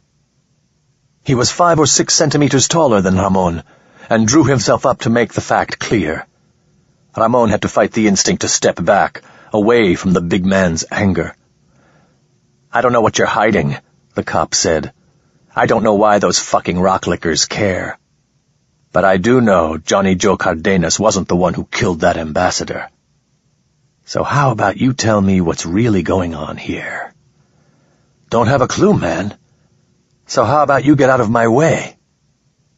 Something half-sneer, half-smile twisted the constable's mouth, but he stepped aside. Nodding to one of the guards, he said, "Put him in 12. The guard nodded as he pushed Ramon forward. It was like going into a heavy weather shelter, reinforced concrete and unpainted composite doors and hinges. Ramon let himself be steered to an intersection of corridors and then down a short hallway. The air was thick and stale. In one of the cells, some poor bastard was crying loud enough for the sound to carry. Ramon tried to shrug it all off, but tension in his gut was cinching tighter and tighter. How long would they hold him here? Who would come to his defense? He didn't have anyone. The door to cell 12 swung open silently, and Ramon stepped in. It was a small room, but not tiny. 4 bunks stood on each side wall, an open hole in the middle of the room serving as the toilet. The light was white LED, recessed behind security glass in the ceiling. Someone had scored words into the glass, but it was too bright for Ramon to read it. The door shut, the magnetic bolt closing with a deep clank. A man in one of the lower bunks rolled over to look at him. He was huge, broad across the shoulders, his scalp covered by cheap tattoos, and a thin stubble of black hair going gray at the temples. His eyes were like a dog's. Ramon's balls tried to crawl up into his belly. "Hey, Johnny Joe," Ramon said. They took him out before Johnny Joe could quite manage to kill him, half carrying him to another cell. Ramon lay on the concrete floor, feeling himself breathe. His mouth tasted of blood. His ribs ached, and his left eye wouldn't open. He thought a couple of his teeth were loose. The LED in this cell was off, so it was a lot like being in a grave, or the alien's tank. He chuckled at the idea, and then at the arcing pain that came from chuckling. There was another thing that laughter could be: despair, pain. To have come so far, to have endured so much, just to wind up rotting in a cell under the station house of the governor's constabulary. And for who? The aliens who'd humiliated and used him. He didn't owe them shit. Manek and all the motherfuckers like it. Ramon owed them nothing. He didn't remember now why he thought he did. The key, slaughtered by the Enya. They weren't human babies. They didn't matter. If he just told them, he could go. He could find Liana. Maybe send old Martin Casals a message saying how sorry he was and that he understood why Martin had tried to kill him. He could sit beside the river and listen to the water slap the stones of the quay. He could get a van again and go out where there were no people or aliens or jails. All he had to do was tell them. He levered himself up to his elbows. "I'll tell," he croaked. "Come on, you pendejos. You want to know what's out there? I'll fucking tell you. I'll fucking tell. Just let me go." No one heard him. The door didn't open. "Just let me go." He fell into an exhausted sleep there on the floor, and dreamed that his twin was in the cell with him, smoking a cigarette and bragging about sexual conquests Ramon didn't remember. He tried to yell to the other man that they were in danger, that he had to get away, before recalling that the man was dead. His twin, who had also become Manek and Palenque had launched into a lascivious description of fucking the European's companion when Ramon managed to break in, protesting in thought more than words that it had never happened. "How do you know?" his twin asked. "You weren't there. Who the fuck are you?" "I'm Ramon Espejo," Ramon shouted, waking himself with the words. In the darkness, the prison floor harder than mere stone under his back, Ramon shook his head until the last tendrils of nightmare were gone. He forced himself to sit up and take stock of his injuries. They were, he decided, more painful than dangerous. Disgust washed over him, for his weakness, for his willingness to help the police even after they'd done this to him. Manek and the aliens had collared him like a dog, but they hadn't locked him in with a psychopath just for fun. It took a human to do that. "I'll kill you fuckers," he said to an imagined constable, his supervisor, the governor. "Somehow I will get free of this, and I will kill each one of you sorry pendejos." Even he wasn't convinced. When the door swung open, he realized he'd fallen asleep again. The supervisor walked in, light from the hall making a halo around him. As Ramon's eyes adjusted to the brightness, he saw resignation and amusement on the man's face. "You don't look so good, Señor Espejo." "Yeah, well, you go 10 rounds with Johnny Joe Cardenas. See how you do." The LED in the ceiling flickered on as the door closed, leaving the two of them alone. "I'd do fine," the supervisor said. "Hung him this morning. You want a cigarette?" "Nah," Ramon said. "I'm quitting." Then, a moment later, held out his hand. The supervisor squatted beside Ramon, struck a cigarette against the floor, and handed it over. "Got some food coming, too," the man said. "And I'm sorry about Paul. He doesn't do so good when someone embarrasses him. The Enya taking your side with the governor watching? Well, he overreacted." "That's what you call this, eh?" The supervisor shrugged, like a man who'd spent too many years looking at the world. "Got to call it something," he said. "They're going to take your story apart. I'm just saying, Ramon, it's going to happen. Why would I lie about my van getting... No one gives a shit about your van. The Enya have been going crazy about this robe. It's some kind of alien artifact." "That's what I fucking said it was." The supervisor let that pass.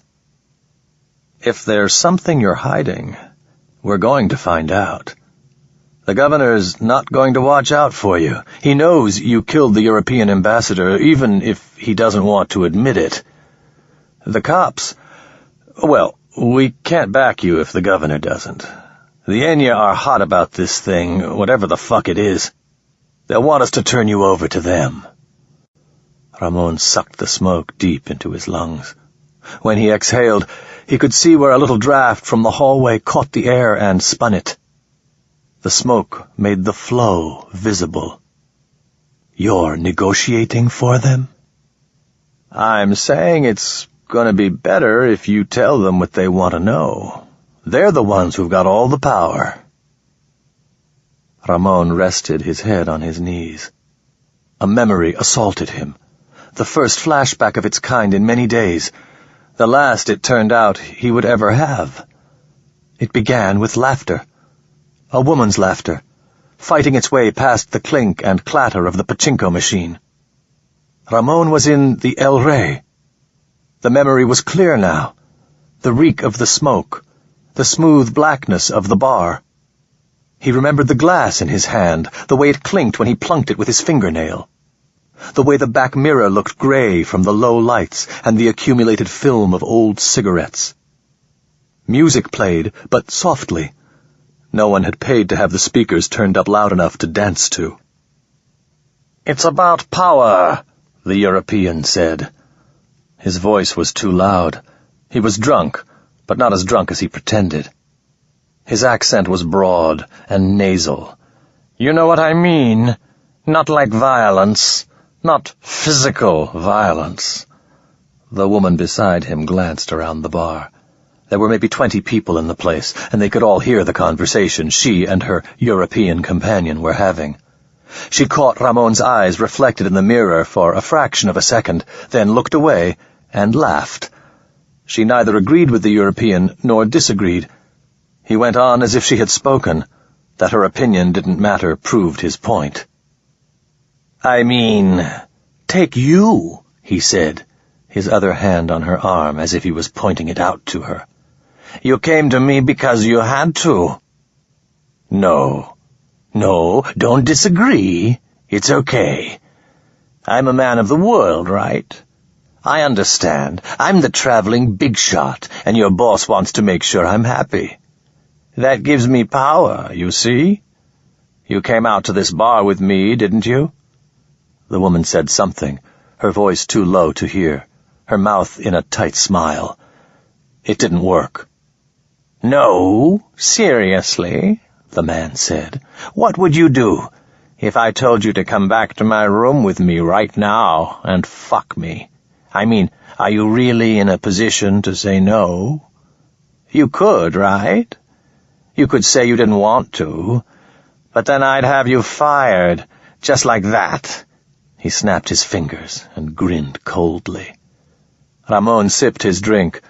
The whiskey seemed watery, but he'd been listening to the European talk for a while now, and the ice in the glass had melted down to ovals like little fingernails. "Or not even my room," the European said. "The alley, out back. I could take you out there and tell you to take off that little dress and spread your legs. And seriously, what could you do about it? Just hypothetically, you know? I'm just saying, what if? That's what I mean about power. I have power over you. It's not because I'm a good person and you're a bad one. It's not about morality at all." His hand dropped from her arm. From where he sat, Ramon guessed that it had found its way to her thigh, or maybe even beyond. She was sitting very still now, still smiling, but the smile was brittle. The pachinko machine had gone quiet. No one else in the bar was talking, but the European didn't take notice, or maybe he did, and this was the point, that everyone should hear and know. Ramon met Mikhail Ibrahim's eyes and tapped the rim of his glass. The barkeeper didn't speak, only poured more liquor in. "Power is what it's all about." His voice was lower now. There was a bass roll in the words. The woman laughed and pushed back her hair, a nervous gesture. "You understand what I'm saying to you?" "I do," she said. Her voice was higher. "I really do, but I think it's time that I—" "Don't get up," the European said. He wasn't asking. "This is shit," someone whispered. Ramon drank his whiskey. It was his fourth, maybe his fifth. Mikhail had his credit information. If he'd been out of money, Mikhail would have kicked him out. Ramon placed the empty glass on the bar and deliberately put both hands, palm down, and stared at them. If he was too drunk, they wouldn't seem like his own. They seemed like his own. Mostly. He was sober enough. He looked forward and saw himself in the haze of the mirror. He watched himself smile a little. The woman laughed. There was no mirth in the sound. There was fear. "I want you to say that you understand," the European said, his voice low. "And then I want you to come with me and show me how much you agree with me." "Hey, pendejo," Ramon said. "You want power? How about you come outside and I'll kick your pinche ass?" The European looked over, surprised. There was a moment of utter silence, and then the bar was shouting, on its feet, cheering. Ramon saw the moment of fear in the European's eyes, the rage that followed. Ramon adjusted the knife in his sleeve and grinned. "What have you got to smile about, hijo?" the supervisor said. "I was just thinking about something," Ramon said. There was a long pause. The supervisor hunched over like they were both prisoners in the same cell. "You're going to change your story?" he asked. Ramon took a long draw on his cigarette and sighed slowly, releasing a long, gray plume of smoke. A half-dozen smart-ass comments came to mind, things he could say to show them he wasn't scared of them or of the aliens for whom they'd made themselves into hunting dogs. In the end, he said simply, "No." "Your call," the supervisor said. "I still get the food." "Sure. And do yourself a favor. Reconsider. And do it fast. Paul's got an idea how he's going to show the Enya you're full of shit. And if they ask to take you back to their ship, you're gone. And then you're doomed." "Thanks for the warning," Ramon said. "De nada," the supervisor said, making it clear by his tone that it really was nothing to him. One way or the other. Chapter 28. Time was a strange thing in the cell. The darkness had left him feeling discarded and forgotten. Now that the LED was on, Ramon had the sense of being scrutinized. The light was unforgiving. It made every squalid stain and scratch and chip in the cell perfectly clear. Ramon considered his wounds, and came to the conclusion that while he would ache and piss blood for days, he wouldn't be the last man Johnny Joe Cardenas had killed. He would recover, if the Enya let him. There were stories, all officially denied, about what happened to men who transgressed against the crews of the transport ships. Ramon had heard his share and believed them, or not, depending on who told them and when and where. Once he'd reached the colony, they had the same status as ghost stories. They were pleasantly frightening and grotesque, but nothing to spend time thinking about. Now, though, he wondered, if they took him, would he hold out? There wasn't any advantage to him in keeping Manek's secret if the Enya would wrench it out of him anyway. The slaughter that followed would be the same whether Ramon offered up the information or had it taken from him, except, of course, to Ramon. On the other hand, he was a tough son of a bitch, so maybe he could stand it, even if they tried to break him. No way to know without trying. Instead of obsessing about it, Ramon attempted to pinpoint the moment when he'd stopped thinking of Manek and the aliens beneath the mountains as his enemies. It had to have happened. He had dedicated himself to killing them for the indignities they'd heaped upon him, and now, here he was, wondering if he would be strong enough to die to protect them if the need arose.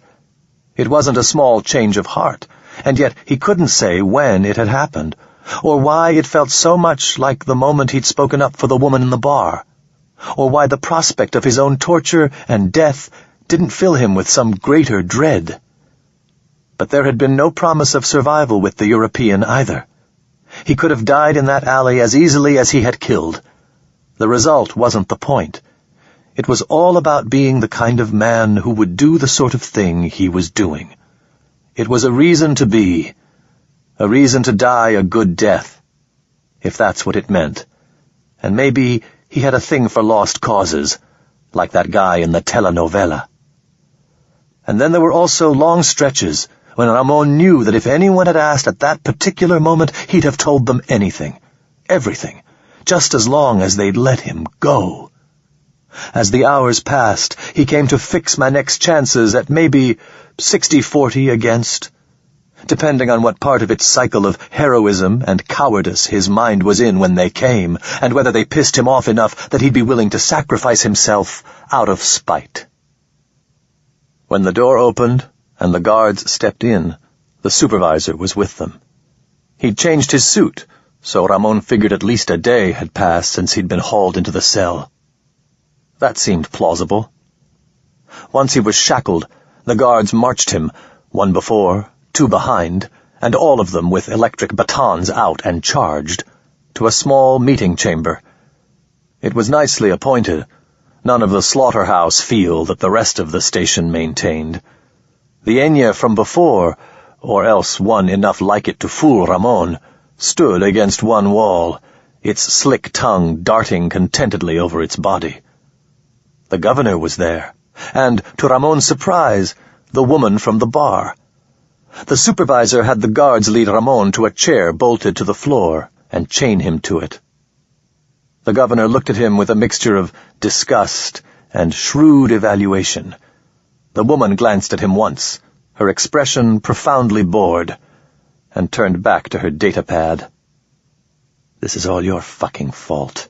He projected the thought toward the woman. "If you had stood up for yourself, instead of counting on us to do your fighting for you, I wouldn't be in this fucked-up situation." "Okay," the governor said, sounding annoyed. "Can we get this over with?"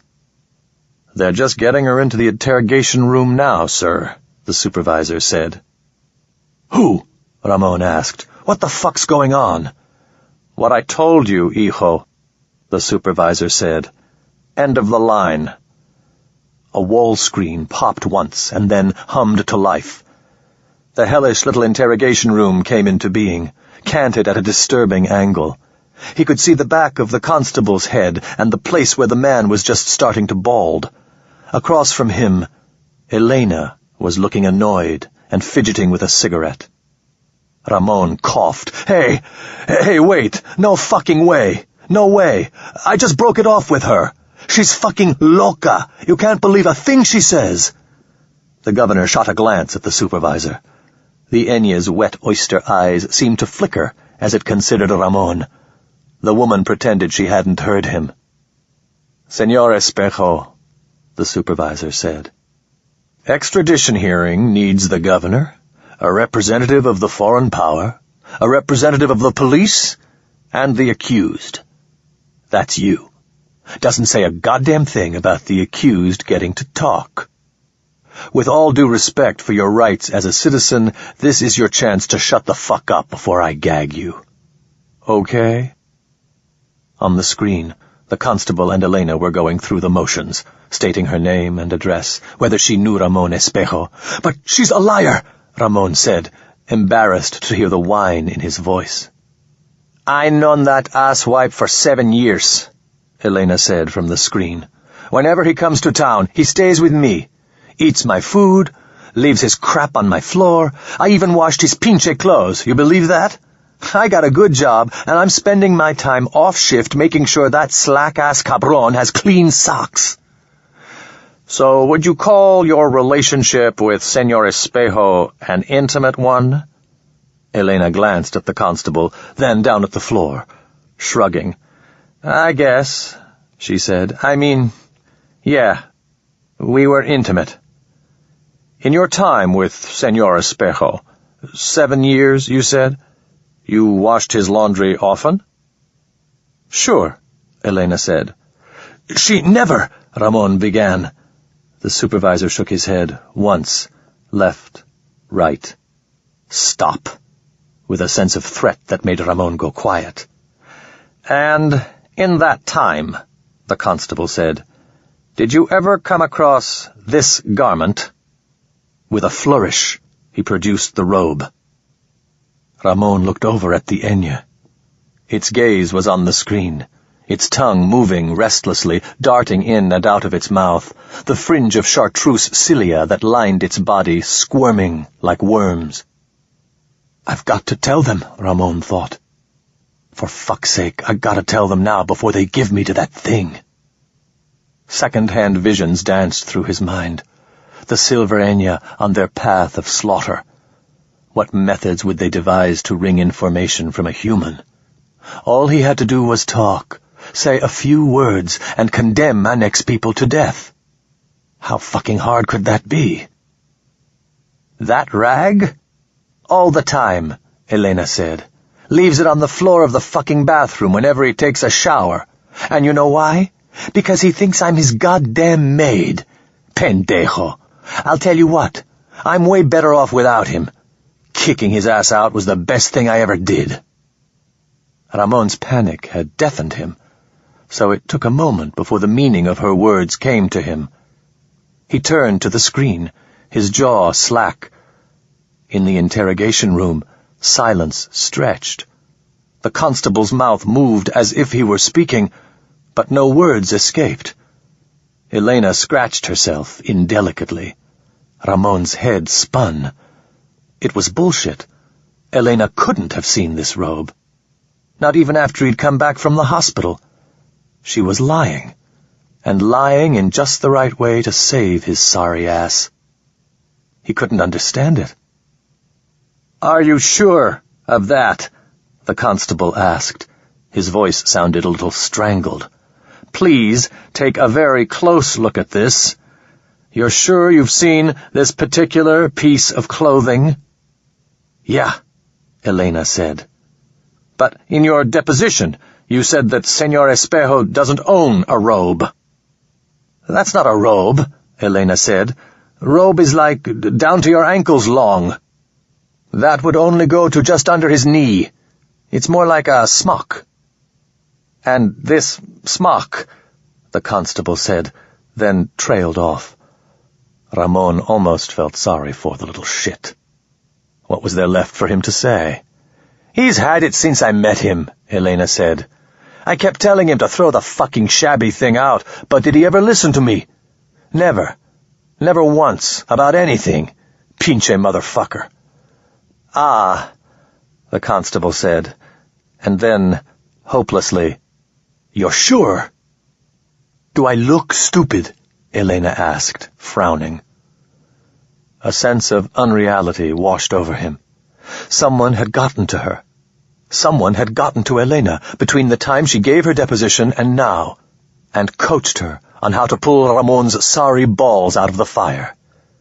He wondered how much it had cost. Knowing Elena, probably a fair amount. He didn't let himself laugh, but the relief was like taking a drink of the best whiskey he'd ever had. Better, maybe. Standing beside the governor, the straight-haired woman looked over at him, her face empty of any expression. The problem with aliens, Ramon realized, was that they could never truly understand all the subtle ways that humans could communicate with humans. 100 years of talking, and Ramon would never have been able to explain to anyone else how exactly the woman raising her chin a few millimeters meant, "You're welcome," and "Thank you," and "We're even," all at the same time. Ramon imagined the European soul, trapped somewhere in hell, keening his anger, as Ramon escaped. On screen, the constable limped through a few more pointless questions, and then closed the interrogation. The governor tapped at his datapad once, and the wall screen image faded. Ramon rubbed his hand against his thigh, trying to hide his elation by feigning impatience and rage. "So you still want to gag me, pendejo?" Ramon asked. "I don't mean to be, unreasonable or anything. But now that you fuckers have locked me up, kicked the shit out of me, and tried to hand me over to that great glob of snot over there, can someone unlock these fucking shackles so I can go talk to a lawyer about how much I can sue you for?" His account is consistent, the Enya piped. He is of no interest. Never in his life had Ramon been so thoroughly pleased to be of no interest. The governor, his assistant, and the Enya all left while Ramon was being processed out. The supervisor went through the forms and procedures with a bored efficiency. Only his continued presence indicated that he wanted to be sure nothing else about all this went wrong. Within an hour, Ramon stepped onto the street, worse for wear, but grinning all the same. He paused to spit on the ground at the base of the station house stairs, then strode out into the city, making it almost half a block, before he realized that he had nowhere to go. He had been on his way to find Liana and create some kind of new life for himself. He was maybe 2 hours' walk from there now, still with the wristband identification they used when he was in custody, bruised and beaten from his time with Johnny Joe, and not feeling up to a long walk anyway. He kept moving until he found a public square, a sad little plot of dirt in the shadow of an administrative complex. He sat on a bench. Just for a few minutes, though. He didn't want the police to hassle him, and he figured he looked like a bum. A bum, without a place of his own, without a job. He had nothing, only a half-baked plan to rebuild himself, and a secret he couldn't tell anyone. High above, the Enya ships flickered, their forms dimmed by the haze of smoke that squatted over the city. The sun would set soon, and the few stars that could struggle against the city lights would come out. Ramon shoved his hands in his pockets. Liana seemed like a dream now, an idea he'd had when he was drunk, only to find it nonsense when sobriety returned. He tried to imagine what he would say to her, how he would explain that the beaten-up, penniless prospector without a van or even a place to sleep was someone who had worth. Never mind that he'd just gotten out of the station house jail and probably smelled like it. Never mind that he'd just become the new Johnny Joe, first on the list of usual suspects to be rounded up the next time the governor needed someone to take the fall for some inconveniently unsolvable crime. He knew what Liana would see when she looked at him. She'd see Ramon Espejo. It was still twilight when he reached the butcher's shop. It had been closed for hours, metal bars hugging the doors and windows. He took the side stairs up. There were lights on in Elena's apartment. He stood in the gloom at the top of the stairs for a long time. There were cats in the alley, another species imported from Earth. Lizards skittered up the wall and took wing. The scent of old blood rotting in the alley mixed with the wood smoke and van exhaust. The odor of Diego Town was acrid and familiar. The tension in his shoulders and gut was also familiar. Up in the night sky, Big Girl was peeking out from behind the high clouds. The boom and blare of distant music. He knocked. When she opened the door, he could see the question in her eyes. There were any number of reasons he might have come. To say thank you, to get some of the shit he'd forgotten and leave again, to stay. Each one had a different greeting to match it, and she wasn't sure which to use. He wasn't either. "Hey," he said. "You look like shit," she said. "The cops do that?" "Get their fucking hands dirty." No, they had a guy do it for them. Elena crossed her arms over her breasts. She hadn't stood aside. Afraid, he guessed, that he wouldn't accept the invitation. "You give as good as you got?" she asked. "He's dead," Ramon said. "I didn't kill him, so I'm not in trouble or any shit like that. But he was there because of me, and they killed him. I figure that means I won." "Tough cabron," Elena said, half mocking, but only half. "Dangerous to cross." An orbital shuttle throbbed up into the night. Ramon smiled. It hurt a little, around his eye. Elena looked down, smiled shyly at his knees, and stepped back. He went inside, closing the door behind him. She'd made rice gumbo. It was the kind of dish she could tell herself she made so she could eat the leftovers through the week, or it could be meant to feed two. Ramon sat at the table and let her serve him a bowl. "You were good," he said. "With the cops, I mean. That thing about how it's a smock." "You like that?" Elena asked. "That was my idea." "It was good," Ramon said. "Only thing was, with the camera like that, I couldn't see his face." Elena grinned, made a bowl for herself, and sat down. The atmosphere surrounding them seemed as fragile as blown glass. Ramon cleared his throat, but didn't have any words to follow up with, so he took a mouthful of gumbo. It wasn't very good. "That rich lady," Elena said, "the one who came and talked to me. She was the one at the El Rey." "Yeah," Ramon said. "That was her." "She seemed okay." "I don't know. I never talked to her." Elena's eyes narrowed. Her lips thinned. Ramon felt the distrust emanating from her like heat. He shook his head. "No shit," he said. "She never said a fucking word to me. I only ever heard her name because one of the cops said it. You got in a knife fight with a guy over some woman you never even talked to?" Elena's voice was incredulous, but not angry. "Well, he didn't know it was a knife fight," Ramon said. "You're fucking crazy," she said. Ramon laughed. Elena laughed with him. The fragile moment passed. The fight they'd had was just another fight now. One of 1,000 before, and 1,000 still to come, too insignificant to remember. He reached out and took her hand.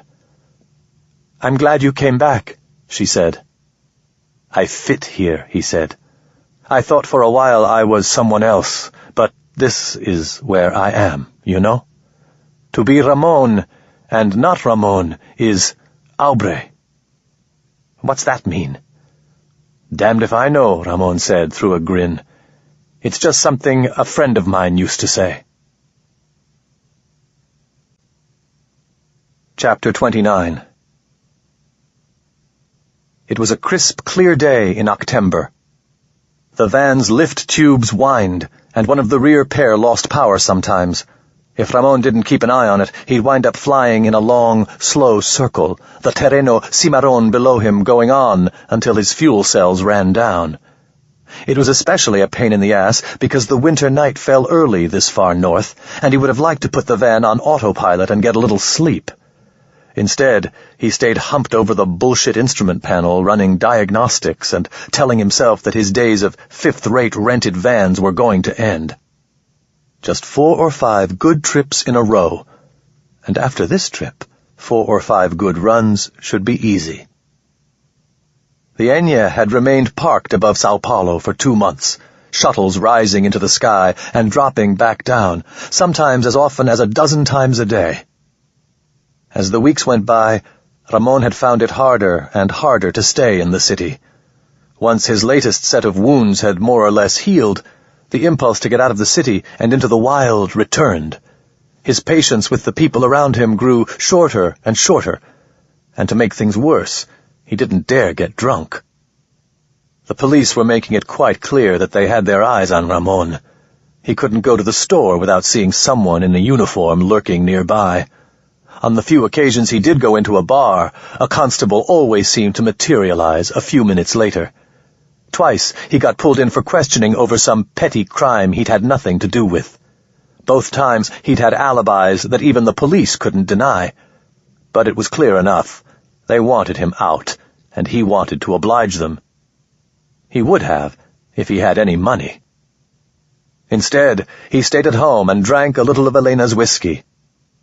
When he got a little buzzed, he'd get on her link and snoop through the records and boards for answers to idle questions.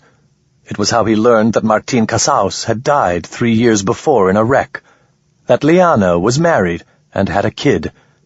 It was where he discovered that the European's name had been Dorian Andres, and that the trade agreements he'd been working to broker, agreements that wouldn't be signed in this generation or the next, were being sent back to Europa in hopes that the process wouldn't have to be postponed for another 100 or 1,000 years, followed up by the children of children whose parents hadn't yet been born.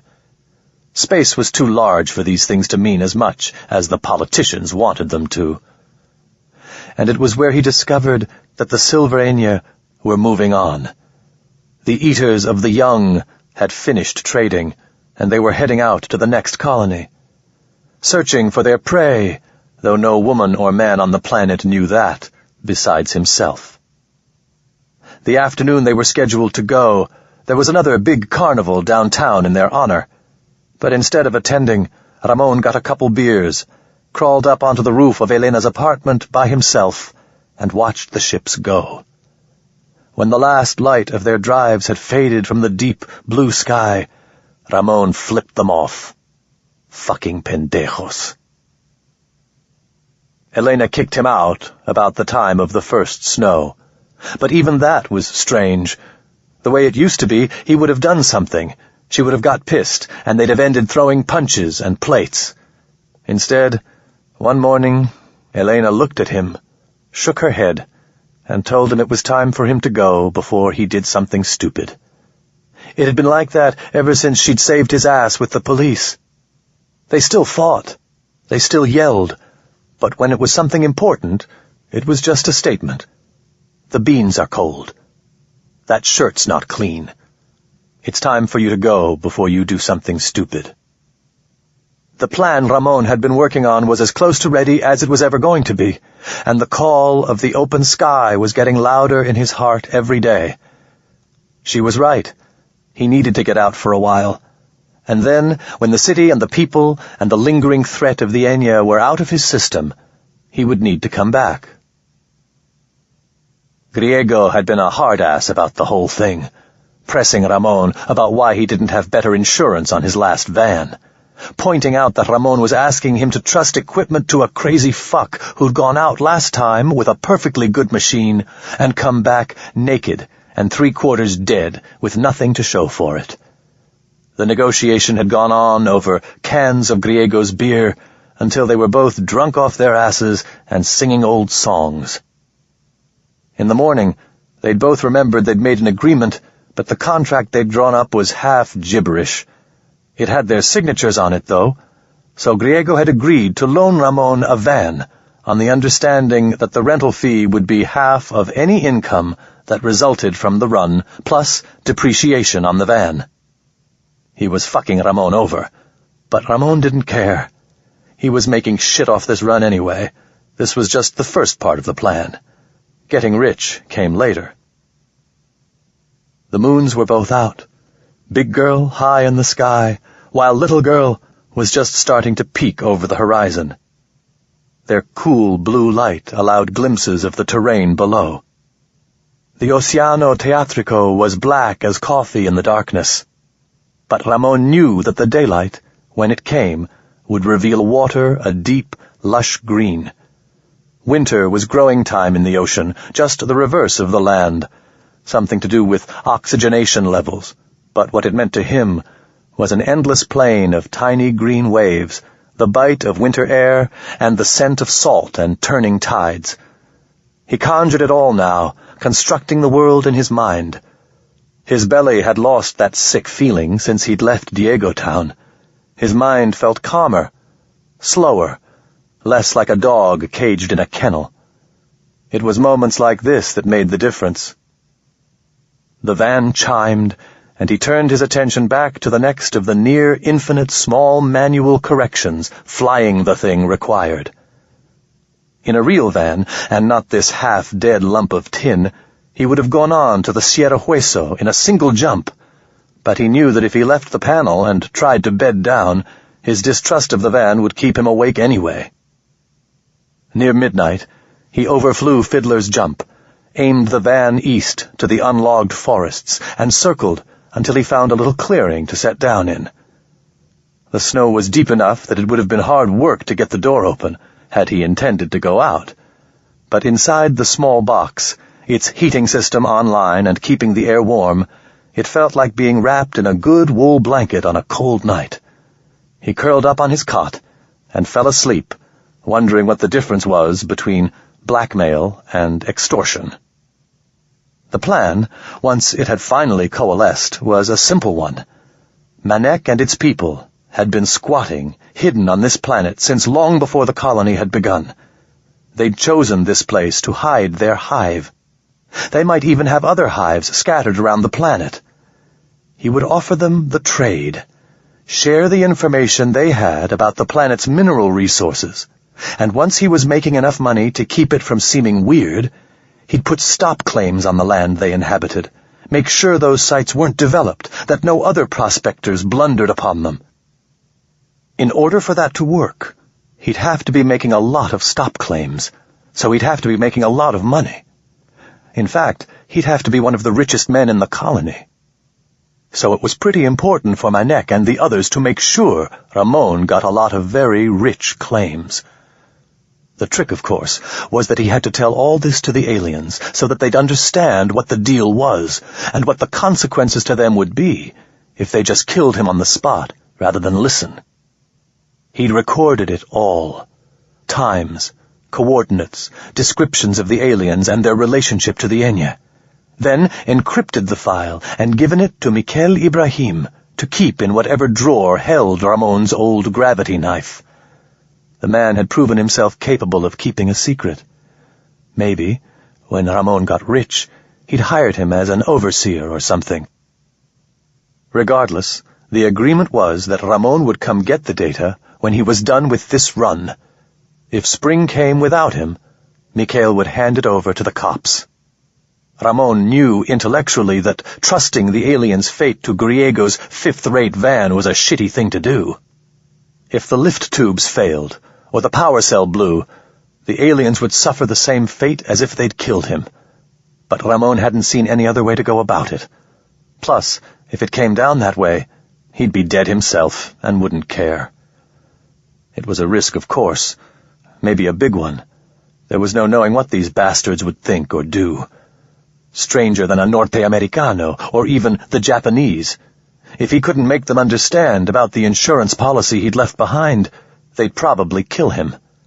Hell, maybe they'd kill him anyway, even if they did understand. Who could know? But life was a risk.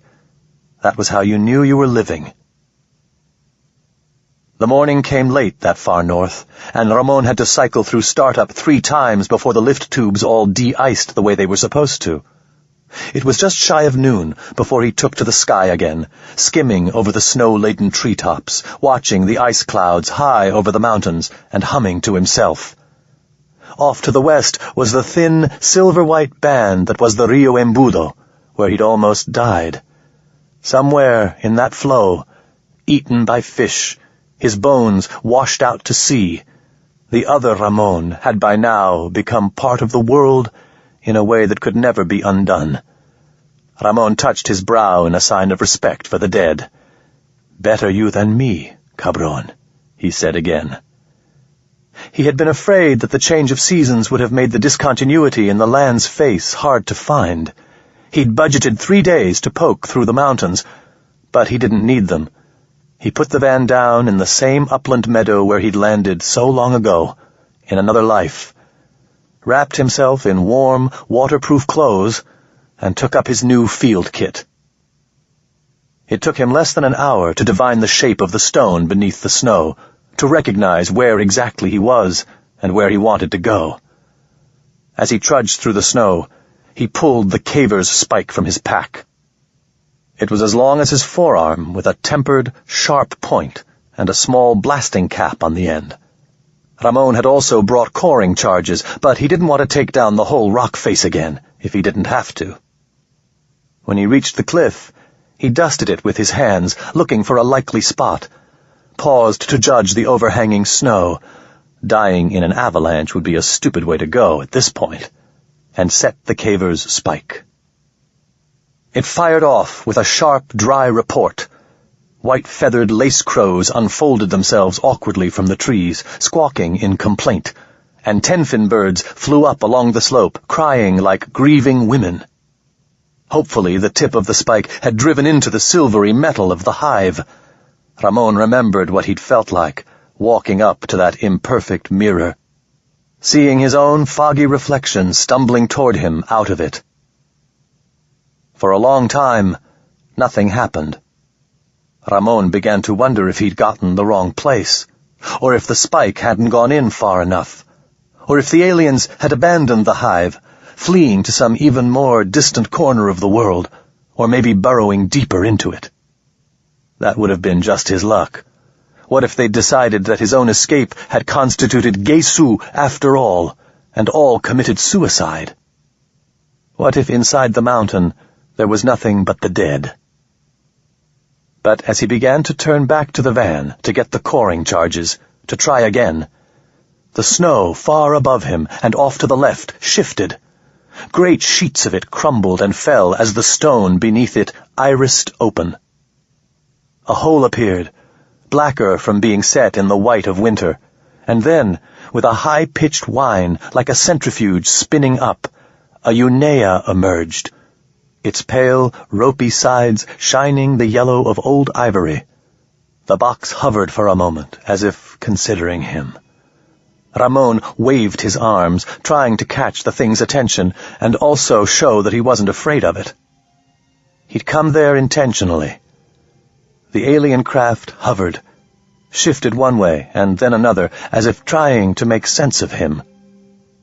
Ramon, reassured by the alien's hesitation, lit a cigarette and grinned into the cold wind. The slats of the Unea's side thinned, and Ramon saw the alien form within. It was perhaps 2 meters tall, its skin yellowish with a swirling pattern of black and silver that was scarred in places from old wounds. One of the hot orange eyes had darkened permanently. Ramon smiled at his old friend and captor. "Hey, monster!" he shouted, his hands cupped around his mouth. "Come on down! Another monster wants to talk to you."